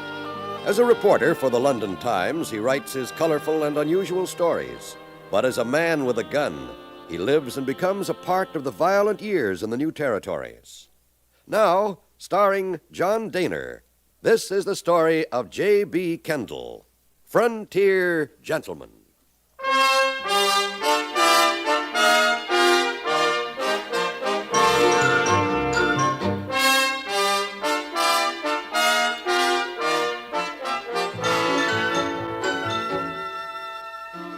I had spent a week in Chugwater with Hyena Bob Saunders, who ran the Cheyenne and Black Hills stage station.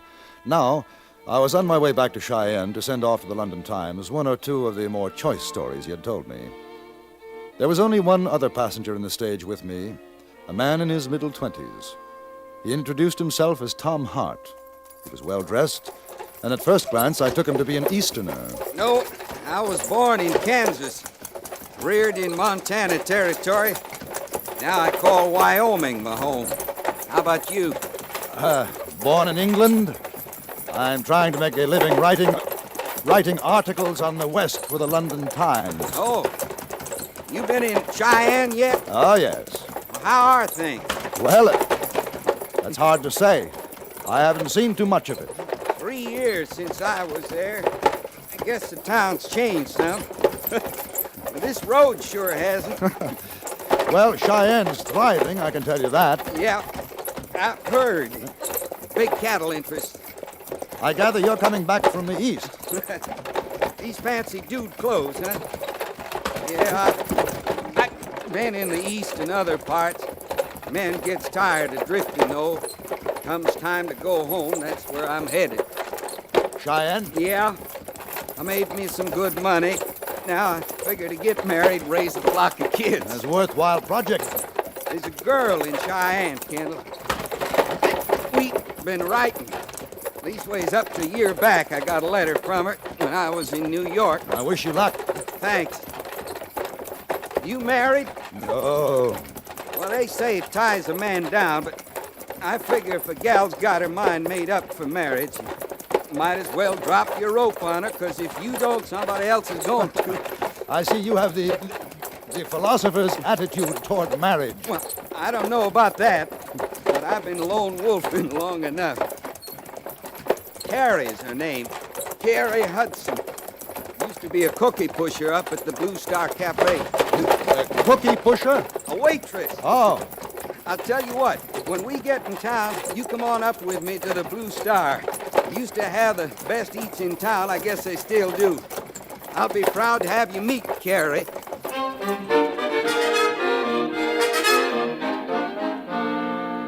We spent the rest of the journey discussing matters of both consequence and triviality. Hart had received no formal education, but his travels had given him a certain sophistication, and the time passed pleasantly.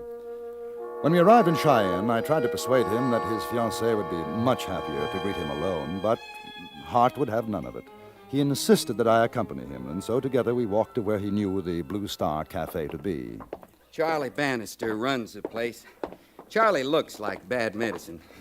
There's some says he used to be a short trigger man, but it ain't true. Why, the way he looked after Carrie, you'd think she was his own daughter. I sure had to play it straight before Charlie let me start riding herd on the gal. Say, listen, you hungry? A little. You wait till you taste Charlie's hucky dummy. He used to be a range cook, and there's never been a man made hucky dummy the way Charlie makes it. Hey, that's funny. Huh. Looks as though it's closed. No, it does for a fact. First time I ever knew the Blue Star to close. You see anybody moving around in there? No. What? She's open. Hello, Charlie? Whoever you are, come on in back. I sure don't figure. Hey, Charlie, you'll... What do you say, Tom? Charlie, this is a fella I met on the stage coming in. J.B. Kendall. How are you? Hello, Charlie. What's happened? How'd you get like this? I guess you ain't heard. There was a shoot-up in here a year or so ago. Carrie. Is Carrie all right? When it was finished, the boys had done the shooting, robbed me, and hightailed it out. I ain't moved from the bed since, Tom. What about Carrie? She ain't here no more. Well, where'd she go? Asked Jack Feeney up to Holloman Saloon. I'm asking you, Charlie. And I ain't saying. You and me was friends, Tom. I just leave, keep it that way. Now, what's Jack Feeney got to do with it? What, Charlie? All right, I'll tell you. Carrie took a shine to him while you was gone. That's a lie. I told Feeney to leave her alone. There was words. I threw him out. Same night he comes back with one of his boys, and they fill me full of lead. Well, wasn't this Feeney arrested then, Charlie? Sure, but it was his word against mine. Then Carrie took his side and swore at the trial it was someone else had come in and shot me up. Is she with Feeney now? I ain't seen her since that day. Hey, Tom, boy, while you're here, pump me a jug of water, will you? Old Doc Thorne says I got a drink, plenty of water. And Mrs. Carroll's been helping out, but she ain't showed up yet today. Yeah, sure. I'll be right back, Charlie. Thank you. I ain't got the stomach to tell him all the truth of it. You'll have to find out sooner or later for yourself. She married Feeney. Oh? When? Yeah, right before the trial. Guess it was partly my fault. I should have seen it. Carrie getting lonesome waiting for Tommy, and Feeney coming in here, his fancy spending ways. He runs the gambling in Holloman Saloon. Well, next thing you know, Carrie's looking cow eyes at him. Well, don't you think it'd be better to tell Hart now about the marriage? Say, listen, you keep an eye on him, will you? Tom's got a bad temper. He gets it in his head to start trouble, there's likely to be a killing. All the more reason to tell him then. This way, he'll go up to the saloon looking for her. Yeah, I guess you're right. It wouldn't be so good. Here's your water, Charlie. Is there anything else I can do for you? Yeah. Stay away from Holloman Saloon. I lied to you before, Tom. She's there with Feeney. They're married. Is there anything else I can do for you, Charlie? No, I reckon not. Hey, come on back and see me if you have a mind to. I'd sure like to hear about your travels. I'll do that. So long. You take it easy, Tom. Goodbye, Charlie. You take it easy, Tom.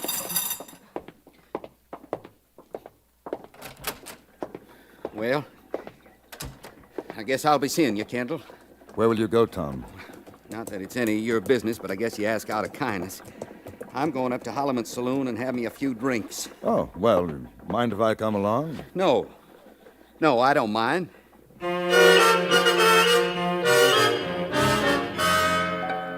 We walked down the main street. I knew it was pointless to tell him that trying to see his girl was the worst thing he could do to himself. I rather liked him, and I suppose that's the reason I went with him. He didn't say a word until we reached the saloon. Then he said, You go ahead, Kendall. I'll meet you in there in a few minutes. I got an errand to do first. I'll come with you. I don't mind. I do. Just order me a bottle of whiskey. I'll see you inside. All right.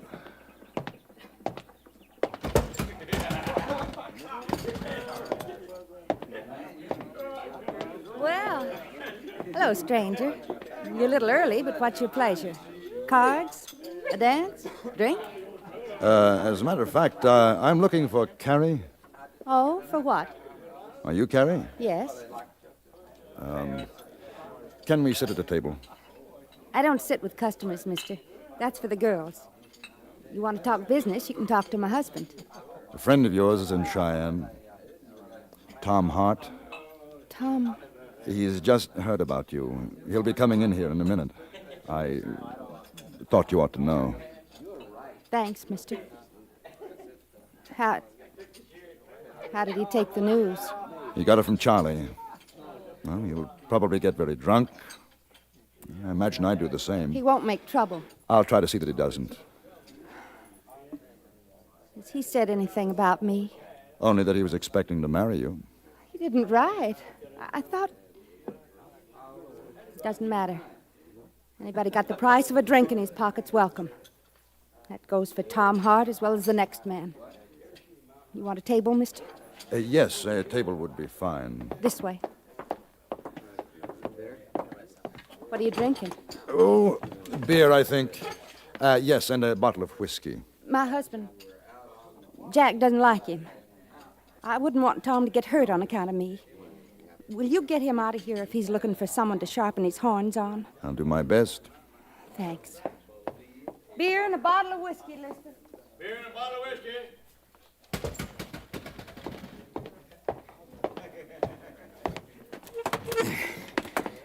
Well, where's the drinks? On their way, Tom. What's the gun for, Tom? She's right clean and shining, ain't she? Set me back $20. Put it away. I bought it, and I aim to use it. As soon as I get drunk enough, I'm going to kill me a skunk called Feeney.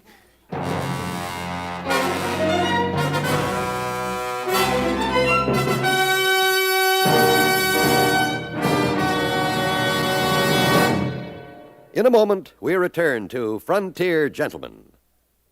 Fast with a quip, faster at making time with a beautiful girl, but fastest of all with a clue. Yours truly, Johnny Dollar, will be along with his latest insurance investigation later today on CBS Radio. Get next to yours truly, Johnny Dollar, on most of these stations. Now, we return you to the Anthony Ellis production of Frontier Gentlemen.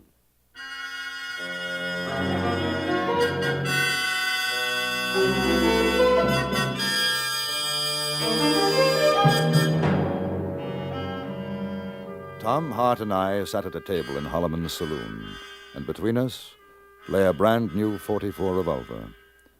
After a moment, Tom picked it up and slowly rotated the cylinder. He didn't turn as Carrie came toward us, didn't look up as she put down my beer and Tom's bottle of whiskey. Yes, sir. It's a mighty pretty talking iron. How are you, Tom? Oh, Carrie. Yeah, I heard you was here. Well, you're looking good. You know, back east, they drink a toast to new married folks. So I drink to you, Carrie. Well, where's your husband, Mrs. Feeney? Jack's out. Don't make trouble, Tom. What's done is done. That's the way you see it, huh, Carrie? You never wrote. I didn't have to. You were my girl. I told you I'd be back, but you couldn't wait. I waited 2 years. You was in such a hurry you had to get Feeney to put Charlie out of the way, too. That's not so, Tom. Charlie, he's lying in bed. He don't move anything but his arms anymore. Your husband did a right fine job. You ain't even been to see him since. That doesn't do much good, you know. She's not the same anymore. At first I thought she was, but she's not. She was a girl. A nice girl when I left. She got too much paint now. Looks like a honky-tonk woman. Finish your drink, we'll go. There's time. There's plenty of time. I want to have a talk with Jack Feeney. He shot up a friend of mine, you remember? You want to leave, it's all right, Kendall. You go ahead. I'll stay. You want a whiskey to chase down that beer? No, thank you. You know why I'm going to get drunk? I've got a rough idea. Yeah? How rough? Well, Tom, you know you really haven't got any right to start trouble with Feeney. What about Charlie? What about him? The court said Feeney was innocent. Charlie says he did it. And if you shoot Feeney, they'll find you guilty. What'll you have proved? She said she was going to wait. She said she loved me.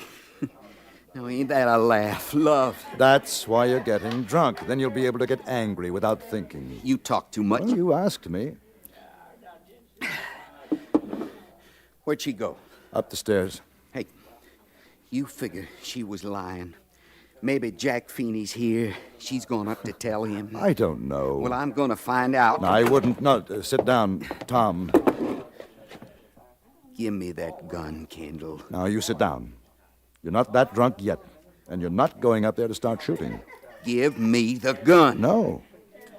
You're bigger than me, but I ain't afraid to tangle with you. I didn't say you were. All right. I'm going up there without a gun. Oh, don't be a fool. Tom. Don't rile me, mister. Tom, she's married to him. You'll find another girl. Hey, where are you going? How come you're going up to me and my wife's rooms? I figured to find you there, Feeney. Well, Tom Hart. That's right. I stepped out for a while. If I'd known you was going to pay a visit, I'd have come back sooner. Have you seen my wife, Tom? Yeah, I've seen her.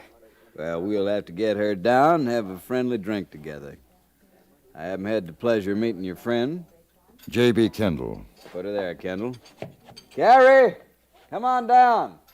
Hey, Lester, bring a bottle of champagne. I didn't come to drink with you, Feeney. I came to kill you. Well, sure, you can do that any time, but you'll have a drink first, huh?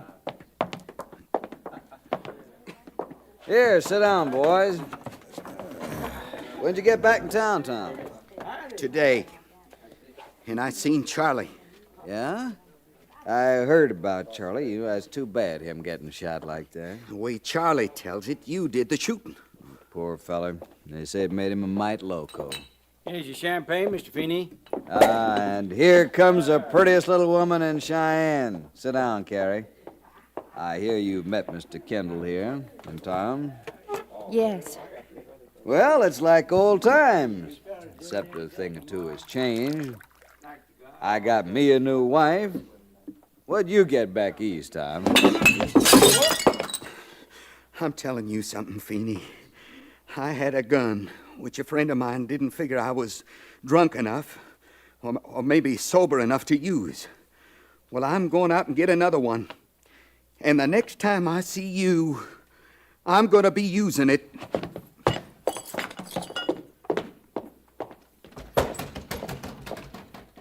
He sure is excitable, ain't he?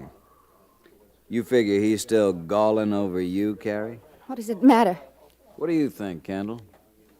I think that Tom Hart's in a mood for murder. Whether it's because of your wife or Charlie, I don't know. Jack didn't shoot Charlie, Mr. Kendall. I know he didn't because we were together that night. That's true. Must have been a couple of cowboys dropped into Charlie's place or robbed him, gave him lead poison, but it wasn't me. Why does Charlie say it was? That was at the trial. He said it then, too. Of course, my lawyer, he showed where it was dark in Charlie's cafe, and Charlie couldn't rightly tell who was in there that night. Charlie figured it was me because we'd had words the same day. I think I better find Tom. Nah, don't you go worrying, Kendall. You cool down. Besides, Tommy ain't no kind of a hand with a gun, and he knows it. If he comes looking for me, we'll take care of him. Which was exactly what I was afraid of. I spent the next hour going from one saloon to the next, looking for Tom. I couldn't find him. And so I went back to see the one person who I thought might be able to help. No, he ain't come back here. Took it bad, huh? Yes. Yeah, it's the trouble with that boy. Everything nice and easy with him. Never could figure what he was really thinking. But when he busted loose... Charlie, are you still positive it was Feeney who shot you? Sure am. Well, Carrie says he was with her that night. She's lying. Why would she lie? Well, don't ask me how come a woman does what she does. I think the one reason that Tom's going after Feeney now is a matter of pride. He doesn't want to back down. He'll use you as an excuse. I don't need any man to fight my war. Do you think there's any chance, even a remote one, that it was dark that night you were shot and perhaps you were mistaken about Feeney? Well, I guess there's a chance, but... Charlie, if I can find Tom, if he knows that, if you'll tell... Shh. Come outside. Carrie. Is he here? No. I had to come. I don't want him to get hurt. I wanted to talk with him. Ain't much for you to say, seems to me. I made a mistake. I'm not making another. It was Jack shot you, Charlie. I lied for him. He said if I didn't, either he or his boys would get you for good. He said he'd kill me, too. Then why'd you marry him? I had to. That doesn't matter now. We've got to find Tom. Jack sent 2 of his boys out looking for him. He wants to kill Tom. Why? I guess he knows. He's always known how I feel. And I'm going back to the saloon. You'd better stay here, Carrie.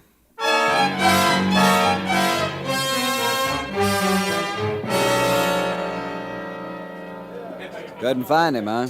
No. Well, he's probably sobered up by now. He'll be all right.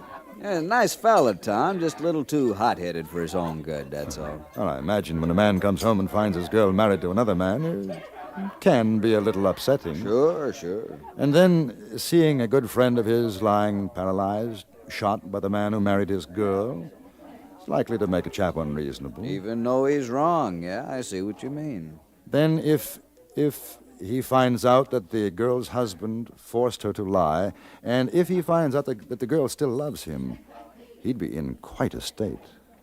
Yeah, that wouldn't be so good, would it?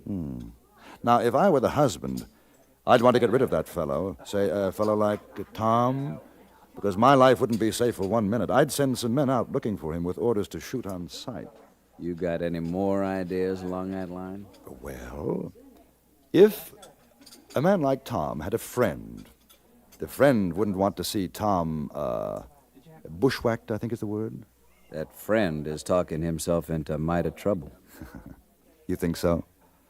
Then the friend would make another suggestion. Yeah? The husband is quite obviously a most unpleasant person. And the best thing he could do would be to give his wife a divorce so that she can live a decent life with Tom Hart. I'm back, Feeney. Yeah, I see you are, Tom. Kendall, get away from him. I'm giving him a chance to draw, which is more than he did for Charlie. You heard him, Kendall. It's a fair fight. I heard. Tom, look out! Behind you!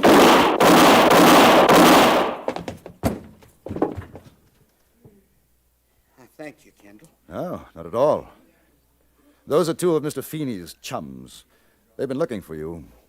Now, Feeney, you were saying something about a fair fight. Now listen, Tom. Draw. I ain't fighting with you. You ain't got the guts of a lizard. Draw. I told you I ain't... Dirty son of a gun! I ain't fighting. Well, I ain't!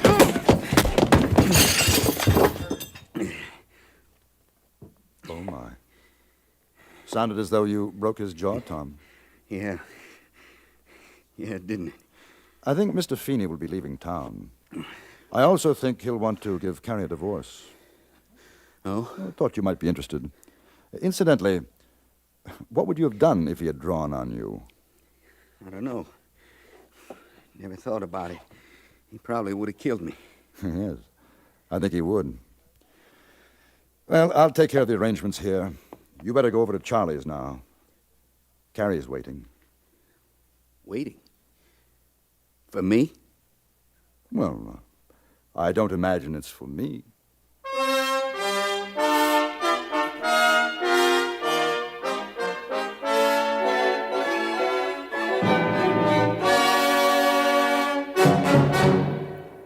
Frontier Gentleman was written, produced, and directed by Anthony Ellis and stars John Dehner as J.B. Kendall. Featured in the cast were Vic Perrin, Virginia Gregg, Jack Crucian, and Harry Bartell. Music was composed and conducted by Wilbur Hatch.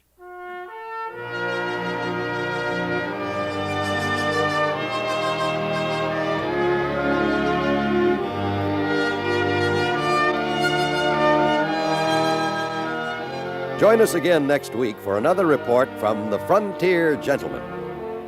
John Wall speaking. This is the CBS Radio Network.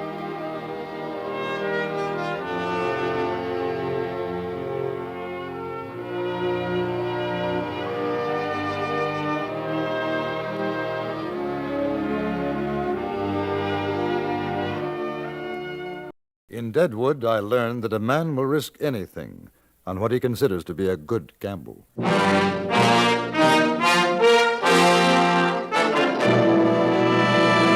Frontier Gentleman.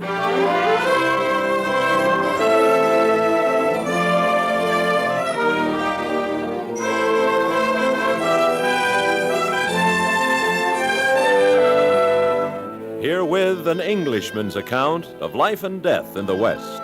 As a reporter for the London Times, he writes his colorful and unusual stories. But as a man with a gun, he lives and becomes a part of the violent years in the new territories. In just a moment, we will bring you this latest report from the Frontier Gentleman. Nobody's a stick in the mud where CBS News is concerned. On features like The World Tonight, listeners go right along to wherever the news is happening. Hear eyewitness reports from CBS News overseas correspondents. Enjoy lively interviews with the very people who are making the news night after night, as most of these same CBS radio stations present The World Tonight. Now,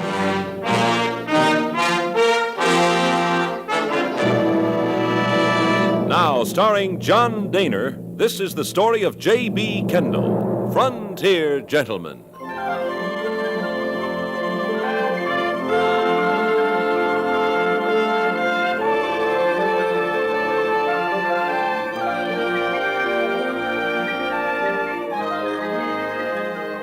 In my wanderings, I have found that a horse is an indispensable method of transportation. It is true that a great deal of my traveling has been accomplished through the use of riverboat, train, and the stagecoach. But these conveyances traverse only a minute portion of the tremendous area which makes up the states and territories of the American West. Therefore, in order that I might not be so completely dependent upon the relative convenience of public transport, I decided to purchase an animal. I learned that there were only 2 horse dealers of any consequence in Deadwood. My informant was a gentleman named Squatty Reynolds. We had recently met over a beer on Dolan's Good Luck Saloon. He put it this way.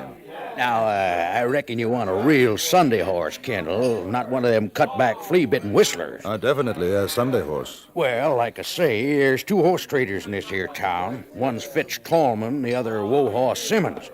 They's both got plenty of critters they'll sell you. Of course, I ain't saying one got better than t'other, but if it was me, I'd go down to Wohaw. Simmons? Yeah. He ain't likely to thieve you blind as Fitch Tallman would. You being a tenderfoot and all. Oh, that's nice to know. Ain't nothing. Where would I be likely to find Mr. Simmons?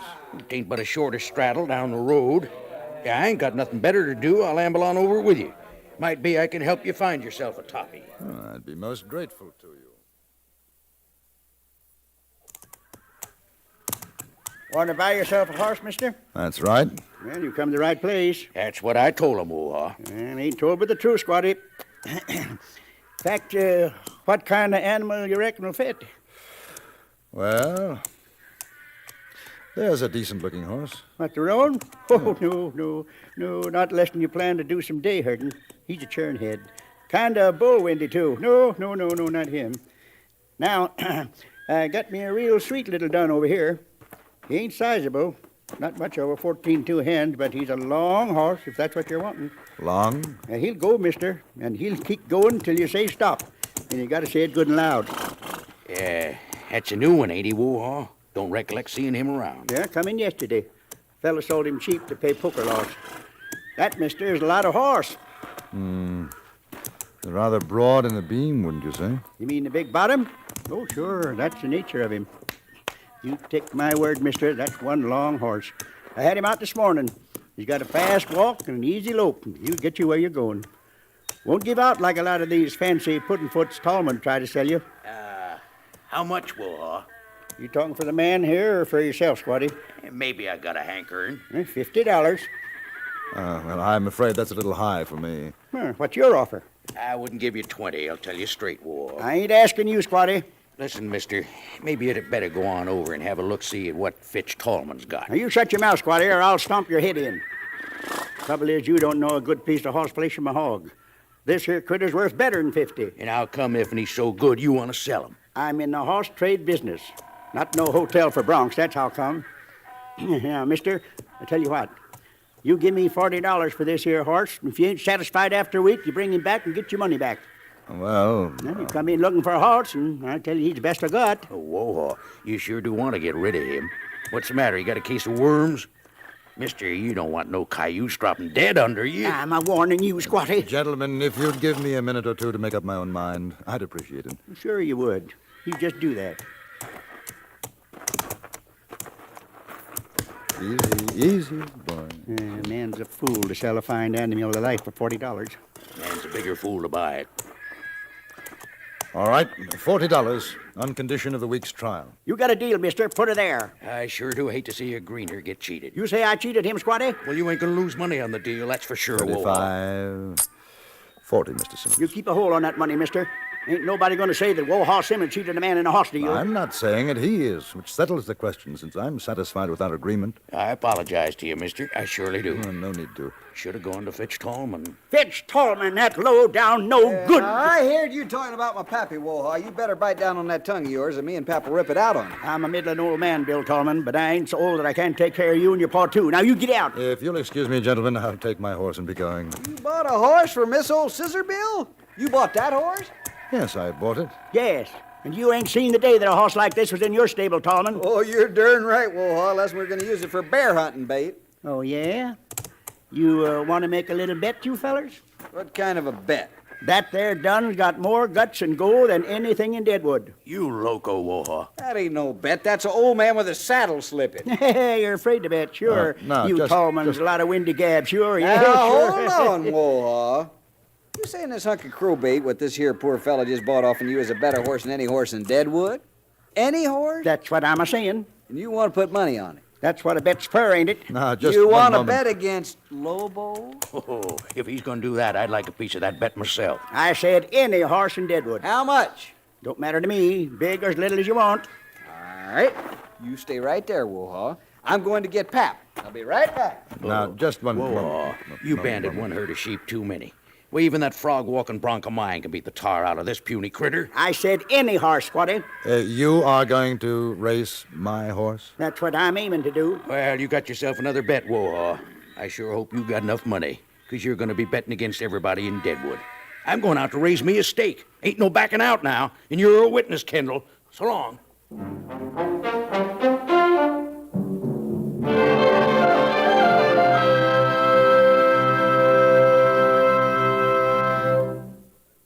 The voice is familiar, but can you remember the name?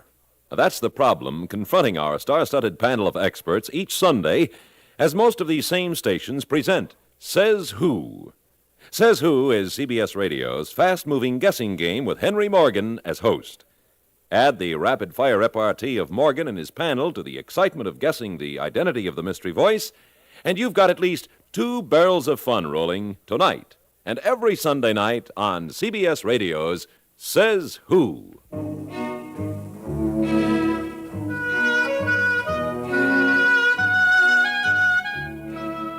In Wohaw Simmons' saddle room, I began to understand why the old man had been goaded into making his bet. At that point, neither of us had any idea of the magnitude of what he had done.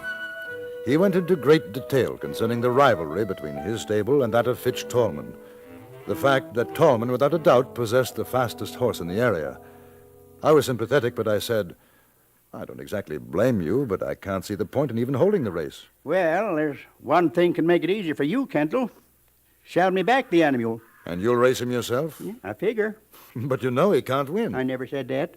But you did. For sure, he can't win no short horse race. He ain't that kind. But nobody said nothing about a short race. Now listen, Kendall. I've been around horses since I can remember. That animal of yours, he's hard like rocks. The cowhand that sold him to me, he told me that horse can go 30 miles in a day and never be winded. There's that kind of racing, too. That's what I got in mind. 30 miles? Near 300. Deadwood to Cheyenne. Go on. That little dun, he won't be fast, but I reckon he can walk the legs off of anything that tries to go against him. You really think he's that good, huh? Well, I open my mouth wide enough, he'd better be. It'll cost me all I got if he ain't. I suppose they won't agree to a race at that distance. Oh, I ain't worried about that. It's what happens if I lose that's got me scared. Why not make a small bet? You can afford that, can't you? Ain't you got ears, Kendall? I told Bill Tallman I'd bet little or big. Didn't make no difference. Old man Tallman hears that, he's going to make it big. He's been looking for a way to put me out of business for a long time, and this would do it. How long would it take from here to Cheyenne? Well, a man knows the right road. Shortcuts, 4 or 5 days. And 60-odd miles a day. That's hard riding. Could a horse stand it? Well, if he's ridden right, takes it easy. Figure 5 miles an hour, 12 hours a day. Plenty of rest in between, and he could make it. Got to go slow, though. All right, we'll do it. You want to ride him? Why not? He is my horse. Whoa, where are you? We win, Kendall. I'll split winnings with you. A deal? A deal. Ain't no use hiding, you old son of a horse thief. Who you call the horse thief, you sheep-killing dog? I ain't no one calls a Tallman that. Let's hang up his hide, Pap. When we get through with him, he won't have no hide left to hang up. He's gonna lose it betting. This time that leaky mouth of yours has got you right where I want you, Wohaw Simmons. How much you betting on this here race? You name it. Your stable again mine, and every critter to go with it. $1,000 to the winner. Now, I want some of them winnings, Fitch. That all right with you if Squatty Reynolds enters his horse? Don't matter to me none. I'll bet 500. 5. 5 for me, too. Who are you? Uncle Tom Tallman, he's a cousin. I got me a sorrel can whoop any horse in these parts. Not Lobo, we can't. I'm willing to make side bet with you, Uncle Fitch. No, ain't no side bets in this here race. You bet again Wohaw, not your own kin. Just a moment. What about the rules of the race? Oh, you the poor mail-order cowboy bought that buzzard bait? Yeah, that's right. Ain't nothing worse than stringing a greener, but I guess you all gotta learn someday. You set the rules, mister. Make no difference to us. Good. The race starts here in Deadwood, ends in Cheyenne. Man, that's a heap of racing. Now, today's Thursday. We got 2 days to get ready. The race will start Saturday morning, 6 o'clock. Got to be in Cheyenne no later than next Thursday. Make that Wednesday midnight. Right, fair enough. Wednesday midnight. 4 days, 9, 10, 11, 12. 4 days, 18 hours. Anybody comes in after that loses. Well, suppose we all come in after that. Then all bets are off. Nobody wins. Now, ain't no horse can make a run like that without proper feed and the like. Every rider can have somebody along to help. Helper drives a buckboard carrying feed, bedding, and chuck. A man can take any route he pleases between here and Cheyenne. Any he wants. Finish line's at the railroad depot. You gotta get somebody to ride ahead to Cheyenne to be there at the finish. Then tell the mayor he'll go. Yeah. Who's riding your nag, Wohaw? I am. Kendall is the name. Well, now, which you figure's gonna drop dead first, the dude or his horse? Might as well pay up right now, Wohaw. Hey, who's riding your horse, Tallman? My son is who? That's right, Pap. Yeah, I'll go along with the buckboard. Uncle Fitch, you reckon you can find me a helper? Oh, sure, Honker. We'll fix you up. Well, boys, I'm going out and make me a couple of side bets. This ought to be the easiest money I ever did make. You're absolutely right, boy.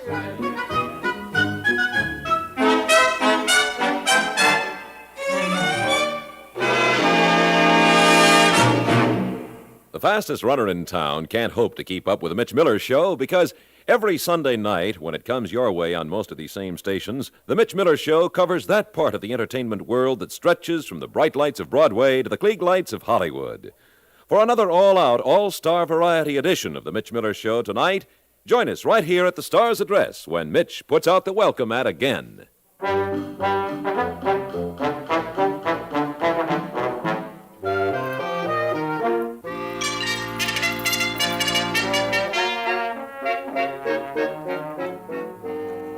By Friday midnight, almost $80,000 had been bet in Deadwood on the outcome of the race. Gamblers were giving short odds on Fitch Tallman's horse Lobo, slightly longer on Squatty Reynolds' Blue Nose, 6-1 on Cousin Tom Tallman's sorrel Jimmy Go, and, well, the odds on my horse were astronomical. An hour before the start of the race, Wohaw Simmons went over our plans. The little dun horse stood quietly by my side.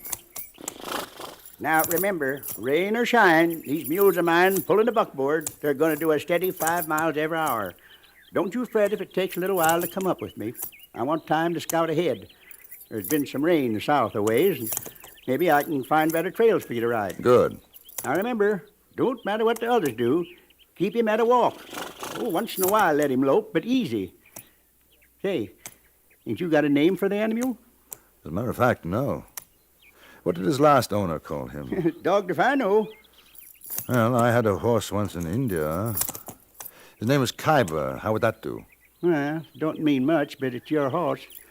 Now, I figure you'll race until about noon. That ought to put you still a few miles this side of Wyoming territory. I'll set up camp on the road. Take an hour to rest up, rub down the horse, give him some good feed, and get some grub for yourself.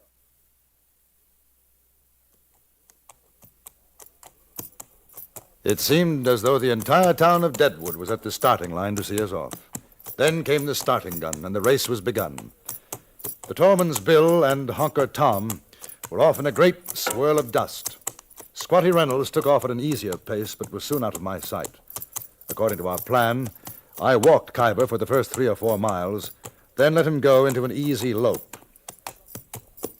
I stopped a few times, once to adjust the cinch and again to remove a pebble which had lodged in the pony's shoe, luckily causing no damage. A few minutes before noon, I saw Wohaw Simmons with his buckboard drawn up at the side of the road. How's he coming? Oh, fine. He's quite a horse. Yeah, that's what I told you. All right, let's get that saddle off him. All right. Yeah.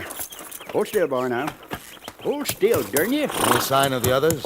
Well, Squatty Reynolds went through about half hour back. Others got a pretty good start, but that don't mean nothing. They ain't going to do better than 60 miles today, not without killing their horses, they ain't. Where do you plan to camp tonight? Well, it kind of depends on how the animal holds up. I figure we ought to make Jenny's stockade good enough for the first day. How far is that? Well, you've done about 24, 25 miles since the start. Reckon some 30 and a bit to go. When did he take his last water? Oh, there's a creek a mile or 2 further back. Well, you didn't give him too much. Oh, no. That's good. All right, I'll get his oats off from the board. You better get the blanket over him. Don't want him catching cold.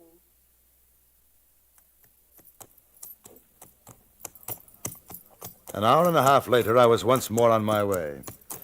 At one point in the late afternoon, I passed Squatty Reynolds at the Canyon Springs station. We were traveling on the main route of the Cheyenne and Black Hills stage line. However, an hour later, he overtook me at the Gallop.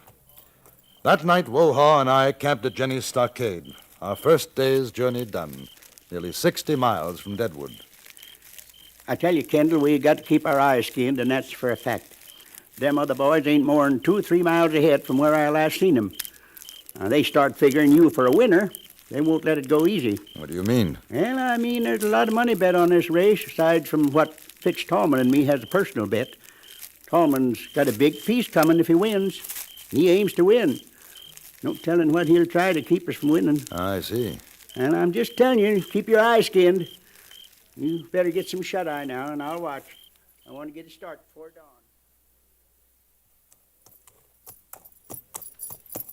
Sunday, Monday, Tuesday night.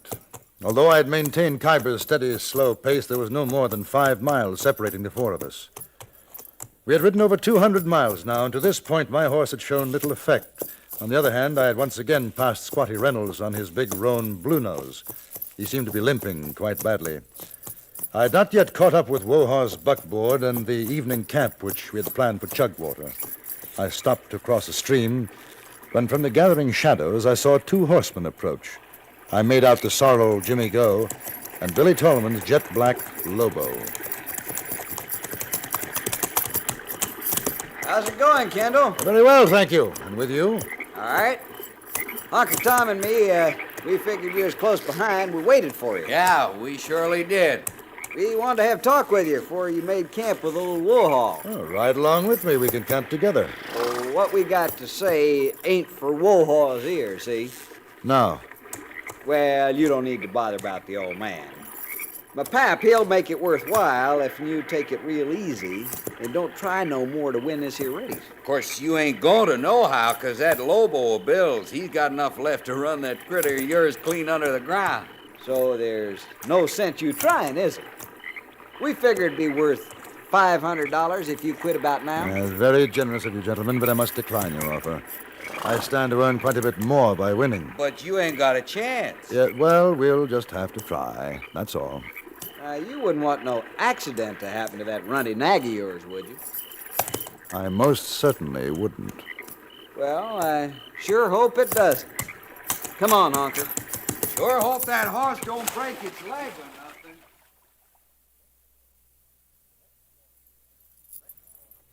The next morning, we managed to steal a march on the Tallmans, passing them as they were breaking camp. Wohaw rode along with me for a way in the buckboard. This is the big one today, Kendall. Don't change the pace. Don't rush him. I won't. It's Lobo you gotta watch. He's always got something left in the short race, and I'm figuring he'll have it for this one. What about Jimmy Go and Blue Nose? Oh, Squatty's through. Jimmy Go won't last. It's that Lobo I'm worried about. You got to save everything for that last mile. I'm going on ahead. Just keep your eyeballs oiled for funny stuff. Right. We kept plodding on. An hour later, Bill Tallman rode up. He was alone and threw me an angry glance as he passed. I thought his horse was beginning to tire, and so I increased Kyber's pace to a trot. The miles rolled under us. We rested, went on, rested again, and now it was evening. I began to see riders on the road. Some had come out from Cheyenne to bring us in. One called out to me, That other fella's not more than a mile ahead. Big black gelding. Ain't in good shape. You go get her, boy. At 11 o'clock, I caught up with Wohaw again. He was riding at 6 miles, waving at me frantically. Cheyenne's right ahead. 3 miles to the depot. Where's Tallman? Last I seen, maybe half a mile or less. Fitch is with him. Watch out for dirty business when they try to pass.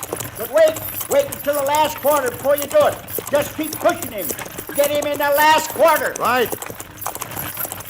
We were at the outskirts of Cheyenne proper when we caught up to Lobo. Fitch Tallman was driving his buckboard. Looked over his shoulder, saw me, and shouted to his son. Get going, boy! I saw the black horse start to pull away, and in another moment had myself overtaken the buckboard. I became aware of dozens, then hundreds of people lining the streets. I began to gain on Tallman, slightly at first, then faster and faster.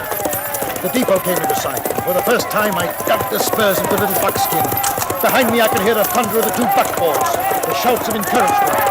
Then ahead, a great blaze of lights, and we pulled ahead, a length, and 2, and 3, 5.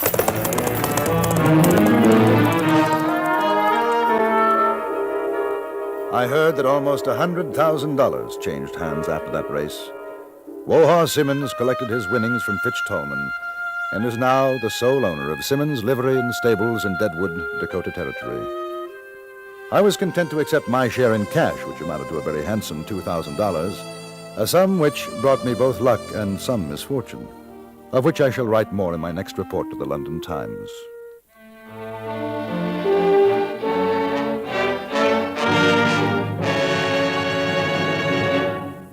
Frontier Gentleman was written, produced, and directed by Anthony Ellis and stars John Dehner as J.B. Kendall. Featured in the cast were Ralph Moody, Jack Moyles, William Allen, Will Wright, and Vic Perrin.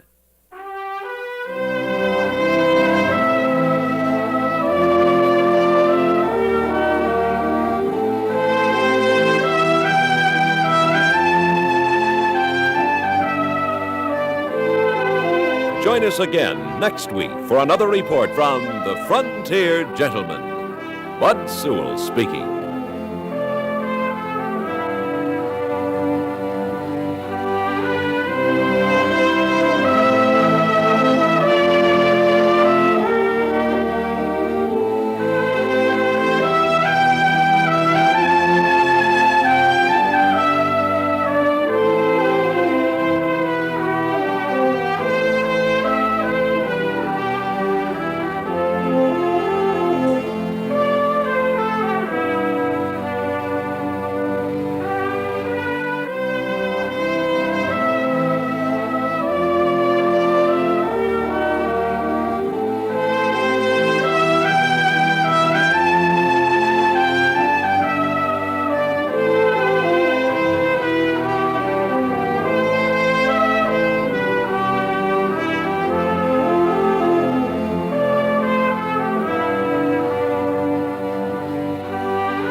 It's amazing what a man will do to himself over a woman, and still more amazing what a woman will do to herself over a man.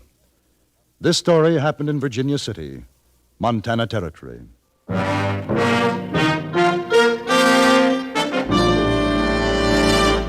Frontier Gentleman.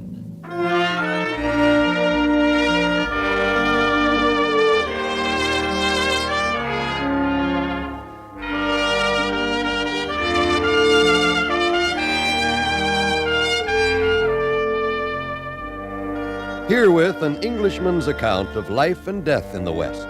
As a reporter for the London Times, he writes his colorful and unusual stories. But as a man with a gun, he lives and becomes a part of the violent years in the new territories. In just 1 minute, we will bring you this latest report from the Frontier Gentleman.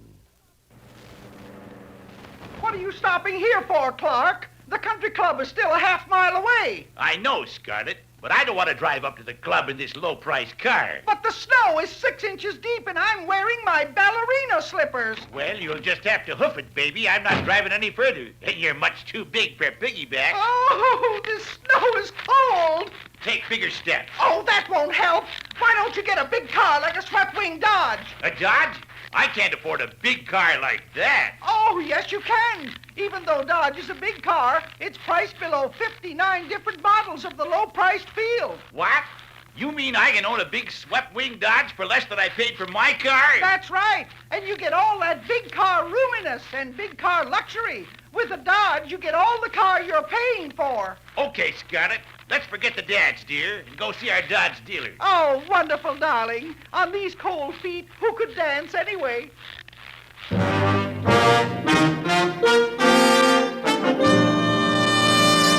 Now, starring John Dehner, this is the story of J.B. Kendall, Frontier Gentleman.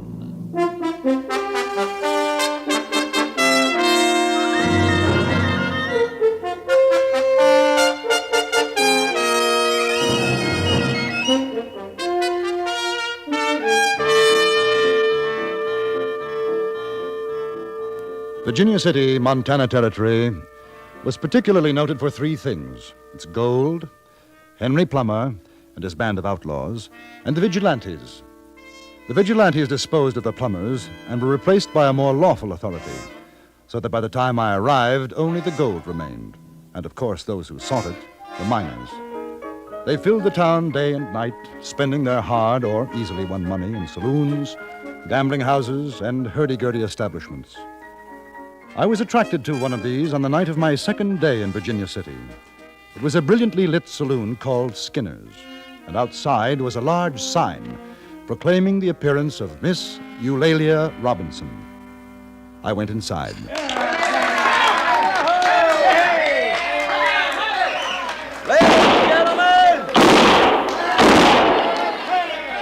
Ladies and gentlemen, if you'll give me your attention, kindly refrain from shooting 6 guns in the establishment, because the next man that does it's going to get thrown out on his saddle. With your kind permission, I have the honor in presenting the world-famous actress, Miss Eulalia Robinson. She has appeared before the crowned heads of Europe and honors us with a presence tonight by a special appointment to Her Majesty, the Queen of England. Ladies and gentlemen, Henry Irving's leading lady, Miss Eulalia Robinson.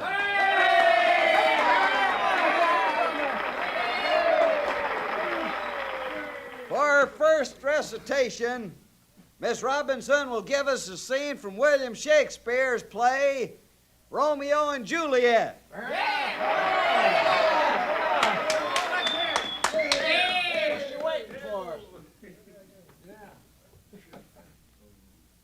Thou knowest the mask of night is on my face, else would a maiden blush bepaint my cheek. For that which thou hast heard me speak tonight, fain would I dwell on form, fain deny what I... She was in her late 30s, not a good actress, not even beautiful. But her manner, the dignity of carriage, created an illusion of beauty which captivated her audience. She remained on the stage for a solid hour, and by the time she was finished, I could see that every man in that saloon was completely taken by her, and more than one imagined himself to be hopelessly in love. Boy,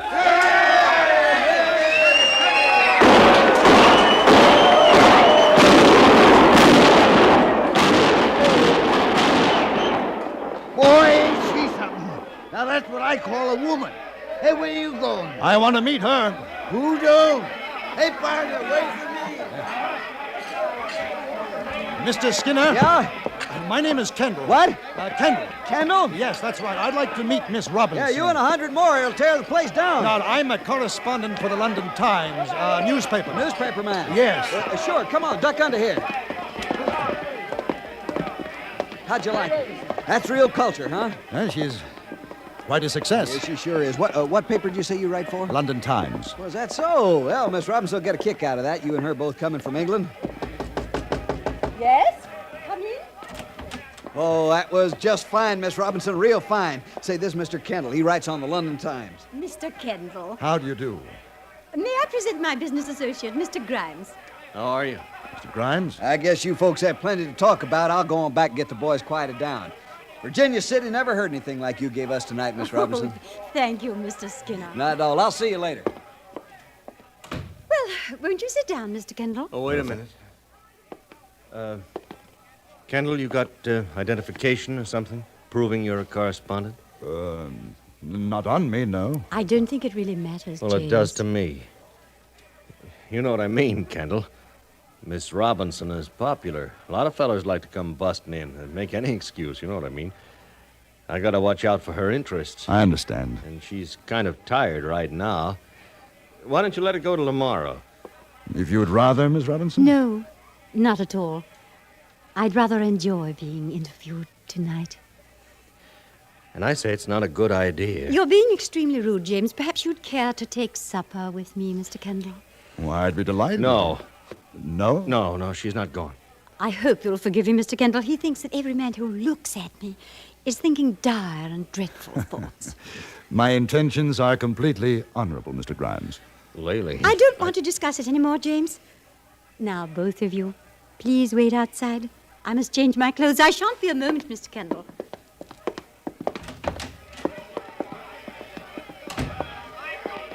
Listen, Kendall.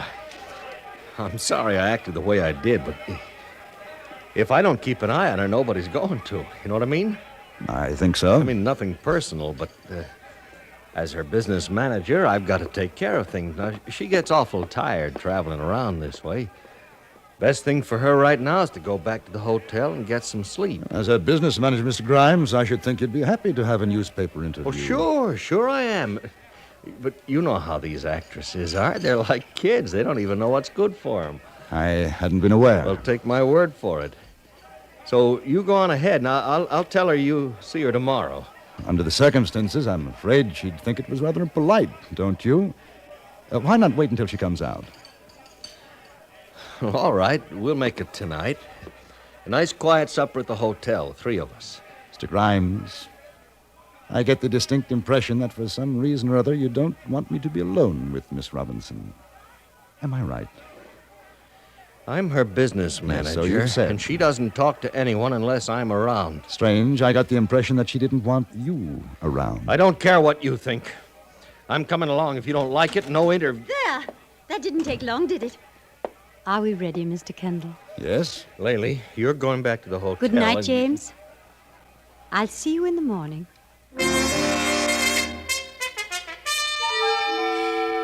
We walked down the street to the hotel. She talked about some of her experiences in the territory, rather nervously, I thought, seeming almost deliberately to avoid her background of successes in England. I ordered champagne with dinner, and I could see that rather than making her feel more at ease, the drink only increased her anxiety. I'm afraid that James is right, Mr. Kendall. I must be tired. The champagne makes me feel quite giddy. But I will have just a tiny drop more. Of course. You know, James is very angry with me.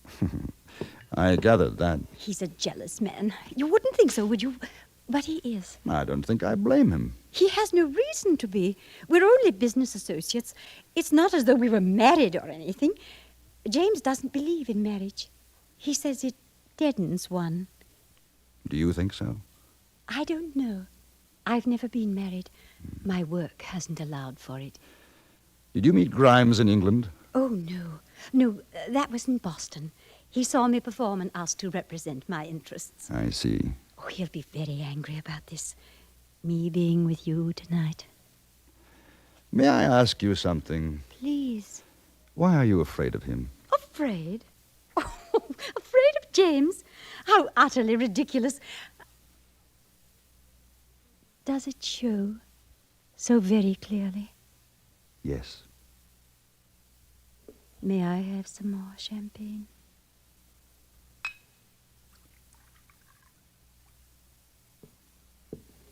You know I'm not English, don't you? Yes. I never played with Henry Irving. Never saw England. Never did any of the things they say I did. I didn't think so. By appointment to Her Majesty. James thought that sounded fine. He took it from a bottle of Scotch whiskey. Do you know what I am, Mr. Kendall? I'm a liar. My whole life is a lie. I'm not even a good actress. I was completely charmed by your performance. How sweet. How gentlemanly and nice you are. Mr. Kendall, you're terribly attractive. You're the most attractive man I've ever met. No, that's not true. My husband was the most attractive man. You see, I lied about that, too. You are married. I was. James is always afraid I'll tell someone. Why? Well, the marriage didn't end very nicely. Why do you tell me? Too much champagne. I don't think so. I'm tired, then. I wish I could cry. Do you know, Mr. Kendall, I haven't been able to cry for 3 years. And there are so many tears. The shots had come from outside. Just for a moment, I saw a shadowy figure at the broken window. Then it was gone in the night. Miss Robinson was lying on the floor. A thin line of blood ran from the corner of her mouth. She was unconscious.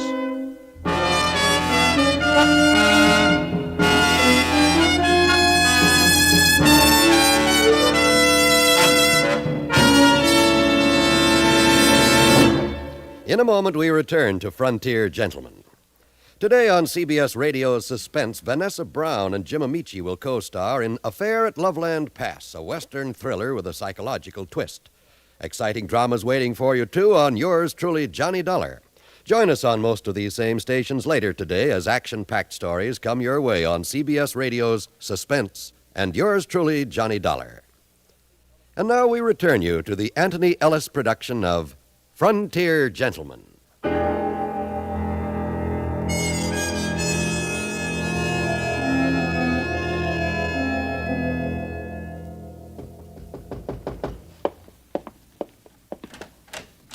I just heard. Who did it?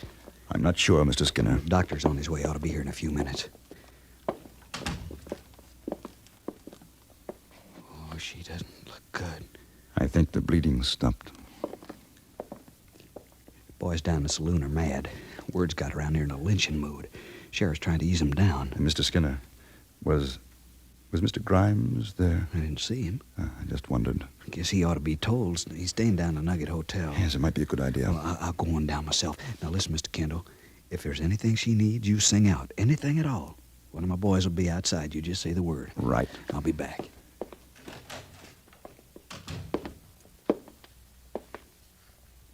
What a strange feeling. Miss Robinson, No pain at all. I've always thought there would be. the doctor is coming. I don't really mind, you know. Don't talk. Funny. I never believed him. He always threatened to do something like this. Dr. Todd, where's the wound, please? Oh, Kindly wait outside, sir. Yes.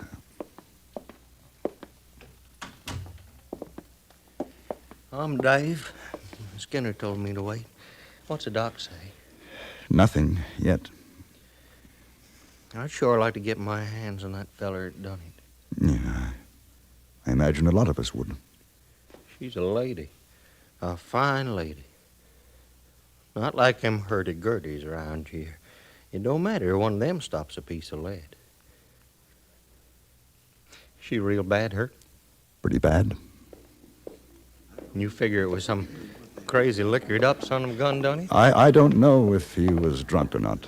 I mean the fellas, we've come to see how the lady is. We don't know yet. There's more downstairs. We just wanted to know we're going to get the son of a gun that dry gulched her.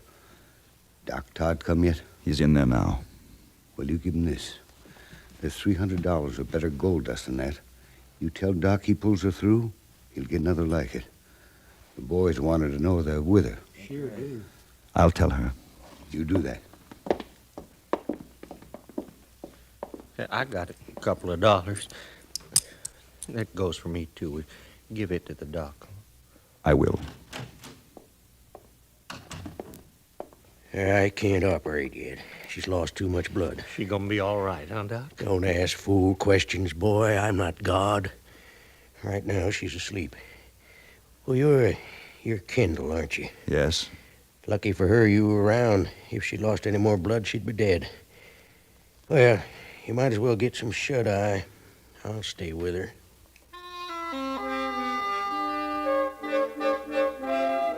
I left the hotel and went out into the street. There were 50 or 60 men standing about, quietly, waiting. I told them all that I knew. Then I saw Mr. Skinner hurrying up. He motioned to me, and we walked away from the crowd. Grimes. Couldn't find him. Oh? Hotel clerk said he hadn't seen him all night. Now, I've been thinking. Is there something wrong between these two? I heard arguing this afternoon in her dressing room over at the saloon. I didn't think anything of it then, but with this... I think we'd better find him, Mr. Skinner. He did it? I don't know, but it's possible. I'll get some of the boys. No. What's the matter? You a friend of his? You trying to protect him? Neither one, but all they need is an excuse. If they even suspect someone, they'll hang him. I prefer things more legal. He's a killer. We've handled that kind before in Virginia City. Miss Robinson is not dead. Now, what I suggest is that you talk to some of the men who aren't likely to take matters into their own hands. Tell them we're trying to find Grimes, that he doesn't know what's happened to Miss Robinson. They can bring him back here. Then what? We'll let the sheriff handle it. All right. But I'll tell you, Kendall, if he puts up a fight, I want to be there. It'll be a pleasure to shoot him.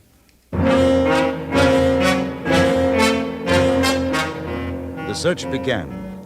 At first, only a handful, picked by Skinner, knew what they were looking for. But the word spread, and with it, rumor. Grimes was the man. Grimes had done it. In an hour, every man who knew or cared about what had happened was a hunter. The quarry, innocent or guilty, was James Grimes. And it was obvious that if found, he'd have very little chance of standing trial. At about 3 o'clock in the morning, I returned to Miss Robinson's room. Any change, Doctor? No. They get the fellow that did it? Not yet. Makes you wonder, doesn't it? How come a man would want to kill a woman like this? She's the way I remember a woman should be. Why don't you get a cup of coffee, Doctor? I'll stay with her until you come back. I think I will. Stretch my legs a minute.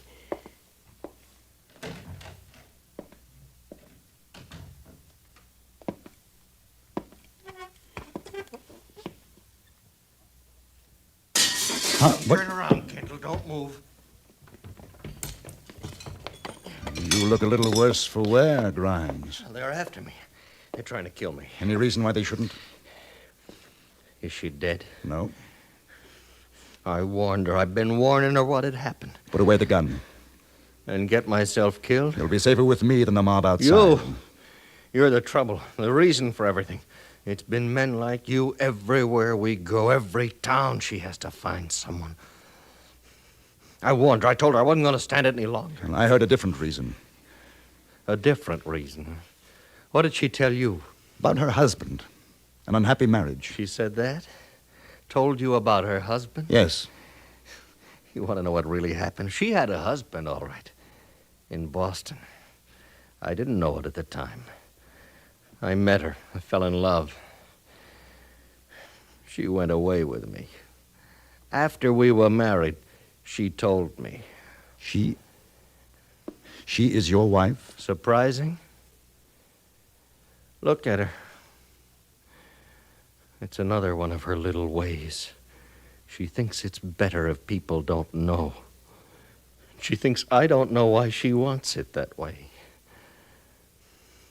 I guess you could say we killed her husband. He committed suicide after she left him. Oh, You don't know. You don't know what it's been like. But I told her what I'd do if she went after another man. I'm sorry. It doesn't matter anymore. I hope she dies. Then I won't have to feel these things. If she dies, they'll hang you. Yeah. James? Laley. I'm sorry, Laley. Such a jealous boy. I never meant anything. Don't, Laley. I like to flirt. That's all. A woman likes to flirt. It doesn't mean anything. Mr. Kendall knows that. Can't you stop acting? Even now, can't you stop? Listen to him, Mr. Kendall. Has he been telling you what a terrible woman I am? I suppose it's true. But you're not much of a man, James. Laley. You don't have to listen to this, Grimes. Kill her. Come outside. Kill No, her. you don't. Give me the gun. Give me the gun. Laley. Laley. She's dead. Give me my gun. I can't. You'll get a trial. Perhaps they'll understand. There'll be no trial.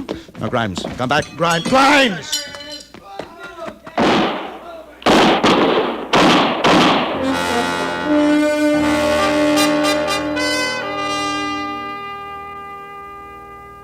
I think I was rather glad I hadn't stopped Grimes when he went through the window. They killed him. But in this case, perhaps it was better than a public trial and hanging. Miss Eulalia Robinson and James Grimes were buried side by side in Virginia City, Montana Territory.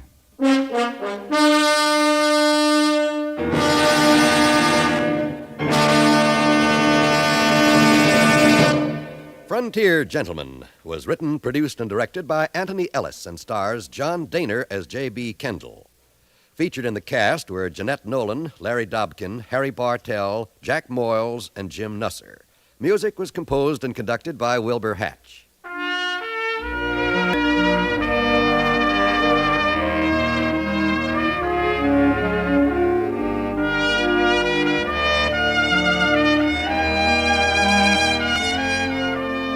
Now stay tuned for the Ford Road Show, to be followed by the CBS News over most of these same stations. Join us again next week for another report from the Frontier Gentleman. John Wall speaking. This is the CBS Radio Network.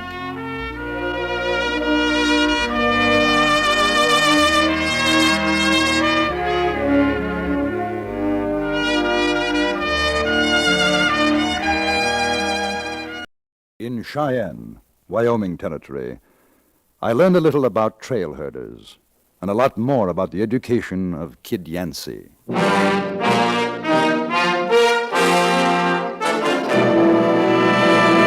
Frontier Gentleman.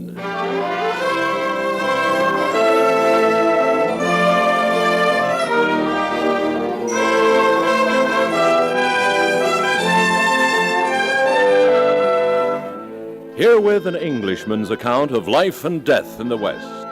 As a reporter for the London Times, he writes his colorful and unusual stories. But as a man with a gun, he lives and becomes a part of the violent years in the new territories. Now, starring John Dehner, this is the story of J.B. Kendall, Frontier Gentleman.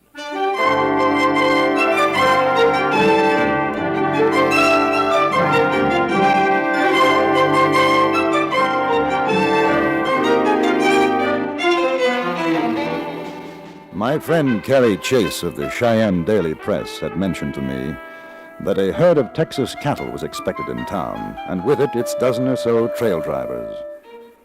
They had followed the Texas Trail from San Antonio, across those great plains into Oklahoma Territory, Kansas, Nebraska, fording rivers like the Brazos, the Trinity, Red River, the Washita, Cimarron, Arkansas, Smoky Hill, the South Platte, 2,000 animals traveling 1,000 miles, and 12 men to bring them safely in. The day of their arrival, I was being shaved in a barber shop, one of the several which served the local and transient population of Cheyenne.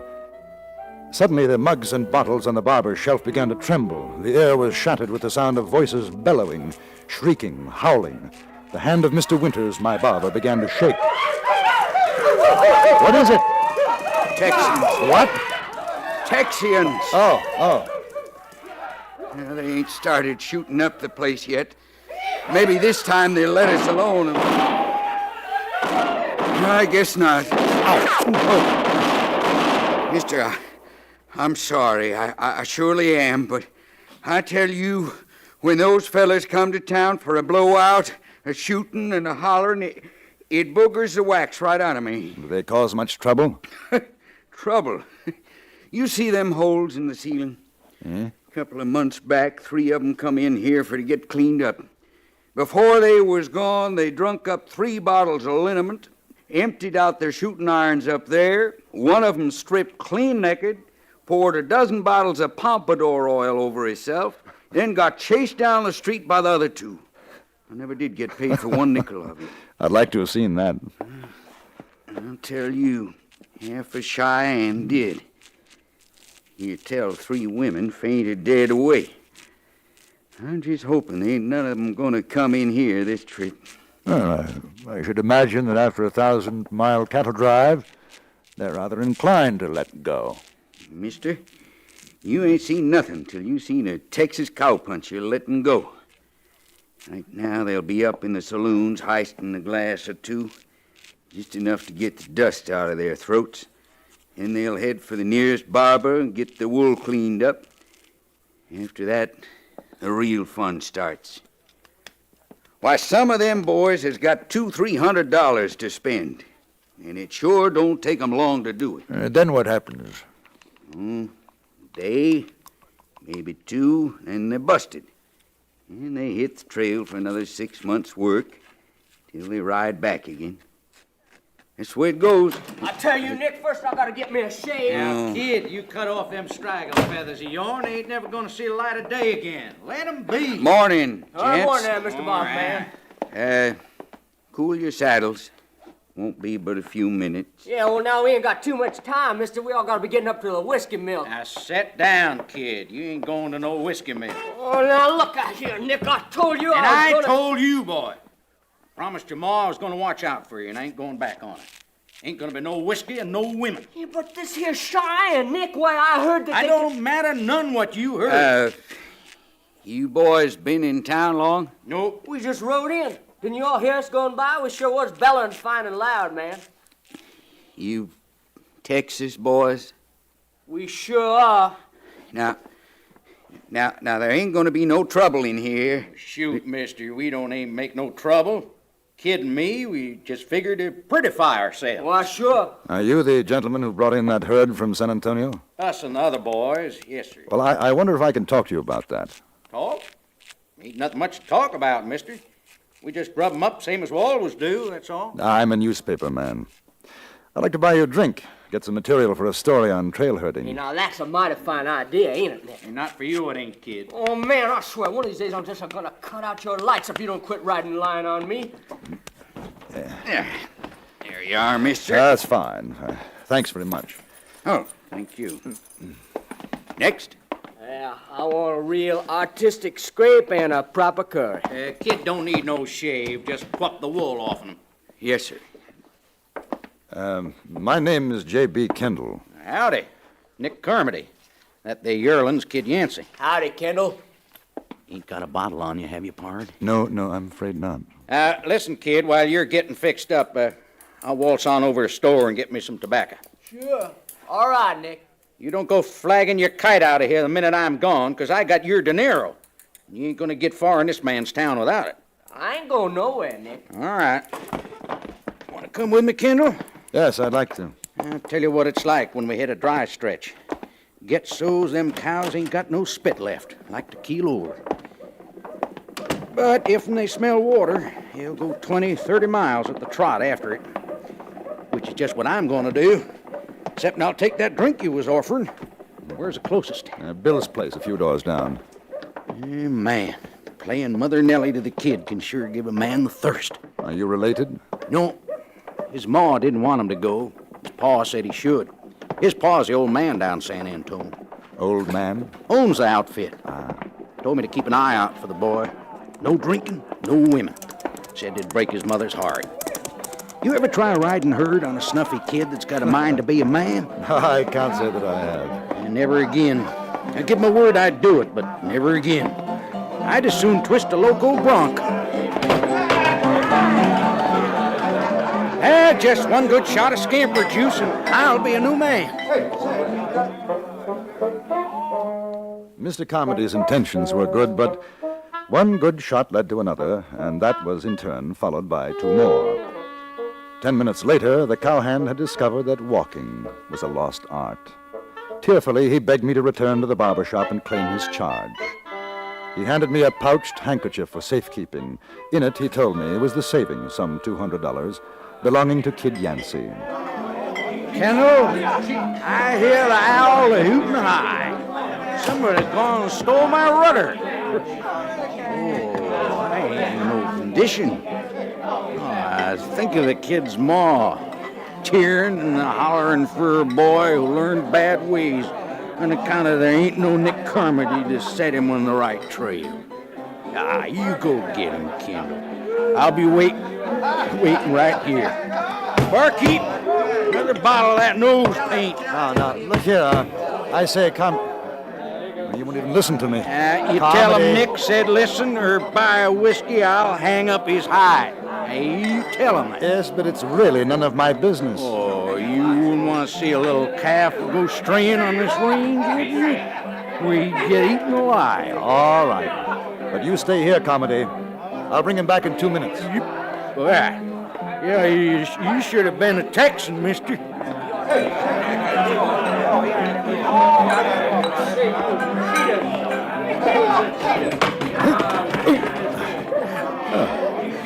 Well, hi. I beg your pardon. Well, I'll be Mr. Kendall, honey.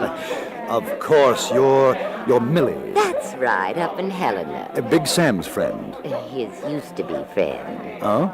Yeah, after what happened between you and him and the judge putting him in the hoosegow, he ain't got no friend no more. He, lost all his money, too. He's not here in Cheyenne. I'll say he ain't. Last I heard, he was mule skinning for an outfit in Utah. Oh, I swear you sure ain't changed a bit, Mr. Kendall, baby. What are you doing in these parts? Oh, still writing. And you, Millie? Oh, well, I got me a job. I kind of work here in Bill's place. I see. Yes, that's, oh, good Lord, I forgot. There's a young fellow in the barber shop. I've got to bring him back. Oh, gee, well, it's sure swell seeing you again, Mr. Kendall. And you, Millie? I sure never did think I'd see you again, Mr. Kendall. Millie, I hope you won't think I'm being rude, but... Oh, honey, I'd never think you was rude. Now, let you and me go round up that kid, then you come back and buy me a drink, and we'll talk about old times. Oh, it's them Texas boys. They sure do love to shoot off them things. Just like big, bad... I'm gonna get the law down on you. I'm the toughest, wildest killer in the West. Now stop it. When I'm hungry, I bites off the noses of live Comanches. I can... Hey, howdy, Mr. Kendall. Whoa. Hey. Howdy, ma'am. Your friend is waiting for you at the saloon. Just look at all he's done. Shooting up my place. I told you, mister. I told you what they was like. I was just doing some target practice is all. I've got your money here, kid. You better pay for the damage. Sure. How much, mister?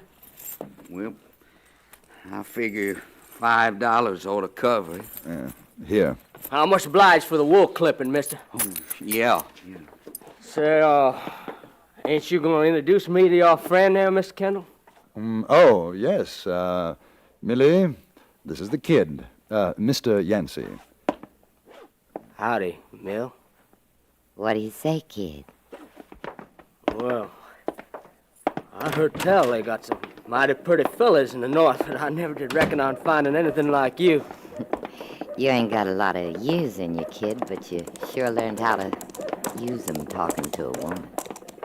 You better give me that money to hold for you, kid. I'll give it back to Carmody. Oh, there's $200 in there. I ain't to have myself a time with it. $200, my.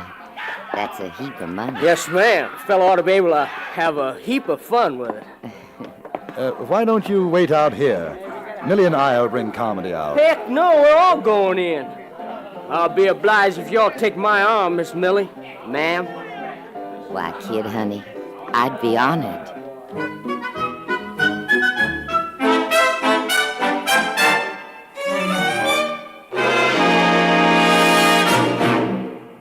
In a moment, we return to Frontier Gentlemen. These are stimulating days in America's history, days when our problems arise from positive and dynamic factors, offering opportunities for still more positive and dynamic growth in their solution. The school shortage problem reflects the rapid increase in population and the ever higher levels of education that every citizen wants for his children. Crowded highways reflect the fact that Americans in general buy more cars, travel widely, and enjoy more leisure. Shortages in housing, in industry, and hospitals reflect our rising standard of living. Great changes bring new needs.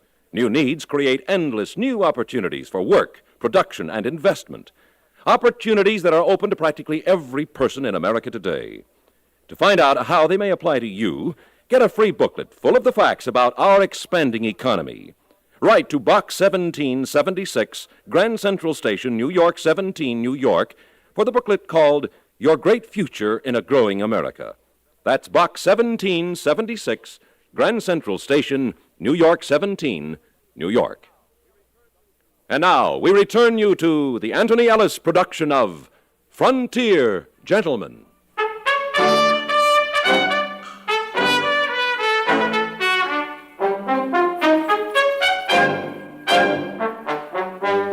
We went into Bill's place, Millie and the kid walking a pace ahead of me. They made quite a picture. Millie, as I've described her before, a woman of rather extraordinary proportions. I should guess that she was some 5'10" in height, and suffice to say that her frame was amply covered.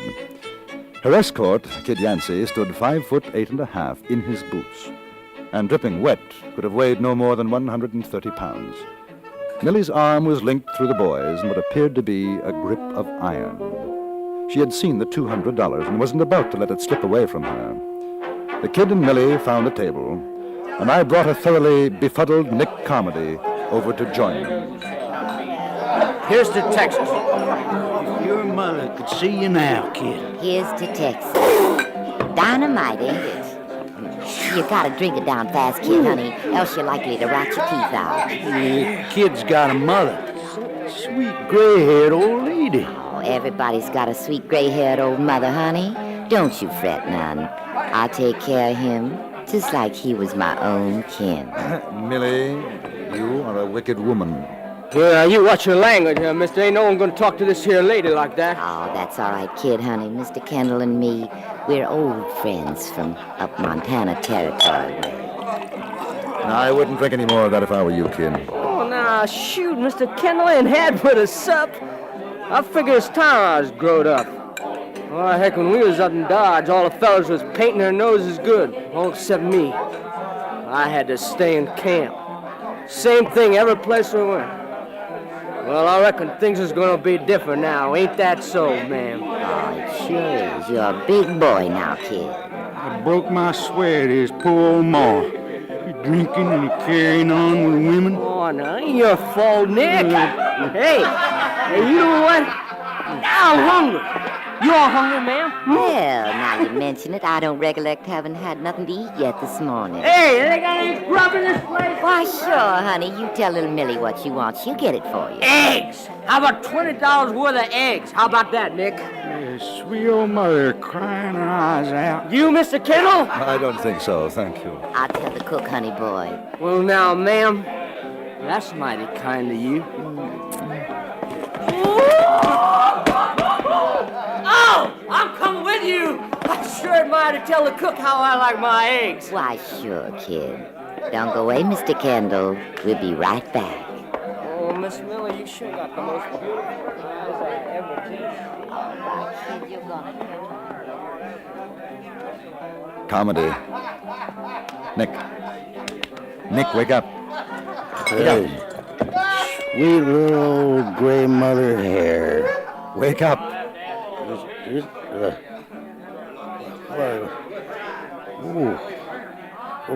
Where's the kid? As far as I can determine, he's gone off to supervise his eggs. Eggs? Well, what's he doing with eggs? Eating them, I should imagine. Oh, I'm a goner. 6 years. 6 years I've been working for old man Yancey. Now I let his only kid go the way of sin. For whiskey and women. Oh, I'm going, Kendall. Might as well start looking for a new spread. Yancey won't take me back for sure when he finds out. Hey, Nick. That's Devlin. I guess this is the last round. That's trail boss. Where's the kid, Nick? Oh, he went to get some grub. Thought you had orders to stick close by him. You been drinking? Me? Oh, shucks, Dad. Oh, say, this here's Mr. Kendall. He's a newspaper man. Yeah, howdy. Mr. Devlin? Are you sure the kid's all right, Nick? Oh, sure I'm sure. Why shouldn't he be? He's just going to fix himself some eggs. Well, you watch him, Nick. Because if anything happens, you'll be putting your saddle in the wagon. Oh, I know it, Dad. I surely do know it. So don't you worry. Ain't nothing going to happen to that little boy. No, sir. As to what did happen to that boy, I must take the word of Millie. In effect, the following events took place. First of all, Kid Yancey and Millie left Bill's place through the kitchen exit. The kid evidently found that a chaperone was something that he could well dispense with. On their way to the Silver Dollar, he stopped at a street corner and became enthralled with a 3-card Monte thrower. A small crowd was gathered around watching this expert card sharp. Here you are. The ace of diamonds is the winning card. Here it is. Follow it, gentlemen and lady. Follow it with your eyes as I shuffle. Here it is. And here. And now here. And now here. And now where? The game is simple. You win if you point it out the first try. You lose if you can't. Here it is. Simple. Watch it again. The ace of diamonds is the winning card. Hey, did you see that, Mel? Oh, come on, honey boy. You don't want to play that. It ain't on the level. Just a subtle. No, it ain't. I saw the ace. I could have picked it right on. I can think of better ways to spend your money. Oh, well, sure, but there's plenty of them. Come on, why don't we go down to the Silver Dollar, kid, baby? I bet you ain't never drunk champagne, have you? No, I aim to before I'm through and shine. Oh, let's go, honey. He ain't nothing but a shark. All right, in a minute. I gotta watch this fella. Oh, you're gonna make Mill real unhappy. $20. I'll bet you $20, huh? I'll bet you. Ah, here's a man with guts. Yes, sir. Put her up. Put it up. All right, now, the ace of diamonds. Here it is. And here, and here, and here. Now, where is it? Right there. Sorry, my friend. It is there. Sure, that's it. Sure it is. Now, I reckon you pay me $20, huh, mister? Yeah, that's right, boy. 20. Maybe you'd like to try it again for, say, 50? Sure, ain't nothing to it. Aw, kid, I bet your ma don't like you gambling. You come along with me now. Yeah, 50 it is. Find the ace. The ace. Here it is, and here, and here, and here, and here. Now, where is it? There, I swear. There. Ha! He got it. What I tell you? Shucks, this ain't no more than shooting the head off a chicken with a scattergun. Hey, you want to play some more, mister? There's another 50 you owe me. They played some more, and when it was over, the card sharp packed up his table and stole away, poorer by some $300. The kid explained to Millie that he had played the game in Texas when he was 6 years old, and that he always won. It was as simple as that. I didn't see Kid Yancey again for 3 days, and that was for only a few minutes before Nick Carmody and the other men of the trail outfit were about to set off once again for Texas. The kid rode up on his cowpony, looking very tall in the saddle. By his side walked Millie, a very thoughtful, subdued Millie. The trail boss, Devlin, and Nick exchanged a relieved glance. Hey, kid, I thought we was going to be leaving you in Cheyenne. Not me, Nick. I gotta get back to Mom and Pa. Hey, how are you, Mr. Kendall? Real nice of you to come and see us off. Not at all, kid. We were worried about you. Why, shoot, there wasn't nothing to worry about. Was there, Mill? No, there weren't nothing. Well, kid, let's roll the cotton. Come on, boys. Goodbye, Nick.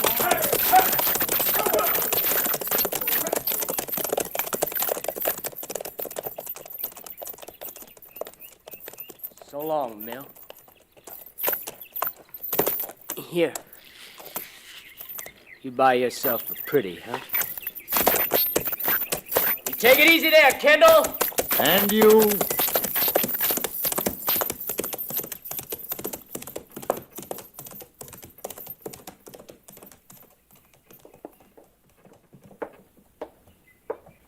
$100.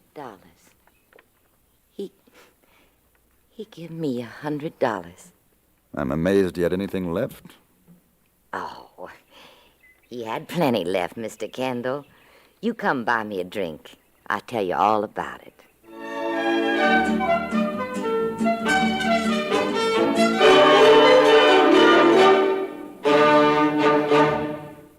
Frontier Gentleman was written, produced, and directed by Anthony Ellis and stars John Dehner as J.B. Kendall. Featured in the cast were Eddie Firestone, Gene Carson, Jack Moyles, Vic Perrin, and Charles Seal.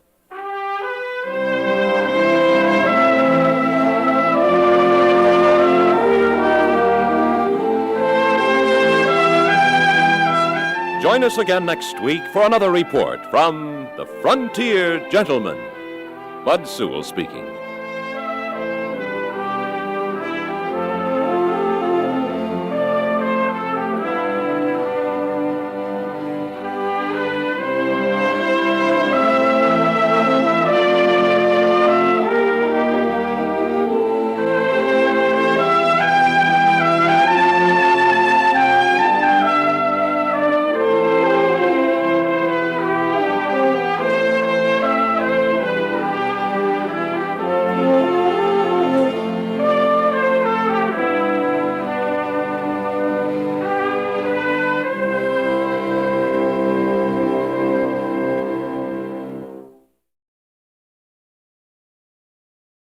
They have some rather strange customs in the West. There's a town in Montana Territory where it's against the law to carry a gun. The sheriff lives by this order, but other men can die because of it.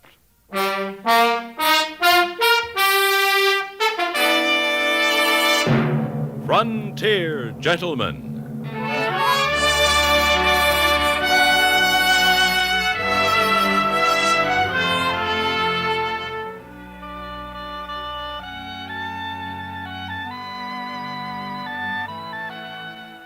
Herewith an Englishman's account of life and death in the West. As a reporter for the London Times, he writes his colorful and unusual accounts. But as a man with a gun, he lives and becomes a part of the violent years in the new territories. Now, starring John Dehner, this is the story of J.B. Kendall, Frontier Gentleman.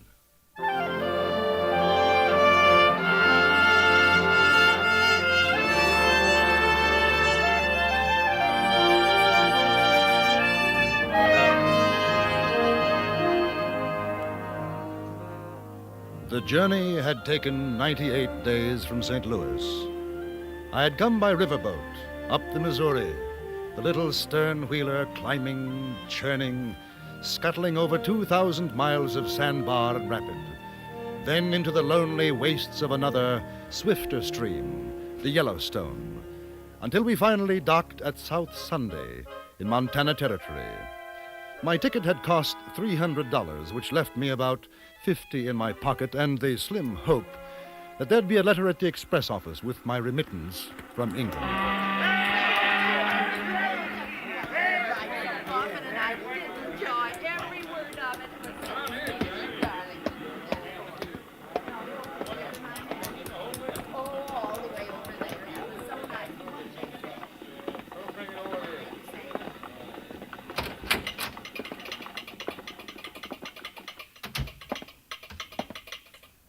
Afternoon. Just in off the boat? Right. I wonder if there's a letter for me. J.B. Kendall? Kendall, Oh, any trouble on the way up? I hear Sue been kicking up her heels. Sitting bulls, making big medicine again. Don't sound good. We didn't see any. Kendall. English, ain't you? Yes. Figured by your talk. Don't see many of you in these parts. No, there's nothing for you, mister. Oh. You're sure? It's rather important. From England. No, nothing. Maybe tomorrow on the overland, though. Say, you planning to stay a while? I think so. You better get and register then. Register? Over to Sheriff Clanton's office. Here's a notice on the wall, maybe missed your attention. All strangers to South Sunday will, within 1 hour of arrival, register at the office of the sheriff or be prosecuted. That's Clanton's orders. Surprised you missed the signs. They're all over. Thank you. Oh, that's all right. Wouldn't want to see you in any trouble. This ain't the healthiest town in the territory, not for strangers. Oh, any particular reason? Well, excuse me. Afternoon, Mr. Farley. This here's Mr. Kendall, just off the boat. I was telling him about registering. Well, that's a good idea. Dake Farley's one of the sheriff's deputies. Helps keep South Sunday law-abiding. Big job in these times, yes, What's sir. your Big business, job. Mr. Kendall? Oh, you might call me jack of all trades. I might. I do a little writing for a London newspaper. You know, an Englishman's view of the Wild West, that sort of thing. We don't take to strangers. Oh, really? Shame. I've been looking forward to my visit. Yeah. Well, now you've seen it, you know what it's like, so supposing you get yourself back on the boat and try up the line to Rosebud or Junction City, huh? I don't think so. Now, if you'll pardon me, I'll register at your office. You carrying a gun? No. Get your hands up over your head. Higher! You just hold it. Just so. All right. That your baggage? Yes. Pick it up. I beg your pardon. I said pick it up. Oh. Now, come on.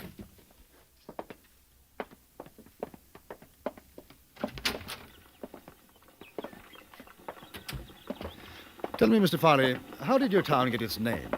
How should I know? I thought you'd take an interest as a matter of pride.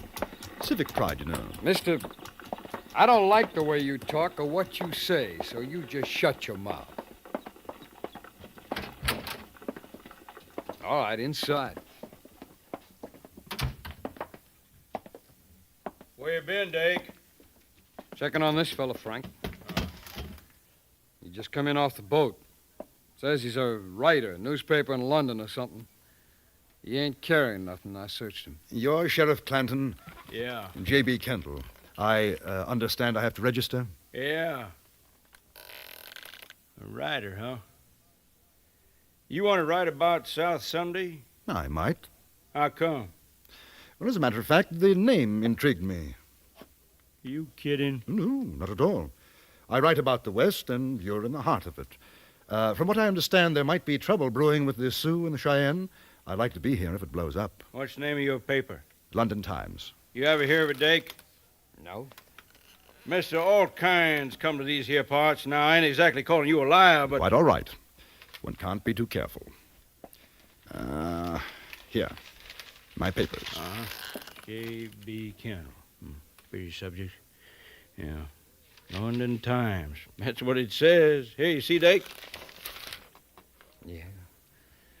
Yeah, that's what it says. Other strangers get off the boat with him? No, just him. Well, you sound all right to me, Mr. Kendall. Now, you just remember, I got a set of rules. You live by 'em while you're here. You'll get along. That seems fair enough. No man except them authorized by me carries a gun in South Sunday. That way we don't get a bunch of crazy, liquored-up miners and the like shooting up the place. It seems the usual thing for a man to be armed in most places. It ain't usual here. It's again the law. Oh, I see. You get yourself fixed up at the hotel? Not yet. Well, you go on over to the Empire, Mr. Kendall. You tell them Frank Clanton sent you. They'll take care of you. That's very good of you. Dake, take a look at his baggage. Well, you're going to search my luggage? That's right, mister. No guns in South Sunday, not worn or hidden. That's a law. I haven't got one. Well, I'm glad to hear it. I like a peaceable man. Yes, sir, a fella like you might think of settling down here in South Sunday. Quietest little town in the Montana Territory. It's an opportunity for a man. I'll keep it in mind, Mr. Clanton. Ain't Ain't nothing in his bags, Frank. Well, now, Mr. Kendall, you enjoy your stay here. Anything you want, you just ask me. And I'd appreciate it, sir, if you put my name in your paper.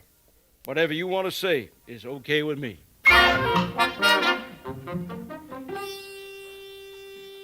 My hotel room was a palace in comparison to the cabin on the riverboat. After cleaning up, I went downstairs to the saloon bar in the hotel, ordered a drink before dinner. The place was practically empty, but I wasn't alone for long. Hi. You're the English fella, aren't you? Kendall?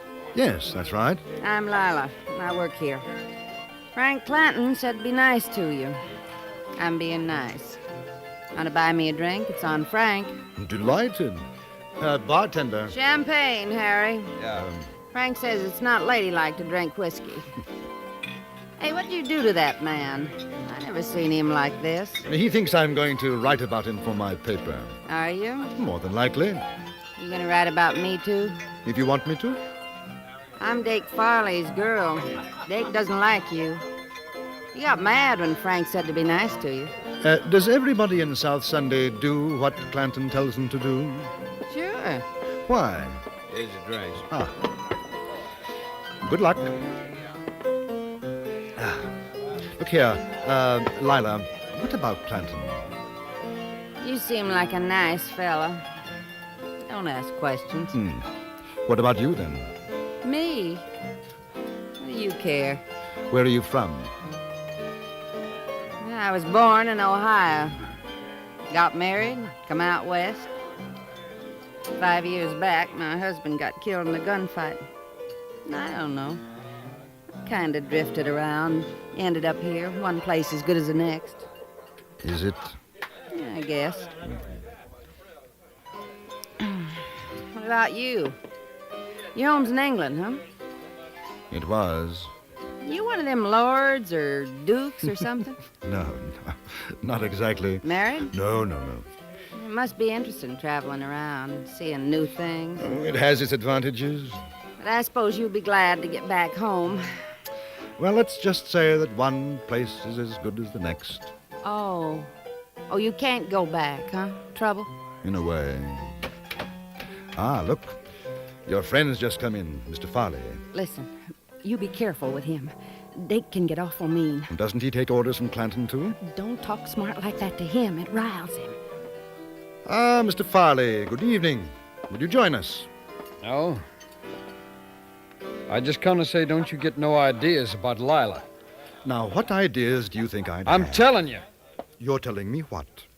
Keep your hands off my girl, you understand? My dear fellow, I haven't touched your girl. The thought never even entered my mind. We were just having a drink, Dake, like Clanton Keep said. out of That's this. You know that I find your manner toward this young lady rather offensive. Oh, you're just asking for trouble, aren't you? Not at all. Now, you think you can come in here with your fancy talk, your fancy ways, make a fool out of me? Or maybe Frank's a sucker, but not me. I don't like you, and I don't trust you one bit. Mr. Farley, it couldn't be of less consequence. What do you think of me? He'll kill you just shut like... up! Ooh. That I don't stand for. Chum.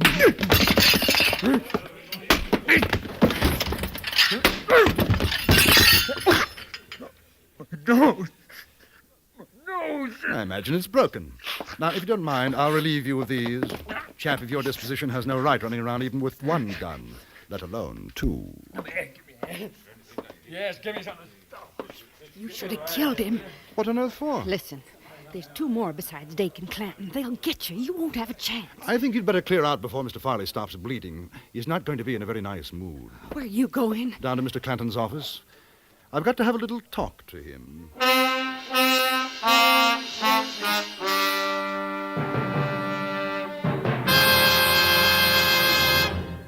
In a moment, we return to Frontier Gentlemen. People who live in glass houses maintain a fine view of the world, but they do give up a great deal of privacy in the process. Folks who like their privacy but want to know what's happening in the world satisfy their needs another way. They make it a practice to keep their radio tuned to CBS radio every day of the week.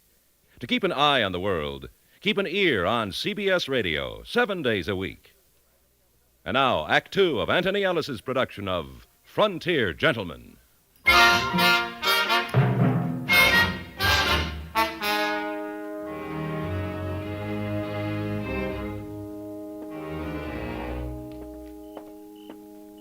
Mr. Kendall!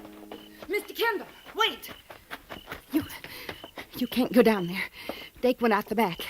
He'll have told Clanton by now. They'll be waiting. That's all right. What's the matter with you? You want to die? Of course not. If you're gunning for them... Gunning for who? Now, I'm not gunning for anybody. Then why are you going to see Frank? I told you I want to talk to him. Talk? Listen, you've got to get out of town. Oh, my dear girl. Don't you know who they are? Well, should I? You don't know what you've done. Shh. Quick. This way. She took my hand, and we ran back up the street, ducked down a narrow alleyway, up a rickety flight of stairs, which was a back entrance of the Empire Hotel, then along a musty corridor, past my room, and into hers. I don't think they'll be looking for you here. Well, your friend, Mr. Farley, is going to be quite upset if they do. Oh, his name's not Farley. Clanton isn't Clanton. They're the Shelton boys. Shelton? The New Mexico Shelton boys? There's 4 of them, brothers. Well, what are they doing in South Sunday? Hiding out from Billy the Kid. They killed one of Billy's men. Billy swore to get 'em all for it. That's why Frank won't let anybody carry a gun. How do you know all this? It was my husband Dake killed. Your husband with Billy? We were both crazy young. Harry joined up with Billy for excitement, I guess. One time he was gone out of town 3 months. I was lonesome. And I met Dake. When Harry come back, they had a fight over me. Dake outdrew him. We ran away together. And you thought I'd come after them? That Billy sent me? They'll think it, too, now. Lila, who made Frank sheriff here? Nobody. There wasn't one when we came. He just took over. Funny thing is, I guess he's a pretty good sheriff. He's quit the old ways. Kind of likes it here. Why have you told me all this? I don't know. You talked with me like I was a lady. The Indian treats his squaw better than Dake treats me. Maybe I wanted to see you finish him. It's not going to be very pleasant for you anymore. Pleasant? Mister, you got a funny way of saying things. Lila, is there anywhere you could go? Friends? In South Sunday? Huh. What about home? I mean, Ohio. Home. Know what it'd cost to get there? I got no money. But if you could. If I could. I had nice folks. I don't even know if they're alive or dead. But I'd sure like to take a chance and find out. Well, Lila, we'll see what we can do. Where are you going now? To have that talk with Frank. Do you know how to use a gun? Yes. Now, take this one. Now, lock yourself in after I've gone. You keep it. I've got a Derringer. Oh, all right. Now, here. In case I have any trouble, it's only $50. I don't want your money. At least you'll be able to get out of town. Now, you take it. Watch yourself, will you? Dake's got a mean draw. I'll watch myself. The Shelton brothers and probably 2 of their chums were out looking for me now. I was pretty certain of that. I was looking for them, too. But the advantage was on their side. The town was strange to me. So I went to the one place where I was fairly sure I'd be safe from a surprise attack.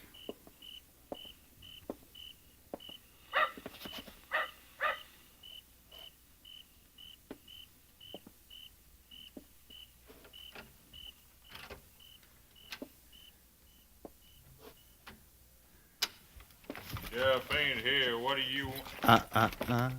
Careful. Keep your hands where they are. You're Kendall?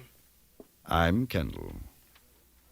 Billy the Kid sent you. Now listen, You may very slowly, carefully unbuckle your gun belt and let it drop to the floor. If you try to be foolish and brave, I shall be delighted to shoot you in the stomach. Not me, Mr. Kendall. You see, just like you say. Which Shelton are you? Monroe. Very well, Monroe. I'd like you to walk to that cell in the far corner. Go in and close the door behind you. You will then stand with your back to the door. You wouldn't kill me. Yes, I would.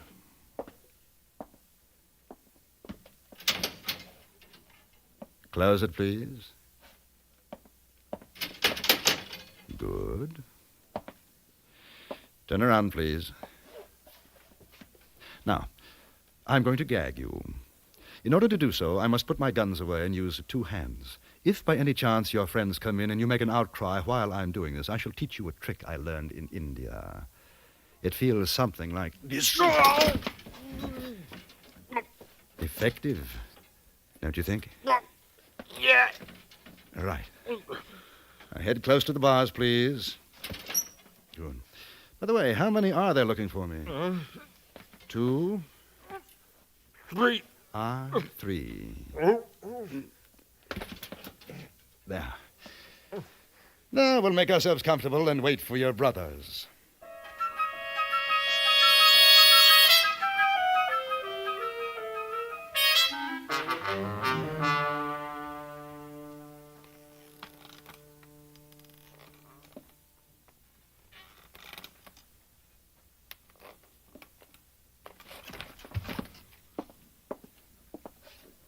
They're coming.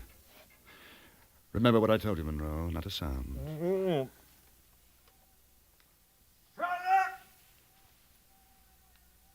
Kendall, we know you're in there. Oh, blast. Kendall, you hear me? Is there a back door? Come out with your hands up, or we're coming in after you. Well, let's get that gag off. I can see I'm going to need you. What are you going to do? I'll probably have to end up killing you. Nothing personal, you understand. What do you say, Kendall? Out you come. Open the door and throw your guns out. I've got a much better idea. You open the door and throw your guns in. Monroe, you in there? Tell him. Yeah, I'm here, Frank. Kendall, you come on out. Maybe we can make a deal. You can keep your gun. I think it'd be safer if you came in without yours. We could rush you. You couldn't get all 3 of us. You have my permission. I don't know how your brother will feel about it. You want to tell him? Don't do anything crazy, Frank. He's got a gun at my head. He'll kill me. Frank! I hate to do this, but I'm afraid they don't believe me. Oh, no. Hey, Frank! He's going to shoot. Do what he says. All right. Kendall, we'll open the door. Throw down our gun. You give us your word you won't shoot? Not unless you do. 1, 2, and 3. Any more? No. We're coming in now. Well, a pleasant family reunion. The brothers Shelton. Keep your hands where I can see them, won't you? Now, look. Billy the Kid made a mistake about what happened down south. Dake didn't mean to kill Lila's husband, did you, Dake? I outdrew him, that's all. Yeah, sure, that's the way it was. Lila knows it was a fair fight. She'll tell you. Speaking of Lila, I hope she's well. Oh, she's fine. Now, we got no fight with the kid or you. Why don't we all go on down to the saloon and have a drink, huh? Talk it over. Me and my brothers, we've been living a nice, quiet life up here. We don't want to make no trouble. Get him, Dake! Completely dishonorable and most unwise. Any more hidden armaments? Frank. You going to kill us? It depends. Mr. Shelton, have you got $500? Well, yeah, I guess so. Well, Lila wants to go home. That's about what it'll cost. You have the money here. Well, it's in the safe. Sure. Yeah. If she could take the boat out when it leaves in the morning, ain't that so, Dake? Sure. Get it.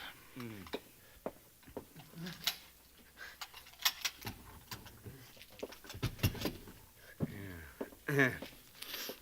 Good. That settles the account. Now, all of you, get into the cell. Incidentally, until this evening, I had no idea who you were. And I've certainly never met your friend, Billy the Kid. I just thought you might like to know. Hey, what about Dake? He's got to have a doctor. He'll bleed to death. He probably will. I'm going back to the hotel. If Lila's all right, I'll send a doctor. If she's not, we'll find an undertaker.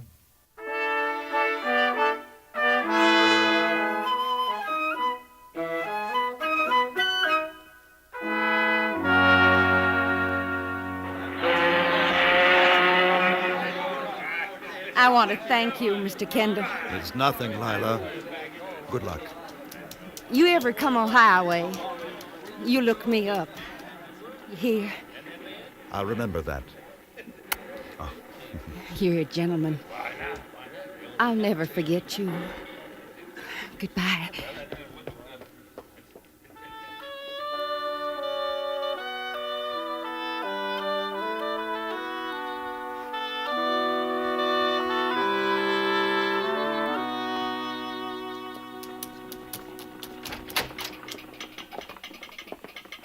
Morning, Mr. Kendall.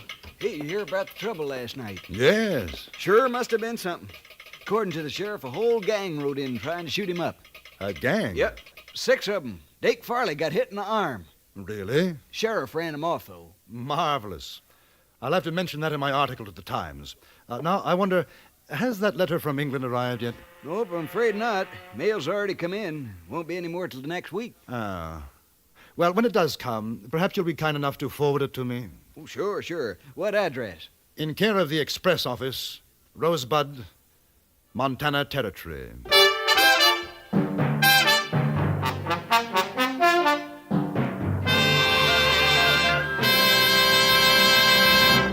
Frontier Gentleman was written, produced, and directed by Anthony Ellis and stars John Dehner as J.B. Kendall. Featured in the cast were Jack Crucian, Virginia Gregg, Stacey Harris, Harry Bartell, and Barney Phillips. Music was composed and conducted by Jerry Goldsmith. Join us again next week for another report from the Frontier Gentleman.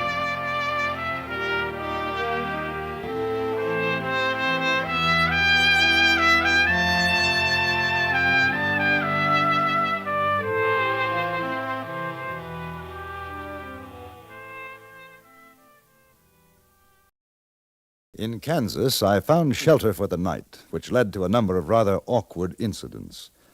This is what happened.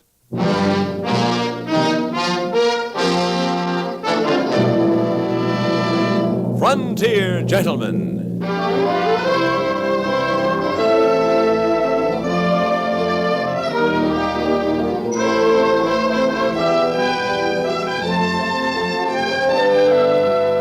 Herewith an Englishman's account of life and death in the West. As a reporter for the London Times, he writes his colorful and unusual stories. But as a man with a gun, he lives and becomes a part of the violent years in the new territories. Now, starring John Dehner, this is the story of J.B. Kendall, Frontier Gentleman.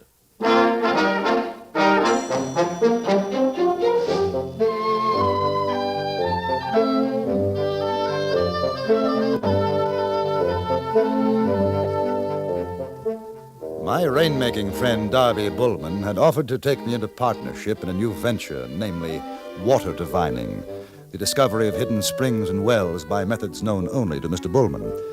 I declined with thanks and hastily set out alone for the town of Independence, which I knew to lie some 20 miles distant. I hoped to arrive before dark, but my horse had gone slightly lame, and I faced the depressing prospect of camping hungry in a steadily falling rain. But a few minutes later, I was cheered at the sight of a dim glow of light in the gathering dusk, and came upon a frame building surrounded by a stand of willowy trees. I tied up my horse, knocked at the door. It was immediately opened by a pleasant-looking young man of about 20. Evening, sir. Good evening. You're looking mighty wet. Come on in. Thank you. Oh, this is a store? Yes, sir. Not much of a one. Only place between Independence and Osage Mission for supplies. Where are you bound? Independence. Tonight? Well, if I can. I wouldn't try if I was you. Trail's washed out a couple of miles up the way. Less than you know it good, you can get bogged down pretty bad. Oh? Then, would there be any possibility of putting up here for the night? Oh, I don't know. I'll have to ask Pa. Pa? Me and my pa and ma and Sally, we live in the back. Ain't a heap of room. Oh, well, I wouldn't want to put you out. The barn would be fine if you have one. We'll see what Pa says. We take care of travelers once in a while. What is it, son? Fella here, his horse is lame, wants to know if we can bed him down for the night. My name is Kendall. I'd be very grateful. Howdy. Albert Grover. This is my son, William. You don't mind a shakedown in the storeroom. It ain't the most comfortable. But... No, I'm sure it'll do nicely. William, tell your ma to set another place for dinner. Sure, Pa. I'll want to pay you, of course. Well, I ain't exactly in the hotel business, but I reckon $1 will take care of it, bed and food. All right. Thank you. Oh, and is there a place for the horse? William can put him in the barn. You better make it another 50 cents if you want feed for the horse. Oh, yes, of course. Where are you from? No particular place, just traveling. Salesman? Newspaper correspondent. Got a foreign sound to your talk. I came from England. Oh. You got any tobacco to sell? New bales just come in. How much? Pound, I guess. A sack of flour and coffee, pound. Don't mind waiting a minute, do you? I gotta get the tobacco out of the storeroom. I'll wait. You want to come on back with me, Mr. Kendall? No, I'll get my saddlebag first. Sure. You do that. Well, mighty nice rain we're having, ain't it? Yes. Mister, you a stranger in these parts? Yes. You figuring to stay here for the night? Yes. Don't do it. Don't? Why not? Listen, you think I'd have stopped off if I wasn't plumb out of provisions? Ain't nobody in their right mind comes around the Grovers if they can help it. Oh? Why? I don't know all the why of it, but there's them say peculiar things happen. Things? Don't ask me what. I don't know. All I'm telling you is I've heard. That's all. Dark things. For example? That Mrs. Grover. You seen her? Not yet. Still-tongued woman. And a girl. They say she's got away with ghosts and the like. Ghosts? Go on, laugh. Maybe you'll laugh when you wake up murdered in the night. Oh, as bad as that, huh? There's folks been seen riding this way that's never been seen again. Murdered by the Grover family? There's talk. Obviously. I give you warning. As soon as I get my provisions, I'm putting distance between me and this place. Even you got the sense you was born with. You'll do the same. Good evening. You're Mr. Kendall? Yes, that's right. I'm Sally Grover. My brother says that you're staying with us tonight. Yes. My mother asks if you'll be satisfied with meat pie, or would you rather have a plate of beef? Oh, whichever is convenient. I don't want to put you in any trouble. No trouble. Mm-hmm. Meat pie, then. Thank you. I'll tell Mother. Are you being attended, sir? Fine. I'm just fine. Yes, ma'am. Very well. Dinner will be in about a half an hour, Mr. Kendall. Thank you.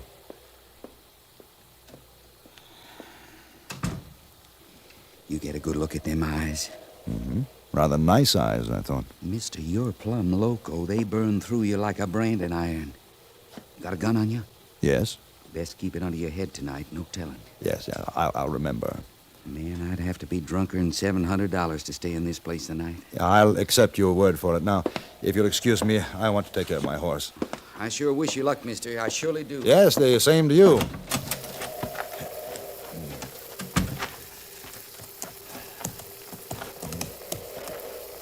That you, Mr. Kendall? Oh, yes. Come out the back to get your horse bedded down. You want to lead him, I'll show you the way. Right. Sure is a big rain. About time, too. Been drier than a dust storm around here. Yes, so I've heard. What was that? What? It sounded like somebody crying out. That. Yeah, I guess I'm so used to it, don't mean nothing. That's a little old owl up to the top of the barn. Guess he killed himself a mouse or something. Don't let that bother you none, Mr. Kendall. Come on, better get that horse of yours out of the wet lest he catches his death.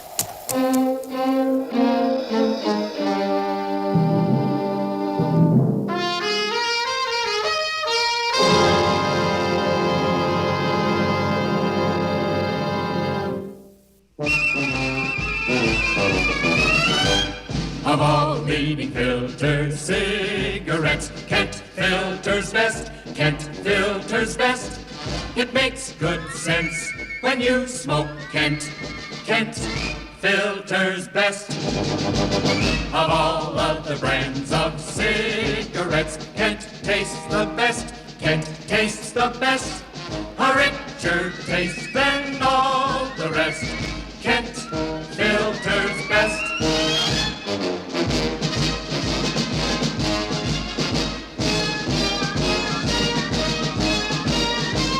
It makes good sense when you smoke Kent. Of all leading filter cigarettes, Kent filters best.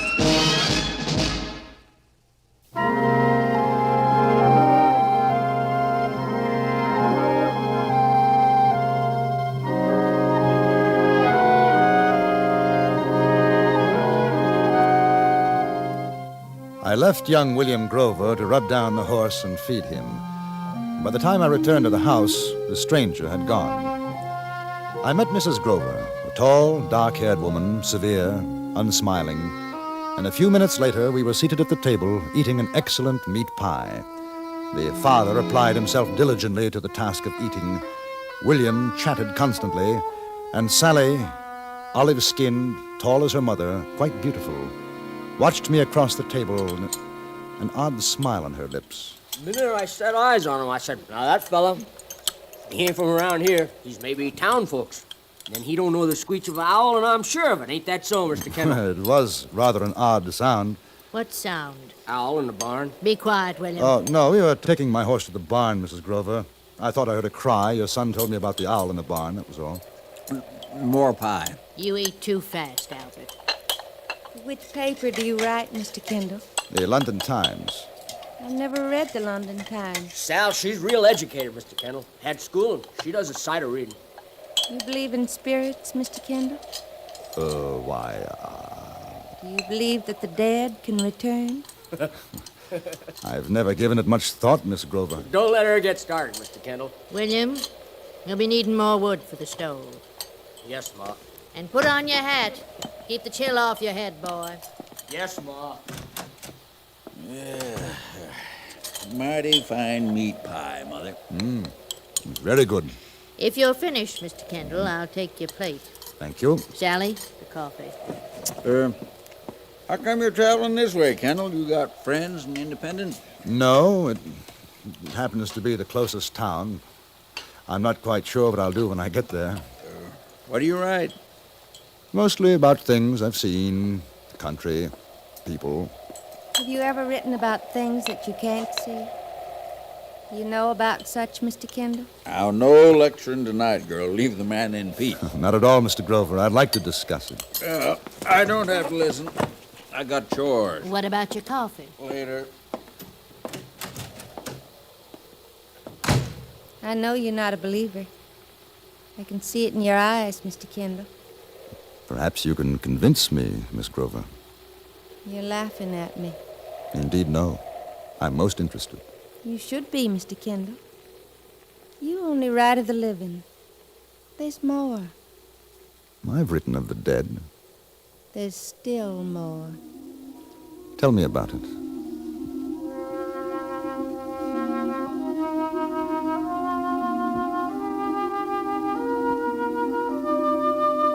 I don't know for how long she talked. Strange thoughts, half-formed ideas, philosophies. I was conscious of the depth of her eyes and remembered the words of the stranger, like branding irons. Candlelight flickered on the wall, and I was suddenly aware that we were alone in the room. Mrs. Grover had disappeared. There was only the sound of the girl's voice, drum of rain, crackle of burning wood in the stove. Then she became silent. Nothing I've said. Nothing's made you understand.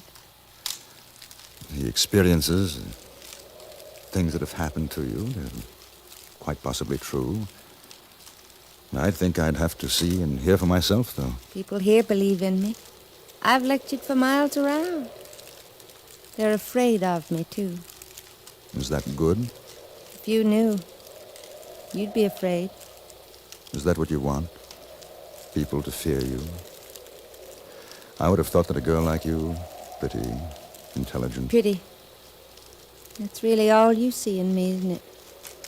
All any man sees. You'd like to make love to me. No. No, I don't think so. Oh?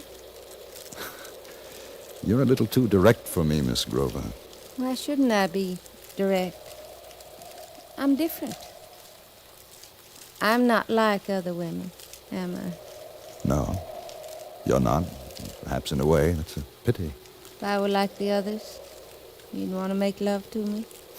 You're not. You may kiss me. No, Why? because you don't know how to behave like a woman. I don't understand. Someday you will. Why did you come here? My horse went lame. Raining. Too far to ride tonight. Go away. Why?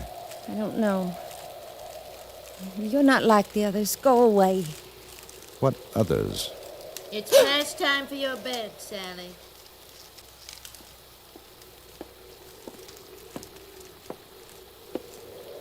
You'll be wanting your own sleep, Mr. Kendall. Early to bed, early to rise makes a man healthy, wealthy, and wise. Good night.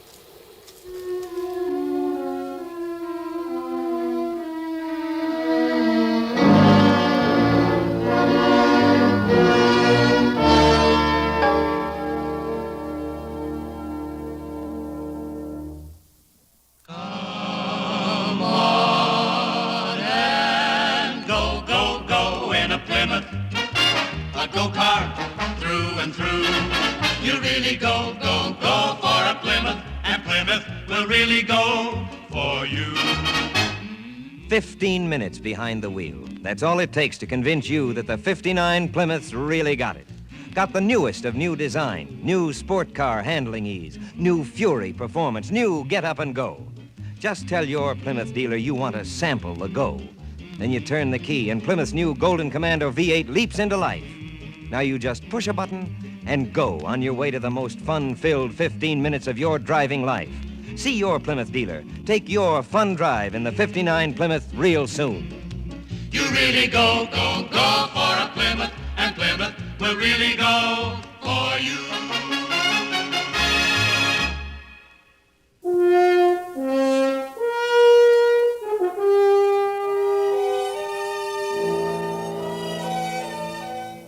I lay on my cot in the cold little storeroom, shadows wavering on the wall in the uncertain light of the sputtering candle. Somewhere, a shutter rattled in a gust of wind. The rain had stopped, only a dripping from the leafless trees. The wind. Uneasy sounds, and I felt under the blanket roll, which served as a pillow.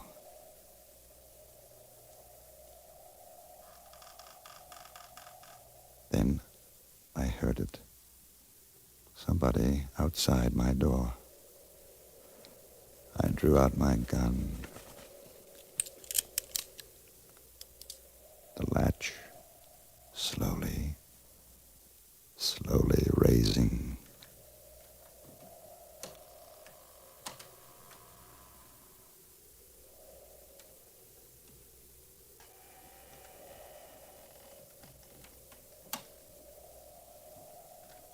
Do you know how close you were to entering that spirit world of yours?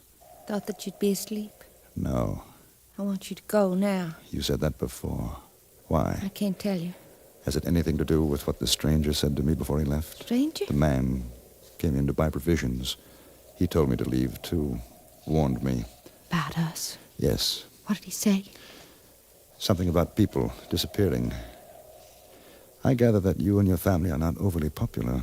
You're not like the others, are you? What do you mean? I want to be like the woman you said I'm not. If I tell you, will you go away? Will you take me with you? Tell me what? Shh. I want to be loved. I'm afraid of what I am. Take me with you. Tell me what? You're strong. You'll understand. It's not my fault. I want to go away. I've always wanted to. Others came here. They know about me because I'm pretty. You didn't come because of that, did you? He didn't either. He was a stranger, too. Who? Who? Over there. Behind the bales.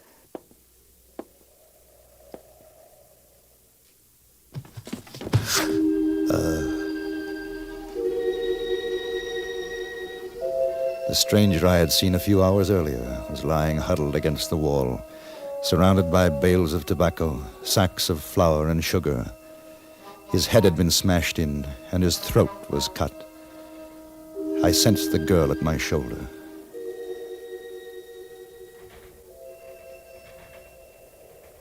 They didn't have time to take him outside. They were afraid you'd hear. See, you were in the barn. Why? You'll take me with you? Listen to me. Why have they done this? The money. They get yours, too. The others. You said there were others. Yes. How many? I don't remember. Will you take me with you? Now? Before they come to do it? You murdered them? No. Pa and William, they do the killing. The others weren't like you, though. I didn't care if they died. I always had to die first. When are they coming for me? Do you know? Soon. Do they know that you're with me? Yes. We can go now before they come. I don't think so. They'll kill you. No. Yes. They're very good at it. What about your mother? She's not my mother. She's just the woman Pa married. I don't like her. Get over in the corner. Not a sound, you understand? You won't hurt me. Go on. Stay out of the way.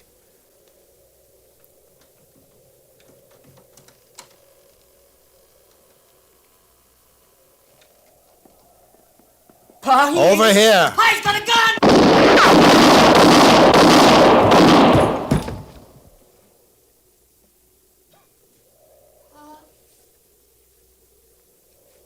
Pa? Pa!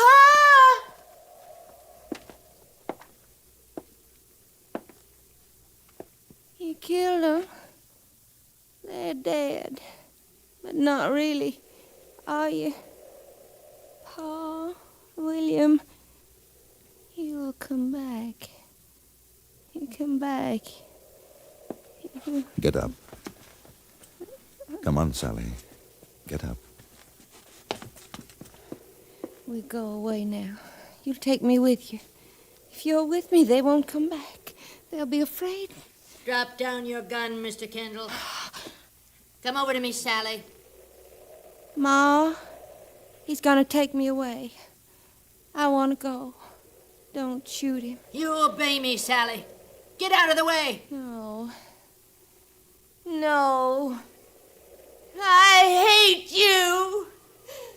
I'll kill you!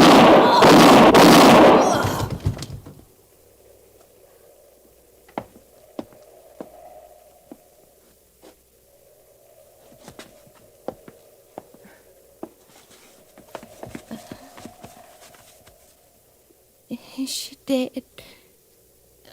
Is she? Yes. I'm glad. And she'll come back again. They all will. They won't hurt you anymore.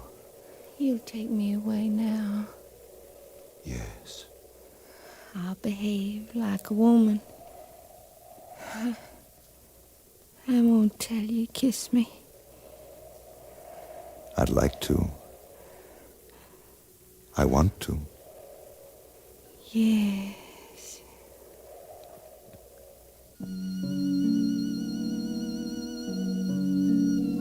She smiled, closed her eyes, and quietly died.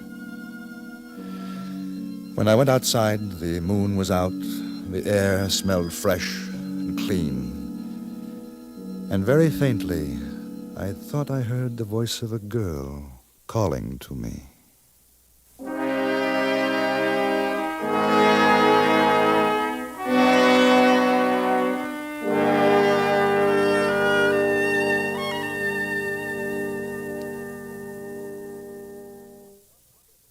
Frontier Gentleman was written, produced, and directed by Anthony Ellis and stars John Dehner as J.B. Kendall.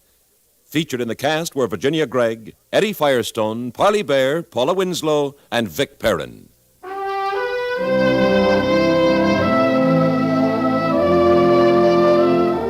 Join us again next week for another report from the Frontier Gentleman. Bud Sewell speaking. Drive with care. Nobody has a life to spare. This is the CBS Radio Network.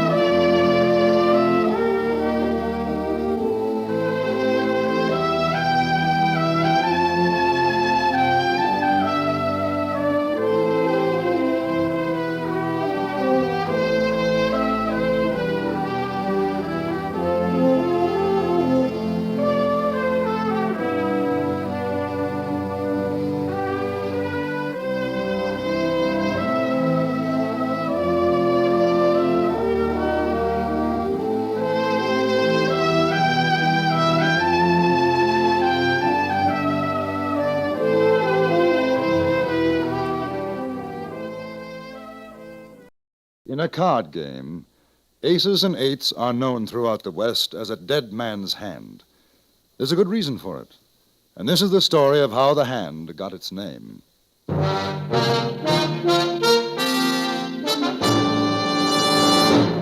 Frontier Gentleman.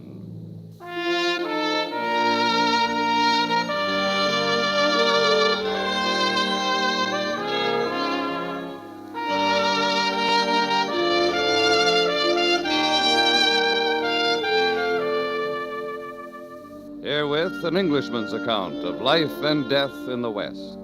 As a reporter for the London Times, he writes his colorful and unusual stories. But as a man with a gun, he lives and becomes a part of the violent years in the new territories. In just 1 minute, we'll bring you this latest report from the Frontier Gentleman. This is James Matthews with official results on the automobile competition the whole industry watches every year, the famous Mobile Gas Economy Run. This year's run, 1,883 miles from Los Angeles to Galveston, Texas, ranging from sea level through mountain passes. And once again, Chrysler Corporation cars took the lion's share of firsts. Plymouth, Chrysler, and Imperial again this year for the second straight year, winning first place over all other cars in their class in the famous economy run. Imperial, by the way, was sweepstakes winner, too, getting 62.7188 ton-miles per gallon. The forward look is a lot more than look. You get a better engine, brawnier brakes, torsionaire ride at no extra cost, and winning performance and economy in cars of the forward look from Chrysler Corporation. Take a drive this week in a car of the forward look. Plymouth, Dodge, DeSoto, Chrysler, or the triumphant Imperial. Drive one of America's performance winners from Chrysler Corporation.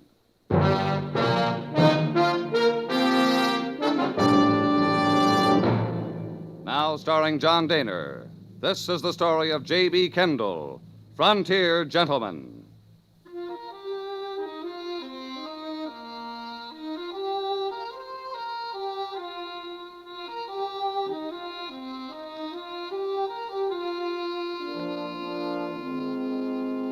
I left Fort Benton, Montana Territory, in a little river steamer called the Pride of the West. The journey downstream on the Missouri was a good deal faster than that which I had made coming up from St. Louis just a few months earlier. I decided to write some articles for the London Times on river travel in the American West. But the balmy weather, coupled with a feeling of complete indolence, made me put off all thought of work. Several days passed, and then we docked at Fort Pierre in Dakota Territory. I went ashore to purchase a new pair of boots, and it was in the store of an outfitter named Judd Scott that I first heard the name of Deadwood. Well, the left one might be a bit tight. Yes, right here. In the heel. Oh, she'll ease up, mister.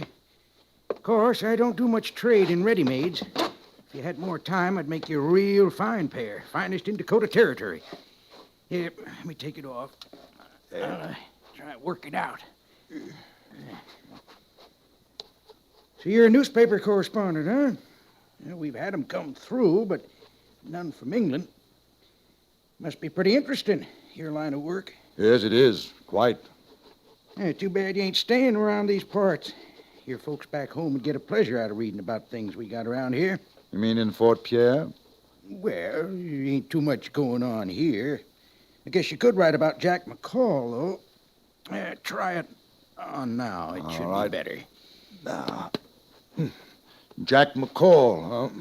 Used to drive a stage between here and Deadwood. Got some tall yarns to spin about Indians and the like. Go ahead. Take a walk now. Yes, I'd like to meet him. He's back in Deadwood now. How's that? That better? Yes, fine. Where is Deadwood? You mean you ain't heard of it? Oh, worst bunch of cutthroats and outlaws living in all the territories and the United States is in Deadwood. They even got Wild Bill Hickok out there. I hear tell there's folks wanting to put him up for marshal. Hickok? Yes, I've heard of him. Yeah, it won't take Wild Bill long to clean up, I can tell you.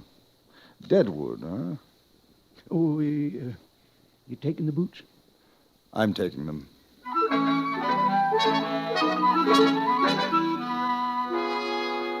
I sold the remainder of my ticket to a man booking passage for St. Louis, and the next day took the stage from Fort Pierre to Deadwood in the Black Hills of Dakota Territory.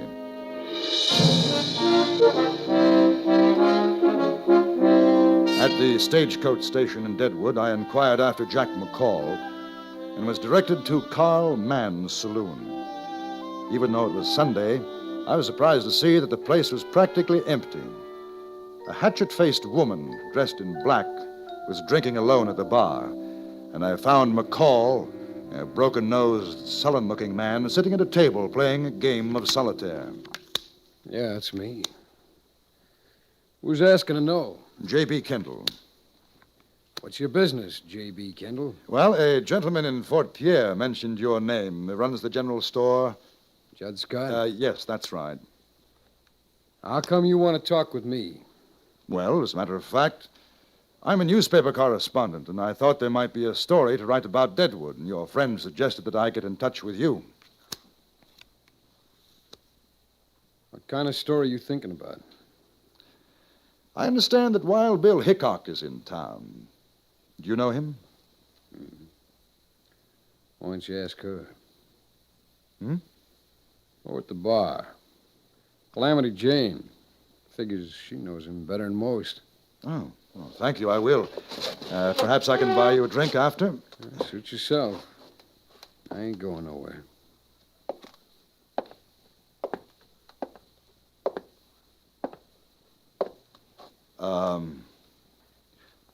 Miss Jane? You talking to me?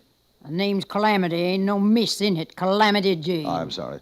I'm J.B. Kendall. The gentleman over there mentioned that you were a good friend of Wild Bill Hickok. Who? Why, that ain't no gentleman. That's a stinking pig by the name of Jack McCall. You been sitting with him. Don't foul up the air around me. Hit the trail, mister. Yeah, well, I was hoping you could introduce me to Mr. Hickok. Hey, you English? Yes. Thought so. Knew an English feller down in Abilene. Wouldn't quit riding herd on me. Had to shoot him. Oh, New in town, ain't you? just arrived. You ain't friend of McCall? Oh, only met him a few minutes ago. What brings you? I am a writer, newspaper articles for the London Times. Hey, I guess you heard about me and Wild Bill, huh? Oh, yes. Fastest man with a gun you'll ever see. I ain't too bad myself, but I ain't nothing to Wild Bill. Come on over to the table, bring the bottle, and I'll tell you about me and Wild Bill. Calamity Jane was a strange, almost masculine-looking woman, hard and rough-voiced. She told me of her exploits as a scout with General Crook's army in the war against the Sioux, but most of the time she spoke of Hickok. About a half an hour had passed when I noticed Jack McCall get up from his table and come toward us. Yes, sir. What Wild Bill done in Abilene, there ain't another man could have handled. Why, Hey, he's mister, the- I thought you was going to buy me a drink. Oh, not just now, Mr. McCall. I'm talking to the lady. Oh, yeah, I see. It's mostly listening. Ain't nobody gets to talk much around her. McCall, you want me to put your eyeballs out with this bottle. You open that barn door of yours just once more.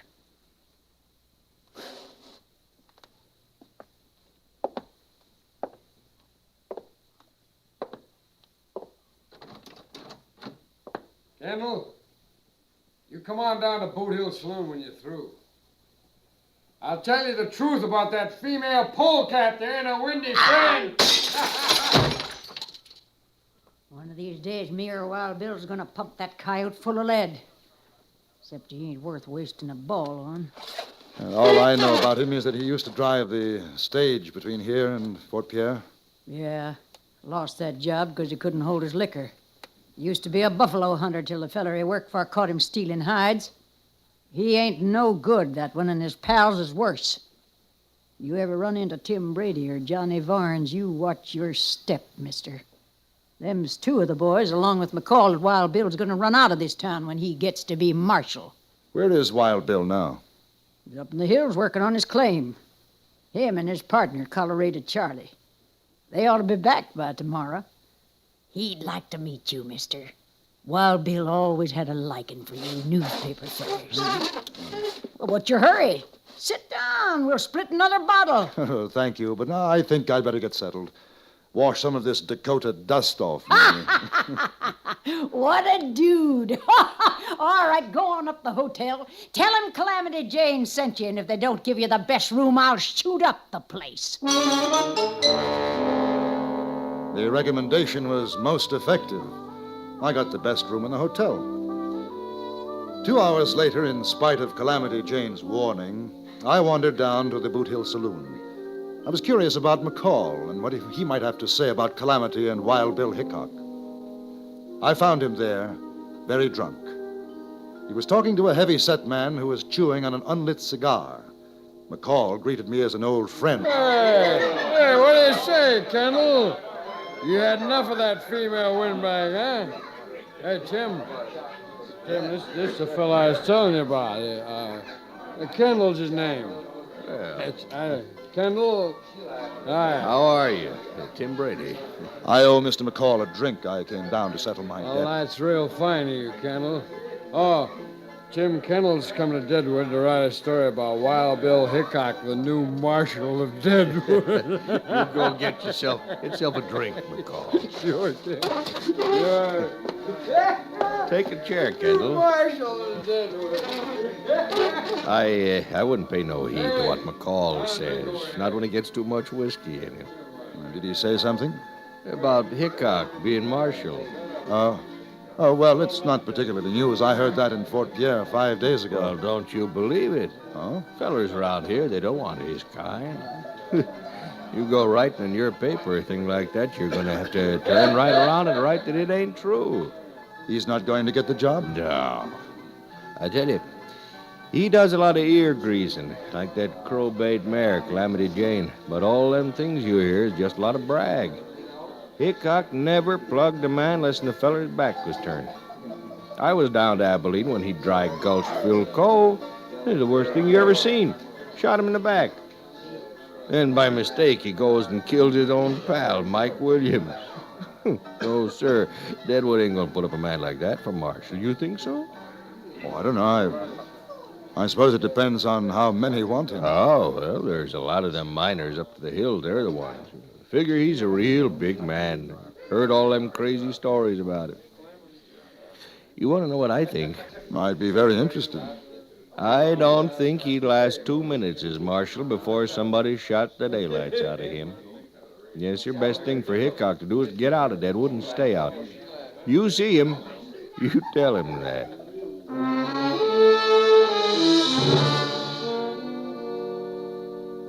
The next night, Calamity Jane introduced me to Wild Bill Hickok. He looked older, more tired than I'd imagined him. As we sat in his room, I noticed that he blinked his eyes, rubbed them, and seemed quite nervous, constantly glanced toward the door. Calamity had gone out to buy some food. Me and Colorado Charlie had a rough week up in the hills. Feels kind of good to get back. You ever done any mining, Kendall? No. Well, have you ever had the idea to get somebody else to do the work for you? Well, what do you think of Deadwood? Oh, I haven't been here very long. Ain't much like London, I'll bet. No, it isn't. Well, do a little cleaning up like I did in Hayes City and Abilene. We'll have a right nice little town. When do you expect to begin as marshal? Any day now, the boys are getting things moving. I saw a man yesterday, Tim Brady.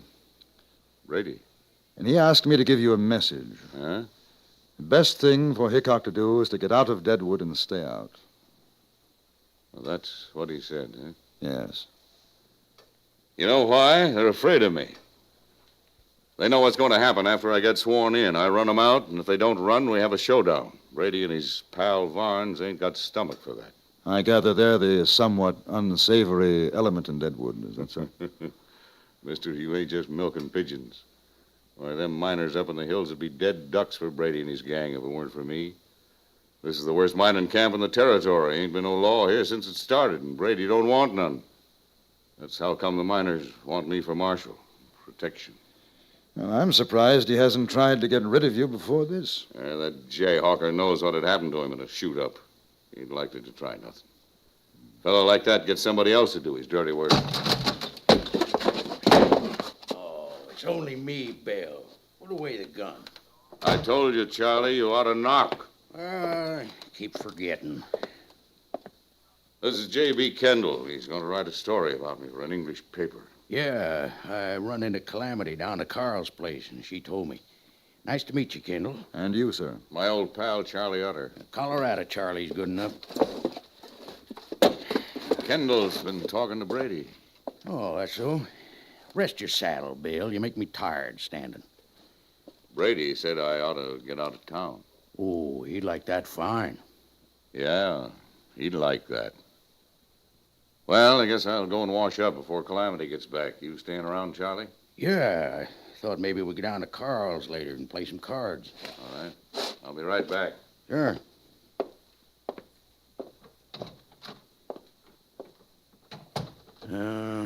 Got a lot on his mind, has Wild Bill.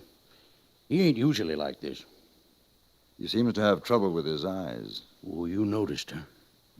I wouldn't want you to say nothing in front of Bill, but he's been scared he's going blind.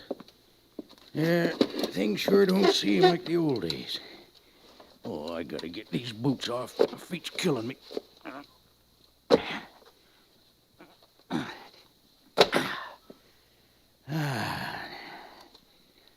How old is he? Wild Bill? Let me see. 39. Of course, to hear him talk, you'd think he's closer to 60. I sure do fret over him sometimes. Always talking about dying, this and that. Ain't like the old days. He sure was a rip snorter. Oh, well, maybe when he gets to be marshal again, everything will be like it always was. Calamity Jane came in with the food, and behind her, Bill Hickok. It was a strange supper. Both Colorado Charlie and Calamity kept up a stream of conversation, anecdotes singing the praise of Hickok's past accomplishments, but the atmosphere was strained. The man with the long hair didn't say very much. Afterwards, Charlie Utter invited me to accompany them to the saloon. I noticed that Hickok was reluctant. Possibly he had a feeling, a warning of what was to come. It was 8 o'clock when we arrived at Carl Mann's saloon and sat down at the card table. Charlie, change seats with me. I ain't sitting with my back to the door. Wild Bill, you're getting worse than an old woman. Or maybe so, but that's the way it is. I like to see what's coming in. Well, here. Yeah, take my place if you like. No, sir. All he wants is a catbird seat. That's how come he's always winning. You ain't moving, Bill. You got the right idea, Charlie. Well, Bill, you got your seat, and that's the way it's going to be. Carl! Bring us a bottle of whiskey and a deck of cards. Marshal Hickok's gonna be the big loser tonight. After a few minutes, we were joined by a miner, and the 5 of us played. It was a friendly game, and we could see Hickok beginning to relax. He was a good player and held more than his share of winning hands. But while the game went on, there was something happening down the street in the Boot Hill Saloon. We didn't know it then, but after it was too late, we heard what had taken place. 3 men sat in a back room, one of them drinking heavily. This was Jack McCall.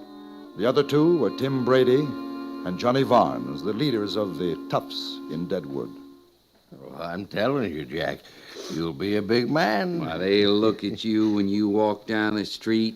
They'll say, there goes Jack McCall. He killed Wild Bill Hickok. You hear what Johnny says? Yeah, I hear.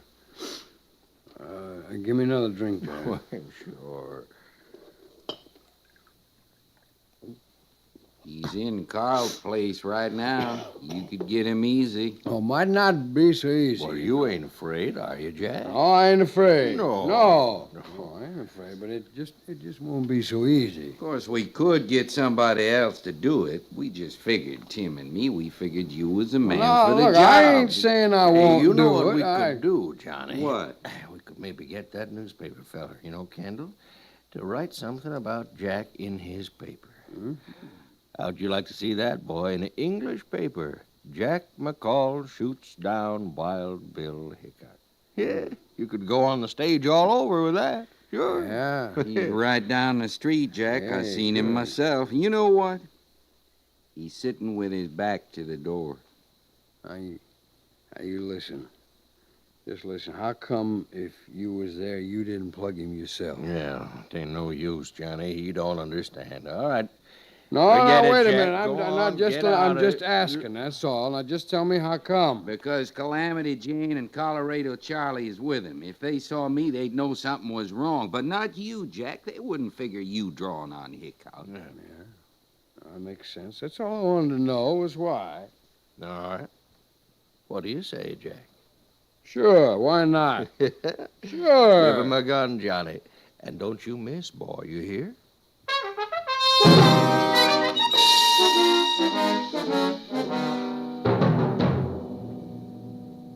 Just look at there. 3 kings.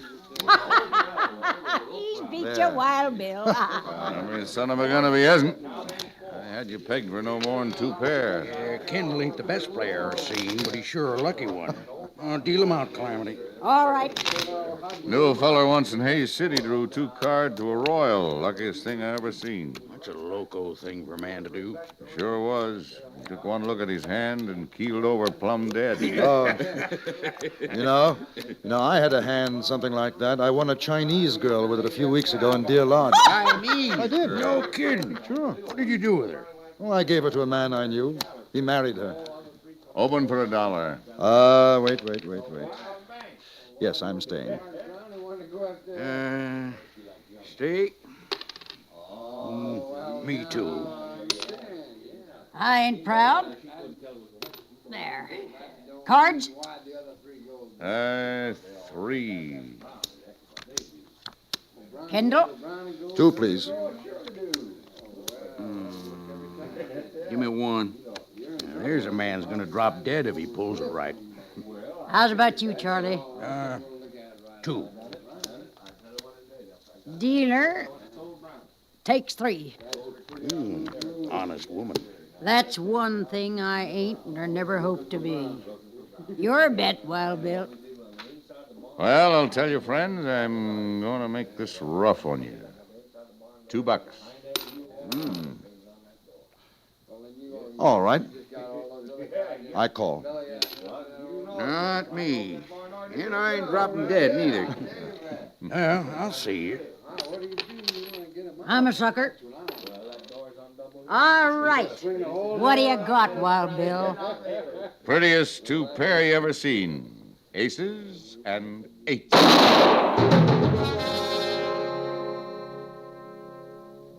Wild Bill Hickok slumped forward on the table. He still had the winning smile on his face, and the cards crumpled in his tightening fist.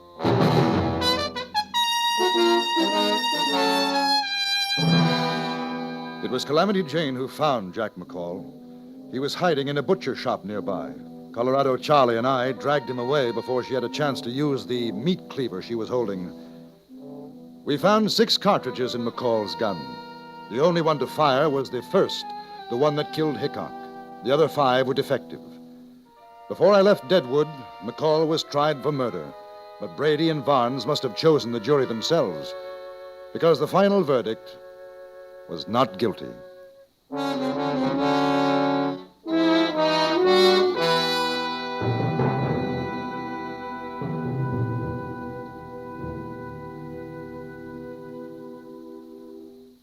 Frontier Gentleman was written, produced, and directed by Anthony Ellis and stars John Dehner as J.B. Kendall.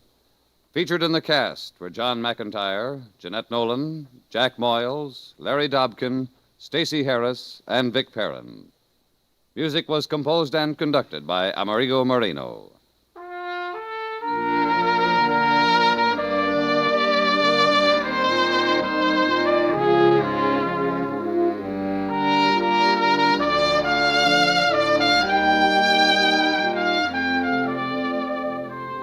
Join us again next week for another report from the Frontier Gentleman. James Matthews speaking. This is the CBS Radio Network.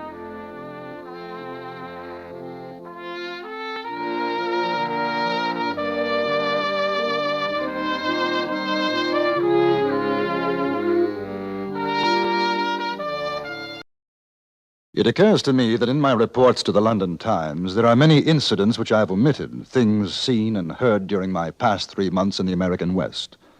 Here, then, some random notes.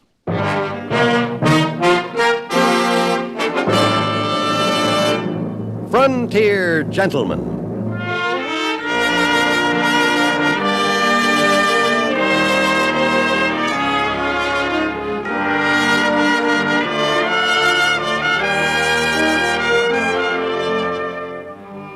Herewith an Englishman's account of life and death in the West. As a reporter for the London Times, he writes his colorful and unusual stories. But as a man with a gun, he lives and becomes a part of the violent years in the new territories. Now, starring John Dehner, this is the story of J.B. Kendall, Frontier Gentleman.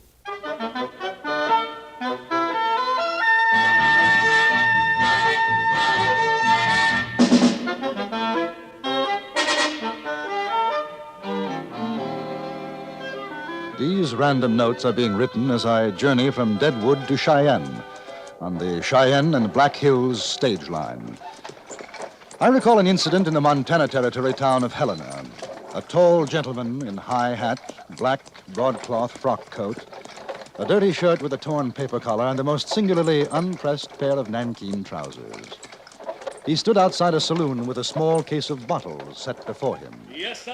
Yes, About a dozen men and women were crowded around, and a small Magic, you yellow ask, dog no, say slumbering I, not at his magic. feet. Pollock's original Mameluke liniment, a sovereign remedy for man and beast. It is confidently recommended to the afflicted as an infallible remedy for the following diseases to wit: burns, cramps, pains in the joints, sore throat, frosted feet, rheumatism, spinal complaints, lumbago, old sores, cuts, bruises, swelling, sprains, pains in the back or side, headache, cutaneous affections, ague, cake, bites of insects or reptiles, salt rheum, mange, crack hands, tetanus, dysentery, cholera morbus, and cholera.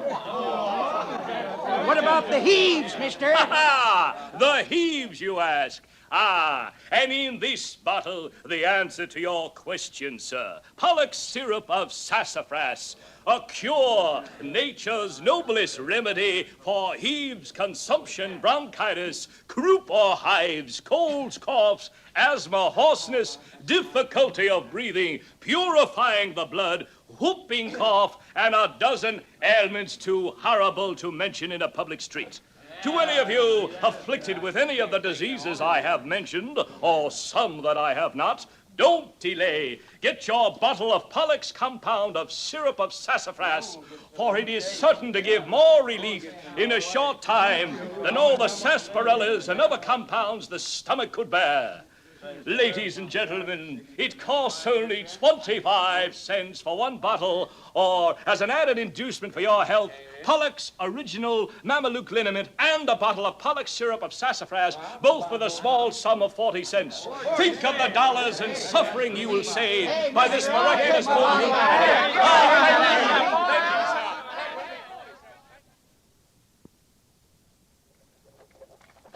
I remember the game of baseball that I witnessed between two small Nebraska towns. Suffice to say that the match began at 2 o'clock. By 6 that evening, the score stood 97-25, and a gun battle ensued which lasted for 3 days. I shall give a more complete account of that incident at a later date. Then there was the duel, fought between two ladies, rivals for the dubious hand of a swaggering young Lothario named Court Thompson. The entire town turned out for the event. The duelists were Mattie Silks and Katie Fulton. They were to fire at 10 paces, and all was in readiness. Well, sure, if you ask me, my money's on Mattie. Mattie? Sure. Everybody knows Mattie Silks. You mean you ain't visited? No. Now, I got $10, says she'll blow Katie Fulton's bustle clean out of the county. Aside from Court Thompson, Mattie ain't standing for Katie's bar being on the same street. Oh, there's real bad feeling there. Which is Court Thompson? Feller standing next to Mattie. Oh, he's a one, he is. You gotta excuse me now, mister. I've been selected to count off the steps. All right, folks, stand back. Let's get on with this here duel of honor. Mattie, Katie, you know the rules. 10 paces, then I count 3 and you start shooting. Now, let's go. 1, 2, 3, 4, 5, 6, 7, 8, 9, 10. There you go. Ready, ladies? 1, 2, 3. You killed me! I'm shot!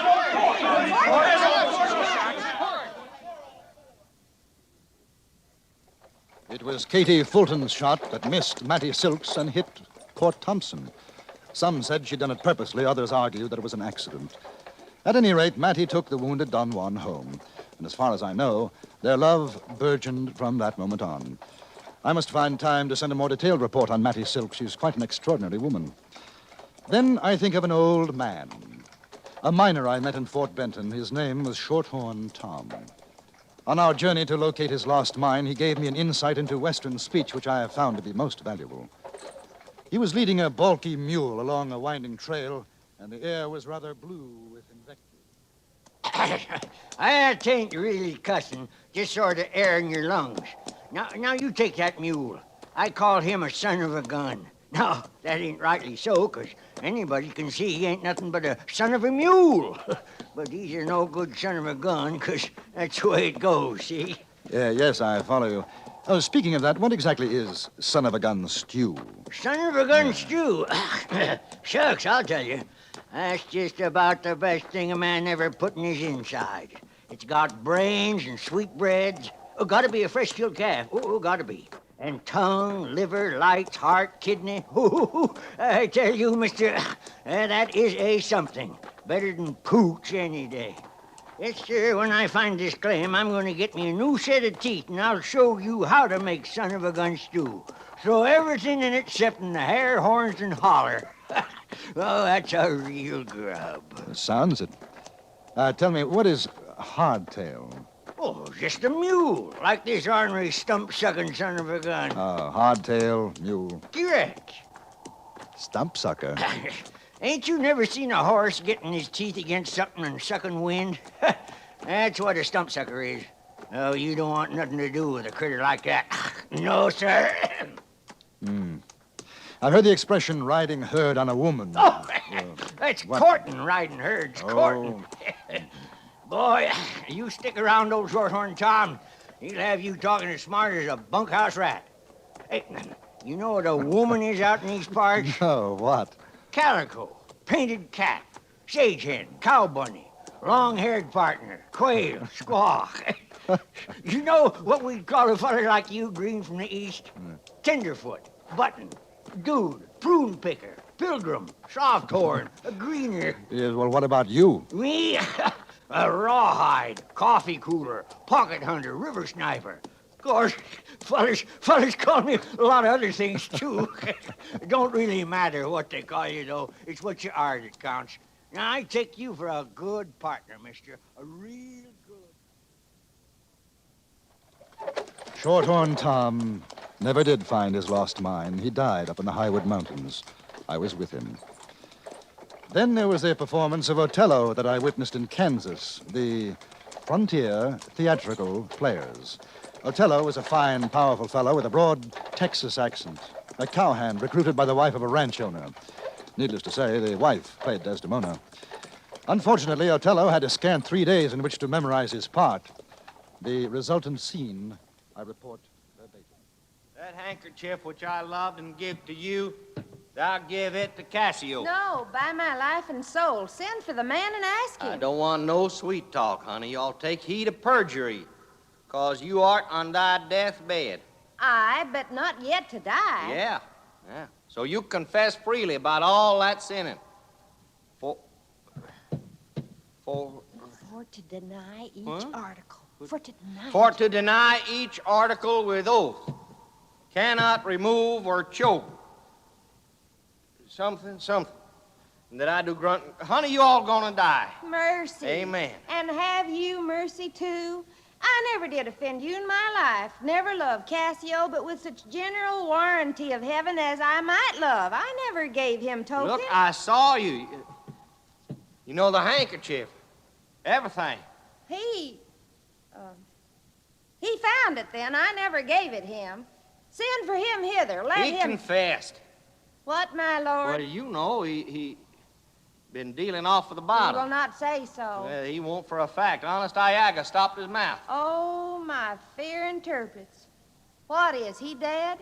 Had all of his hair been lives, my great revenge had stomach for all of us. Alas, he is betrayed and I undone. Out strumpet. Weepst thou for him in my face? Oh, banish me, my lord, but not kill me. Down strumpet. Kill me tomorrow. Let me live tonight. No, sir. But half an hour. Being done, there is no pause. But while I say one prayer... It is too late now. Oh. You take your hands off me spoon, Sam, or I'm coming up there and rip the hide off.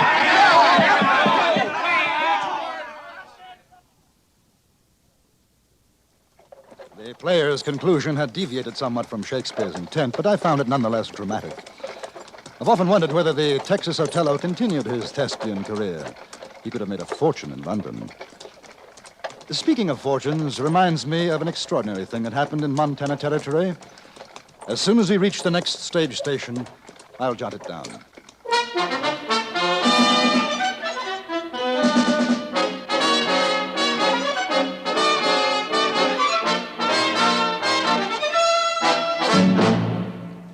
In a moment, we return to Frontier Gentlemen. A man sets an elaborate scheme in motion. He plans it so well that it can't be stopped. This proves ironic when the schemer is powerless to prevent the unexpected conclusion, becoming literally his own victim. Hear John Lund in today's startling CBS radio drama of Suspense. Lund will play the fast-talking promoter who overplays his own hand. It's a story well calculated to keep you in suspense. Today on most of these stations. And now we return you to the Anthony Ellis production of Frontier Gentlemen.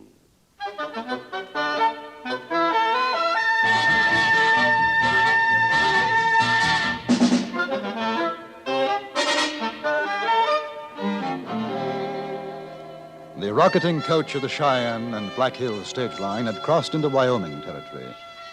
There seems no end to this incredible land of the American West. As the dark hills to the north and east fall away, the land becomes more rolling.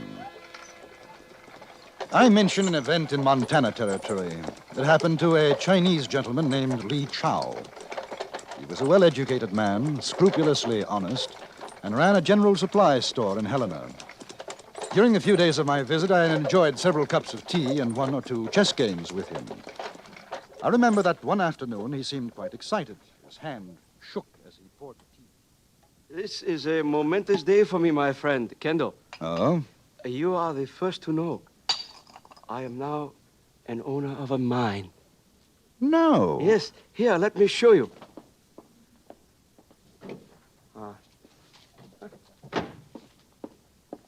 There. A legal document which gives me possession of the Lucky Hand placer claim. Well, is it good? Good. Oh, my friend Kendall, I have paid for it with my life savings, $40,000.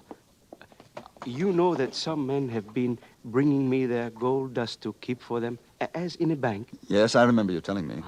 It was their claim which I bought. I took much time, much trade talk, but finally they agreed to sell. And now I am a mine owner. As soon as I have made my fortune, Kendall, I shall return to China and live the remainder of my life in peace and security.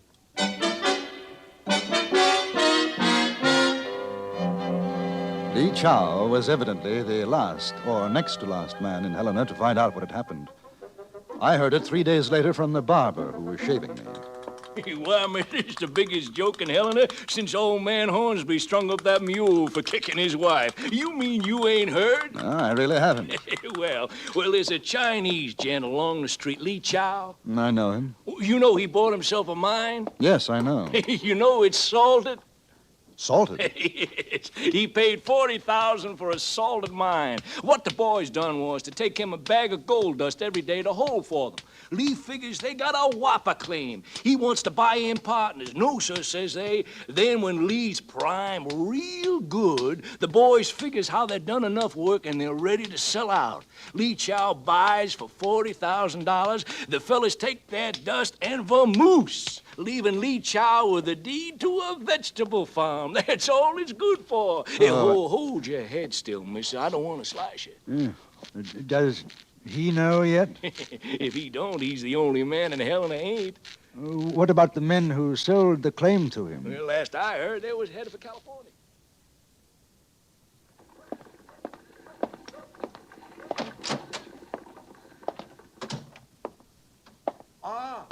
Good morning, my friend, Mr. Kendall. Good morning, Mr. Lee. You appear downcast. Is something the matter? I've just heard some rather bad news. It's about your claim. Oh? You've been cheated, Mr. Lee. Oh. There's no gold. The men who sold it to you knew it. So? But I do not understand. Yesterday, my boys who work for me, they bring me a sack of dust. Oh, here, see for yourself. It is the same as I have seen before, huh? Your workers took this out of the claim? Oh, it is just as it has always been. I do not understand this talk of cheating. Neither do I, Mr. Lee. Oh, here, my friend, G. Ping. He's a very fine miner work for me. Morning, G. Good morning, Lee. Good morning, honored sir. How do you do, sir? Oh, my friend here, Mr. Kendall, he is worried about the claim. He worried? Why? Well, there is talk of assaulting the mine. The salt then is of gold. Here, from the work of yesterday, an ounce more than the first day. I do not know from where you hear this bad news, my friend, Mr. Kendall, but if the rest of my life is as unfortunate, I shall indeed be a rich and happy man. Will you take a cup of tea with me? Perhaps a game of... A day or so later, I left Helena and didn't return for about 3 weeks. Then it was only to spend an hour or so arranging for transportation to Fort Benton. I went to the store of Mr. Li Chao and found to my surprise that it was closed. I walked to the barber shop and over a hair trimming learned what had happened during my absence. Li Chao? Mister, you whisper that name around these parts. Say, ain't I seen you before? Yes, I came in for a shave a few weeks ago. Never forget a face. Well, what about Li Chao? Oh, he's gone. China, they say. Well, what happened? Well, he sold that claim of his. Oh, well, I'm glad to hear it. Well, maybe you are, but there's a passel of fellas around here who ain't. You know what that son of a gun did? What? Salted his mine. But Ain't that something? Everybody figuring Li Chao an honest man, and he salts a mine. It shows you. How? I mean, I thought the claim had turned out to be good. What do you call it? A bonanza. That's what everybody thought. Well? You know what he was doing? Every day he had one of his coolies bringing a sack of dust. Made sure people saw it. After a while, fellas began figuring that Lee really had struck pay dirt. Couple of them went in to see Lee. He showed them a sack of dust. Yes, well, he showed it to me. Well, sure he did. And he had one other sack. That's all he had. One he kept in the store, the other he give back to the coolie who'll bring it in the next day. It ain't nothing to laugh at, mister. You know what he done? No, I haven't any idea. Well, he sold that worthless bit of ground for $100,000. Yes, sir, $100,000. Then he skips off to China. Biggest swindle I ever seen in the territory. Fellas who bought it found out the next day. Ain't enough dust in the claim to cover a flea, but it was too late then. I have thought of the outlaw Dick Gillis and the interview I had with him in Virginia City. He had been convicted of holding up a stage and the murder of 2 men. I only spent 5 minutes with him, but I learned a great deal. We talked in his cell, the marshal sitting outside at his desk, keeping a watchful eye on us.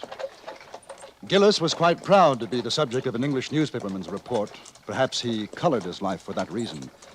His language was, to say the least, unusual, and so were some of his thoughts. I'm 36. 36 years out of a mother's arms I never knew. She went up Salt River when I was born. Savvy? My pa, he were a wicked old so-and-so. Used to beat the tar out of me. I run away from home when I was 10. Where did you go? Nebraska, Kansas, Colorado. I've been all over. I've seen more than most men see in 5 lifetimes. Less than I wish I had. What made you start this, being an outlaw? Man, don't start, mister. Shucks, I was born outlaw.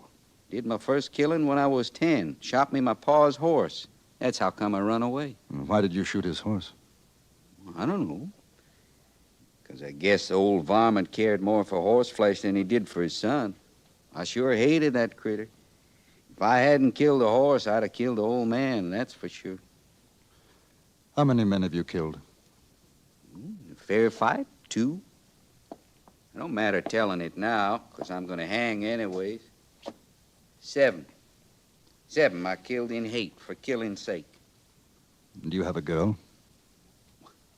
I got a wife. I ain't seen her for 3 years now. As a kid, too, but I never did go back. I guess as to how they'll manage along. You know, a man like me oughtn't to take up with a wife, nor kids. There's something all fired wrong. Wrong? A fella like me, I know I done bad. I know I'm going to hang. There ain't no one going to sorrow. Kind of wish that weren't so. What do you think? I know what you mean. If I had me a 44, I'd shoot my way out of here. I'd head me for the hills and live, you know? It's funny how quick a man forgets the smell of grass and sage. I should have been one of them poet fellas. I knew Jack Crawford once. You ever meet up with him? No. When you think of hanging. I sure never figured that when I was a kid. Not when you're walking around straight up. You sure don't think of that. I tell you something. I got me a feeling inside. Oh, twisted. Looped up like it. I'd like to ask you a favor, mister. What is it? You write what I'm telling you in that English paper of yours. You say maybe somebody sorrowed when I got my neck broke, huh? Make it up maybe like my wife or my kid heard and they sorrowed. I will. Day comes when a man gets to be alone. Ain't nothing more to look at except what's inside. I sure hadn't ought to kill that horse, you know?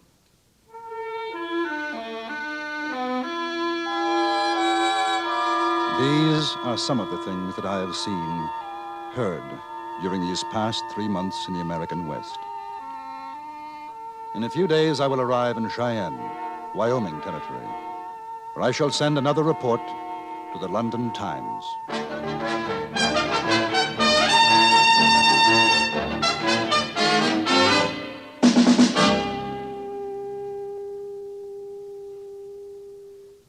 Frontier Gentleman was written, produced, and directed by Anthony Ellis and stars John Dehner as J.B. Kendall.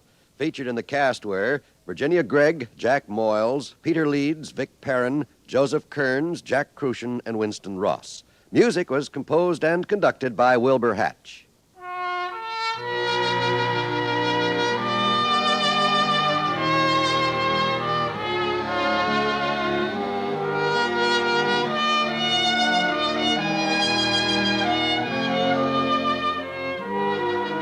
Join us again next week for another report from the Frontier Gentleman. John Wall speaking. This is the CBS Radio Network.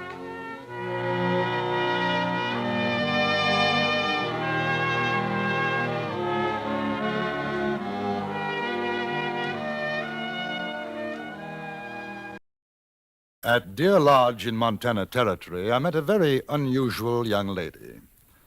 Her Chinese name was Chen Shuk Yi, which in English means gentle virtue. This is her story.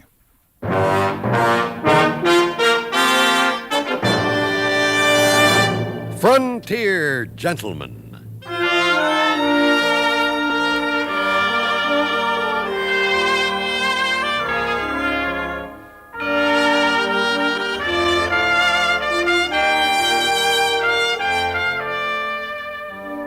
Herewith an Englishman's account of life and death in the West. As a reporter for the London Times, he writes his colorful and unusual stories. But as a man with a gun, he lives and becomes a part of the violent years in the new territories. In just 1 minute, we will bring you this latest report from the Frontier Gentleman. Hey, what do you think of my new swept-wing 58 Dodge, Ernie? Ain't she a beaut? Boy, that's really a big car. Big? I'll say she's big. I'll stay here by the grill and you go take a look at those swept-wing fins at the rear. Okay.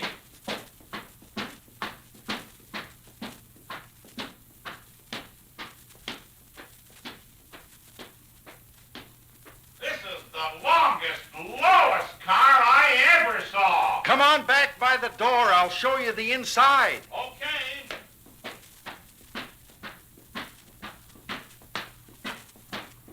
Now look inside. Wow, this Dodge is big inside. Look how wide the seats are.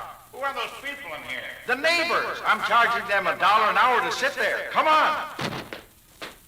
Wow, you really got a lot of car here. And with all this, Dodge is priced below 59 different models at the low price field. Hey, you want to go for a ride? Let me sit down a minute. I'm exhausted.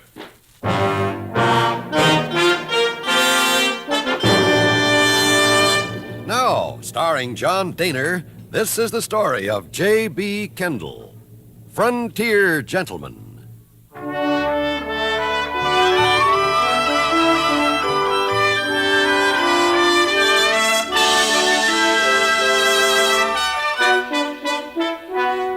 In Montana Territory, there is a mining town which has been known variously as Cottonwood, Spanish Forks, and La Barge. Now it is simply called Deer Lodge. I had stopped there on my way back to Fort Benton, and it was in Deer Lodge that I was for the first time introduced to the card game of poker. It all began innocently enough after I struck up a friendship with Billy Moore, a prospector whose claim lay a few miles from town. You might call me kind of a cross between a river sniper and a desert rat.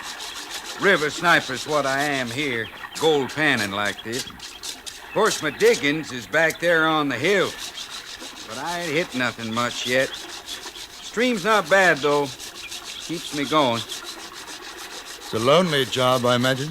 Sometimes. You ever think of settling down? Getting married? Sure. Sure, when I strike it big, I may do that. Meantime, there's Deer Lodge close by.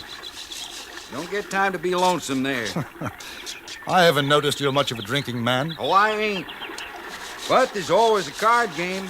faro, three-card monte, poker. Poker's my game. Nothing I like more than a night or two of poker. Do you win?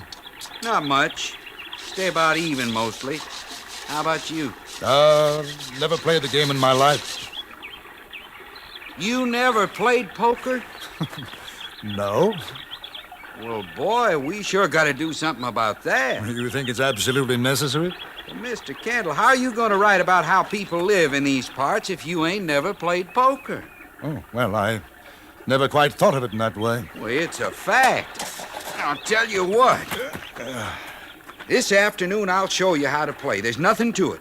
And then tonight, we'll go into town. There's always a real friendly game at Dead Broke Bar.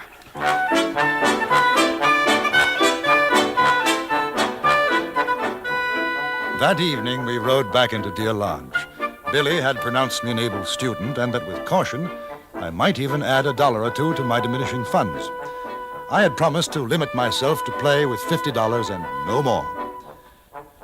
When we arrived at the bar, Billy led me to a table in the back room.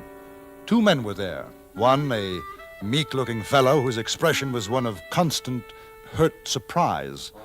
The other was a lanky, dark-faced chap. Billy introduced us. This here's J.B. Kendall, boys. Turkey Johnson and Neil Deggers. How do you do, gentlemen? Kendall's a newspaper fella from England, writes for the London Times, out here looking this over. Give us some chips, Turkey. How's it going, Billy? Any pay dirt? Oh, about the same. I ain't complaining. What about you? I'm going to give it another week, then I'm pulling up stakes. You, Turkey? Look, you want to play or talk? Turkey ain't in the mining business right now, Kendall. Oh, I He's see. trying to get a stake play in poker. The trouble is he keeps on losing. You feel lucky tonight, Turkey? And one of these days you're going to get lead poison if you don't shut your mouth. Nice friendly cuss, ain't he? Them blue chips is worth $5, Kendall. The red's 2, and white's 1. High card deals. King, Jack, 8, 4. Your deal, Kendall. Hmm? Oh, yes. Dole of cards, boy. 5? 5. Oh, now, wait a minute. Something the matter? In these parts, we cut the cards, mister. He's kind of I'm Turkey. He don't mean no terribly sorry. harm. I'll cut him. Dole him around, kid. Never did cut for playing with a greenhorn. Sorry. Oh, just deal, mister.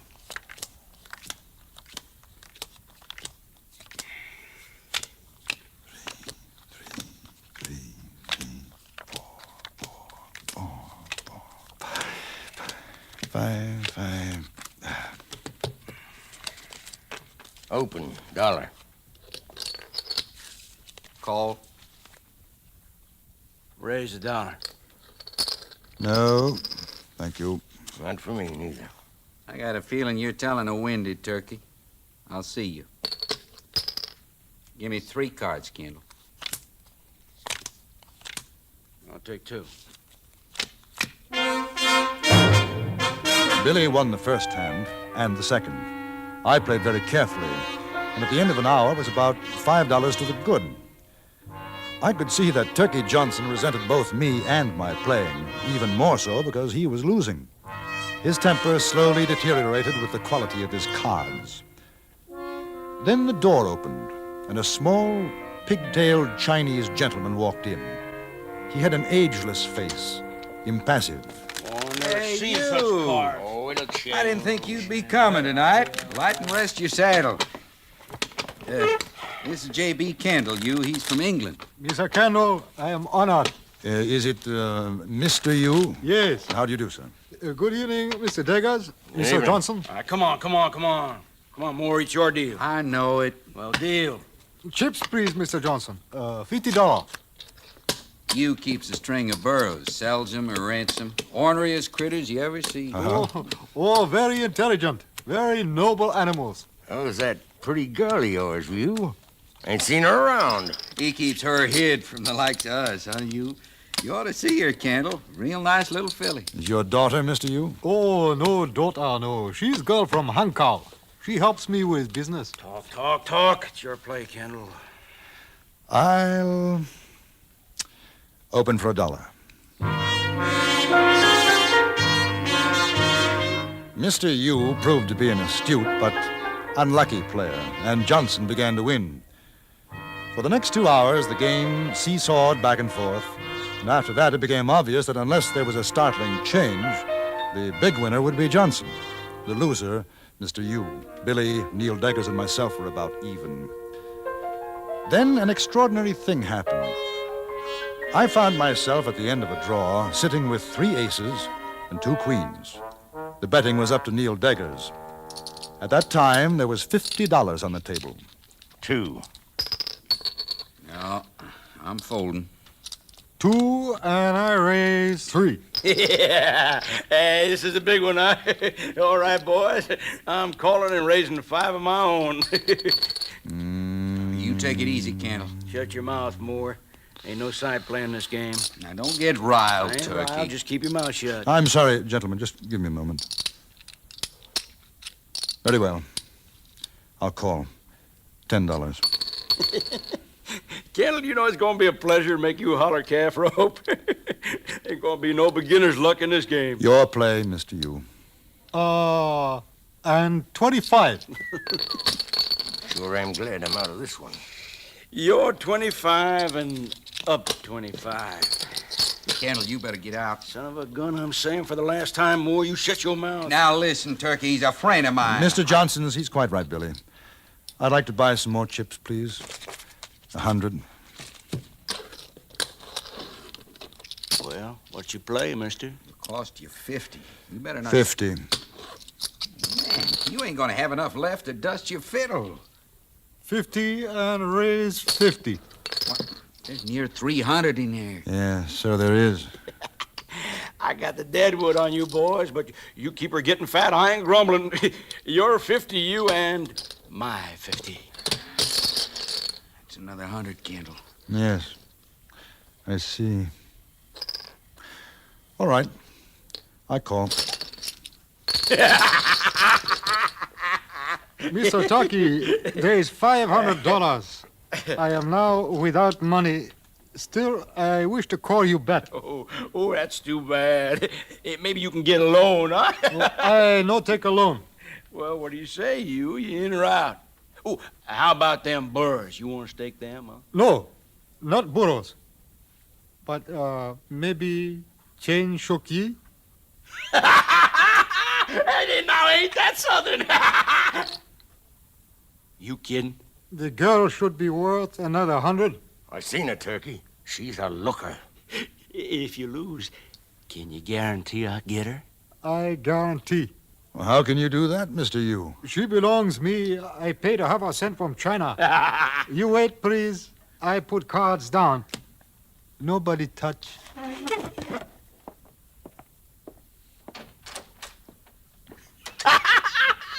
What you got, Turkey?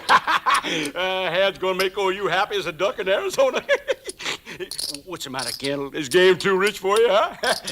No, not at all. I find it very interesting. Well, boys, my luck has turned. Yeah, I'm gonna get me a grub steak with the winnings and have me a real nice score to take care of grub slinging and the like. Say, how about me and you go and pardon it? Yeah, might do that, Diggers. Yeah, might at that. At that moment, the door opened, and Mr. Yu came in, followed by the girl, Chen Shuk Yi. She must have been in her early 20s, and she was quite beautiful. She didn't look at any of us, but moved behind Mr. Yu's chair, staring black-eyed, expressionless. You tell her what happens if you lose? She has been told. You betting her? Yes, I call you bet with Shuk Yi. All right. What do you got? Flush. Hearts. Oh, I had you figured. Too bad. Yeah, kings and tenors full. Just a moment, Mr. Johnson. Aces and ladies full. Son of a gun. You have won, Mr. Kendall. The money and the girl are yours. Most honored to meet you, Mr. Kendall. Shuk Yi's belongings are at my house. Do you wish her to bring them now? Well, I understand it is a matter of delicacy. You live at the hotel, Mr. Kendall? No, I'm staying with Billy Moore. Her belongings will be brought tomorrow. Most happy gentlemen. Good night.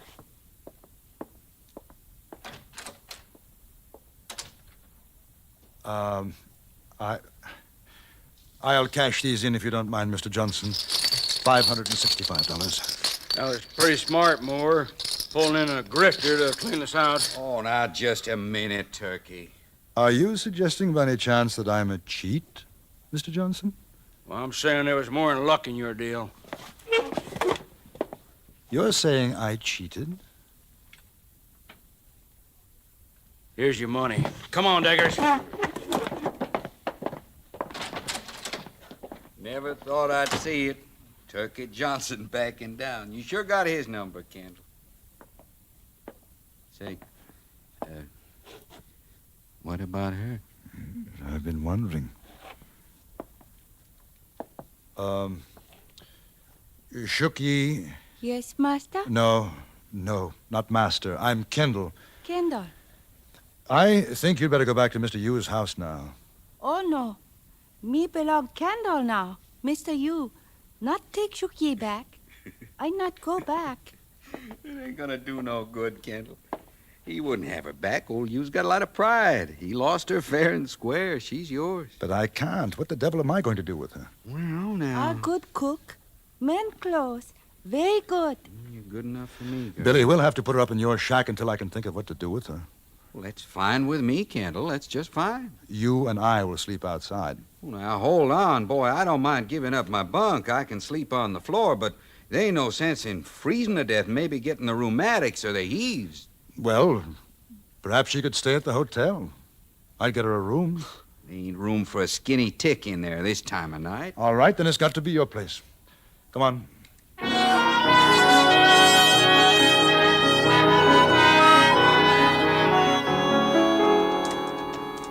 Kind of nice night, ain't it, Kendall? Yes. Stars sure do look pretty. You comfortable, Shuki? Very comfortable. Very nice. Thank you, Kendall. How long have you been over here? 4 years. What made you come? I was slave girl. Mr. Yu sent to buy me. I come. Oh, I like you better. I be good slave to you. no. A slave is not a good thing, Shuki. No one should be slave. In this country, no slaves. You understand? No. If I no slave, what I do? Well, what did you do in China? Slave. Very rich gentleman. Lots of slave. But he get dry gulch by other rich gentlemen. Then I his slave. Then second rich gentleman sell me to Mr. Yu. He sell many slaves come to America. Now I you slave. No, I don't want a slave. Then why you buy me? I didn't. I won you in the poker game. If you lost, you would have paid money? Yes. Then you see, is same. I am glad I not be won by that no good son of gun, Turkey Johnson. She sure got him pegged. You shouldn't say that, Shuki. Bad words. I hear many people say so. I no like the way he look at me, son of gun.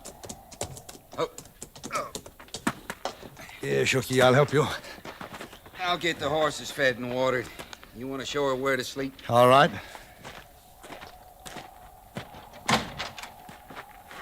This your house? No, it's Billy's. Oh, he very rich man. Mr. You not have wood floor. You'll sleep here on this bunk, Shuki. Where you sleep? Outside with Billy. I sleep on floor. You sleep on bunk. No. I'm going out to help Billy now. You go to bed. If the master wills it. I will it. Good night. Billy. Yeah?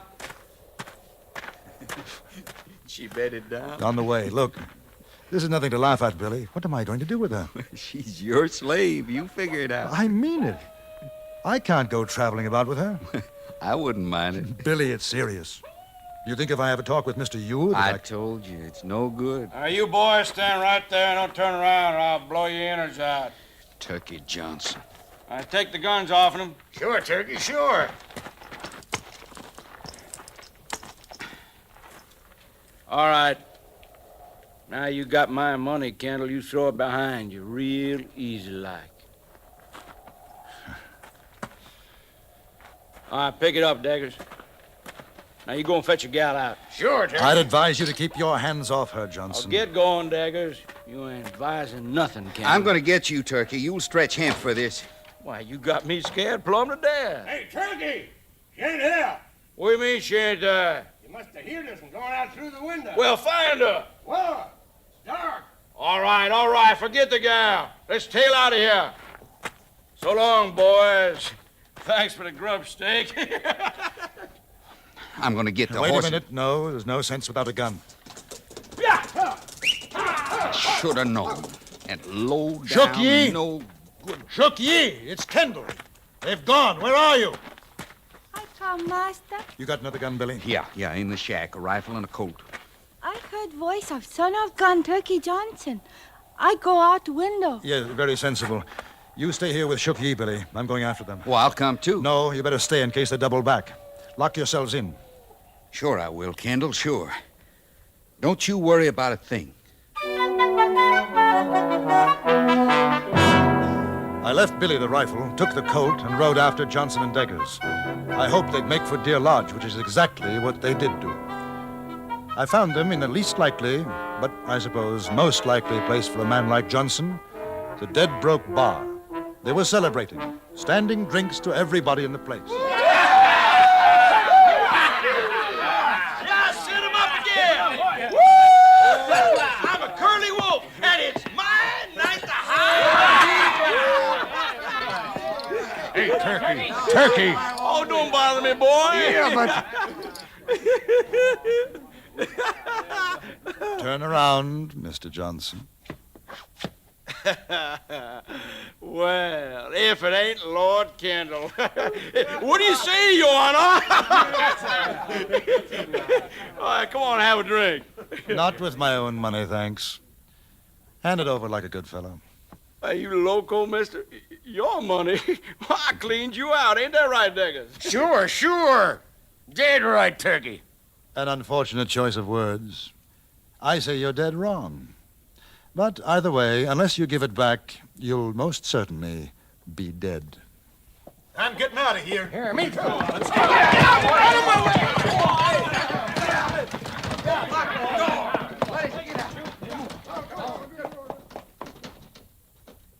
You want to draw first? No shooting in the bar, boys. You take it outside. Well, you want to... Draw first? I have. Hey, I was only kidding. I'm not. Throw your gun belt on the bar. You too, Deggers. Now, Johnson, I have taken a great dislike to your face. Hold this for me, will you, barkeep? Get him, Deggers! Get up, hit him!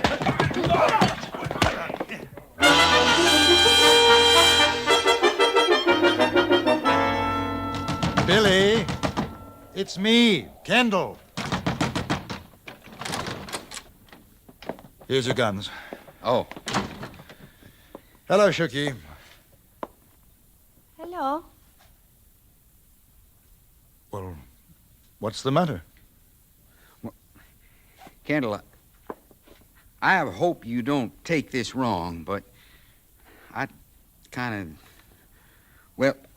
of like to buy Shook Ye from you. What? You see, me and her, we had a little talk while you was gone, and she takes to me, sort of, and I thought maybe if I married her... He's strange man, Kendall. You sell me to him. He wants to marry. Well, do you want to marry him? I like.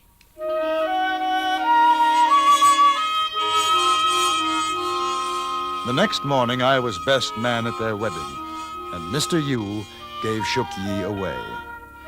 After the breakfast, which took place at the Dead Broke Bar, I started off for Fort Benton, where I planned to take the river steamer down the Missouri to write my reports of another part of the West.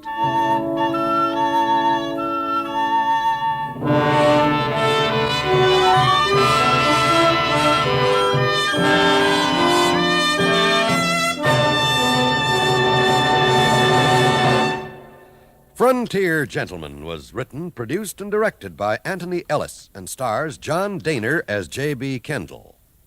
Featured in the cast were Virginia Gregg, Vic Perrin, Jack Crucian, Ben Wright, and Charlie Lung. Music was composed and conducted by Wilbur Hatch.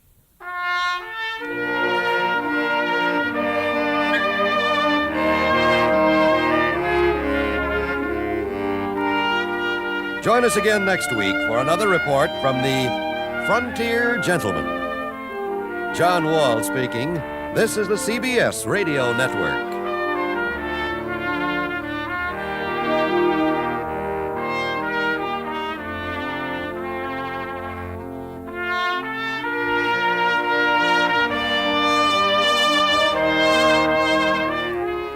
In Cheyenne, I met the richest man in the West.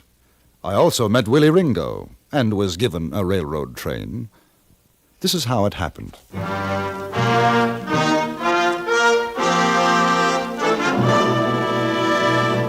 Frontier Gentleman.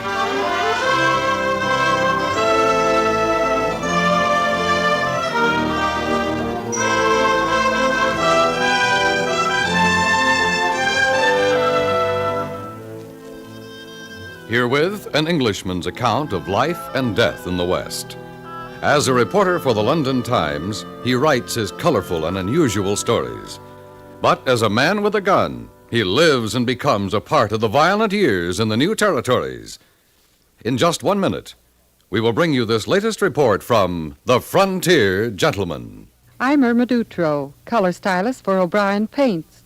Our musical theme hardly needs introduction. Just as the many instruments blend into this symphony, so O'Brien blends many pigments into the newest fashion-right colors for your home, giving more color per color. We have selected O'Brien's exciting new colors of the year after consulting many leading decorators and home furnishings experts of the country. And because all these colors are decorator approved, you are assured of rich, authentic new colors for your own home. Your nearest O'Brien paint dealer, listed in the yellow pages of your phone book, has a free color chip folder for you.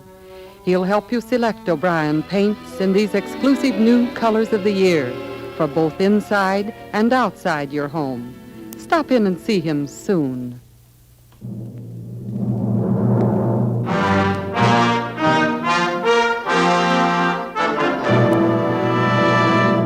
Now, starring John Dehner. This is the story of J.B. Kendall, Frontier Gentleman.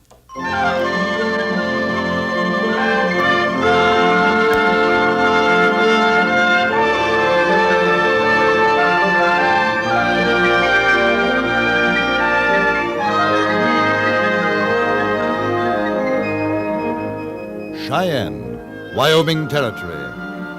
Here for the first time in months I have seen a railroad once again, and here I have had my first glimpse of the capital of a vast cattle ranching area. The town itself was a sprawling maze of streets, thriving business establishments.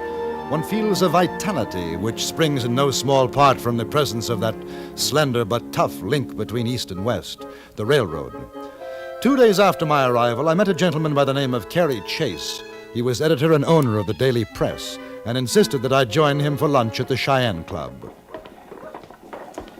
There's probably more Englishmen at the Cheyenne Club than you'll find in the rest of the country. Oh, really? Sure.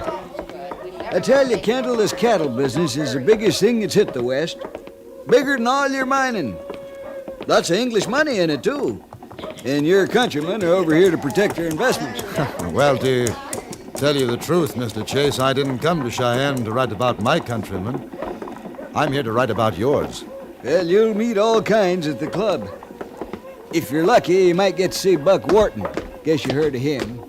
No, I don't think I have. Just about the richest man in the West. They say he's worth $10 million, and that's just from cattle.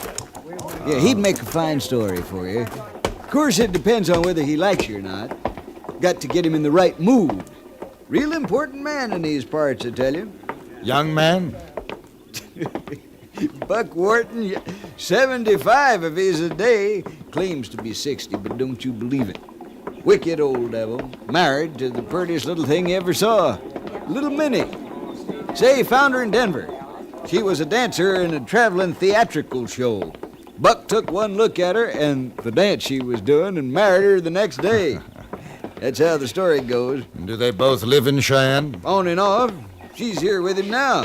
Oh, here we are.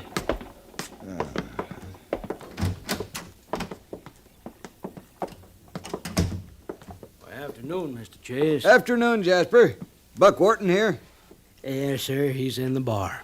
Fine. This is Mr. Kendall. He's going to have lunch with me. Yes, sir. That's fine. I'll get you a table, sir. Why don't we go in the bar, Kendall? Make any kind of a drink you want, even a cocktail. Though I wouldn't advise it if you drink with old Buck. He's a red-eye man himself. No, that's a little too early for me. But I'd like to meet Mr. Wharton, if he's in the mood. Sure. Don't mind the way he talks. Sometimes he gets a little... Well, you'll see. So I said, listen to me, you jerk-down little organ pudding foot. I can buy you and your whole shirt-tail outfit, and it wouldn't mean no more to me than spit. Why, man, I own Texas. I own Texas. That's what I said, boys. Buy 'em out or stomp 'em out. That's the way I made my money. Now, you boys take my advice. If they won't sell to you, just stomp on 'em. Just stomp on 'em. Yes, sir. Hello, boys. Buck. I'd like you to meet J.B. Kendall, correspondent for the London Times. Gentlemen. I'm Buck Wharton, mister, and there's two things I hate. Sodbusters and sheep punchers. And if you're either one of them, get out of my sight. He writes for the London Times, Buck. Who asked you, Chase? You got more lip than a muley cow. Ain't nothing I hate worse than a leaky mouth. Sit down, mister. I reckon you want to ask me how come I'm the richest son of a gun in the West. All right, boys. This is a private party. Roll your wheels. Go on, get. Sit down.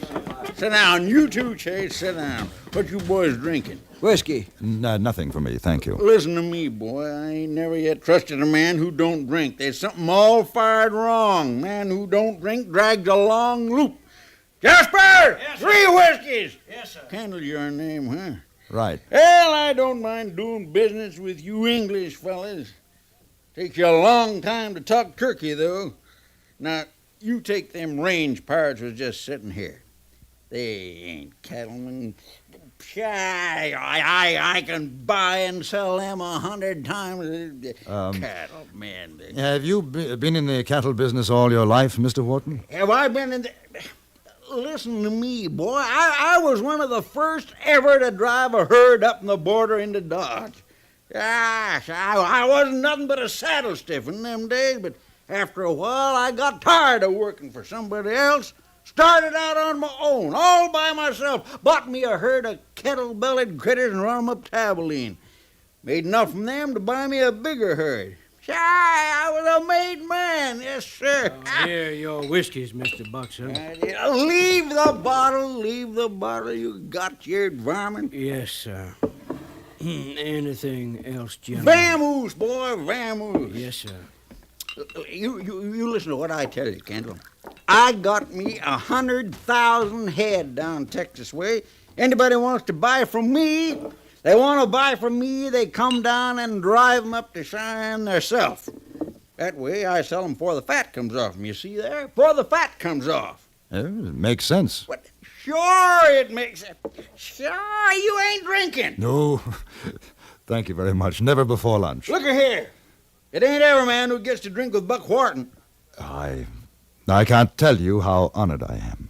Well, no, that's all right, boy. I like you. I'll tell you what I'm going to do. You doing anything this afternoon? Not particularly. All right, then you take a ride with me and little men over to Laramie. Laramie? But that's 50 miles from here, isn't it? Well, sure. A couple hours is all. Oh, you mean on the train? That's right, on the train. I got a little business over in Laramie. There's a fella there needs stomping on. Well, I got to meet little men for dinner. Now, you be at the railroad station at 2 o'clock. 2 o'clock, you hear me? Hey, Chase, you ain't paid for them drinks. Well, no, That's all right. Pay for 'em. Buck Wharton had all the finesse of a ton of coal. But at the same time, the old reprobate fascinated me. And so, promptly at 2 o'clock, I found myself waiting at the railroad station. On a siding was an engine, and one car.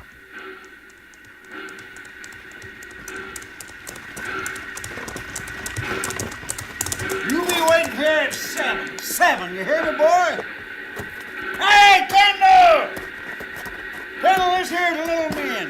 Men, say hello to Kendall. Mr. Kendall, Mrs. hello. Wharton? Buck told me he was coming with us. I think it's just fine. Have you ever rode an engine before, Kendall? No? Well, you're going to today. Well, I've always wanted to. Boy, when you're with Buck Wharton, you do what you've always wanted to do. That's because I could buy and sell any jughead in this whole territory. Buck owns part of the railroad, don't you, honey? Yeah, and before I'm through, I'm going to own all of it. Me and you ride in the car. I don't want you getting no cinders and dust on that there new dress. Set me back $300, that dress did, Kendall. $300. Ah, it's beautiful. Beautiful. I'm glad you like it. Yes, y'all fired up, Hank? Yes, sir, Mr. Warden. You go ahead back in the car now, honey. We'll see you and Laramie. All right, honey. Now, you drive careful now.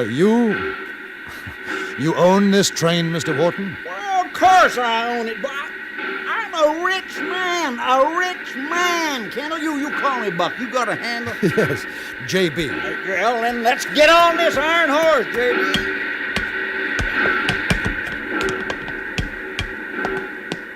Well, afternoon, Mr. Wharton. Hank, this is J.B. Nice to make your acquaintance. You got them rifles? Yes, sir. Yeah, gol darn buffalo, J.B. The cussed things stray all over the tracks. Heard of them knock the engine off the rails one time. You remember that, Hank? I sure do, Mr. Wharton. Well, let's get started, boy. Hey, J.B., you want to blow the whistle? Oh, I'd be delighted to. All right, rope overhead there. I'll take the throttle. You fire, Hank. Yeah. Hey, did you telegraph through to Laramie to make sure there ain't no other train in my way and coming at us? I sure did, Mr. Wharton. All right. Blow like thunder, boy. Ladder, river, ladder, back!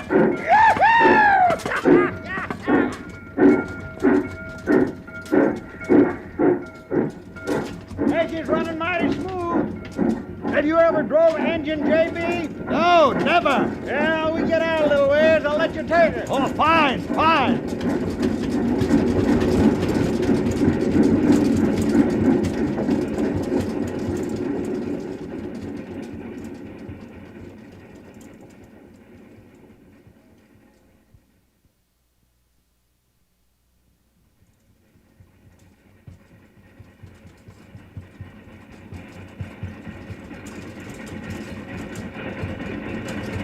That's Dale Creek Bridge up ahead there. Oh? Yeah, I better slow her down.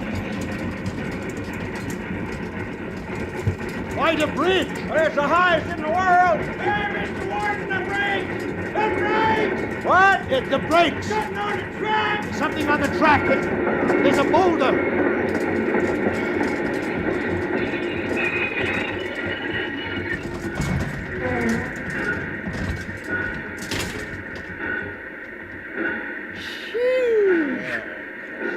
Now, how do you figure that happened? A buck. Buck, if you come over to this side, you'll see. Son of a gun. Bushwhacked! All right. You all climb down out of there. Me and the boys got you covered. Good. And you all try something, and there are going to be windows in your skull.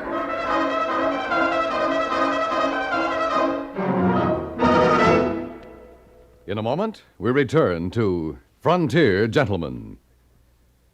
In fiction, one of the things we enjoy most is the building up of suspense as to the outcome. Every Sunday, CBS Radio brings you a story in which this uncertainty accumulates until the final smashing climax of suspense. Let this reminder serve as an invitation to listen later today as suspense comes to you over most of these CBS radio stations. After that, you'll need no reminder that every Sunday, CBS Radio brings you another thrilling tale well calculated to keep you in suspense.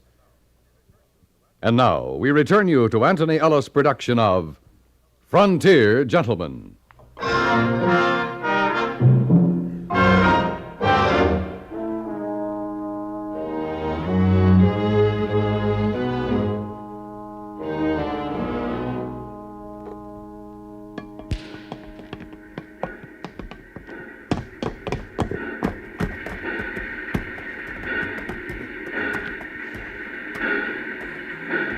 Any of you fellas carrying shooting irons? What do you mean by this? Listen here, boy. You know who I am.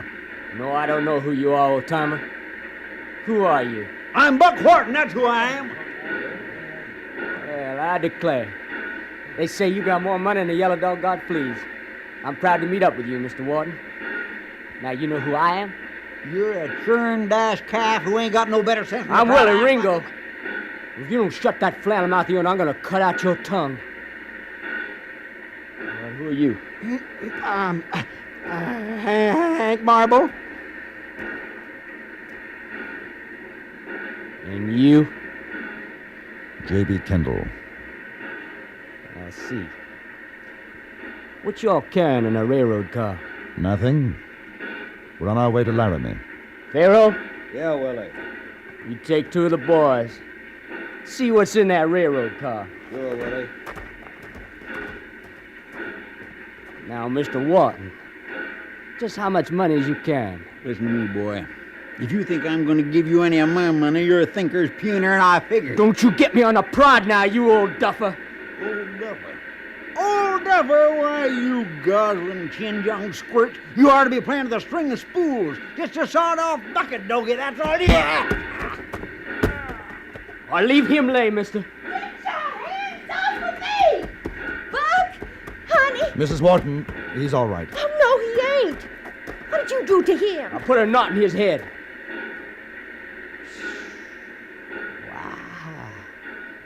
You mean a filly like you is that old dog's wife? I sure am, Sonny. Lady, don't you never call me Sonny. You hear? Hey, Willie, let's get out of here. There ain't nothing in the car. We can move up the line and wait for the next one. Shut your mouth, Hal. We got plenty of time. Besides, I got an idea there's good diggings right here.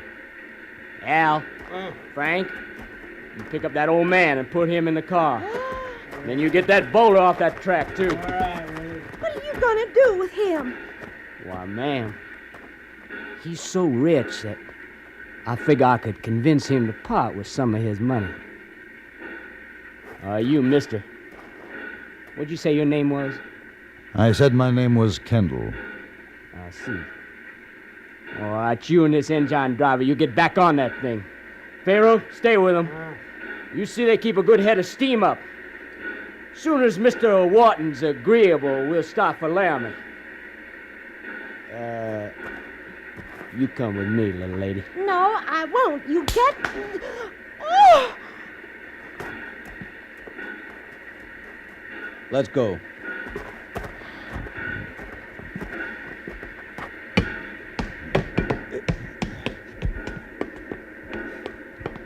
All right. Stand over there, both of you. This thing got enough steam, like Willie says? For a while. You want to stay alive, you see it keeps that way. Where are the rifles Buck was talking about when we left Cheyenne? Up there? Yeah, I've seen them. See up there on the rack? Loaded? Yeah. When do you have to throw on more wood? A few minutes. We'll wait.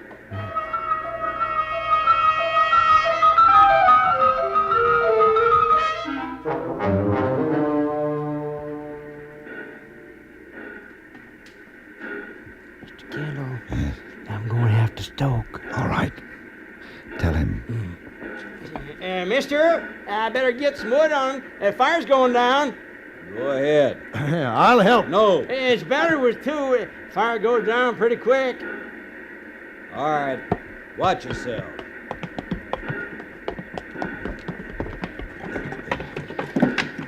While I'm loading the firebox, you put it in reverse.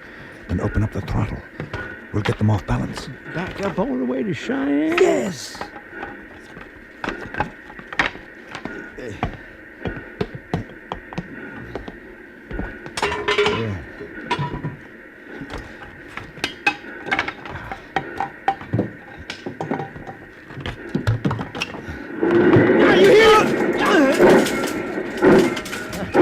You all right, Hank? Yeah. Hey, what are we gonna do with this here fella? You just watch him. If he comes to, hit him again. All right. You take his gun. I'll use one of the rifles. Hey, listen, I can't see so good going back suckers like this. Don't worry about it. We could back right in another train. There's one bound this way out of Cheyenne in a while. We'll meet it. Listen. Is there any way for me to go back to the carriage? Well, you can crawl over the tender. You better not, though. I can try.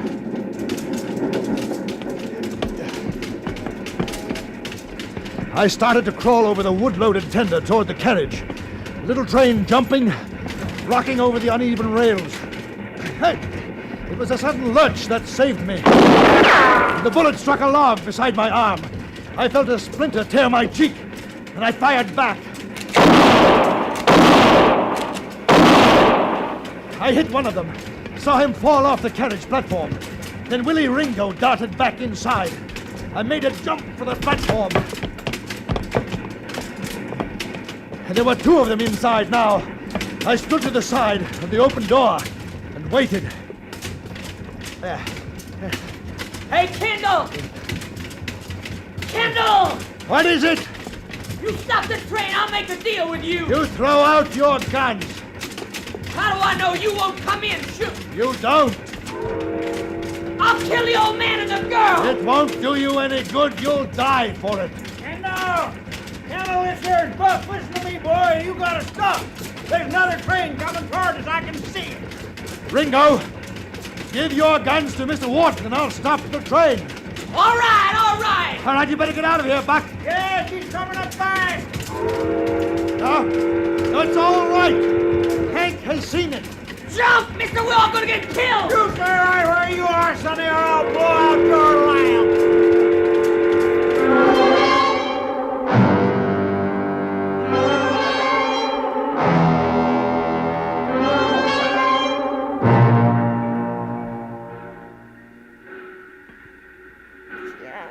I want to tell you, J.B., I want to tell you, boy, I want to tell you, me and little men here, we owe you a lot. We sure are grateful, Mr. Kendall. Why, you saved our lives. You sure did. Money just can't buy what you done for us, J.B. Money can't buy what you done for us, so I ain't going to insult you by offering any. But I want to tell you, I stand here, boy, and I tell you, if there's ever anything, and when I say that, I mean anything at all, if there is, you say the word, boy, you hear me? You say the word. He means that, Mr. Kendall. Anything. I'm a rich man, J.B., a rich man. I can buy and sell any living man in these parts. Now, boy, don't you be bashful. You just name it. No, you don't have to give me anything. Yeah, this train. How about this little train? She's yours, boy. She's yours. No, thanks. That company paid for her, and I'd give her to you, J.B. She is yours. But what am I going to do with the train? Sell her back to the company. I'll make them give her to me, and we can split the profit. Now that's what you call a business transaction, boy. Come on down to the club. I'll let you buy a drink on it.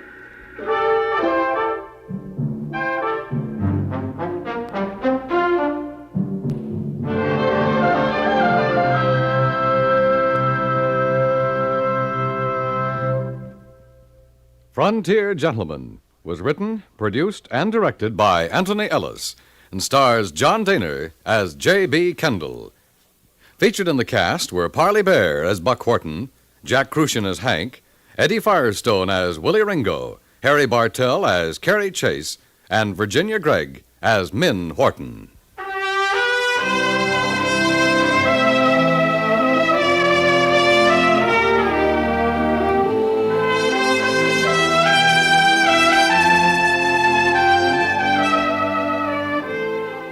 Sundays on most of these same stations, it's the FBI in Peace and War. Here's drama that pulls no punches, revealing how unsung heroes of the Federal Bureau of Investigation operate to track down criminals and saboteurs. Listen later in the day as the dragnet closes on another public enemy. It's 30 minutes of thrilling, spine-tingling drama on the FBI in Peace and War.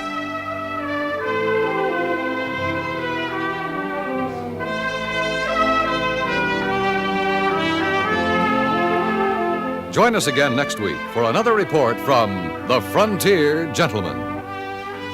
Dan Cubberly speaking.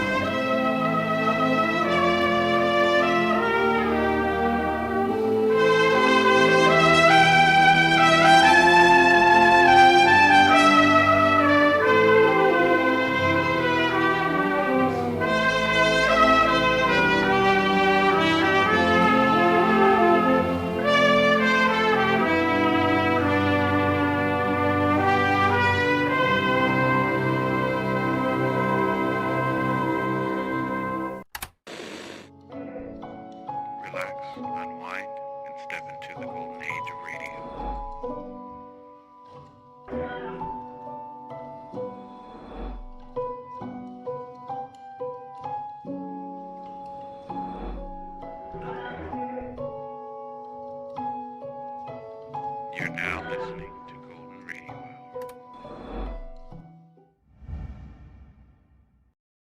In Chugwater, Wyoming Territory, there is a way station for the Cheyenne and Black Hills stage line.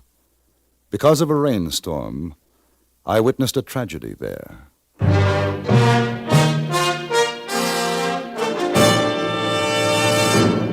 Frontier